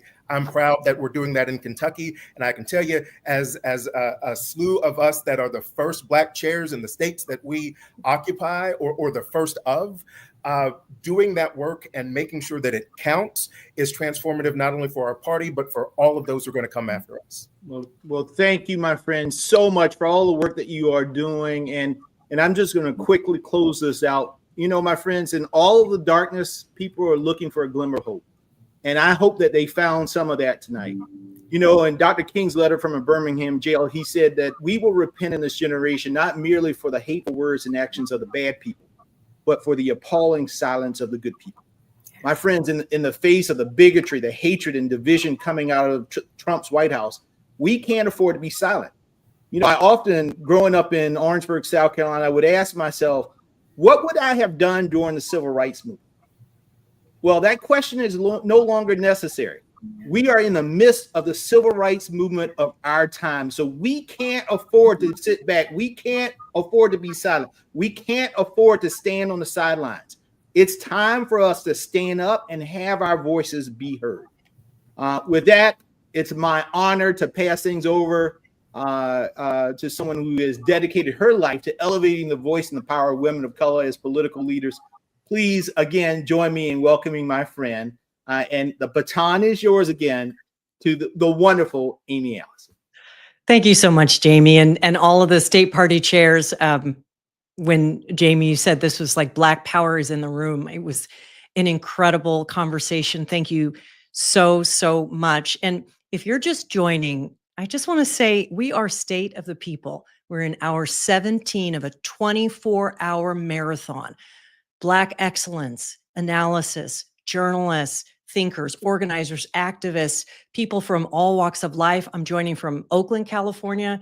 and people from the South, the Midwest, the East Coast. I mean, we're everywhere, and Black people are leading everywhere. And it's starting to get into mainstream media where they're taking note to what we're doing. Black people are planning. We're standing up, we're strategizing, and we're powerful. And so I hope you'll stay with us at 9 o'clock. We'll be 8 o'clock, 9 o'clock East Coast time. We're going to continue these conversations at our next segment. And the final one that I have the honor of introducing before my time as anchor wraps, although this broadcast will continue all the way to midnight. The next segment is Straight Talk from the Front Lines with Maurice Mitchell, Ana Lilia Mejia, Nicholas O'Rourke, Christina Livingston, Jamani Williams, and Representative, my Congresswoman, Lateefah Simon. Let's kick it off, Maurice. So good to have you with us. Well, Amy, I tell you what, it's okay. It's okay because Ed, you know what? Even better, Ed.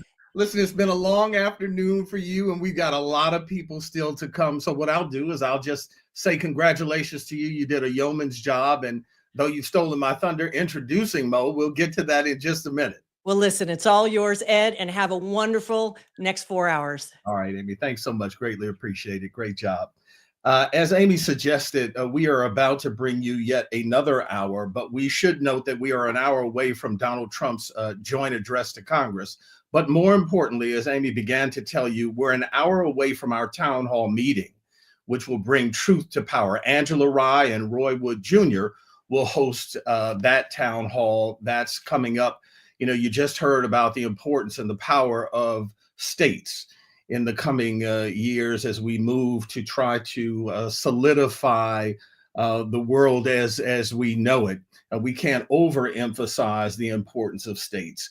And we can't overemphasize the importance of families because that is the lifeblood of all of us. And as we have seen over the course of the last few weeks and months, families are being hit hard by virtue of the economy and certainly the many layoffs that we've been seeing, particularly in the federal government. And so, as Amy said, we are about to turn it over to Maurice Mitchell, National Director of the Working Families Party.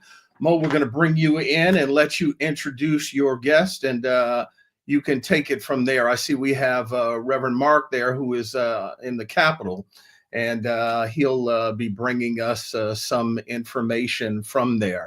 So there is Mo. Mo, we're going to give it to you. You got the next hour, and I'll be back on the other end to introduce the town hall. Thank you so much, Ed. Black media royalty. So appreciate the handoff. It's really, really good to be with everybody today. My name is Maurice Mitchell.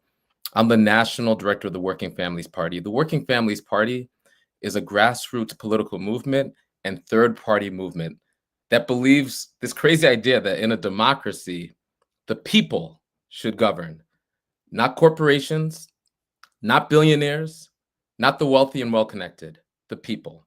And every single day at the Working Families Party for the past 26 years, we've worked with the people, everyday working class people, in order to build a grassroots democracy that honors their contributions to this society. We're on this historic live stream where so many Black voices have gotten up from media, from grassroots organizations, from politics, to join in a unified voice to say that this is not business as usual and something is terribly wrong. We're joined today because people recognize, especially working class Black folks, we understood the assignment in November and we understand the assignment now. We recognize who and what MAGA is, who and what Project 2025 is, who and what Elon Musk is, and what their actual designs are. This is probably one of the greatest smash and grab robberies that we've ever witnessed. The destruction of critical services to working people all over the country, disguised as somehow trying to get at race, fraud, and abuse. The greatest abuse, the greatest fraud is happening right in front of us. Believe your eyes and ears. Don't believe what they say, believe what they do. And so I have the honor to bring folks who have been fighting on the front lines to be in this conversation. We're going to be joined by folks in local office who are standing up. I know that some people have been disappointed because they're not seeing the leadership that they want to see in some spaces. I'm here to say that all elected officials are not made the same. All Democrats are not made the same. And there are people who are leading, who are fighting back, who understand that this is a time for opposition on the local level. And so this panel is about the grassroots leadership. We'll be joined by Nicholas O'Rourke, who is a Philly City Council member who is fighting the good fight.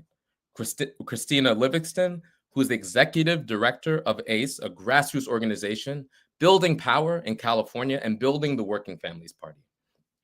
We'll be joined by Ana Lilia Mia, who is the executive director of Popular Democracy, a national organization building people power from the ground up. And this is an opportunity for us to hear from people who are building the Working Families Party and doing the work on the ground to hear exactly what's going on. So let's start with you, Christina. How you doing? Come off mute. Hi, I'm doing well. How are y'all doing? We're doing well. It's so good to see you. So good to hear from you.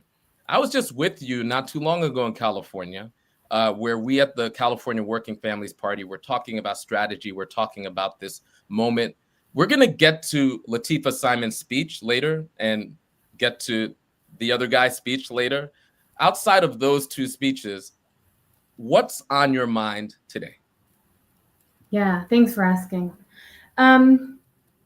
You know, I'm really stricken by sort of the paradox of this moment. Like, on the one hand, it feels like there's no denying we're in a moment of massive transition, right? Like the old way of being in this country is dying in this moment.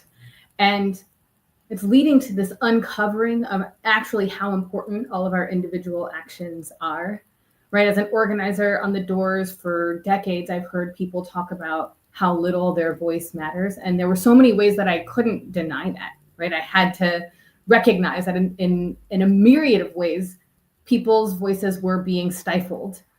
But in this particular moment, that doesn't hold true anymore, right? Like our willingness to stand up, our willingness to take space, our willingness to connect to people, to challenge what seems like foregone conclusions, like that all really matters right now. And our ability to do that emboldens other people's ability to do that. Like it matters in a very different way. So that's on the one hand. And at the same time, the day-to-day work of fighting against poverty and fighting against exploitation and, you know, the dehumanization of folks and the erasure and scapegoating of folks, that all feels so familiar to our people. So that paradox is really on my mind a lot. But I guess I just am starting to feel like maybe we're at a point where the conditions of the time are like catching up to the ideas that we've been baking for the last 50 or 60 years since the civil rights movement. Like it feels like in some ways it feels the same to us because we've been dreaming up how to get past this moment for so long that I'm really interested in figuring out how to use this moment powerfully to get us where we need to go. Use this moment powerfully to get us where we need to go. I couldn't say it better myself. I want to bring in Nicholas O'Rourke because you're governing every single day on the ground in the city of Philadelphia. So Nick, same question. What's on your mind today? So thank you for the opportunity to be able to talk about this and to be on with you all tonight in light of what is about to happen in about an hour or so. What's on my mind today is the importance of governing at the local level.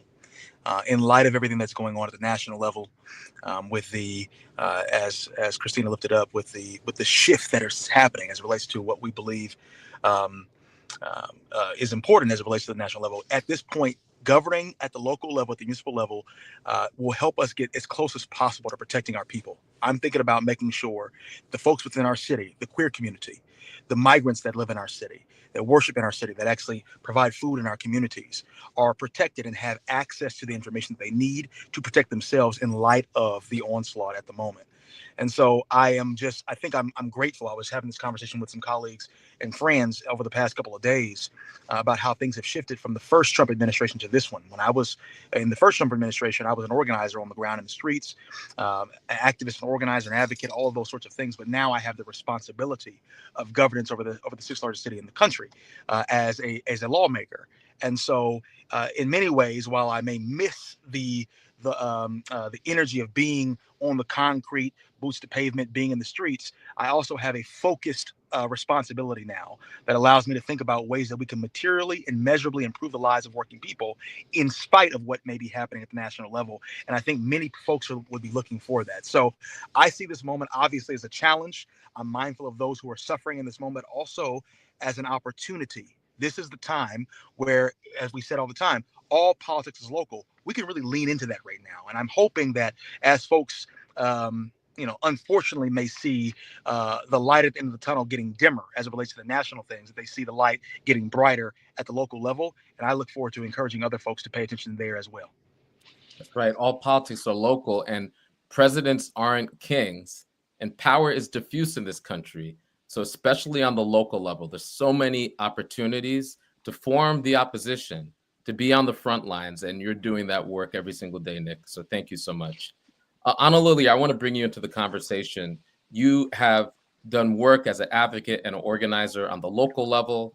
You've advocated for policies and passed laws in state houses.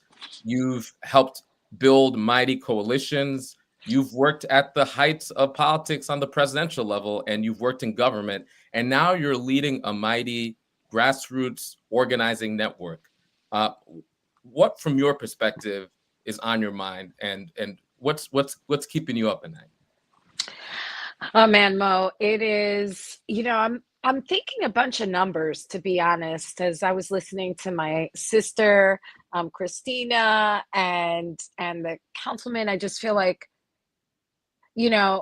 first and foremost, I'm thinking of the 90 million people who, for one reason or another, swung in, not out, in this past presidential election, and how we must work to engage folks so that they feel the connection between government and the things that are keeping them up at night, and take action. And the way in which we do that, I believe, and I know my comrades here also believe, that it's by giving people a glimmer of power and possibility through their political action, just like we do at WFP day in and day out, and how we push everyone.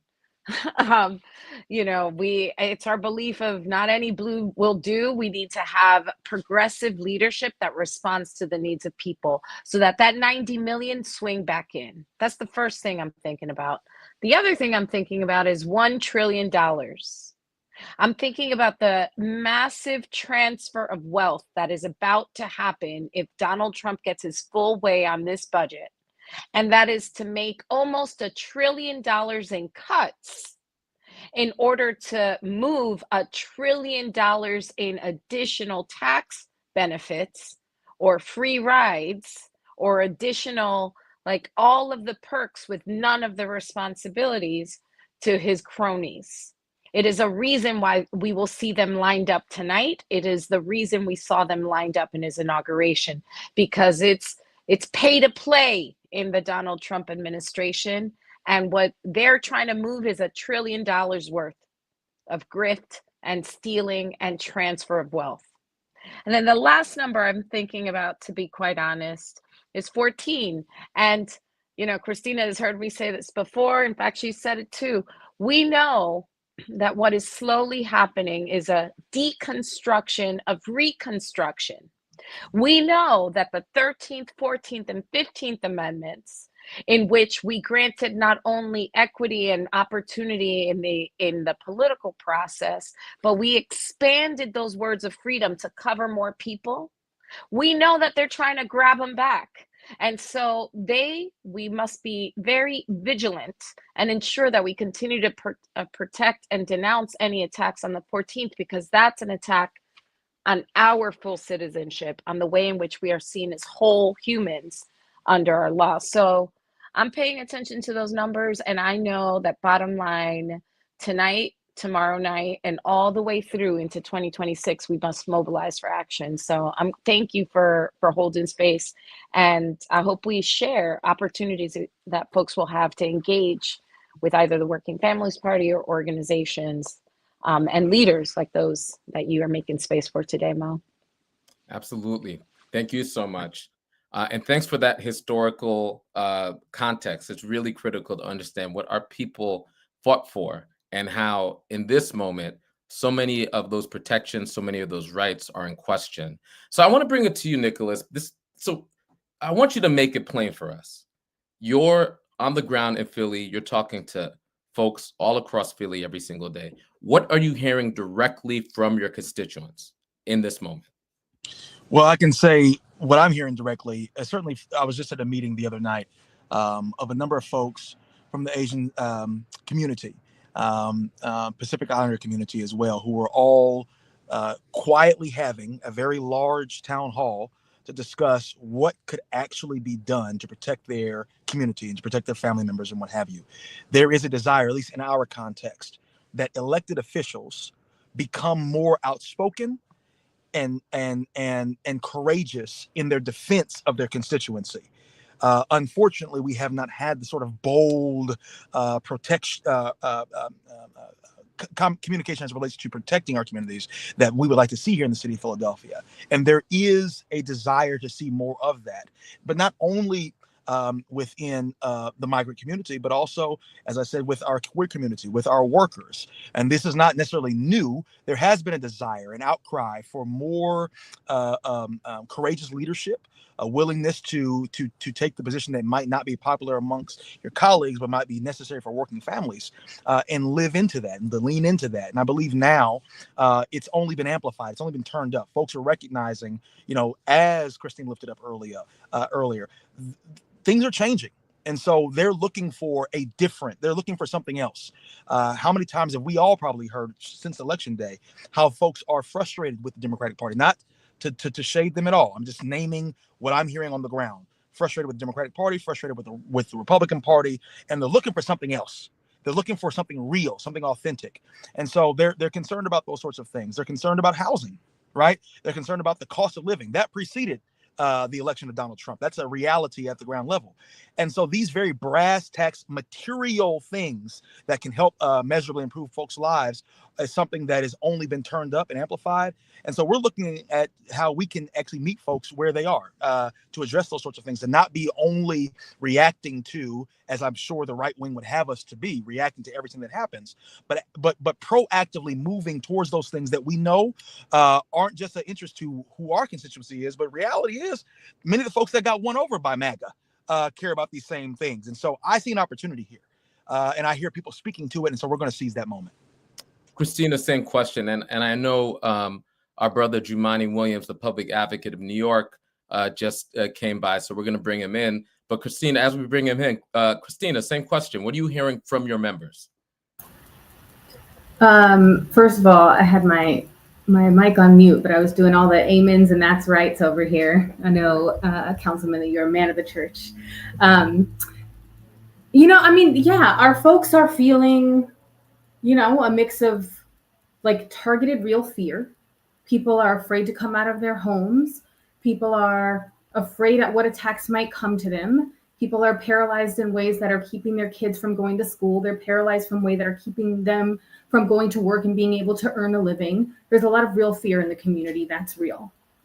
There's a lot of deep frustration that folks are experiencing. And that ranges from finger pointing. How could we possibly have gotten ourselves back into this situation? Are you one of those people who voted this way or that way?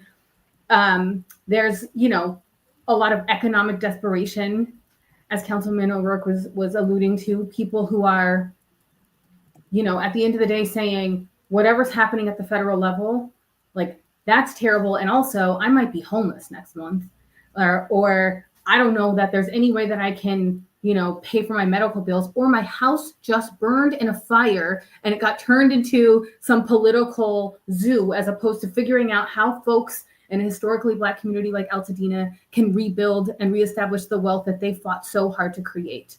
All of that's real. And I was in a meeting the day before I was with you, Maurice, with community members who really have the will, the desire to really start to fight, right? Folks who were like, it always sucked for us. And I recognize that if I don't push for something real, push for something else, push for something different, then there is an agenda that is going to be established in this moment. They're very clear-eyed about that protection is really critical and important. We can't leave our folks behind. We can't build a new world that's only for the people who are fortunate enough to have made it out of the slaughter that's coming for us. That doesn't work for them. So we've got to protect our people, but protection is not enough. And so our folks are saying in every room that they're in, yes, let's do this really important work of keeping our people safe. And let's not pretend that doing a lighter version of what the Republican Party is saying is going to win people to a Democratic Party that never worked for our people anyway. Let's not pretend that there isn't already a party established to do that. Let's create something different. Let's create something that actually is by and for us, and put me in every space and place possible where I can make that happen. That's the range of emotions that our folks are feeling right now. Absolutely. Yeah, I hear every single emotion you could imagine. From F around and find out, to I'm fired up, to the despair, and to tap me in, I'm ready to move, and everything in between. Ana Lilia, what are you hearing? So I'm working day in and day out, not only with community organizations like Christina's. Proud to again be in community with all of those here. But also working with organizers who, to be honest, are trying to, at the same time, come up with a strategy as to how we're going to protect our communities and inform our communities. Coming up with strategies to ensure mutual aid while we're trying to stay ahead of any weaponization of government or the criminalization of political dissent. And so I'm just working really hard to try to keep our movement with the energy, with the resilience, and frankly, with like the space to be able to say, like, this is hard, but history, although history doesn't repeat, it does inform. And history tells us that by turning into community, by engaging each other deeply, by like reaching out not only within our own families, to our neighbors, at our churches, and the places and spaces in which we naturally find ourselves, whether it's the grocery store, looking at that crazy price of eggs, or at pickup with our kids when we're wondering what happens if the Department of Education is unfunded. And what we need to, as organizers, what I'm trying to do is hold people who could carry through that. And then at the same time, impart to everyone else that this is the moment to talk to each other, that this is the moment to like look at the pain that we're experiencing, who is causing it, and realize it's not us. No, really, it's them.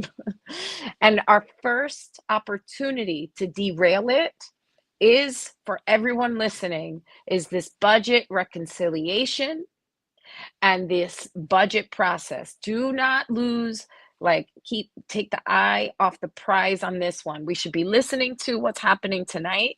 The truth is, we need to know our ideological opponents so that we could undermine whatever it is that they're trying to do. They've given us their roadmap. We should believe them.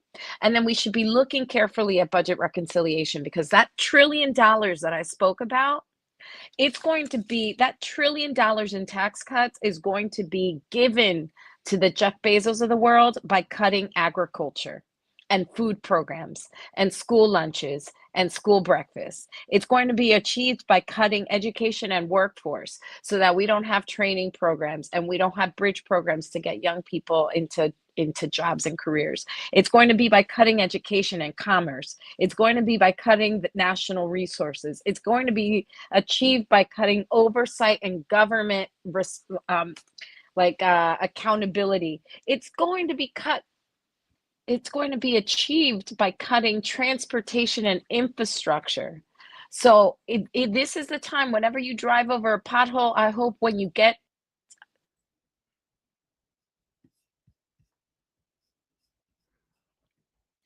Absolutely, Anna Lily, and we're going to cut bring off. in. Yep, we got cut off, but we're gonna bring in Jumani Williams, and I want everybody to understand a theme here.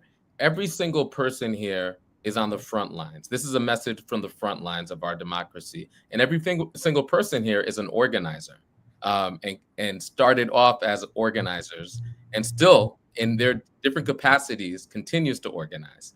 And so I'm happy to bring to the conversation organizer, former city council person, always an activist, New York City's public advocate, my brother Jumani Williams. Peace and blessing. Love and light, everybody. And just so folks know, public advocate is a citywide elected official position. So we try to let folks know what it is for folks who are not from New York City. Appreciate you. And Jumani, the question that I was asking others is, what are you hearing? What are you hearing from your constituents about this moment? No, and I appreciate you and everybody who's on here on the front lines. You know, I've heard some people say it. I think there's a mixture of emotions. People are very, very afraid. People are very concerned. They're concerned about the city we're in. And here in New York City, we have a whole nother problem that we can talk about at some other point, because we have a mayor that's not providing, I think, the messages of safety that we would want to see. So they're worried about that. They're worried about some of the things they've always been worried about, safety and affordability, some things that the party I belong to did not address. And so we got to this, not because the richer people who want to cause division were correct. I think it was because we just ignored people who were telling us for a very, very long time what they were angry about and what they were worried about. And we just straight up ignored it, if we're going to be honest. I also know that, you know, folks who are on the ground like us and people who are doing this work are starting to come out. You know, to be honest, there was a period of mourning, which makes sense. Folks were trying to figure it out, trying to take some time to breathe. And, you know, this man is a man of chaos, flood the zone. So there's a lot happening. But I think folks who are all the organizers who are going to try to take lead in the situation are very slowly starting to come together with a plan that's going to make sense and I think energize folks. But it's not, you know, it's not surprising. That took some time. This is some heavy blows, man. We thought we was past this, and we're not. So, you know, I don't knock anybody who had to take some time to just take a second to breathe, man. For real. That's right. That's right. And when you said party that you belong to, I'm pretty sure you're not talking about the Working Families Party. Oh, hell no. Sorry, the Democratic Party, Working Family Party is, you know, people are listening to the Working Families Party and listening to people on this call. They would have leaned in to a public safety message that was not how many people can you punish, particularly if they're Black and brown. If they had leaned into affordability and housing, they would have adopted a message that would have addressed the things that people were scared of and have been talking about. Man, you had Obama and Trump voters. Those are people who've been telling you, we don't want the same old. And we kept giving them the same old candidates and messages. And now we surprised. Like, many of us have been talking about this for a very, very long time. And quite frankly, they try and do the same thing again in some spaces. That's another conversation. Hopefully they won't. No, we have been talking about safety. All of us want to be safe. And we know that our law enforcement partners have a role to play, but we also know they can't do it alone. And everybody knows that. We have been talking about affordability, talking about housing. We allow wealthy people to put a plan to make them wealthier, to convince people that they're the better people to address this issue. And they did that by the tried and true way of telling them the people you don't like anyway are the reason for this problem, even though we get richer doing it. And so, you know, I hope we really adopt some lessons that I think we should have learned first time around. We didn't, but I'm hoping we do now. And I see people starting to coalesce and come together. It is sad to see organizations and entities, you know, bowing to the ring at this moment. But we've been here before. Our ancestors have been here before. I think our job is to try to make the next generation as proud of us in this fight, in this moment, than we are, as we are the last generation. Indeed, and we will be unbowed. And we at the Working Families Party, this is another thing. Everybody here is an organizer, and everybody in their own way in California, on the national level, in Philadelphia, and in New York are part of the working families family and are building that grassroots energy. And, you know, we don't just fight the power, we want to be the power. We don't just make noise, we make policy, because we seek to govern for the people at the Working Families Party. And, you know, we have been saying for a while that if you ignore the grassroots, if you ignore working people, that you will face a rebuke, a deep political rebuke. So I think this is an opportunity for us to lean into embracing what we're hearing from the ground. And when I say working people and I say the working class, I'm talking about many of the people on this call who come from working class communities. Jumani, who comes from organizing tenants in Brooklyn. You know, Nick, who you lead a small congregation and have been organizing in Black Philly. Christina, who have been organizing for people for years, and same Anna Lilia. This idea that the working class is just white men in hard hats. We need to dispel that myth. The working class is multiracial. The working class is your cousin, are your parents, are my mom, who's a $11.99 nurse. And so if you want to listen to the working class, you need to listen to the voices in this conversation. I want to move the conversation to what we're about to hear. Number one, I'm so excited because we're going to hear from Latifah Simon, another working families Democrat, who is a freshman congresswoman, and she inhabits Barbara Lee's sacred seat and is in that lineage of speaking truth to power. We're going to hear from her, and she's going to be representing the Working Families Party. But before we hear from her, before we talk about her address, we also know that we're going to hear from Donald Trump. So I guess my question is, what do you expect to hear from Donald Trump tonight, and what do you hope to hear from Latifah Simon? And Anna Lila, since you came back, well, good to see you. Why don't we kick it to you first, and then we'll go to Christina. I mean, I know to expect lies from Donald Trump. I know that he's going to spew hate and vitriol. I'll be bracing myself for the vilification of communities and the amplification or exaltation of wealth and power. Like that's his trope. That's the way he rolls. I want the American people to believe him when he tells us how much he actually doesn't care. As for our own address, the people's address, what I'm listening for is hope and direction. I'm listening for, you know, the tidbits that are going to give us the resilience to keep pushing, maybe a little bit of history to keep us grounded on we have been here before. This pendulum has a tendency to swing both the way, but we have the collective power and organizing expertise to make it come back. And then I'm listening to my heart that tells me tomorrow is another day that we're going to keep organizing. So, you know, that's where I'm at, Mo. I'll hand it to my colleagues to share some insight as well. So, Christina, what do you expect to hear from Donald Trump? It's so hard to get those words out of my mouth. And what do you hope to hear from Latifah Simon? You know, Donald Trump is going to show up as a schoolyard bully, as he usually does. And he's going to make decrees like the egomaniac that he is, who sees himself as a king. But his playbook has obviously been exposed, right? He telegraphs all of his moves. Anna Lilia said earlier, like, they've given us their roadmap. We should definitely believe them. He's going to call people names. He's going to blame Biden. He's going to blame the Dem party broadly for where we are. He's going to scapegoat. He's going to make big-chested threats that are going to receive a lot of applause from people in the audience. And he's going to engage in this fantasy about how his policies are already reaping benefits and how America is so happy now that he's in charge. He's going to do all of that show that he always does. And unfortunately, I expect a lot of the Dems to posture toward the middle as he says these things, to try to capture people, as I was talking about before, into a party that they don't want to be a part of because that party's not speaking for them. I am hoping that Latifah will offer us a clear-eyed assessment of the state of play. I know Latifah to be a very serious woman, an organizer, someone who's been supporting organizing for a long time. She understands how to see the field in a way that is not made up, not overly dramatic, but is actually clear-eyed about what's really happening, and then offer an alternative, a call to action for us to protect the vulnerable, a call to action for us to organize towards something new, a call to action for us to take up space, and a call to action to build a new party, and in a way that feels not like a pie in the sky dream, but actually feels like it's tangible, something that we can grab onto. Thank you, Christina.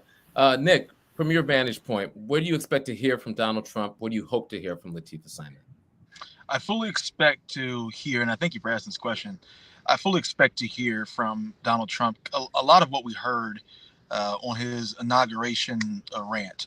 I recall him saying at the end of it something along the lines of everything that he had said prior to in the last 30 minutes or 20 minutes of him talking was common sense. I expect him to sell over the course of about 50 minutes everything that every billionaire, oligarch, crypto bro, whatever the heck you want to name, to sell that as common sense, that might makes right, and that his ability to bulldoze through getting anything done is evidence of it being common sense and the right way to go.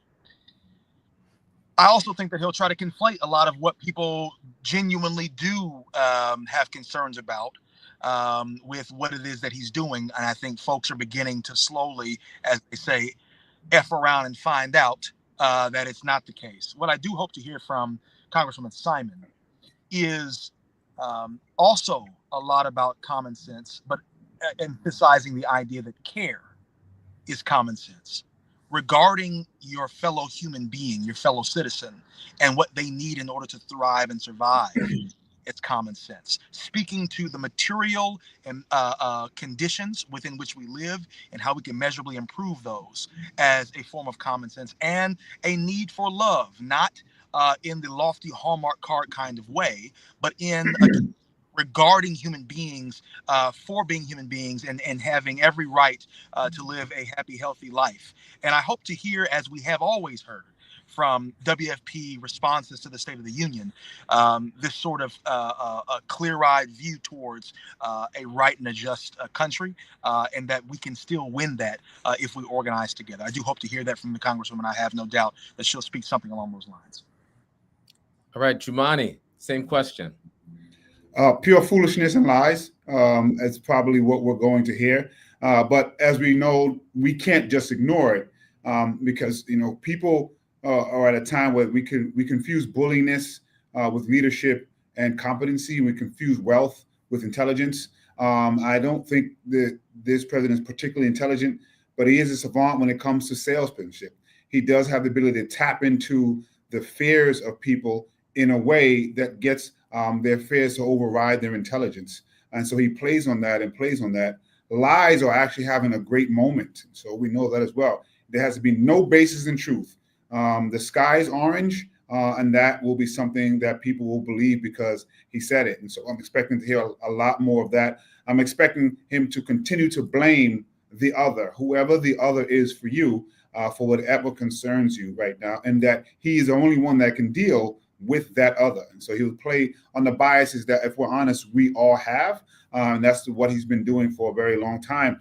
I think what is happening is people trying to see that, oh, it's not just happening to the other, it's also happening to me. Hopefully that will unfortunately happen a little sooner than we may want, so that we can get some folks back on board. And from our sister, I'm hoping that we will hear the opposite of that. I'm hoping that we will hear truth, because we all know it may take a little while, but truth will rise again. There's a slogan that I've been took from our brothers and sisters in Brazil when they elected their dictator wannabe, which is no one let go of anyone's hands. And so I'm hoping that we'll hear some messages of we all have to hold together. Be careful of where you put your marker of bias, because someone's marker includes you, and that all of us can get through this if we try to hold on and make sure that equity is our North Star, love is our North Star. And lastly, I'm hoping that she will do what the Democrats should do, which is tap into the things that people are afraid of, Do not ignore it, but that doesn't mean you have to adopt the policies of the right, which actually don't address those concerns. But grab onto it, talk about those fears, talk about them being real, and then provide the real solutions that will address those fears, not just make wealthy people wealthier. Provide those real solutions, not the false solutions, and, That's correct. and grab onto every nobody let go of anybody else's hands. I love that in this moment. All right, we're gonna have a rapid fire round in our last 3 minutes. So quickly from our panel, just one thing that people who are listening can do in order to oppose this war on working people. I'm gonna start with you, Christina. Just one thing in our last 3 minutes. Okay, pressure's on. I would say the one thing that you can do is not believe the things that are being told to you about what is right and what is wrong. You know already what is right and what is wrong. So you need to stand up for what you believe is right. You need to not let people hold you back from protecting other folks. And you need to be dreaming and creating of the world that you know that we can create on the back end of this thing. Thank you, Christina. Ana Lilia. I would say connect. Whether it's connect with the state organization, connect with the Working Families Party. If you're in California, connect with ACE, connect with like an elected official that is resonating with you. Perhaps those who are here or speaking tonight, or some at home. Follow them, get information from trusted sources, because when the moment comes for us to stand up together, and I deeply believe that it will come, you want to be able to stay attuned and know what is moving across the ether from people that you know are aligned with you. This is the moment to figure out who your people are and then connect with them.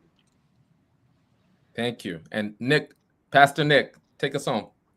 Two things I'm gonna say. One, absolutely, I agree. Connect with the Working Families Party. I would say connect with any organization, but as an independent with the WFP, I'm going to say find a local Working Families Party chapter and get connected to them. So many folks have talked about a desire to find some other option, viable, non-delusional, durable political power that you can be connected to, a political party that is different from the Republicans and Democrats. The WFP is it. You don't have to think about it. You don't have to guess at it.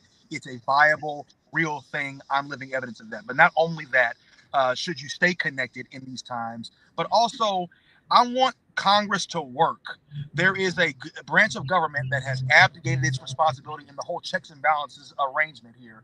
And that's because I don't know that we have unilateral expectations being leveled at congresspersons and senators. Call them, email them, blow their phones up, get real used to forcing your representative to actually represent you. The more that we get that and the more that we activate them, I think we'll get a lot more done than if we sit idly by. Connect and engage and lean in. All right, final 30 seconds, Jumani. Simple, do what you can with what you have, where you are. If you got $1, make it count, link up with somebody else who got $1. If you have 1 minute, make it count with an organization, link up with somebody who got another minute.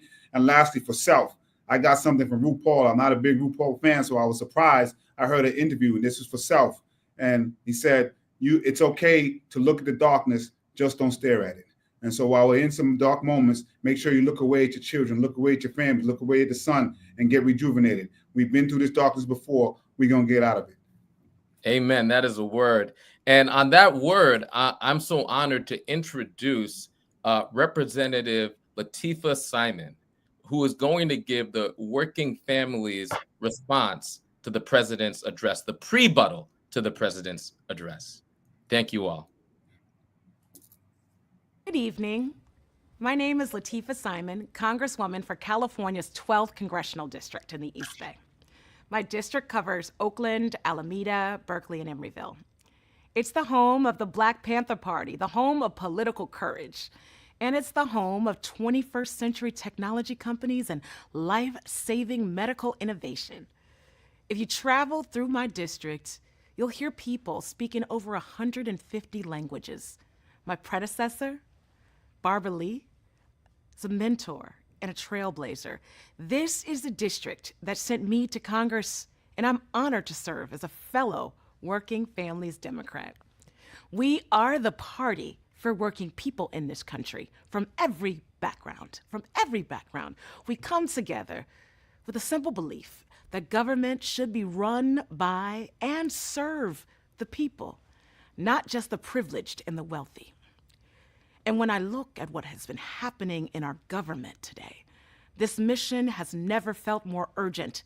Each year, the Working Families Party selects one leader to respond to the president's address. And tonight, I am honored to be that voice, to offer our response to the president's actions over the last few weeks. But no matter what he says tonight, we've already seen and heard enough. I have only been in Congress for 2 months, but let me tell you, I'm already alarmed. I'm clearly dismayed about what's been happening here in Washington, D.C., where the people's health, our healthcare, our education, the lives of real people are being treated as numbers.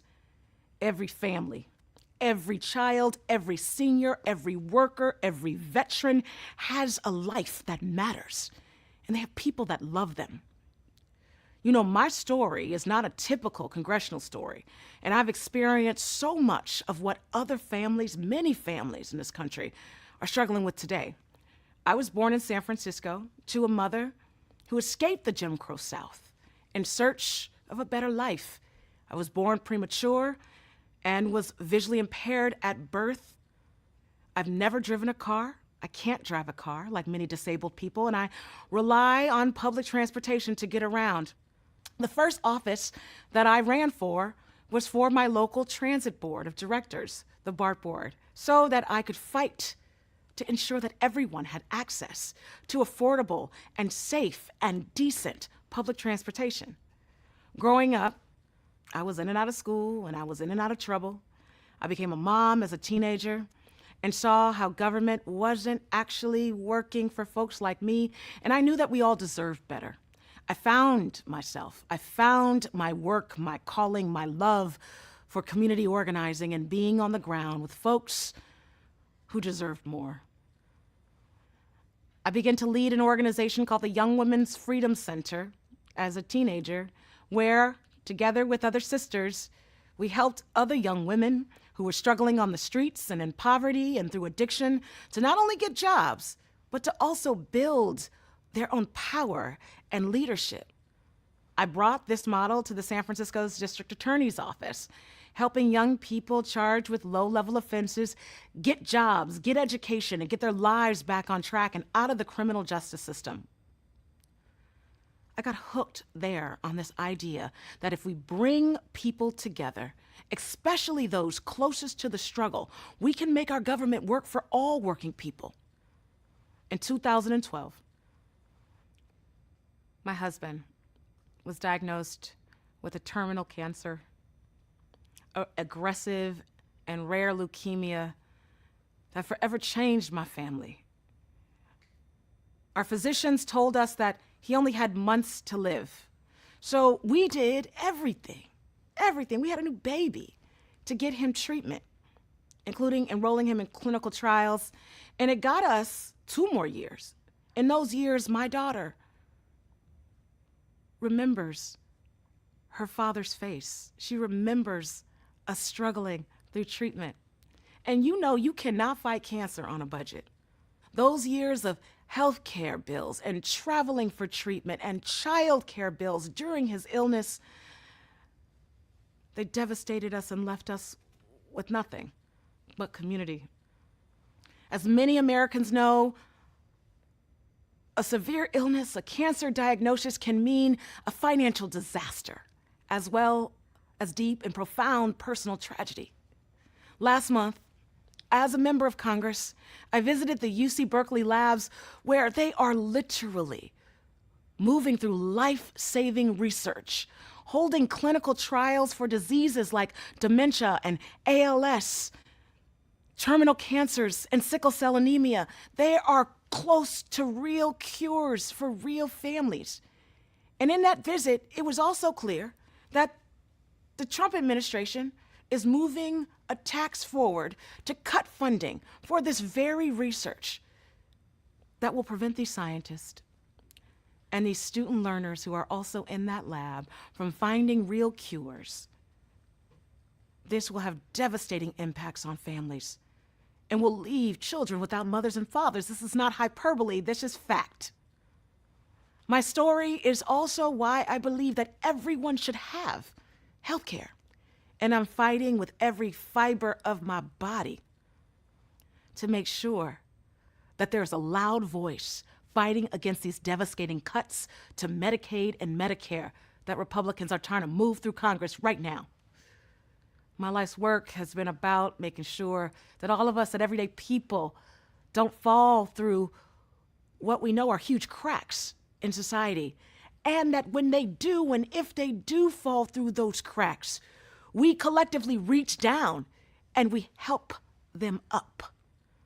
That's why I ran for Congress. Every American story is unique, but I know that many of us are facing a similar challenge. I know what it is like to rely on SNAP benefits. I did as a teen mother. I had to put groceries back oftentimes at the grocery store while I was attending community college and working 2 jobs. I know what that is like. I know what it is like to rely on Social Security benefits, trying to get a death benefit after my husband passed away in his early 40s. I know, I've been there. I want better for all of us. I want our government to work for us.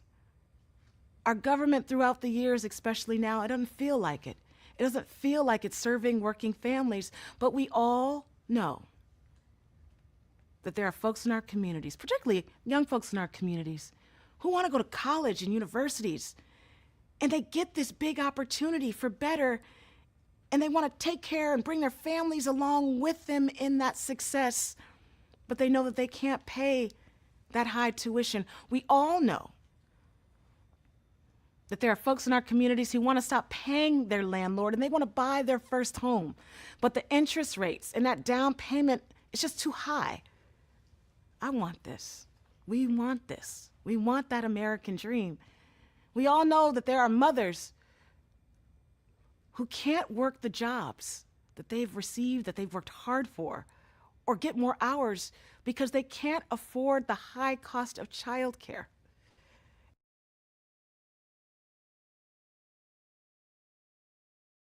It's getting more expensive day by day by day, but corporate profits are soaring. This is the pain of real working people. We're feeling it. But let's be real, Donald Trump and Elon Musk and others have never had to put groceries back at the grocery store. They've never had to struggle to put food on the table or save up literally to make rent every month. They're lying to us. When they say that they want a lower cost to help Americans, they don't care.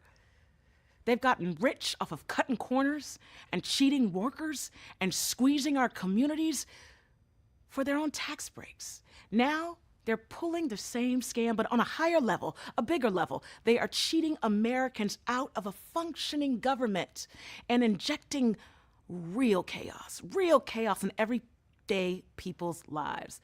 And if they're willing to cut cancer research, I gotta tell you, if they're willing to cut consumer protections, if they're willing to fire our air safety workers, what do you think that they're gonna do to our public schools, our VA hospitals, our Social Security benefits that you've paid into?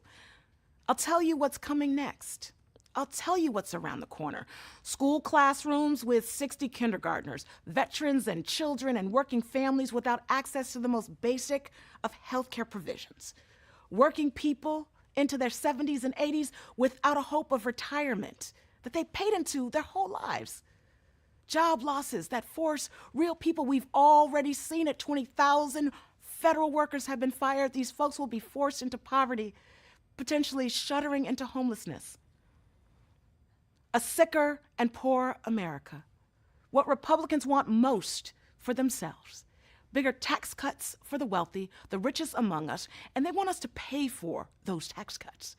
We work too hard for our children to succeed. We work too hard to take care of our elders to give it all up now. The fight that we are in, it's not left versus right. It's not blue state versus red state. This is the fight against regular folk and the ultra wealthy. When they talk about immigration, gender, diversity, equity, accessibility, and inclusion, They're trying to make us blame one another. But diversity isn't the reason why families can't afford housing, and immigration is not the reason why you are paying more for your prescription drugs. Billionaires and CEOs who don't care about you are. Trump campaigned every day on lowering prices for all of us. But he's already admitted that he don't know how to, or he doesn't care. So we're going to build our folks together from every background, and we're going to fight back, because working families have more in common with one another than we have differences. And when I say working people, I am talking about our nurses, our home healthcare aides, our teachers, our warehouse workers, our waiters, people like the ones that grew up with me and my mama on our block, in our neighborhood, in the Bay Area, folks who are just trying to make every day a little bit better for themselves and their families. Working people live in big cities and in small towns and in urban areas, but we all live in a system that has left too many behind. And it's in that end that we want the same things. We want a job. Everyone wants a job that pays them enough to pay the bills, the rent, and to put food on the table. We want housing, quality housing that we can afford, healthcare when we need it, and a chance, honestly, to leave something better for the next generation. The common sense idea behind the Working Families Party is that working people should be calling the shots in this country. And if you don't like what's happening, and a lot of us don't, you have the power to change it. If everyone on your block voted for a government that we deserve, we could change this whole thing. We can elect everyday folks to lead our school boards and our state legislatures. We can do that. We could bring these folks, the smartest and the best among us in our communities, to Congress and even the White House. We can get there. But that starts with rejecting every bit of Trump's agenda. We also need to build a government that lives up to our highest ideals, our values, our collective values of Americans. So let's make healthcare a human right. We can protect reproductive freedom and abortion rights. We can make every public school a great school. We can build affordable housing and make home ownership an attainable reality. We can and we will raise the minimum wage so that you can work one job to at least $15 an hour. We can do that. We can make it easier for people to unionize so that workers can get fair treatment. We can pass a federal jobs guarantee so that everyone who can work will work and has work. We can reform our broken immigration system and give families a true pathway to citizenship. We can get money out of politics so that it's you, voters and not big donors, who drive our electoral politic. You could be in the driver's seat. We can stop utility companies from price gouging families and stop subsidizing dirty energy. We will stand on a foreign policy that prioritizes the best of us, that prioritizes peace and diplomacy and not bullets and bombs. We can ban stock trading from sitting members of Congress like myself and restore people's faith in elected officials, because they will come from our communities. And let's be very clear. We must support and lift up our small businesses. Those mom and pop shops are the backbones of this nation. They should and must thrive. We can take government and make it work for us if we roll up our sleeves. And we can do that and do this together. Year after year, the number of WFP Democrats here in Congress has grown. In offices and states across the country, we have shown what is possible when working families Democrats take office. We have raised the minimum wage for millions of workers, and we have fought and won For sick and family leave, we have stopped people from being evicted from their homes. We have built more affordable housing in our communities. We have strengthened democracy and given people real choice at the ballot box. So how do you help? I have a few ideas. And one, you should think about joining the Working Families Party so that we can help elect working class people right there in your community. Or maybe you want to run for office yourself. It sounds like a big leap, but it is possible. Working Families Party provides working class candidates around this great country with training and a lot of support. Now, I'm an organizer at heart. And as an organizer, I know that if I'm in the room with people who agree with me 90% of the time, then I know I need a bigger room. Let's create a bigger room. Let's build that room. And let's create a nation that finally works for all of us. Thank you and good night.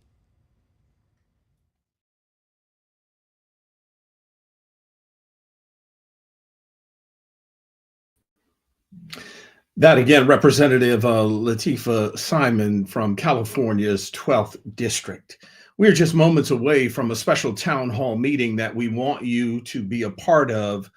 Angela Rye and Roy Wood Jr. will be manning that. But before we get to that, we're going to hear from the Attorney General of New York. Here's a word from Tish James. Hello, this is New York State Attorney General Letitia James. Since taking office, President Trump has made it his mission to threaten the foundational values of our nation. He has signed dozens of executive orders and enacted countless policies that put American safety and rights at risk. He has dismantled the critical protections and support that so many Americans rely on. I know that many of you have already been hurt by this administration's actions, and I know that you are fearful of what lies ahead. But I want you to know we have your back and we are fighting back. Together with partners in other states, my office has been cutting through the chaos of the Trump administration to uphold the rule of law, defend vital services, and protect Americans' rights. And we are already winning. On day 2 of the administration, we filed a lawsuit halting the president's unconstitutional attempt to end birthright citizenship. A week later, when the Trump administration tried to freeze all federal funding indefinitely, I led a second lawsuit to stop it and won a court order requiring the release of all funds immediately. And when Donald Trump tried to give Elon Musk and his Doge minions access to your sensitive personal information, I led a third lawsuit and successfully blocked Elon Musk from infiltrating the Treasury Department and accessing Americans' private information. We fought back against the president and his administration at every turn. We stood up against cuts to research funding, baseless attacks on DEI, threats to gender-affirming care providers, and the dangerous politicization of the transgender community. And we are not done yet. We are here on the State of the People to speak the truth. Tonight, Donald Trump is going to lie to the American people. He's going to claim victory and promise new threats. But we know the truth. Donald Trump is and always has been a liar. And even in the face of such hatred and bigotry, justice will prevail. Have faith in the rule of law. Have faith in our nation's legal system. Have faith in the truth. And as my colleagues and I continue to defend democracy in the courts, I welcome you to join us in standing up for what is right. Take your anxieties and outrage and turn them into action, because faith and fear cannot share the same space. Together, we can protect the values, justice, equity, diversity, and protect the great experiment of democracy. And we will defend the promise of America for all individuals who believe in freedom. Do not believe the hype. Letitia James. Thank you. All right, now, as promised, we are going to turn to a powerful town hall meeting. And I promise you, what you are about to hear will be starkly different than what you have been hearing from the Trump White House over these last few weeks. We are going to be joined by Angela Rye, co-host of the Native Land podcast, and we should say co-creator, along with Joy Reid, of this trailblazing marathon that we've all been putting on. And there are many, many, many people that you will not see who've been up and working mighty long hours to keep this thing going. Also with Angela is Roy Wood Jr. We all know him as one of the most profound comedians and hosts of our time. I'll turn it over to them and I'll join them in a few minutes. Up and working mighty long hours to keep this thing going. So Angela is Floydwood Jr. We all know him as one of the most profound comedians and hosts of our time. I'll turn it over to them and I'll join them. Okay, let's go, Angela. Good evening, everyone. Thank you so much for watching this live stream. We are 21 hours in, and as we embark upon this 21st hour, my co-host and I, Roy Wood Jr., have a very, very special guest. He happens to have made Black history and history for all of America as the first Black governor of Maryland. His name is Wes Moore, and he joins us right now. Good evening, good sisters. Good to be with you, Angela, and thank you. We love you, and we are so thankful for you and your leadership and everything you continue to do. And to everybody else, I just want to say not just good evening, but thank you for continuing to watch over us, continue to love us, continue to believe in us, and to continue to spend your time. So can I tell you something about embarrassing about your time right now in a place, in a space where this is truly a celebration of us, when we know the assault that so many of us and our communities are feeling, when so much of the pain that our communities are inheriting right now. But I want to say that even at a time when we know the kind of pain that is being intentionally infused upon each and every one of us from a federal government, even at a time when I know that I'm standing here as the governor of the state of Maryland, where we have over 160,000 federal employees in the state of Maryland who right now are being questioned about the value that they bring to our society. People who have been working for Democratic and Republican administrations before, where politics has never entered into the equation, simply a love of people, and are now being told that the work that they are doing to make sure that our grandparents are getting the health care that they need. At a time when you have people who are defending our country, both domestically and overseas, at a time when we have people who every single day are ensuring that our communities are safe, that our parks are open, that our homeland is protected, who are now being told that they are adding to inefficiency within our society. At a time when we know, when we're watching proposals like cutting hundreds of billions of dollars of cuts to things like Medicaid, at a time when we're watching basic freedoms and securities that we relied on and we believed in, that are being challenged by people who have done nothing to sacrifice on behalf of this country themselves. I just want to say that I continue to be uplifted about the place and the space that I'm in right now. That I'm speaking to you from Annapolis. I'm speaking to you from a place, from the state of Maryland, that was literally the birthplace of Frederick Douglass. That was literally the birthplace of Harriet Tubman. That was the birthplace of Thurgood Marshall. About the place and the space that I'm standing here and coming here from Maryland, a place that is the northernmost southern state, a place that had the bloodiest battles of the Civil War, a place where the Mason-Dixon line literally runs through my state. And I'm standing here to say that we are all descendants of survivors. We're all descendants of those who came before us and saw the pain and saw the brutality that our society can intentionally inflict upon us. And they got up every morning and they said, still I rise, still I fight, still I conquer, and still I win. We are now just the most recent iteration of this journey. We do come from the blood of Tubman. We do come from the blood of Douglass. We do come from the blood of Shabazz. We do come from the blood of Marshall. And just like them, still I rise. And so even in the times when it can feel darkest, hold on to that light. Hold on to each other. And know that in this time when we stand strong, and yes, when we mobilize, that there is no weapon that is formed against us that shall prosper. We have been told, it is written, and yes, that joy will come inside the morning. And so I'm blessed to be with each and every one of you.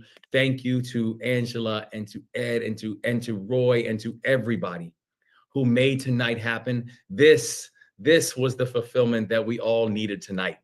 This is the entertainment that we all needed tonight. This is the joy that we all need to feel tonight.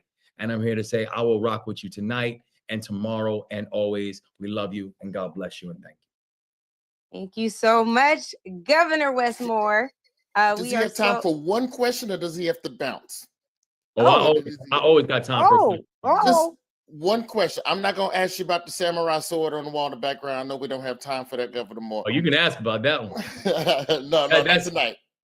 That's getting ready to get used. Okay. You flipped the Republican gubernatorial seat to Democratic. As a candidate, what was one thing that you were able to do to help connect with Republican voters? As I feel a little deeper into this administration, as we get deeper into the first 100 days, I feel that some Republican voters are going to be a little more pliable coming up on midterms. Is there any one blanket thing or one piece of advice that you could give people as we start engaging Republican voters to get them to kind of see what's going on? It seemed like from the looks of these town halls, some of them, they starting to see what's happening. No, they are. And you know, it's interesting, Roy, because I ended up winning with more individual votes than anyone who'd ever run for governor in the history of the state of Maryland. And the reason I bring that up is because just mathematically, you don't get that by just winning Democrats. We won Democrats, we won independents, we won a good chunk of Republicans. And I think a big thing was we had to show up and we had to be able to make our case to them. And I really do believe that one thing that we have seen is that you've seen how Trump, he mastered something. It's this idea of telling people to be afraid of it and then telling people who's to blame for it, right? That is the strategy. That's the whole game. And it's rinse and repeat. It's rinse and repeat. It's either saying that the reason that my daughter is not winning a state championship is because they're allowing boys to play. The reason that my child is not getting into college is because of affirmative action. The reason that my son lost their job is because of DEI. The reason, and it's a rinse and repeat model. But here's the thing that I have found out, that if you are willing to go everywhere and you're willing to make your case and you are willing to show up, that you will be able to not just energize a base, you're actually going to be able to enlarge it. You're actually going to be able to bring more people on board. And then you just have to go out there and show that you know how to deliver results. And I think that's the reason that I think we've been able to not just get done what we've been able to get done in the state of Maryland, but I think we've been able to keep the vast majority of people on our side on it. But I think you got to be able to show up and you got to make the case, and do not let someone else define yourself. You go define yourself, but do not give anyone else that power to go define you. Yes, sir. I love it. Governor Westmore, we are so grateful for your service, for your time, and for your fight in what we know is a very, very difficult time, not just for our people, but all people. And that is why we are 21 hours into this marathon, and we will continue to go. We are not watching the lives on the State of the Union, but we will bring people into the knowledge of the truth here. So we wish you well. We thank you so much for making time for us tonight, and we'll see you soon. God bless, family. Thanks. God bless you. So, Roy, I want to do something a little different real quick. We have someone who is a queen and a sister to us. She said recently at Essence Black Women in Hollywood, she said, I recently went through a little breakup. You may have heard about it. So I want to bring Joy Reid up really quick because her name isn't just Joy. She is joy. She is walking joy. She illuminates joy. She oozes joy. And she has been such a tremendous treat for so many of us for so long. Joy, you join us tonight in this time to talk about the state of the people. We've been on this marathon. We started together, we ended together. We started from the bottom, now we're here. And so I just want you to talk about from your own journey, from where you are right now. You're also embarking on a new road in multiple ways. Yes, in this country, but also in media. Where do we go from here, Joy Reid? Well, first of all, it was so much fun to go on this journey with you, Angela Rye, my good sister. We started at midnight. Then I think I was up to like 3, 4 in the morning, fell asleep with the phone right next to the bed, woke up to the beginning of the town hall. So I don't know what I missed, but I feel like it was in my spirit through my sleep. So this has been incredible. Like, this has actually been one of the most engaging, just soul feeding 24 hours that anyone could have had. I think our community is just, our hearts are beating a little bit faster, knowing that we have this community. And Roy, my brother, listen, I just recently saw you in Utah, so I know you have big things coming up. I'm excited about everything that you're doing. So, and we'll just leave that. Well, I know you have a great project coming up, and I love you. So this has been amazing. I just want to thank everyone who has been a part of this, pulling it together. This has been a dream team, group team effort. It's been incredible. So I'm going to answer that question for you, and I'm going to answer it briefly because I know it's about brevity on tonight. And I just want to say for all of us, because we got like 50 people that want to come in and talk. So I'm going to be very quick, and I'm going to actually quote the Reverend Dr. Martin Luther King Jr., who in 1967 answered the very question that Angela has put to all of us for this incredible town hall. And the question is, where do we go from here? So in 1967, this is what he said, is that I want to say that as I move to my conclusion, as we talk about where do we go from here, that we must honestly face the fact that the movement must address itself to the question of restructuring the whole of American society. There are 40 million poor people here, and one day we must ask the question, why are there 40 million poor people in America? When you ask that question, you begin to question the capitalistic economy. And I'm simply saying that more and more, we've got to begin to ask questions about the whole society. And he says, when I'm questioning the whole society, it means ultimately coming to see that the problem of racism, the problem of economic exploitation, and the problem of war are all tied together. These are the triple evils that are interrelated. In other words, your whole structure must be changed. A nation that will keep people in slavery for 244 years will thingify them and make them things, and therefore they will exploit them and poor people generally economically. What I'm saying today is we must go from this convention and say, America, you must be born again. And so as we all watch Donald Trump and Elon Musk really dismantle our democracy, dismantle our society, I think that we understand that there's going to be rubble in the road. And the question is not, how do we build back what we had before? It's not about building back the previous status quo, which was obviously so dissatisfying and unsatisfying to people that people chose chaos. So I think where we go from here is starting to think about what we build from that rubble. What does this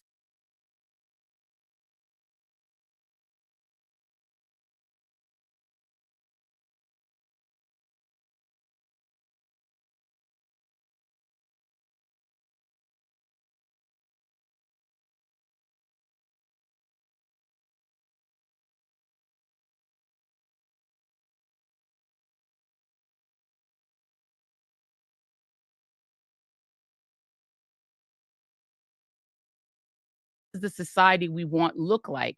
And I think the charge for Democrats, for independents, even for Republicans who are sick of this and seeing it and losing their Medicaid and wondering, start to communicate what that society should look like. What does this new society we want to build look like?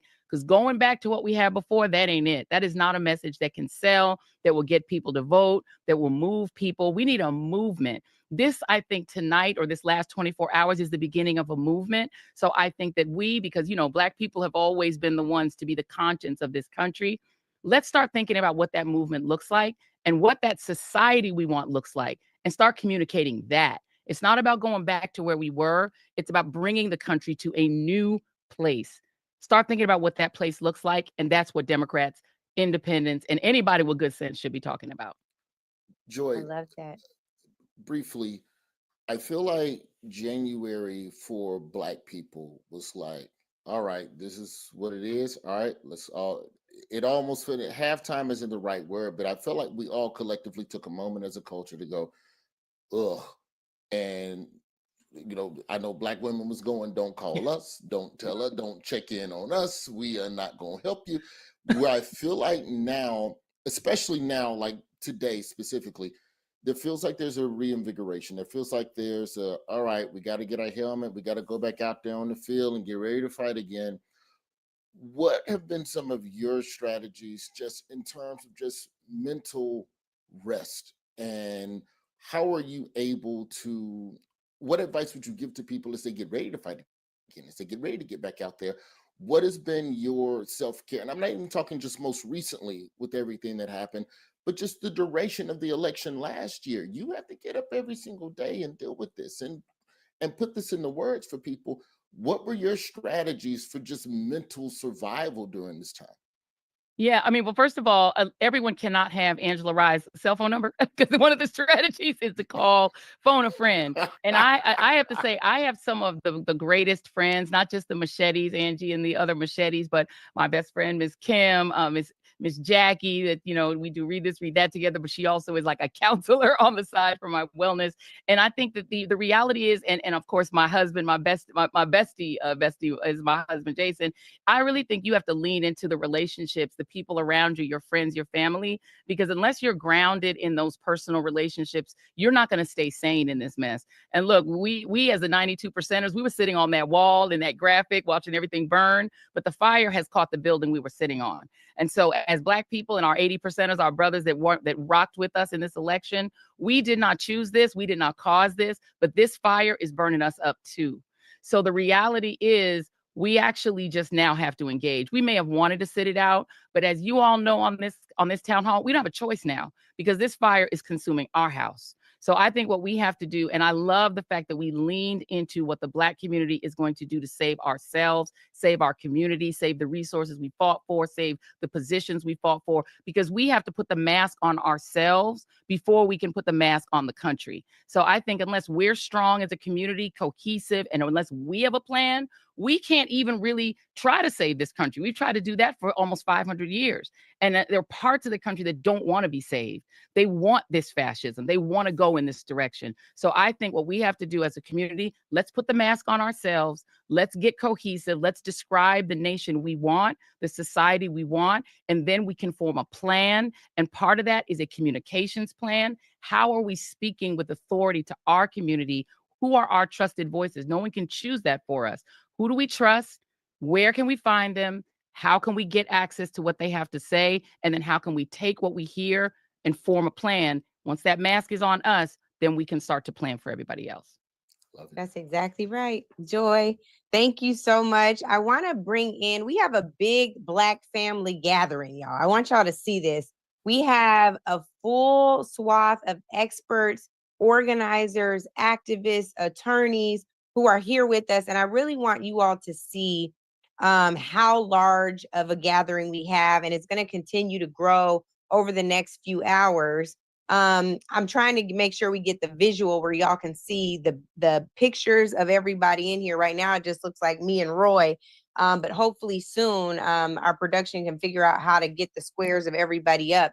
While we're doing that, though, I do want to take a moment, Roy, to recognize Congressman Glenn Ivey, who is joining us. Clearly, he is sitting with us and not in the House chamber.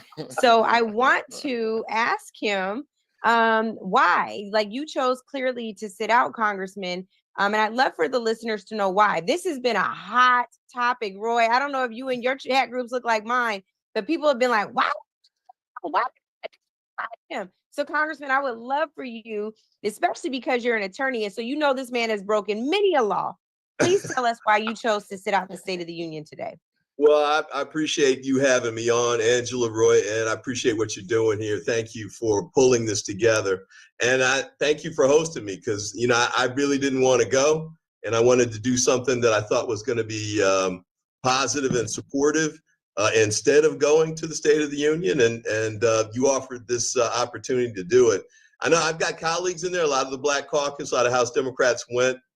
You know, God bless them. I think it's fine, you know, depending on what room they're in, as long as we're all saying the same things. And I think we're all recognizing the need for a change to move forward.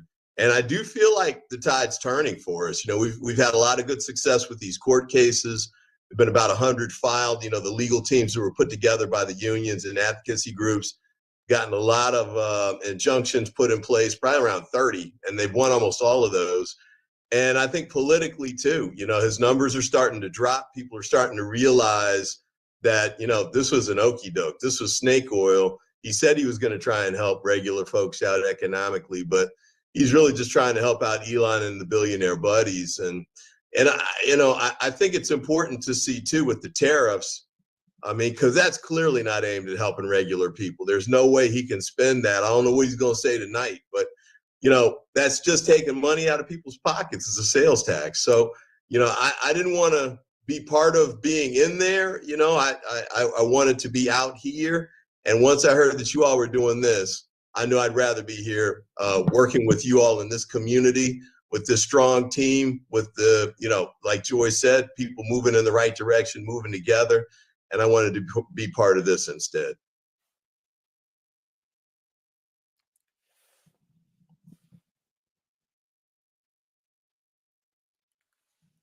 I'm not sure, Congressman, can you hear Angela? I'm not hearing her. I can't hear You know Angela. why? Because I put it Okay. on mute, moving this notepad and Okay, forgot. That just is making not sure. helpful.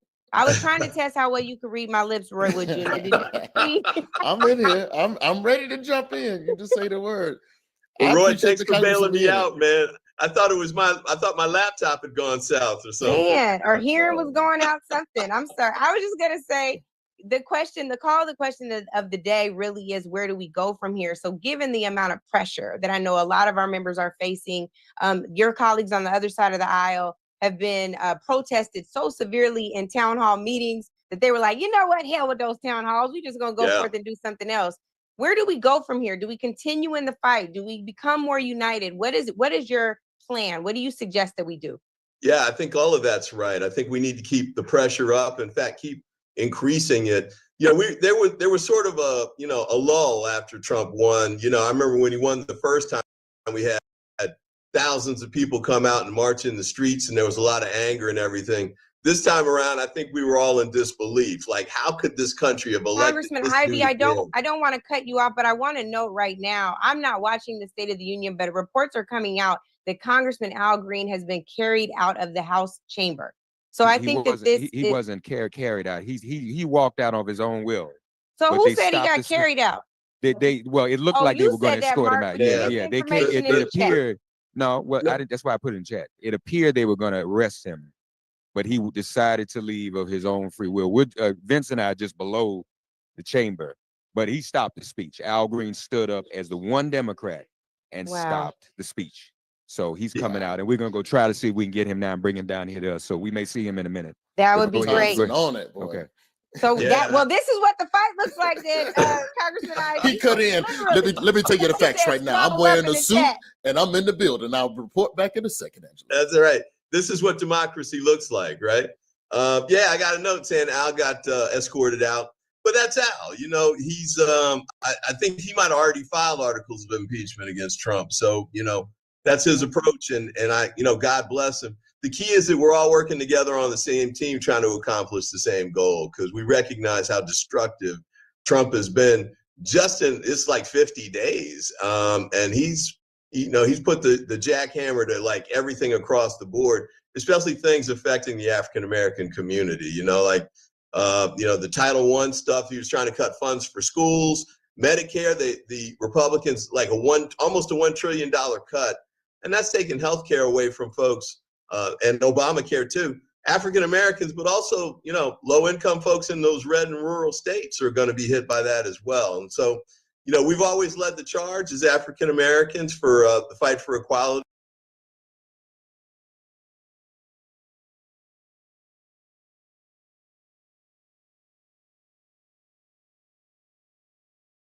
And justice in this country.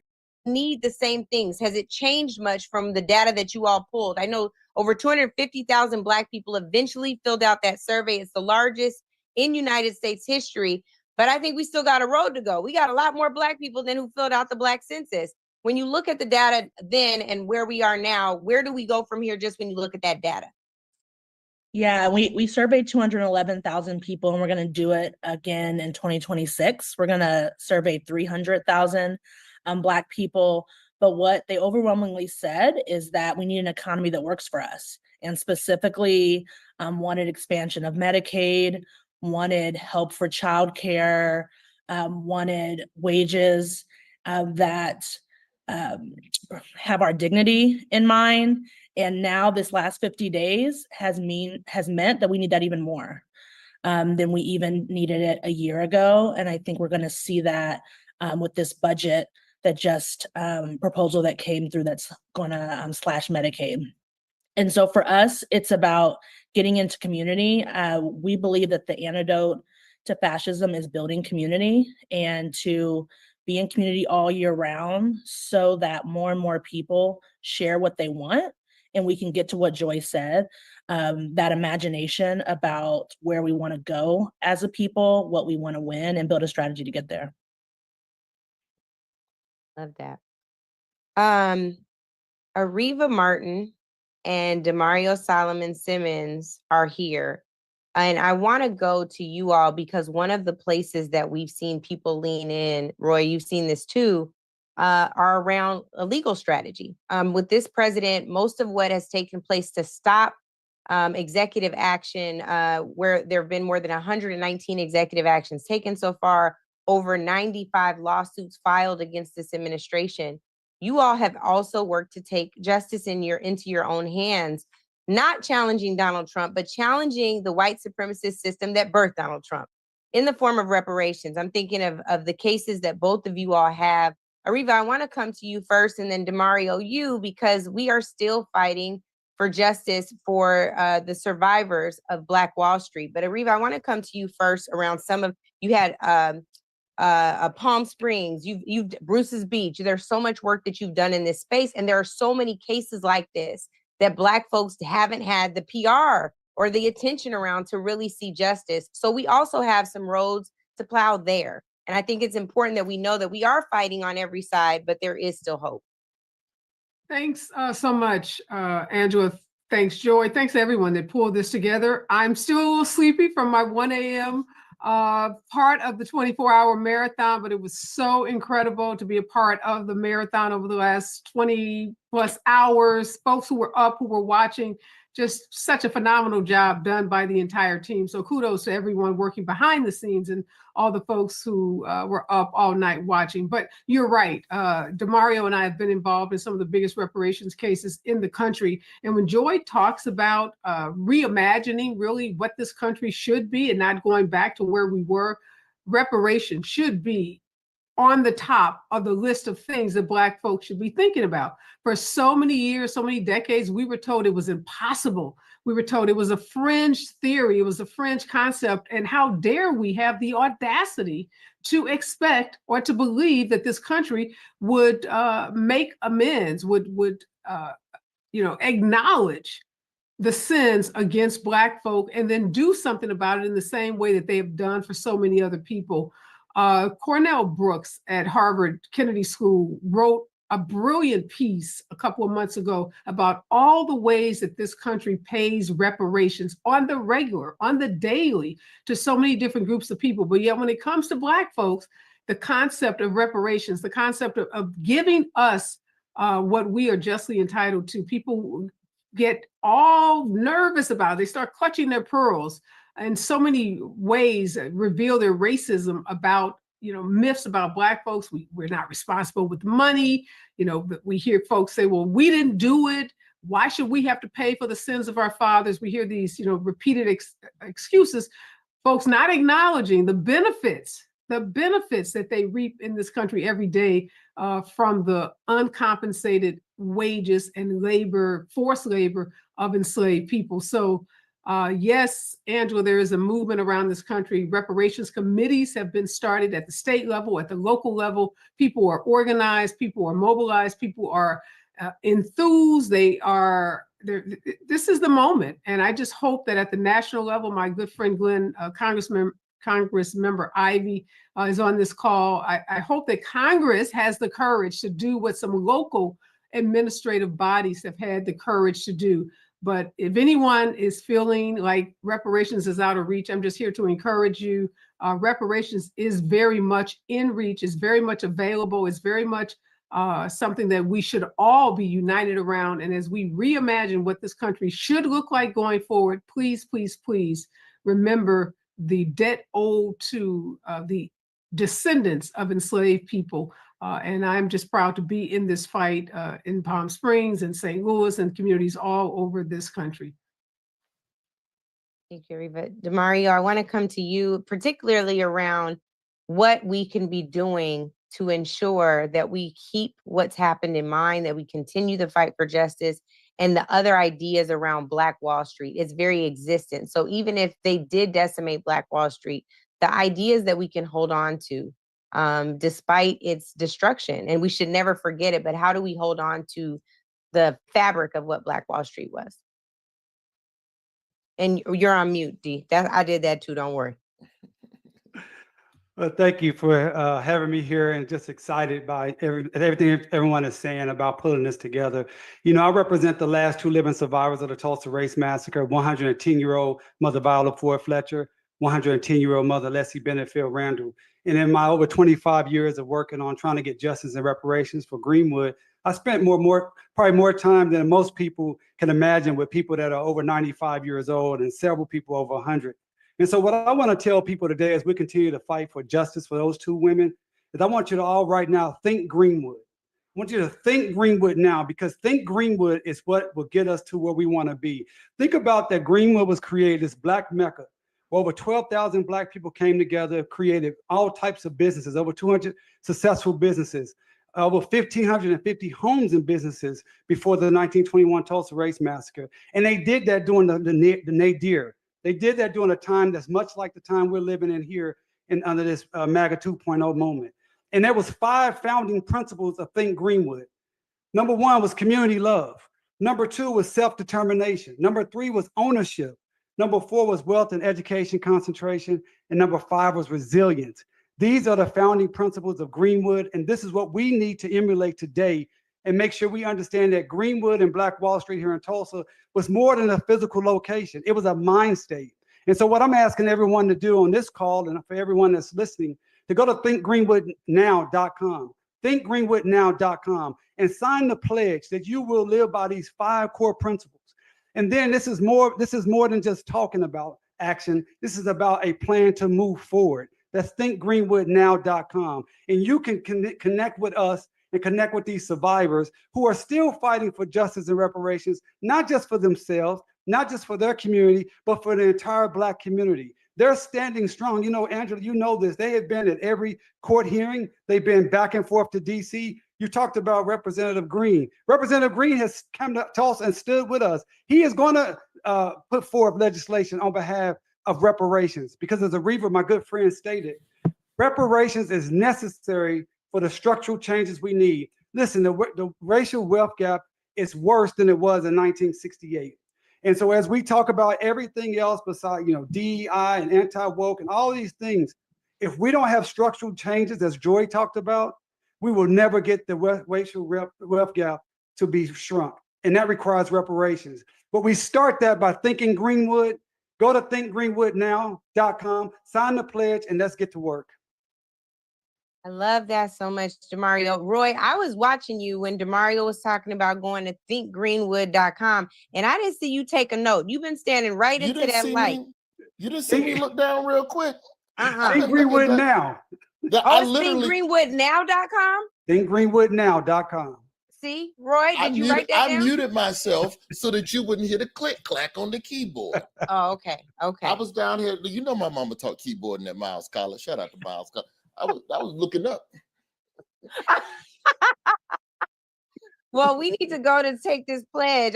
So, Demario, you said there's 5 principles. Yeah, 5 principles. Community love that built Greenwood. One of the things about the community love, it's about making sure that we are standing together. We're doing everything to make sure that we can all be successful, but also making sure we understand this we, not the I. And that's what built Greenwood. Self-determination. You understand that Greenwood was built during a time where more lynchings were going on, open white supremacy, white segregation, but people went to Greenwood to be free, to build and have a life, as they would call it, to be a person.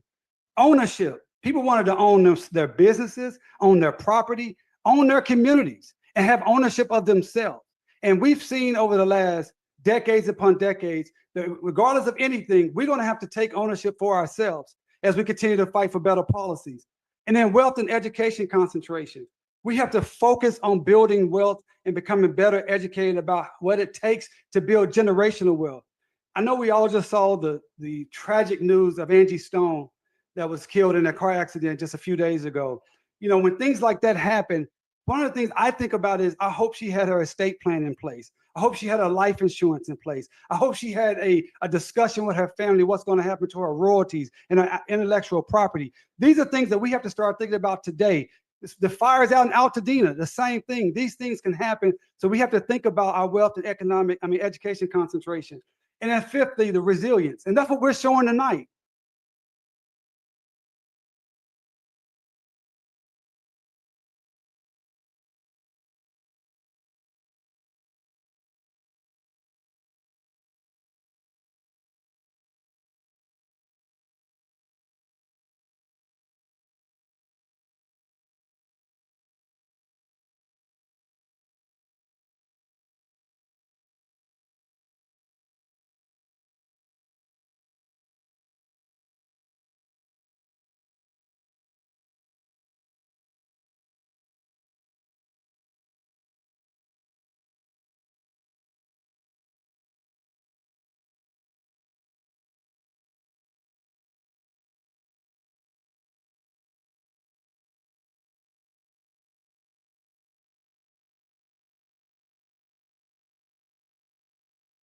We're showing despite open white, this is a dangerous time. There will be some dark days, but we must be resilient. And if nothing else, think Greenwood now, and we can get through this thing.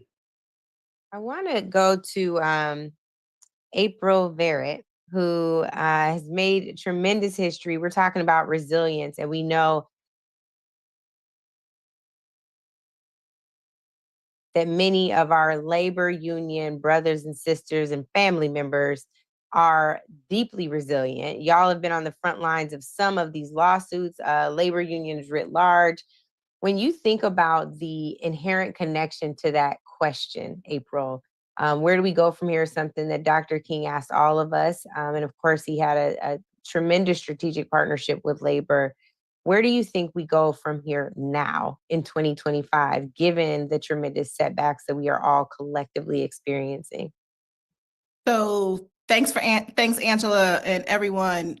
Incredible show of resilience and spirit, and how much we can center this squabble up in joy and in love and in community.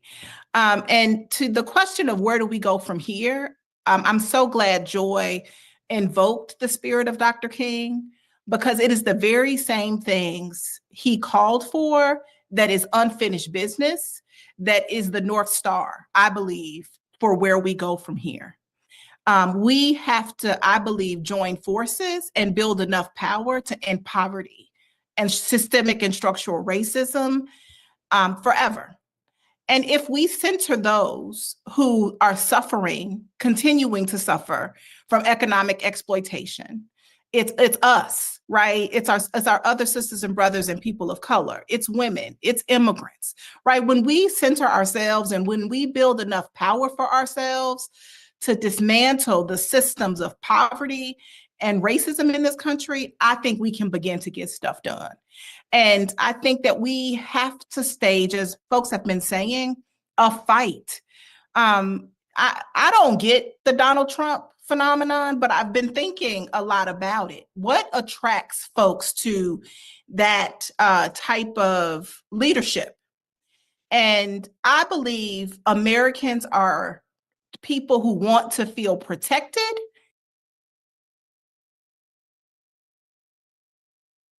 and defended. And for good or for bad, he is showing that I'm going to protect, I'm going to defend. And so we have to have that same energy. In this moment, we got to show that we are going to protect and we are going to defend what we care about, right? That vision that Joy talked about, I think is so important. And how are we not abandoning what we know we need in our communities? I don't give a damn. We should be out there talking every day about when they're going to raise the minimum wage. You care so much about working people. When you going to vote on raising the minimum wage? You care so much about working people. When are you going to put policies in place that stop price gouging and unnecessary fees that rob the poor? You care so much about working people. When are you going to invest more in our community? So the very things that we need, now is the time to stand up the fight for them unapologetically. And the last thing I'll say, Angela, is I have come to believe that we are in the civil society because we want to fix things, right? We want to be fixers. We want to put balm on. We want to throw water on fires. Now is the time to throw fuel on the fire. Now is the time to blow up the spot, right? It is not a time to shrink. It is not a time to be small. We have to blow up their spot in the way that they are trying to blow up ours. And I think we got to do that in a focused and a prioritized way. We got to pick our battles, folks. We cannot get sucked into every single skirmish they want to suck us into. We will exhaust ourselves by Memorial Day. So let's focus and let's prioritize and let's fight like hell. So while we were talking, it's also been dropped in the chat that Congress members Frost, Crockett, and Presley have also walked out of this joint address of Congress for Donald Trump. So this is an opportunity. I feel like we got to bring in some of the youngers. So I want to go to Zai. Zai Bryan, I want to come to you because it is so important to have young voices on here. You all are not just our future, you're our present. I want to know if the actions taken by members of Congress who are walking out in this moment resonate with you, with them, some of your peers. I'm not going to do you like white folks do and be like, tell me what do black people think. It's not going to be one of those. But I am curious to know. As a youth. as one of the youths, right? Yeah, like do you feel seen by that act of protest? What would you have expected from members of Congress tonight? Well, thank you for having me first. Secondly, young people, as you said, are not just the future. We are the current moment. I'm encouraged by seeing them walk out because so often young Black people are told we have to conform, we have to be like everyone else, we have to, just make our way to the top, and we can't be outspoken, we can't say our true thoughts, and we can't really stand up in the ways that we want to. So I'm happy to see the people who have made it into those positions walking out and being very clear on where they stand and not leaving any room for any bad interpretations of what they may think or believe. But I mean, I think one of the reasons why I'm even running for office, I just launched my campaign for school board in Charlottesville. And the reason why I'm running for office at 24 is because I believe that we are ready to lead. And I don't want people to use age as a proxy for experience, because I think that young people bring a lot to the table. We bring a lot of unique perspectives. We bring a lot of thoughts and ideas and innovative ways at going at things that we're facing in the current moment, all of the challenges that we're seeing. So I think that if young people are able to be supported, we all do well. But additionally, we need intergenerational base building. And so it will require young people to respect, the past, the elders, the work that they have done and the foundation that they've laid in order to inform the work that we hope to do in the future. Thank you so much, Zai. It's on my heart to go to this lovely young woman. Congresswoman Marsha Fudge is how I met her. But most recently, she was the Secretary of Housing and Urban Development, where actual change did happen during that administration and under her watch. She also is the former president of Delta Sigma Theta, and she is such a gem. I have to ask you, Congresswoman, because I'm still saying Congresswoman, it's Madam Secretary. When you watch your colleagues tonight as they sit in the House chamber, I want to know, if you put yourself back in their shoes, what you would have done, and any advice you have for them going forward about how they deal with someone who is actively working to destroy democracy. First, let me say I'm very proud of them. The one thing that I always believed when I was a member of Congress is that there were enough of us that we did not have to ask for permission. We sit back too often and want to find out, what does the group want to do? How do we all want to work together? Sometimes we just need to stand up. And this is one of those times I think that the caucus in particular needs to stand with all its might. Because when you are 60 members of Congress, you are strong. And I think we have to use the power that we have. So I'm very, very proud of them. I probably would not have gone. But those who did go, I am glad. I really feel so good about them standing up and letting people know what they think. Because the more we stay silent, the more we are ignored. And so I'm really, really happy about what I'm hearing. I want to go to the nation's oldest civil rights organization. The president is our good brother, Derek Johnson. I have to ask you, what is the NAACP telling us to do going forward? How are you all going to help us march forward, keep pressing on, keep pressing, keep hope alive, and also keep the pressure on this administration that doesn't seem to be accountable to any one of us, is only yielding to entities that have money to buy? It feels like this administration is for sale. I'm not trying to put you in a partisan question. So I will just say, as a general matter, we know that it seems that white supremacy is ruling the land here. And it seems like people who are poor and don't have something to offer them are put in harm's way. And we're seeing that with the federal freezes. We're seeing that with the funding cuts. We're seeing that with the proposed budget. Across the board, we are seeing that. How is the NAACP recommending that Black folks watching at home fight back? Well, great question, and thank you all for organizing this. The last 43 days was the distraction. The real fight starts on March 14th with the continuing resolution budget. This is about the money. Many folks outside of our community, they're going to begin to feel the pain. They want to do away with Social Security. Let's be very clear. They want to do away with Medicaid and Medicare. They want to redefine the role of government. And so as we have been consumed with DEI and all the things that are out there, the crown jewel of all of this was to get their base motivated, get us distracted so they can drive a Mack truck through the budget and redefine everything, privatize services. So leading up to March 14th, we need to be telling members of Congress who we put in office, don't cut a deal without guarantees.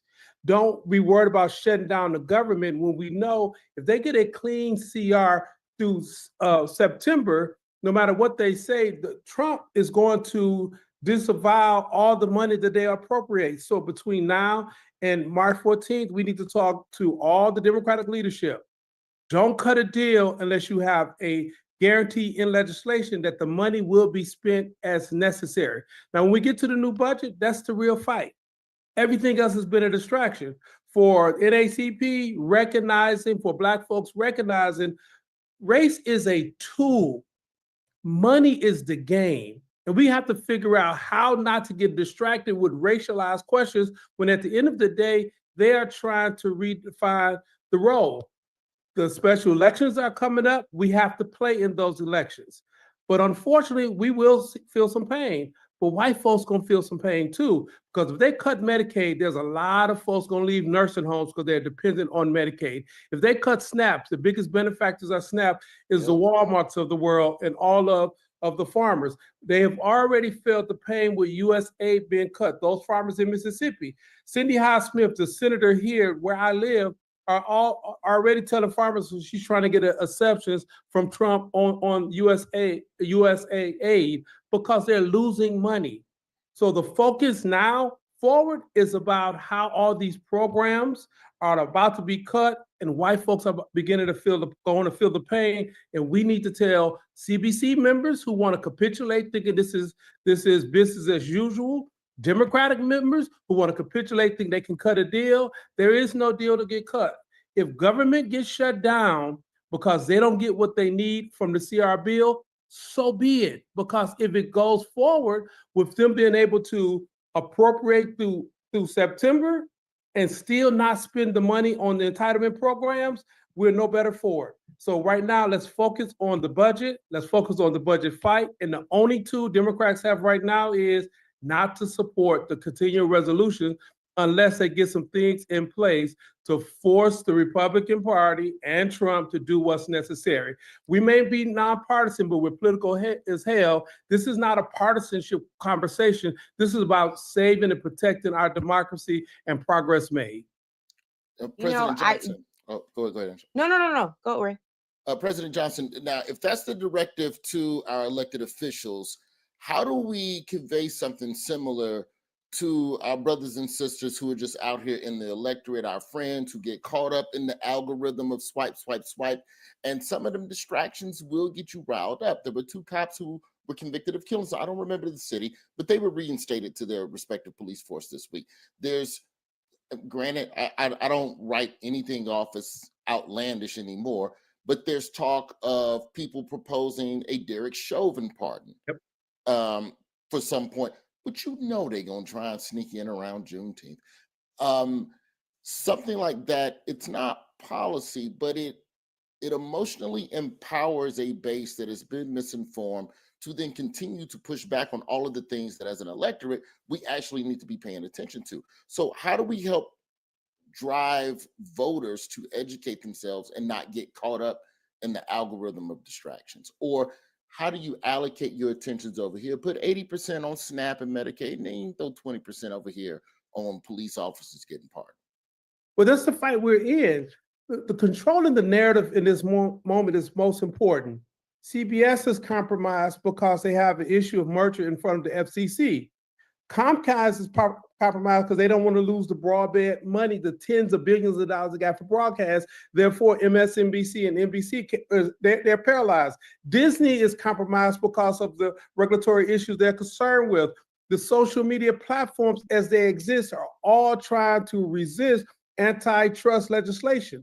The fight we're in is around the control of narrative. And we have to figure out how to platform somewhere where we can get enough people to see what's taking place and control the narrative. If I had the solution to that, that's the silver bullet that we all need to have. But unfortunately, the median age of our community is 32.6 years old.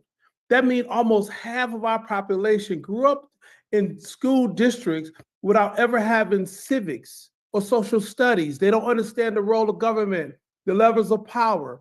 And so our fight is more about how do we keep our people informed and focused than it is anything else.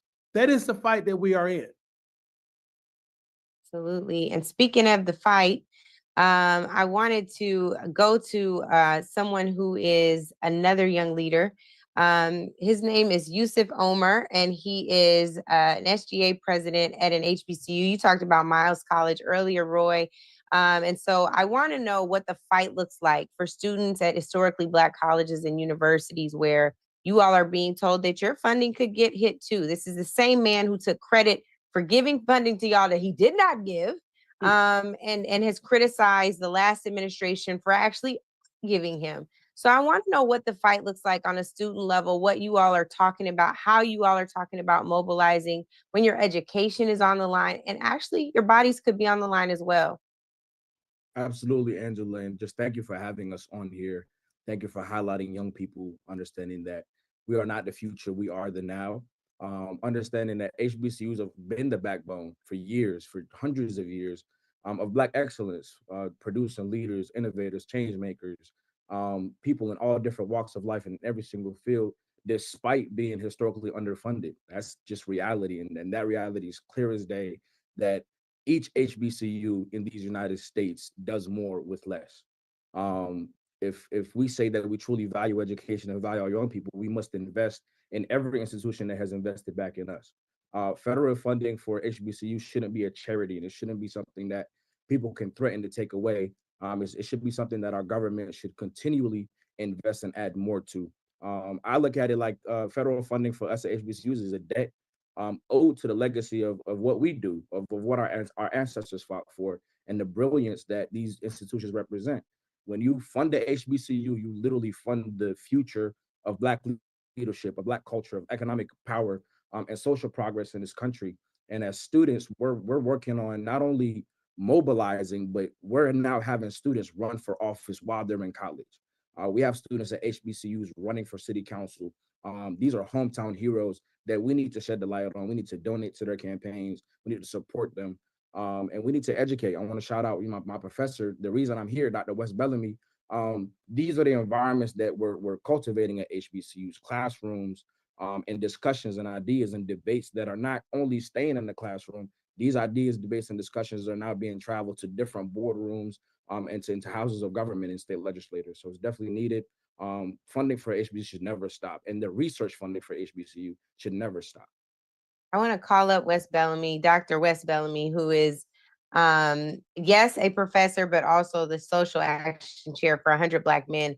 Talk about the role, Wes, that you all must play.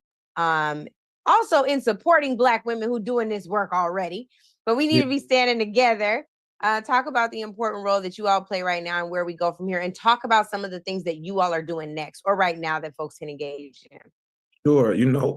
Sure. First and foremost, major kudos to you. I call you the Chris Paul of the movement, Angela, for always being the architect. She's always passing the ball, setting people up, and she can be nice, nasty when she needs to get us. We need to stay on topic. Great analogy. So let me. Yeah. Thank you, sis. Much love. As Yusef alluded to, we know that HBCUs play a very pivotal role in our community, but just as important as it is for us to support our HBCUs, we need to support Black students no matter what institution they're at. We see PWIs under attack. Our Black students, whether that be in Black student unions, we saw this information come out right there at Ohio State University about potentially their Black student union being shut down. We've seen certain things transpire at University of Virginia, where I live right next to. I mean, there's a multitude of institutions at multitude of students at PWIs and HBCUs alike who need our assistance. So Angela, when you asked the question, what do we do in the immediate? I think that means showing up. Yusef made a really good point in terms of how there's young people who are running for office right now. We just had Zayana Bryan on earlier. She's running for city council. I would encourage us all in the immediate to donate to her campaign. I just donated $100. I asked for anybody on here to match that. That's a young person on here right now who's out doing the work, and she's committing herself to get in the fight. So we all can do something in the immediate today by supporting her.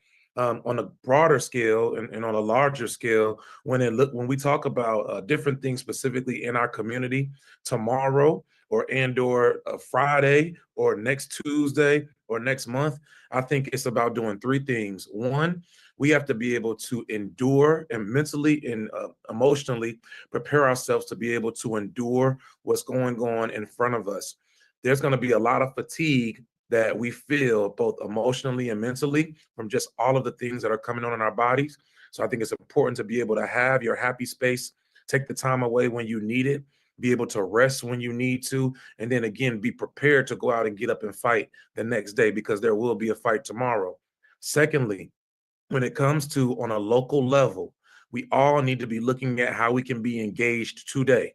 Whether that means showing up at a city council meeting, showing up at a school board meeting, showing up to a PTA or a PTO meeting, we can all go and do those things today. And then thirdly, we know that we're going to have to contact and support our legislators, whether that be persons like Jasmine Crockett and others who we know are on the front lines and they're speaking out and speaking boldly. But in addition to those folks, we need to be agitating the individuals who aren't as loud, the quote unquote moderate Democrat or the moderate liberal or the moderate independent or the radical Republican. We need to be agitating and bringing the smoke to all of them the same way that y'all work for us. I saw a small clip just a second ago. Somebody sent it to my phone of a sister during the State of the State of the Union, and there was a coward. I mean, there was a congressman who snatched the paper. She said she had a paper that said, "This is not normal." And he snatched the paper out of her hand and then threw it up in the air like hip, hip, hooray. Like that should infuriate us and motivate us to go to work. Me personally, I would want to do some other things, but I'm going to channel my energy to go do some work within the community. And I think those are the things that we can do right now. Like everybody isn't going to mobilize a 5,000 person march.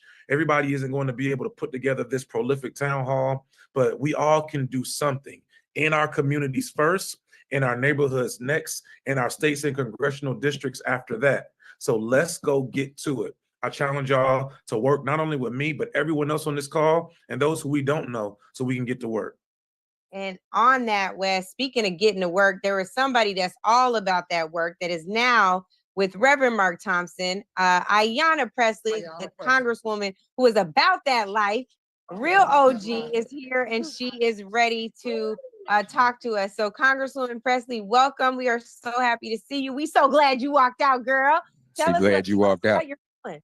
She can't. We're relaying what you're saying. Oh, okay. Well, translate that. Tell us that we said, go, girl. She said, "Go, girl." That's what she said. You can hear me, okay? You all We can can hear me. hear all right? you, but I'm All right. saying she can't hear us. Yes. So tell us, Congresswoman, God bless you. What happened upstairs? Yeah, well, we walked out. How many? Probably about 20 of us, but there were many people participating in silent protests with different signs that said things like Musk steals, protect Medicaid, protect veterans. You know, so there were forms of protests taking place in many iterations, including from Representative Al Green. And so, yeah, this is a form of protest. I went very briefly because I was here to hold space for my guest, who is a probationary federal worker who worked at HUD, who enforces national fair housing laws. She's also a wheelchair user. And so she navigated a lot of ableist spaces to be here today. So to honor her, I went to take up space, but I knew that I was not going to stay there because we cannot normalize this. This man has no respect for Congress. He does not respect us as a co-equal branch of government. He has contempt for the American people. He pardoned January 6ers who desecrated the very well that we are in today for this joint address of Congress or State of the Union. So I don't need to be there for a MAGA pep rally, listening to lies and propaganda, hateful rhetoric, and even more hateful and harmful policies.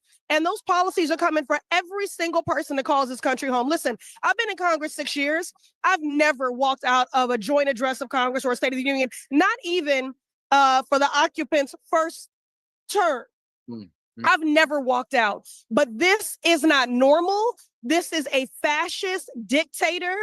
And I could not sit there and pretend that this was that man is unfit to be president. He is not the president. And so if he has contempt for the American people, I'm going to stand in solidarity with the American people. And that is why I walked out in protest at 9:40. These boots were definitely made for walking. And again, I wanted to bring visibility to the story of the federal worker from my district who was fired unlawfully, unjustly, and it not only is disrupting her life and livelihood, but it's a disservice to the people that she serves every day. Speaking of this is not normal, a member had a sign. Oh, yeah, let me tell you about that. Okay, so Melanie Stansbury had a sign. Shout out, rest in peace and power to Sheila Jackson Lee. She was sitting on the aisle. Representative Jackson Lee used to sit for hours to hold that seat on the aisle. Melanie Stansbury was in that seat with a sign that said, "This isn't normal," because it ain't. And as Trump was making his way down the aisle, a Republican colleague, I think from Texas, but I don't want to misrepresent, leaned across the aisle, snatched the sign and threw it up in the air. That's assault. We're talking about that. So the 20 who walked out, was this all Black caucus? No, it was a mix of Congressional Black Caucus and Congressional Progressive Caucus, but I would say that there were more members of the CBC. And you said you did not plan to stay in the race. You knew you would probably walk. I wasn't going to. Well, honestly, I wasn't going to come at all because, again, this is not normal. This is. In what other setting would we give audience to a fascist dictator? I want to be very clear, though. There's honorable in front of our names, every single member of Congress for a reason. I respect my colleagues and how each of them decided to demonstrate protest, how they chose to center their guests for tonight. For me, I could not sit there. That very chamber was desecrated by January 6th insurrectionists that he pardoned. He does not respect us as a co-equal branch of government. He has no respect for us. So it's insult to injury. So again, if he has contempt for the people, we're going to stand in solidarity with the people. And honestly, it was a part of a broader democratic strategy to have different forms. Yeah. Say hello, Congresswoman. Oh, yeah. Dove is here as See, y'all know this sister. She is the truth. We got y'all tangled up in these wires.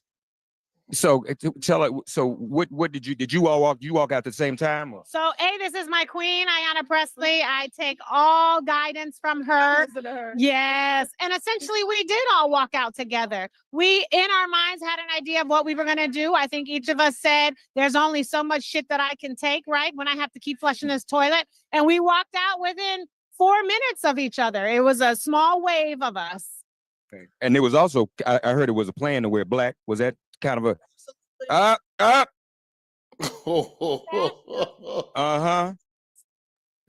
Mark. Signs. Go ahead, Mark, Roy. Could you ask either of them, do they feel like Also, I if just wanna say behind I closed love all y'all. doors, So if just behind thank you closed for this doors, critical any point. of the Republican officials are What? starting to turn against Trump? Do you get the sense any of the Republican members are starting to turn against Trump? No, they're scared, but they also are mad at themselves for having no courage. And they're mad at us because we are the mirror of courage that they should have. And it would seem too. There's no Republican Party. It is Right, that's right. it's a cult of cowards that are complicit in wholesale harm. And they have a majority that he even deems irrelevant because he just skips right over them, right? I mean, they don't even matter. They not only abdicated their responsibility in this moment for our shared constituents, they have ceded their congressional authority and power because of their fealty and loyalty to Donald Trump and not to the people that elected them. And what is so very scary is that Donald Trump is trying to merge the executive, the legislative, and the judicial branch. We have seen Congress yield to him, the Republicans, and we have to make sure that the judiciary does not do what these Republicans in Congress have done. That's right. Well, I know I speak for everyone here. Angela, you got a quick question you want me to relay? I don't. Just let them know we stand with them. I'm going to go to some of their colleagues here to get a reaction, but tell them we stand with them and we thank them for their courage. We all stand with you. We thank you for your courage. You know, you got to do this. So I'm glad you all did that. And, you know, I don't know if you could hear him. He started whining. They don't love me. They don't ever clap for me. When I came up here for 5 years, they didn't clap. I mean, he went to this, you know, that whole Rodney Dangerfield, don't nobody love me thing. Clap. Well, tell the truth and we'll clap. Tell the truth. And we'll clap. Do your fucking job and we'll clap. But if you're going to kill us, if you're going to fire us, if you're going to take away our rights, then we are not going to clap. We are going to come for you. That's right. That's damn right. That's why y'all know she was loud when she said she takes all her cues from me. That's right. Do you? Hold it, DeMario. Well, because they can't hear us, Mark. Because they can't hear us, Mark. I want to just jump in here.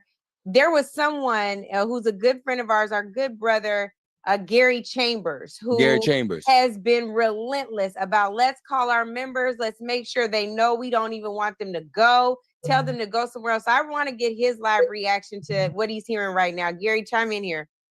I want to say thank you to the members of Congress who had the courage to stand up, because at the end of the day, we don't have to act like this is normal. We don't have to sit there and just allow him to lie in our faces. And I think that if we are going to stand in the spirit of our ancestors, that is to resist in both strategic ways and visible ways, so this government understands where we are. In a strategic way. That's what he was just saying. Okay. So we all Mark, agree. We're gonna mute you to translate, but we're gonna keep the panel Well, going. no, but I'm gonna say one thing. Since Okay. DeMario was here and we talked, and Ariza was here, we want to introduce those of you who don't know. She mentioned Congresswoman Sheila Jackson Lee. She has inherited the mantle from the spirit of Sheila Jackson Lee and John Conyers. Ayanna Presley is now the primary sponsor of HR 40 reparations now. So we appreciate that. Maxwell Frost is here. Jasmine Crockett is around, and I think Al Green is still coming. I'll be back. Perfect. Thank you so much, Mark. We got Mark on the spot. Forget Johnny Roy. We got Mark on the spot. And he brought us right to our protesters that know what time it is. It is State of the People, y'all. It ain't State of the Union. It ain't a joint address. This is our time, and it is so good to be alongside people with courage. I want to go to some sisters that I know carry the mantle for courage all the time. Bishop Leah Daughtry, I want to come to you, and Siobhan Arline Bradley. I also want to come to you simultaneously. I want to hear what y'all think about that. And now that we've had some sisters show up, show out, say that we're not going to sit here and listen to this nonsense, what do people at home do with that same courage? How can we motivate and activate that same courage? I also want y'all to know I came to them because these are my side pastors, okay? They get a prayer through, and they'll get us some action that is rooted in faith. So I want to hear from you all about what you think we do with that. The side pastor, you got a main pastor? Side pastors. No, And then I you call got a- them on the side. I got a main line right to them. Okay. Okay. Oh, I thought you meant Get like them you on had the two side. pastors. Oh, never mind. My mind. I'm sorry. See, Roy, that's why, you know what? Somebody block him. Well, I'll start. Siobhan, go ahead, Siobhan. You go. Well, I'll first of all shout out to the love tonight. I suspect the ancestors are well and resting well because of what's happening right now. So just shout out to the whole family, Angela, for keeping us rolling. I think a couple things to offer as you think about the response. And I want to just honor Black women in this moment for being aware and taking space that we know is ours to take. I will tell you this, there is a unity between the brothers and sisters tonight that I think is palpable, and I think it's changing the game. But when we talk about the ground game, we need to talk specifically about where people need to go. There are a lot of questions that are coming on the strategies. What are we supposed to do? This is boycott, yes.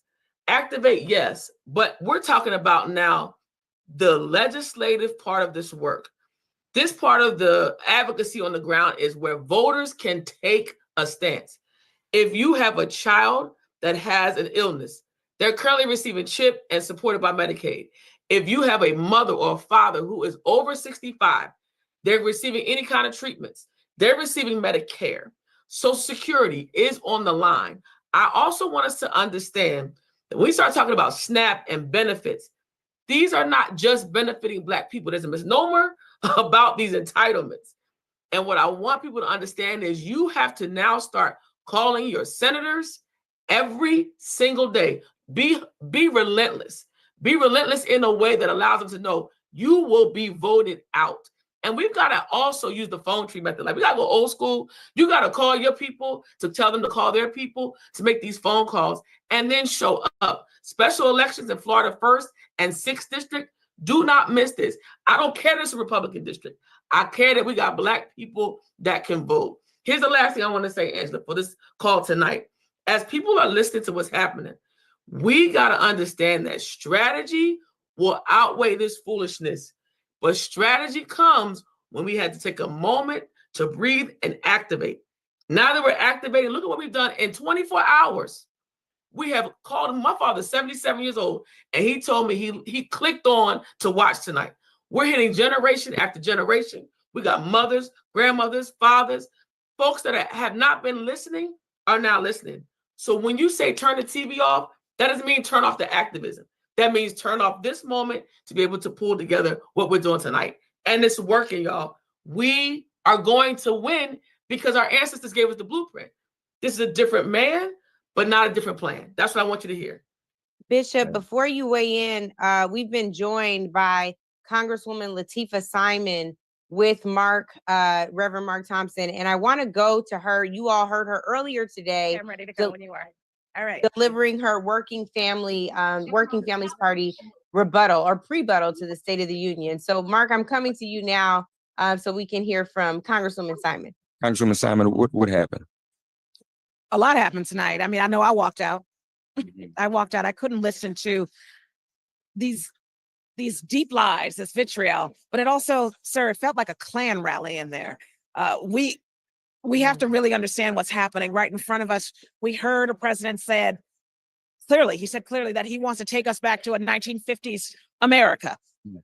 DEI is code for making sure that white men are leading everything. He has fired 4-star generals and has put unqualified white men to head our Pentagon. I can go on and on. We heard the lies when he started talking about Social Security. That's my grandmother. That's my aunt. Those are disabled children and the children of dead men. That is a social safety net that we all have paid into, and he is going to disrupt that department. He is going to disrupt and fracture our education system.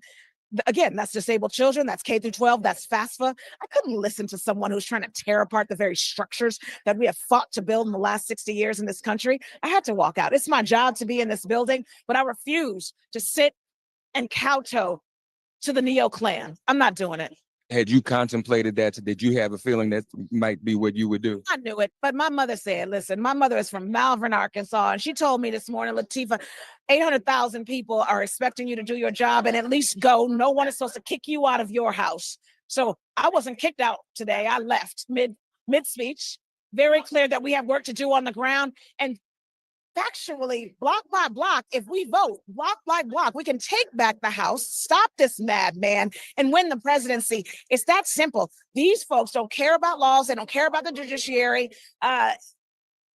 We're facing a constitutional crisis, but moreover, America is about to be sicker and poorer, and none of us are safe. You know, last thing I'll say on this, you know, a few weeks into me being here, I'm a new member of Congress. I was one of the few people outside of DOE saying, let us in and talk to these folks who want to take apart funding for HBCUs, want to take disabled services out of our K through 12 for our disabled autistic children, intellectual and physical disabilities. We want to talk to them. Not only did they lock the doors, they sent Homeland Security. You couldn't see that behind the doors. There was a wall of Homeland Security officers with their hands on their guns. This is not the republic that we have fought for. These are dangerous times. This democracy is in hospice. Watch out and be close and be clear. We have to organize, and folks have to run and win office, because we are this close from being in a segregated apartheid America once again. We have literally shed blood, tears, intellectual beauty to have the small rights that we have. My mother wasn't born in a democracy. Yours wasn't either in this country. Literally, they couldn't vote. Their grandmothers couldn't vote. We're only 2.5 generations past those times. This thinly veiled democracy can be whipped away in a second. Look at El Salvador. The president of El Salvador ripped up the Constitution, slandered the legislative body and the judiciary body, and has now created a prison state. We got to work, y'all. I'm ready to work. I'm here not just to legislate, but to organize, but to show up for my people. We got to do better, and I'm going to do better. That's what I'm here to do, and I'm proud and honored to be one of 200 people in this nation's history, less than, that has worn this pin. So it's about action. We're going to be in committee, but we're going to be on the streets too. You may have had a better vantage point than we did. What exactly happened with Al Green? What went down? They came in to escort him out, did they not? So, you know, that brother is on the floor every single day fighting the good fight. I mean, listen to him, his floor speeches every day. What he did is he shook his cane and he challenged the leader of the Neo Clan, and that's what he was supposed to do. And the Speaker of the House had a Black man forcefully removed from the chamber by the sergeant in arms. He is a sitting member of Congress. And do you see the heckling and the hollering from the Republicans? Do they have decorum? No, this is a discriminatory body right now. This is a leadership that doesn't see Black men as equal to their white counterparts. It's really clear. If you look at the right side of the aisle, you see a monolithic governance structure. It's a majority white man structure. That's what they want. That's what they're pushing for. And you better feel the realness of that. They are going to make sure that every head of state, every department head looks like those men, looks like the men who come from a lineage who had our uncles swinging from trees. That is not hyperbole. That is the truth. Have to fight back. We got fire up here in the Capitol, y'all. Yes, I'm going to throw it back because I know y'all having dialogue and folks going to keep dropping in. Thank you, Congresswoman. God Thank bless you, Mark. Keep them coming. This is All right. amazing. I want to go to Bishop Leah Daughtry now. We talking about you. Can you please show everybody your shirt? Because your shirt is prophetic for this evening. Look at this. Yes. It says Black women vote. And what you're seeing is Black women leading, Black women walking out. Boots were made for walking. Black women cussing while they leaving. You got to feel proud, Bishop. I want to hear about this. It is an amazing moment. This whole day has just been an amazing thing. And to see these sisters step up and tell us what was happening on the floor is just singular. And, you know, Black women are doing what Black women have always done in this country. And I'm not discounting the efforts of the brothers, but I was asked to talk about Black women, so that's what I'm going to do. And so I think what we're seeing is the continuation of the bloodline and of the lineage. And I just want to remind us that nobody is coming to save us. There's no army that's coming to save us. We're going to have to save ourselves. And that's just the bottom line. And if we're waiting for some cavalry, the cavalry ain't coming, y'all. We have to save ourselves. And so what I want to offer is a couple of things that people can do. Number one, reject. We have got to reject the lies. What happened today with this 24-hour marathon is one example. We got to reject it outright, refuse to accept what they dishing. We just not going to reject it. Do not engage in anticipatory compliance. Do not obey in advance. We got to reject it. Number two, we got to resist. Put on your boots, get you an Angela beret, do whatever you got to do in the places where you are to resist what is happening, to say, I will not go. Here is the line I will not cross. I am going to do what I can do, which is not to say that we all going to do the same thing, but we ought to practice resistance in the spaces where they are. Number three, we got to reclaim our heritage. We've let it go because we have had an easy time of things in some respects, or we've been duped into thinking we've had an easy time. We have got to reclaim the mantle of our ancestors, what the lineage was that got us to where we are today, where we have all these firsts, where we have people in the Senate, where we have people running businesses. It was not ever so. And so we got to reclaim the authority, reclaim the power, reclaim our legacy as Black people in this country who were built to survive. We were made for this storm. Everything that has happened to us in this country has prepared us for this moment, and we are up to the task. And the last R I'm going to give you is remember. You got to remember where we've come from. You got to remember the battles we've already won in the face of these co-presidents who will try every day to dismiss, demean, and diminish us. We have to remember that with the stock we've come from. We've got to remember the people we've come from who were sturdy enough and strong enough to survive this middle passage, to get here and to live 400 years, to survive through the slave master's whip, through the lynching tree, through the segregated fountains, the back of the bus, and they kept on breathing and they kept on living in the hope that we would be able to stand, not just stand, but thrive. And we cannot let our legacy and that our ancestors left for us be diminished or demeaned. Ain't nobody coming to save us. We got to save ourselves. That is absolutely right. SOS. And on that, speaking of somebody who's working on saving ourselves actively, he might have upset some party folks the other day because Jamie Harrison was front and center on a USA Today article. While white folks are talking about identity politics no more, there's no space for DEI, we're starting to see white folks in the Democratic Party align with Republicans sounding real Dixiecratish. And Jamie Harrison is like, Sweet Brown, ain't nobody got time for that. So Jamie, I want to know where you will tell the party to go from here. You see Black women and Black men thinking about Mr. Green leading with no direction in some ways, right? They're leading. They're saying, we're going to take this in our own hands. We are going to follow our own conscience. We know they are members of a caucus that's called the Conscience of the Congress. Jamie, how are you feeling about all this? And what do you tell the people at home who are like, finally, we see leadership? Well, listen, Angela, first of all, thank you for your vision, you and Joy for helping to pull all this together. And, the bishop just preached a word. She just preached a word.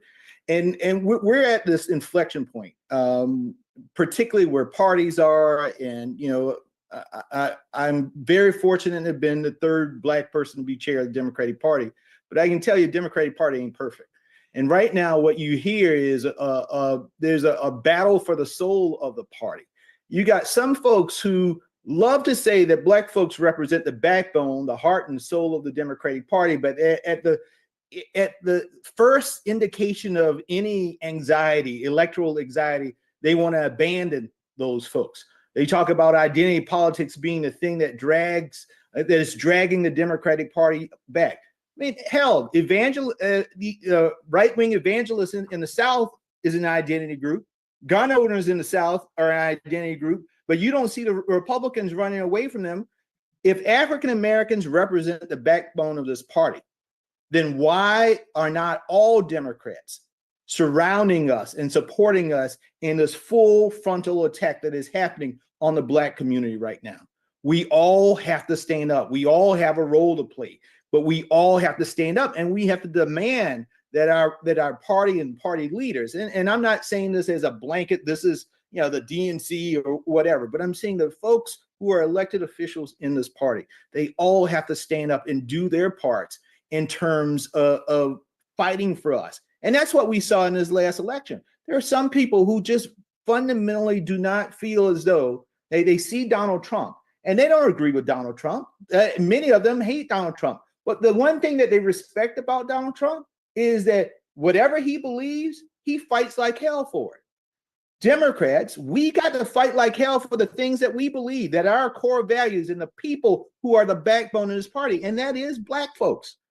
And so that's what we need at this point in time. And listen, we're all going to have different roles. We're all going to play different roles in this. You know, we saw it during the civil rights movement, right? There was the person who there were the people who marched. There were people who sat in at the lunch counters. There were the folks who got the dogs sitting on them. But they were the pastors who organized. They were also the people who paid the bail, right? They were the lawyers that went into the courtroom. We all have roles to play, and we got to figure out what our role is. I often wondered, Angela, when I was growing up in Orangeburg, what would I have done in the civil rights movement? Well, hell, we don't have to wonder anymore, because right now we are in the civil rights movement of our time. And the question is, what will each of us do in this movement in order to continue to move our people and our party and our families and this country forward? And so I'm happy to be a part of this. You know, I'm going to do everything because I do it. Yes, I do it for my people, but you know, selfishly, you know who I do it for? My 2 Black sons who are upstairs right now sleeping.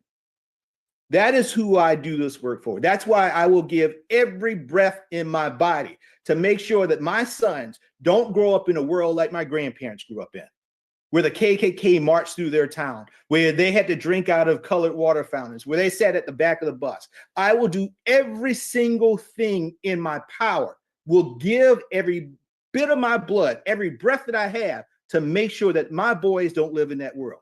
Right now, we have a fascist in the White House. It is fear, it is fraud, it is fascism. And that is what defines the Republican Party. That is what defines Donald Trump. And we got to do everything that we can to push back and fight back against that.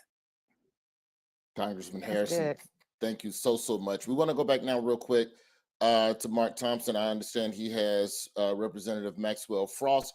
One of the few good things to come out of Florida. Mark, get to also oranges. Shout out to oranges.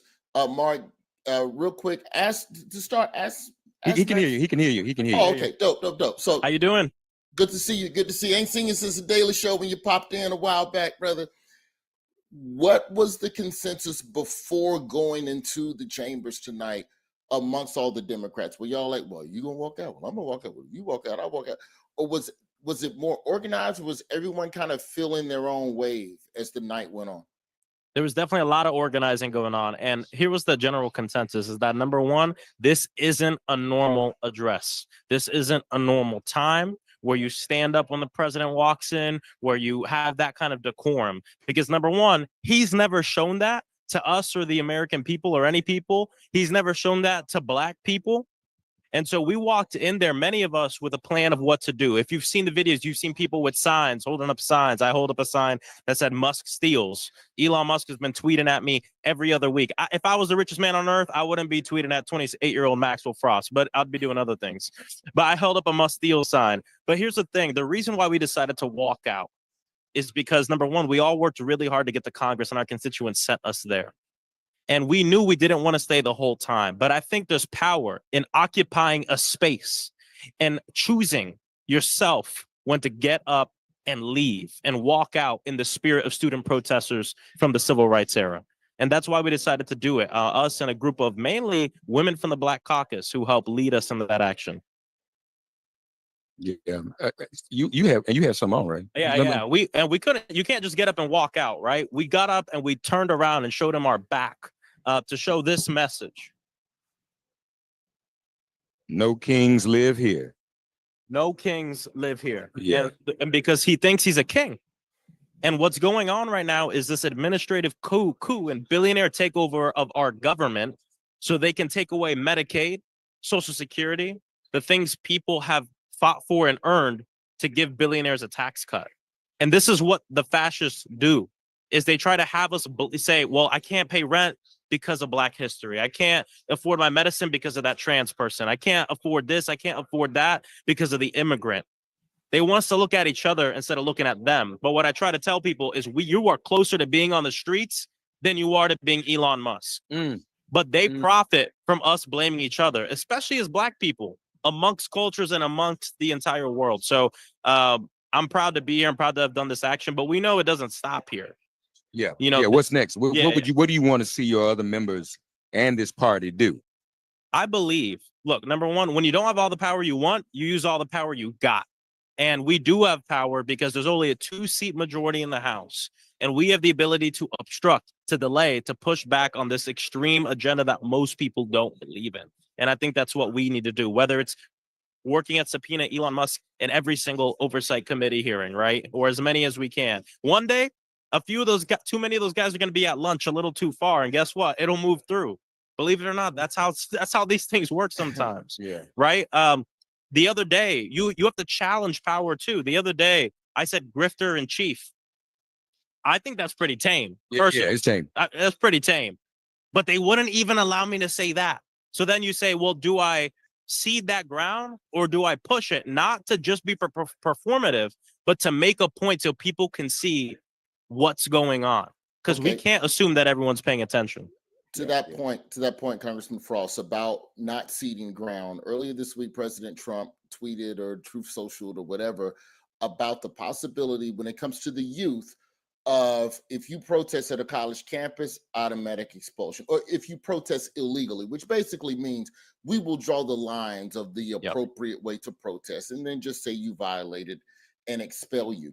How serious do you think of a threat that is as we get into midterms, and how serious I believe protesting is going to play an important part of everything we're talking about over the next 4 years. How serious of a threat is that? Do you think that to be? And what advice would you have to young organizers who are going to be facing these types of potential legal ramifications for speaking out? I think it's a very serious threat. I think that number one, we campaigned for a while talking about Project 2025. Now it's happening. Yeah. We have no room to act surprised about the things they're doing because they wrote them down and we told people they would do it. And this attack on freedom of speech and students is something that we have to take seriously. So what would I tell students to do? Well, thinking to my organizing, number one, build community and grow your movement outside of students too. I remember during the Black Lives Matter uprising, the nights where I was tear gas maced and when I went to jail, it wasn't just people my age that had my back. And it wasn't just people my age that bailed me out of jail. It was a multi-generational movement of community that brought each other up.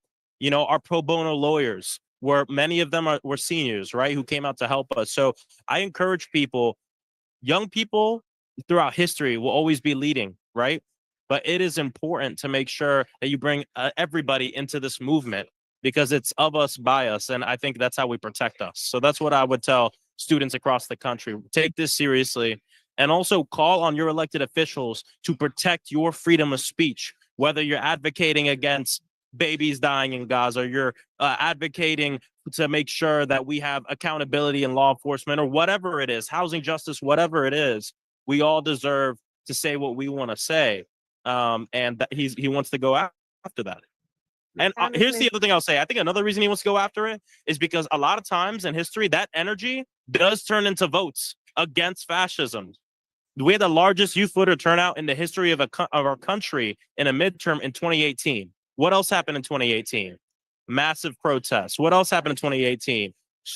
Marjorie Stoneman Douglas was shot up and students around the country said enough is enough. In 2020, we had the highest youth voter turnout in the history of a general election. What happened in 2020?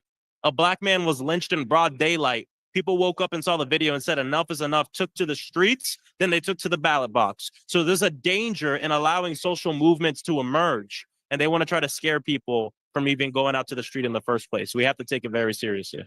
Thank you, brother. Thank you. Just one Go ahead, I'm last sorry. question for Mark. Congressman, it's Angela Rye. Thank you for joining us. Quick question for you. When you consider what just happened and you see how Congressman Green was treated, do you think it was worth it to show up to the joint address tonight? Yeah, obviously this is I don't want to talk bad about anyone for their individual decisions. Everyone's going to decide how they want to represent their constituents. I'll tell you where I'm coming from. Number one, I come from direct action and movement-based politics. And for me, it's all about space. How are you taking up space? When are you leaving a space, and making sure you're doing that on your own accord? And of course, I worked hard to get here, but more importantly, my people set me here, I believe, to take up space. But here's the thing that's more from a practical point of view. When you don't show up and sit in a seat, they put a Republican staffer in that seat. When you leave in the middle of the speech, there's no staffers available to sit in your seat. So all these are the things that we try to think about when we do the action. Did I not want to go? Of course I didn't want to go and listen to this BS lies from this neo-fascist racist. But I think there's power in stepping up, leaving in solidarity, of course, with Al Green, but also in solidarity with Black people and oppressed people across this nation. And so everyone has their own way of advocating. Some people boycotted it. Power to them, power to everyone. But this was the way I decided to do my action tonight with a great group of people.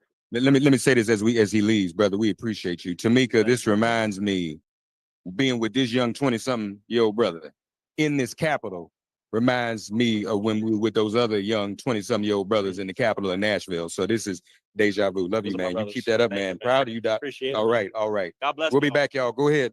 All right, thank you. I am so grateful for these cutaways to the Capitol. It's putting us right in the moment. This is really, really good reporting on behalf of Reverend Mark Thompson. I want to come to our sister as she wipes her face. Latasha was on the plane for 20 hours traveling to get here tonight. Latasha Brown is the co-founder of Black Voters Matter. Black Voters Matter got something to say about some of this too. So LB, I want to come to you because you all have always been about the work of the people and making sure that we get engaged. I want to know your reaction to what Maxwell was just sharing and what you think our next steps need to be. Oh, freedom. Oh, freedom. Oh, freedom over me. And before I be a slave, I'll be buried in my grave and go home to my Lord and be free. You know, I wanted to sing that song because this is the week marks the 60th anniversary of people who sang that song on the Edmund Pettus Bridge in Selma, Alabama. It is also a song that our ancestors, when they did not have politics on their side, they didn't have resources, they didn't have any of those things. They knew that there was something inside of them that, no, you're not going to dehumanize me. You're not going to take away the Constitution is not what gives me my right to live. God has given me my right to live. And so I say that in this space that I wanted to bring the ancestors and the history and the long history of the ancestors and our resistance in this space, that is a song of resilience, but it's also a song of resistance. And so in terms of going forward, there are 4 things. I'll be real quick because I think I'm turning into a pot of sand right now. I think there's 4 things, and I'm calling it, but I'm saying it in terms of this strategy around force, what we have to do. The first thing is around the fortify. In this moment, people, we have to fortify ourselves. What does that mean? We have to protect our assets and our information. You cannot take for granted that all of the things that you have that is based on the computer that is going to be there. You need to download your documents. You need to protect your resources. My family, who literally lived through the Depression, my grandparents that raised me, that were born in 1905 and 1910, they always kept money in the house. And part of what they said is the reason why they survived and our family survived during the Great Depression is because they didn't have their money in the banks. And so I know that sounds a little like an alarmist, but you need to have $2,000, a minimum of $2,000, if you can, if you have that you got set aside that at any moment you can touch it. Because if your bank card goes down, what you gonna do? Right. And so I think it's really important for us to really think differently. We have to think in terms of a self-determination model on how we're going to protect ourselves and our assets in this moment. When I say protect your information, you have to check your sources, y'all. Part of what is happening is there are people who are intentionally giving us misinformation, disinformation. Check your sources and where you're getting information from. Double, triple, check that, right?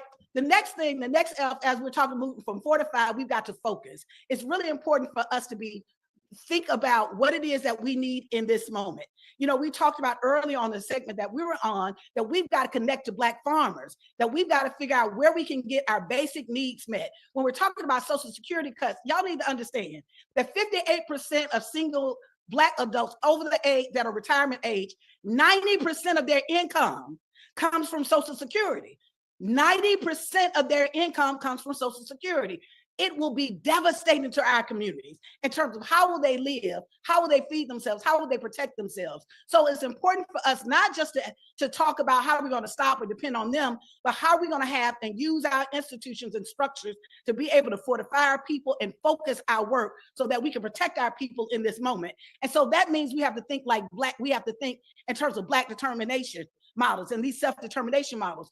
All of those churches know you cannot have a church and you just open on Sunday. That has to become a community Black space. If you have institutions, you have business, that has to be, if it needs to be a meeting space, we've got to look in this moment of how do we create and think as nation builders in this moment. The third thing that I want to say is really about this fight, that the way that we fight, we're used to fighting when we have federal protections in place. We're used to fighting, particularly those of us that live in the racist South. We've actually fought in ways that we would actually use federal legislation, federal government to really be able to hold our states accountable. When that is not in place, how do we protect our people? Part of what we really got to be super, super focused is local control. We need to take over every single, and the wonderful thing about Black folks is we like to live together. So oftentimes we live in spaces that we have substantial numbers where we can take over school boards, that we can take over local elections.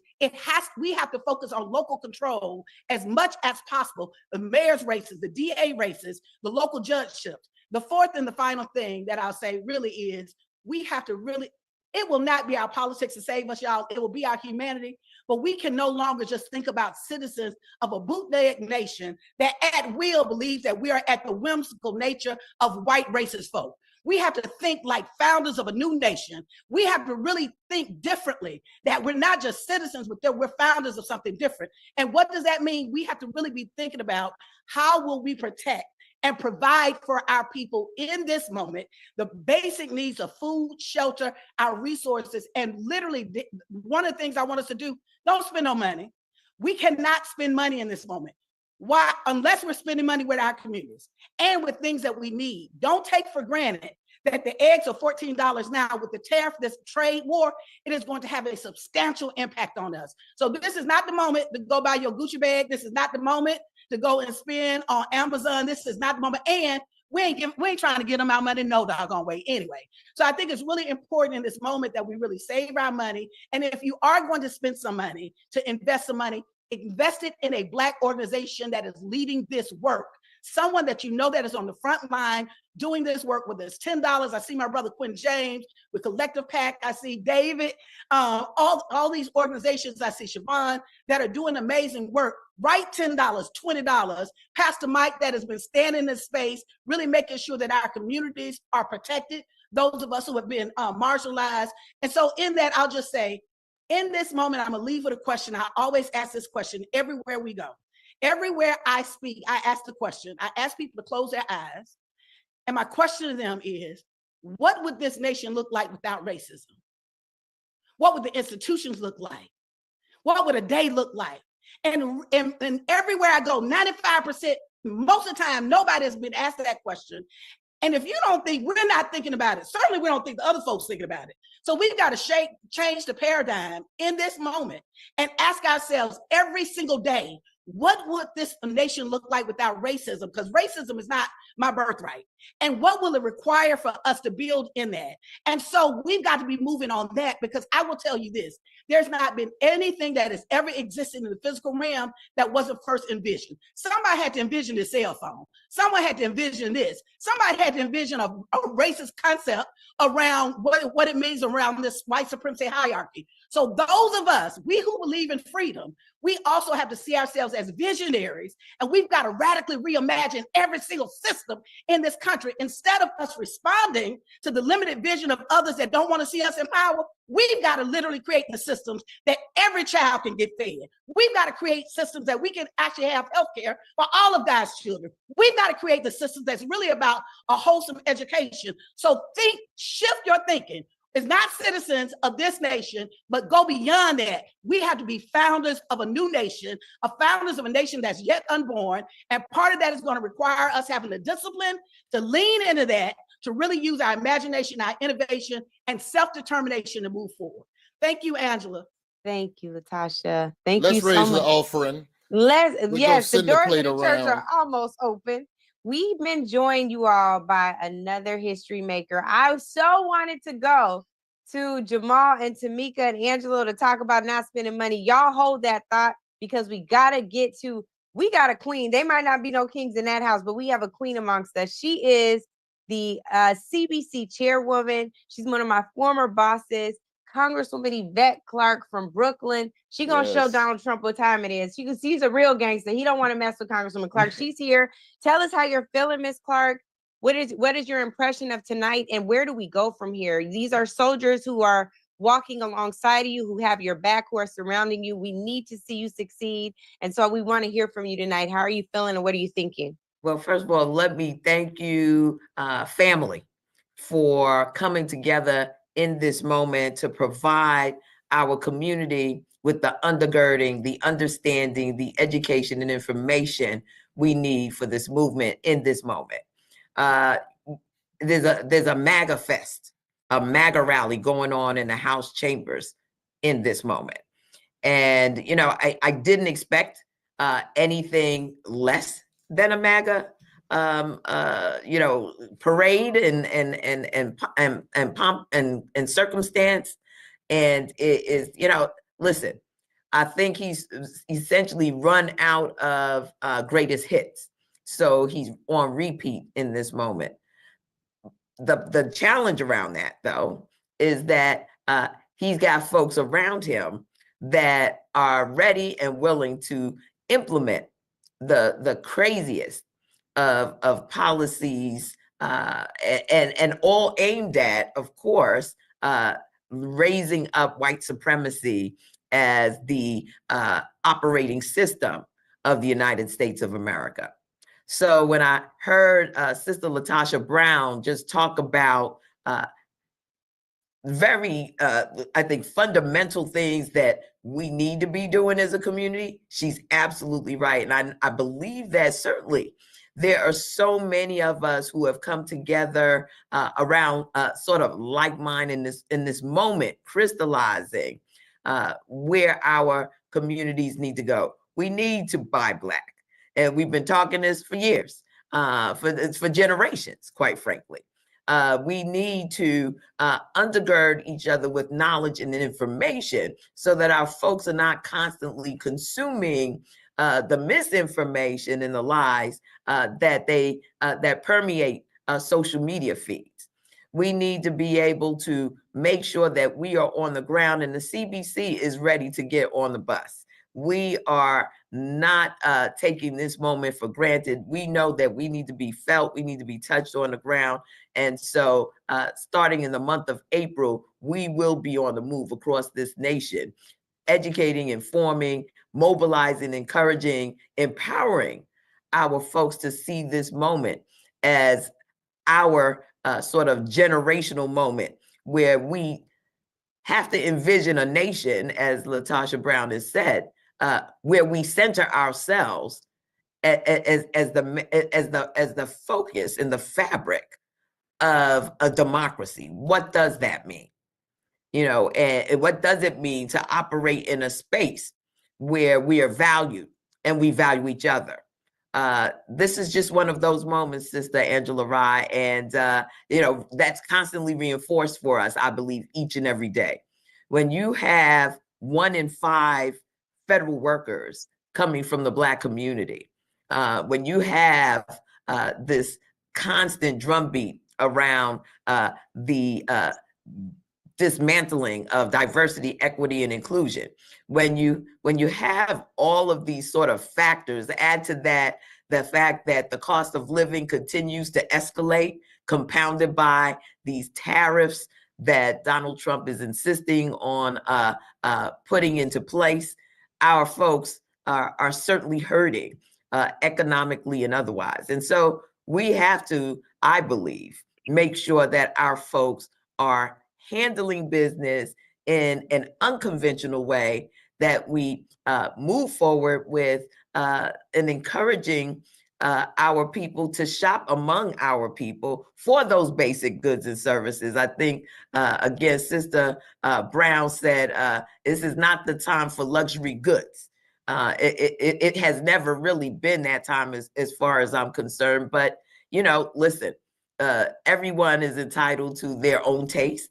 However, there are many designers, Black designers, that can offer just as good, if not better, in terms of quality and what the goods and services they provide. And we need to raise them up. Those will be our corporate entities if we pour into them in the way that we've poured into so many of the others who have now turned their back on us. I'm also working with the CBC, and I'm going to close on this, Sister Angela, on a program, if you will, a communications program called What Side Are You On? Because this is not a moment where folks can be 1 foot in one camp and 1 foot in the other. Either you're with the Black community, with the development of who we are as a people, or you're not. There's no middle ground. And so that will be another part of what we will be embarking upon as members of the Congressional Black Caucus, 58 strong here in the House of Representatives and 4 strong in the U.S. Senate, the largest number of Black federal elected representatives in the history of this nation. This is all of our moment, and we're going to do everything that we must do on the legislative end to hold the line, but we're also going to be in these streets talking to our people, because in less than 18 months, there will be another election. And we've got to make sure that our folks are focused on the power of the franchise and what it means for their own liberation. With that, as we say here, Sister Angela Rye, I'm going to yield back the balance of my time. Well, don't yield just yet, because I just want to get clarity for our audience. This was one quick question I have for you. You said there is a MAGA rally going on. Does that mean, Congresswoman, that you also left? Did the rest of the Congressional Black Caucus leave? There are still members in the chambers. I am back in my office. I just felt like I knew what was next in the lineup of greatest hits. I didn't need to sit there to know, what words were going to be thrown at whom and what have you. He is shook. Let me just say this. What was the tipping point for you? What was the moment where you like, okay, now I just got tired. And he shook, quite frankly. Yeah. The fact that the Democrats have been sitting silently, raising signs. Where's my sign? Let me show you my sign. Raising signs occasionally during his speech. It has shook the man. He has been trying to find a way to get under the skin of Democrats, and we haven't been paying him any mind. So most of what you're seeing, he's directing directly to the MAGA crowd. And remember, the House of Representatives is essentially split half and half. So we're only separated by 2 seats. So it's a massive blow to his ego that he's not getting any applause, and he's standing up for the foolishness that he's trying to pull off in the chambers of the House right now. Well, speaking of foolishness that took place in the chamber of the House, Mark Thompson, our colleague, is with Melanie Stansberry, who had her sign snatched by a Republican, and she's standing live with Mark Thompson right now. So we're going to go to Mark. Congresswoman, please stick around if you can. I know you're tired, so we don't want to keep you too late, but I would love for you to hear what she says happened. And if you do have to go, we first have to acknowledge those bad new glasses she got on right there too. Fly. So You know she's fly always. So we gotta talk about that scarf too. Always an icon of fashion. Always, every day, all day, every day. So Congresswoman Stansberry, by the way, folks, is from Albuquerque, New Mexico. And last year was your first trip to Selma. You came to Selma last And she's coming back this weekend. Yeah, So, I'll see you guys this weekend if anyone's going down. yeah. So what happened? You had us. So what did your sign say? What did it? Yeah, well, so a lot of us on the floor plan to do our form of protest. You know, we showed up for Donald Trump's town hall, just like Americans are showing up for town halls all over America. And just like Americans, we had our voices heard. And I had a sign as he walked in that said, "This is not normal." And as I was standing there behind Donald Trump, some young man from Texas snatched it out of my hand and threw it over the president's head. And you know, I'm not gonna pretend like you know, this is normal and that what's happening in America is just something that we should sit down and take. So yeah. So who, you know, I mean, who was it? You know who? It was a congressman from Texas, but I don't know his name. Golden something. Yeah. And he just, and I mean, it was I was obviously in the frame. Marjorie Taylor Greene was facing me, and I think folks were trying to get it out of my hands. So they just pulled it out of my hands. Yeah. Does that violate any rules or protocol? Can someone just snatch something out of your hand and throw it? You know, I listen, I'm not going to make a big deal about it. You know, if they want to be children, if they want to have their MAGA party on the House floor, if they want to play games with us, they can do whatever they want. And I'm not going to lie. I grew up in Albuquerque. I was ready to fight, but that is not how I wanted to end my evening. So, Bro, did you know they get down to Albuquerque like that? I didn't know You know Albuquerque. now. I did not know. Hey, You said I was going to Albuquerque, so we need to know. Okay. Yeah. Congresswoman, I have a quick question, Congresswoman. Has it always been like this from the onset in January, or was there ever a brief window where y'all thought maybe we can get across the aisle and get some legislation done? Or is this just an escalation of where you all fully expect it to be at this point in the first 100 days? You know, I tried to come in with an open mind, but when let me be real. The inauguration was on Dr. Martin Luther King Jr. Day. I did not come back to Washington, D.C. I chose to be home in my community celebrating the holiday with my community. But when I saw the images on television of Elon Musk and these billionaires and his cabinet yucking it up, I knew that it was not going to be normal. And then he went down to the stadium and started signing these executive orders. But I was like, okay, I'm still going to give it a minute. In fact, I'm the ranking member, the highest ranking Democrat on the DOGE subcommittee. And my chairwoman in that committee is Marjorie Taylor Greene. I even went and sat with her in her office for an hour, and we smiled and pretended like we could have some bipartisan conversations. And then we showed up for that very first committee hearing, and she did what she does. And I think, you know, that has essentially evaporated. So we know what's up. We're going to be in the fight. We're the resistance for the next couple of years. And, you know, as the Reverend said, 18 months is right around the corner. So we got to start organizing now. Let me ask you this. Of all the terrible things he's done, he does $1 million a day. Which ones are most threatening and most impactful to your district in Albuquerque? I mean, all of them, right? I mean, day one, he signs this executive order, essentially taking out all of the diversity, equity, and inclusion offices and staff. New Mexico is a minority majority state. We are a state that is Black, Brown, Indigenous, and that is an attack on the people of New Mexico. The executive order he signed 2 days ago, making English the only language of the United States.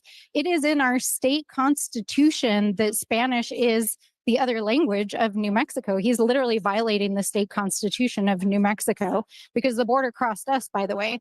So there is so much that he's doing every single day. He's firing thousands of New Mexicans. He's, you know, these cuts that they're proposing in New Mexico, over 70% of our people are on Medicare and Medicaid. That will not only lead to literally probably the vast majority of New Mexicans losing healthcare, our entire healthcare system could collapse. Yeah. So we're not going to sit here and stand for it. Yeah, I think and Congressman Clark, we kind of touched on this earlier, because I don't know if people really understand, Roy and Angela. When they say they're coming for Medicaid, we only think of it in one context.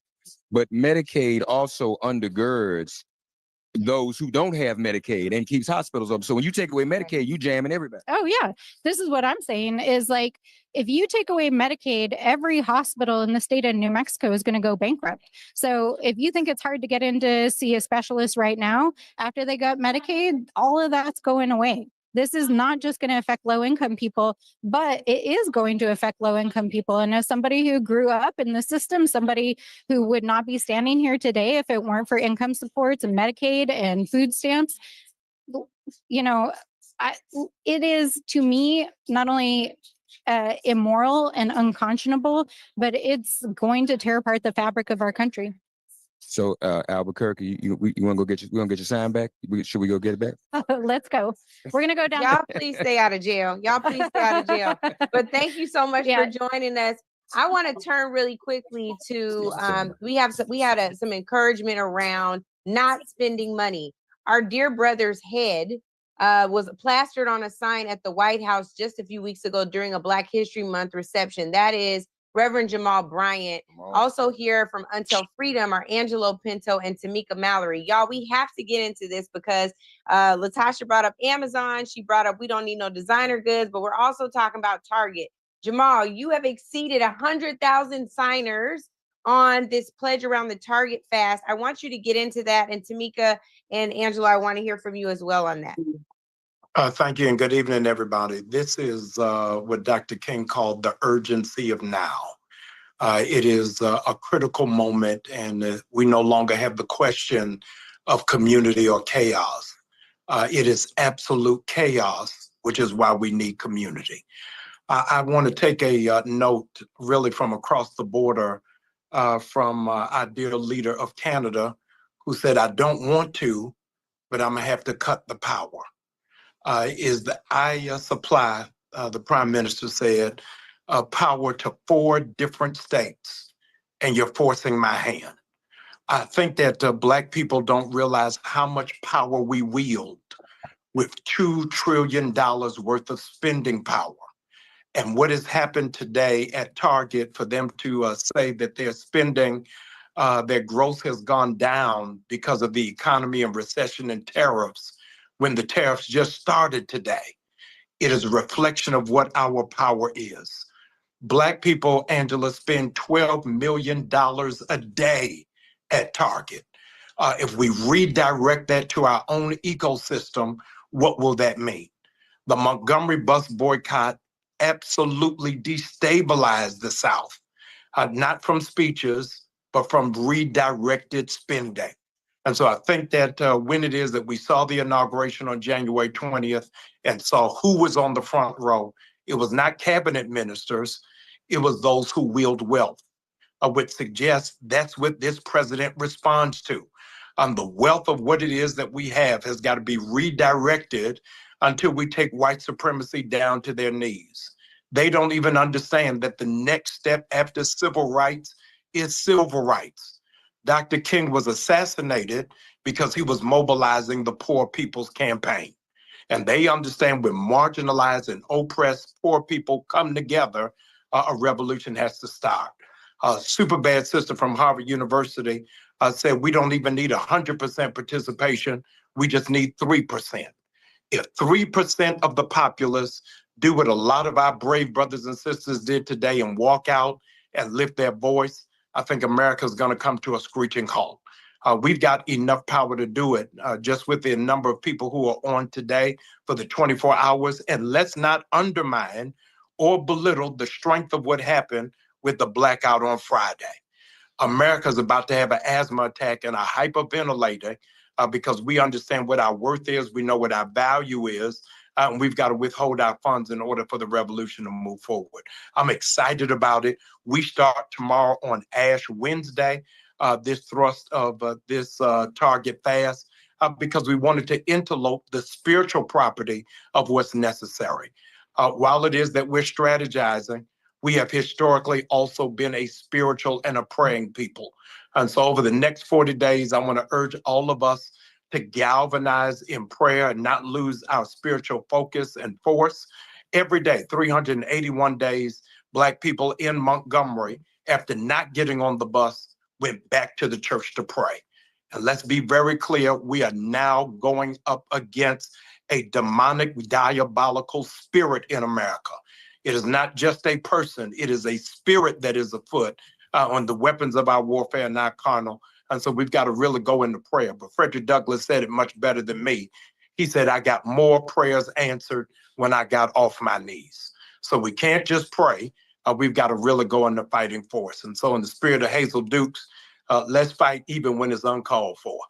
So that's the necessary calling and the beating drum that we've got to answer to. I'm glad to be a part of it and excited about what we're going to do over the next 40 days. Jamal, share the website one more time. Yes, targetfast.org. And let me say to you that when it is that you register at Target Force, we have partnered with the Black Chamber of Commerce. We're going to send you out a digital directory of 300,000 Black businesses across the United States so you can redirect your dollars away from Target and Walmart. And we're going to send you a 40-day prayer journal so that we can pray our way through. A lot of our people, Angela, burn out. They tired, they weary, they worn, and they sad. But I think that we've got to find that synergy to find that second win and run to it. Yes. Roy, I know you had something.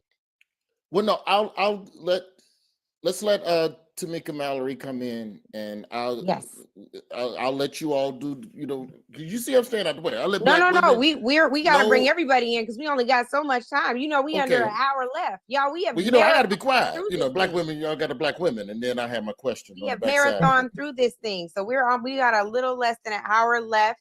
Tamika Mallory and Angelo Pinto on this same topic. You all have been actively engaged around the Target fast, and I would love to hear from you all your perspective. There's been a lot of folks saying, hey, why are we going to boycott something or fast from something when there are Black brands on the shelves? So about that, right? So I think that it's a good time to talk about tactics, how we stick together. I learned on my podcast recently, a Native Land Pod with Andrew Gillum, that only 10% of Black folks in Montgomery actually participated in boycotts. Never knew. And they want to burn the books. I'm still learning. They're trying to burn the books, Roy. So you guys tell us a little bit about why it's important for us to stay united in this fight with Reverend Jamal Bryant and Until Freedom. Certainly. Thank you so much. And to everyone, I see family, new people, just so many different faces here. And it's been really inspirational and filling to be among this amazing group of individuals this evening. And I, just want to join Jamal, first of all, in saying Jamal Bryant. Everybody. Well, Tamika, hold on, because I hold think on a second. came in to reclaim her time. That's it. That's what's going on. Congresswoman Waters. Hello. Hello. We heard you, so we thought that meant you were reclaiming your time. So you now have the floor. We want to know why you chose not to participate in the State of the Union tonight. Please tell us why. Thank you so much, Angela. You know me very well. And you know that I was not about to put up with that bullshit that he was going to talk about tonight. You know that I think he is the most deplorable, dishonest, no good man that I've ever encountered in my life. He has insulted us. He's insulted the American people. He's a sexual predator. He's everything absolutely awful that you can describe in a human being. I've never met anything like him before. Angela, you've been out there in Los Angeles. I've worked with gang members, the Crips, the Bloods, everybody. I've never encountered anybody like Trump. Trump is a person without a conscience. He will lie at the drop of a hat, and he knows that you know that he's lying, but he continues to lie. What he did tonight was, first of all, he continued the lies about all of the Mexicans, all of the people coming from, the countries of, Mexico and Guatemala and everybody. What he talked about was, had you believed that they're all rapists and they're all murderers and they're all this and they're all that, continuing to pump up the lie that he has used as his number one issue to divide and to create hate and to have something that he could point to keep the American people believing that he had to protect them from. So it was pretty awful. And I really did not like the way he used the tragic incidents and the families that were there, who of course appreciated You know, what they think is their president caring about what happened, you know, to the 12-year-old and to others who were victims. And we all feel sad and bad for them, but he misused them. He misused them. And what he did was he focused on them instead of focusing on the real issues that we're dealing with now and the harm that he's creating for workers by telling them get out of their office by 3 o'clock, by 5 o'clock. You know what that reminds me of? The sundown towns who would tell Black people they had to be out of town by 5 o'clock, before dark.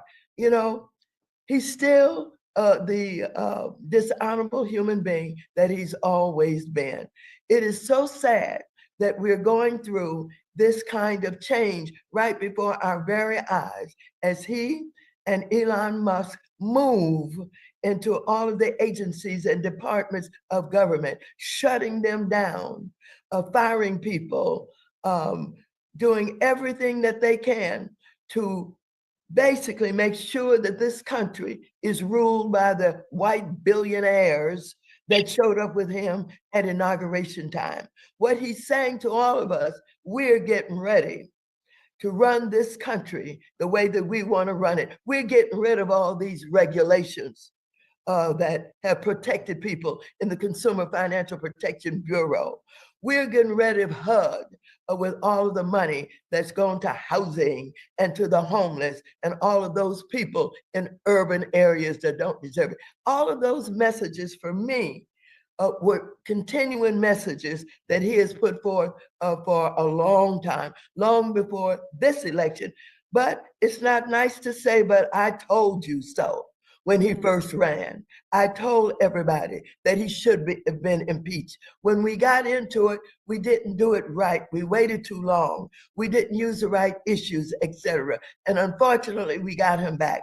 But let me hear from the other people that you have on the program tonight. Because I could talk about this thing all night. We have one of your colleagues who has joined you. And she's someone who regularly says she stands on your soldiers. He says, whatever Max says we're doing, we're doing. That is Jasmine Crockett, who chose to go to the State of the Union tonight, but she also chose to walk out. So she's right here. Jasmine? Okay. Hey, yes. Listen, for sure. Max is an OG, just like Al Green. I follow their lead. I thank God for them. I really do, especially in this time. You know, as one of the younger members in the Congress, it is so important to have people that are always going to give us a sobering message about the moment that we're in. And as y'all just heard, she did not hold back. She gonna call that motherfucker what he is at all times. And so, and I'm here for it. And what y'all don't know is we both from St. Louis. Listen, we from the show me state, okay? This is what you get out of St. Louis. But I am so eternally grateful. Where's because Britt? as I was trying to figure out what I was gonna do, I was on the phone calling Max and trying to figure it out. And one of the things that we wanted to do was we wanted to make sure that there was space that was held for us. And if we did not show up, then what they were going to do is just put seat fillers in. And I wanted to make sure that the space that, you know, my ancestors bled and died for, that I occupied that space. But I also got the privilege to walk the hell out of it. And so that's exactly what we did, so that he could have those empty seats sitting there and that our messages would be seen. Even if he decided he didn't want to hear us, he was going to fill us in our actions. And so I didn't just want to sit there and not clap, but instead I wanted to make sure that I stood up in defiance and I turned my back on him, like he has turned his back on the American people, like he has turned his back on the Constitution, like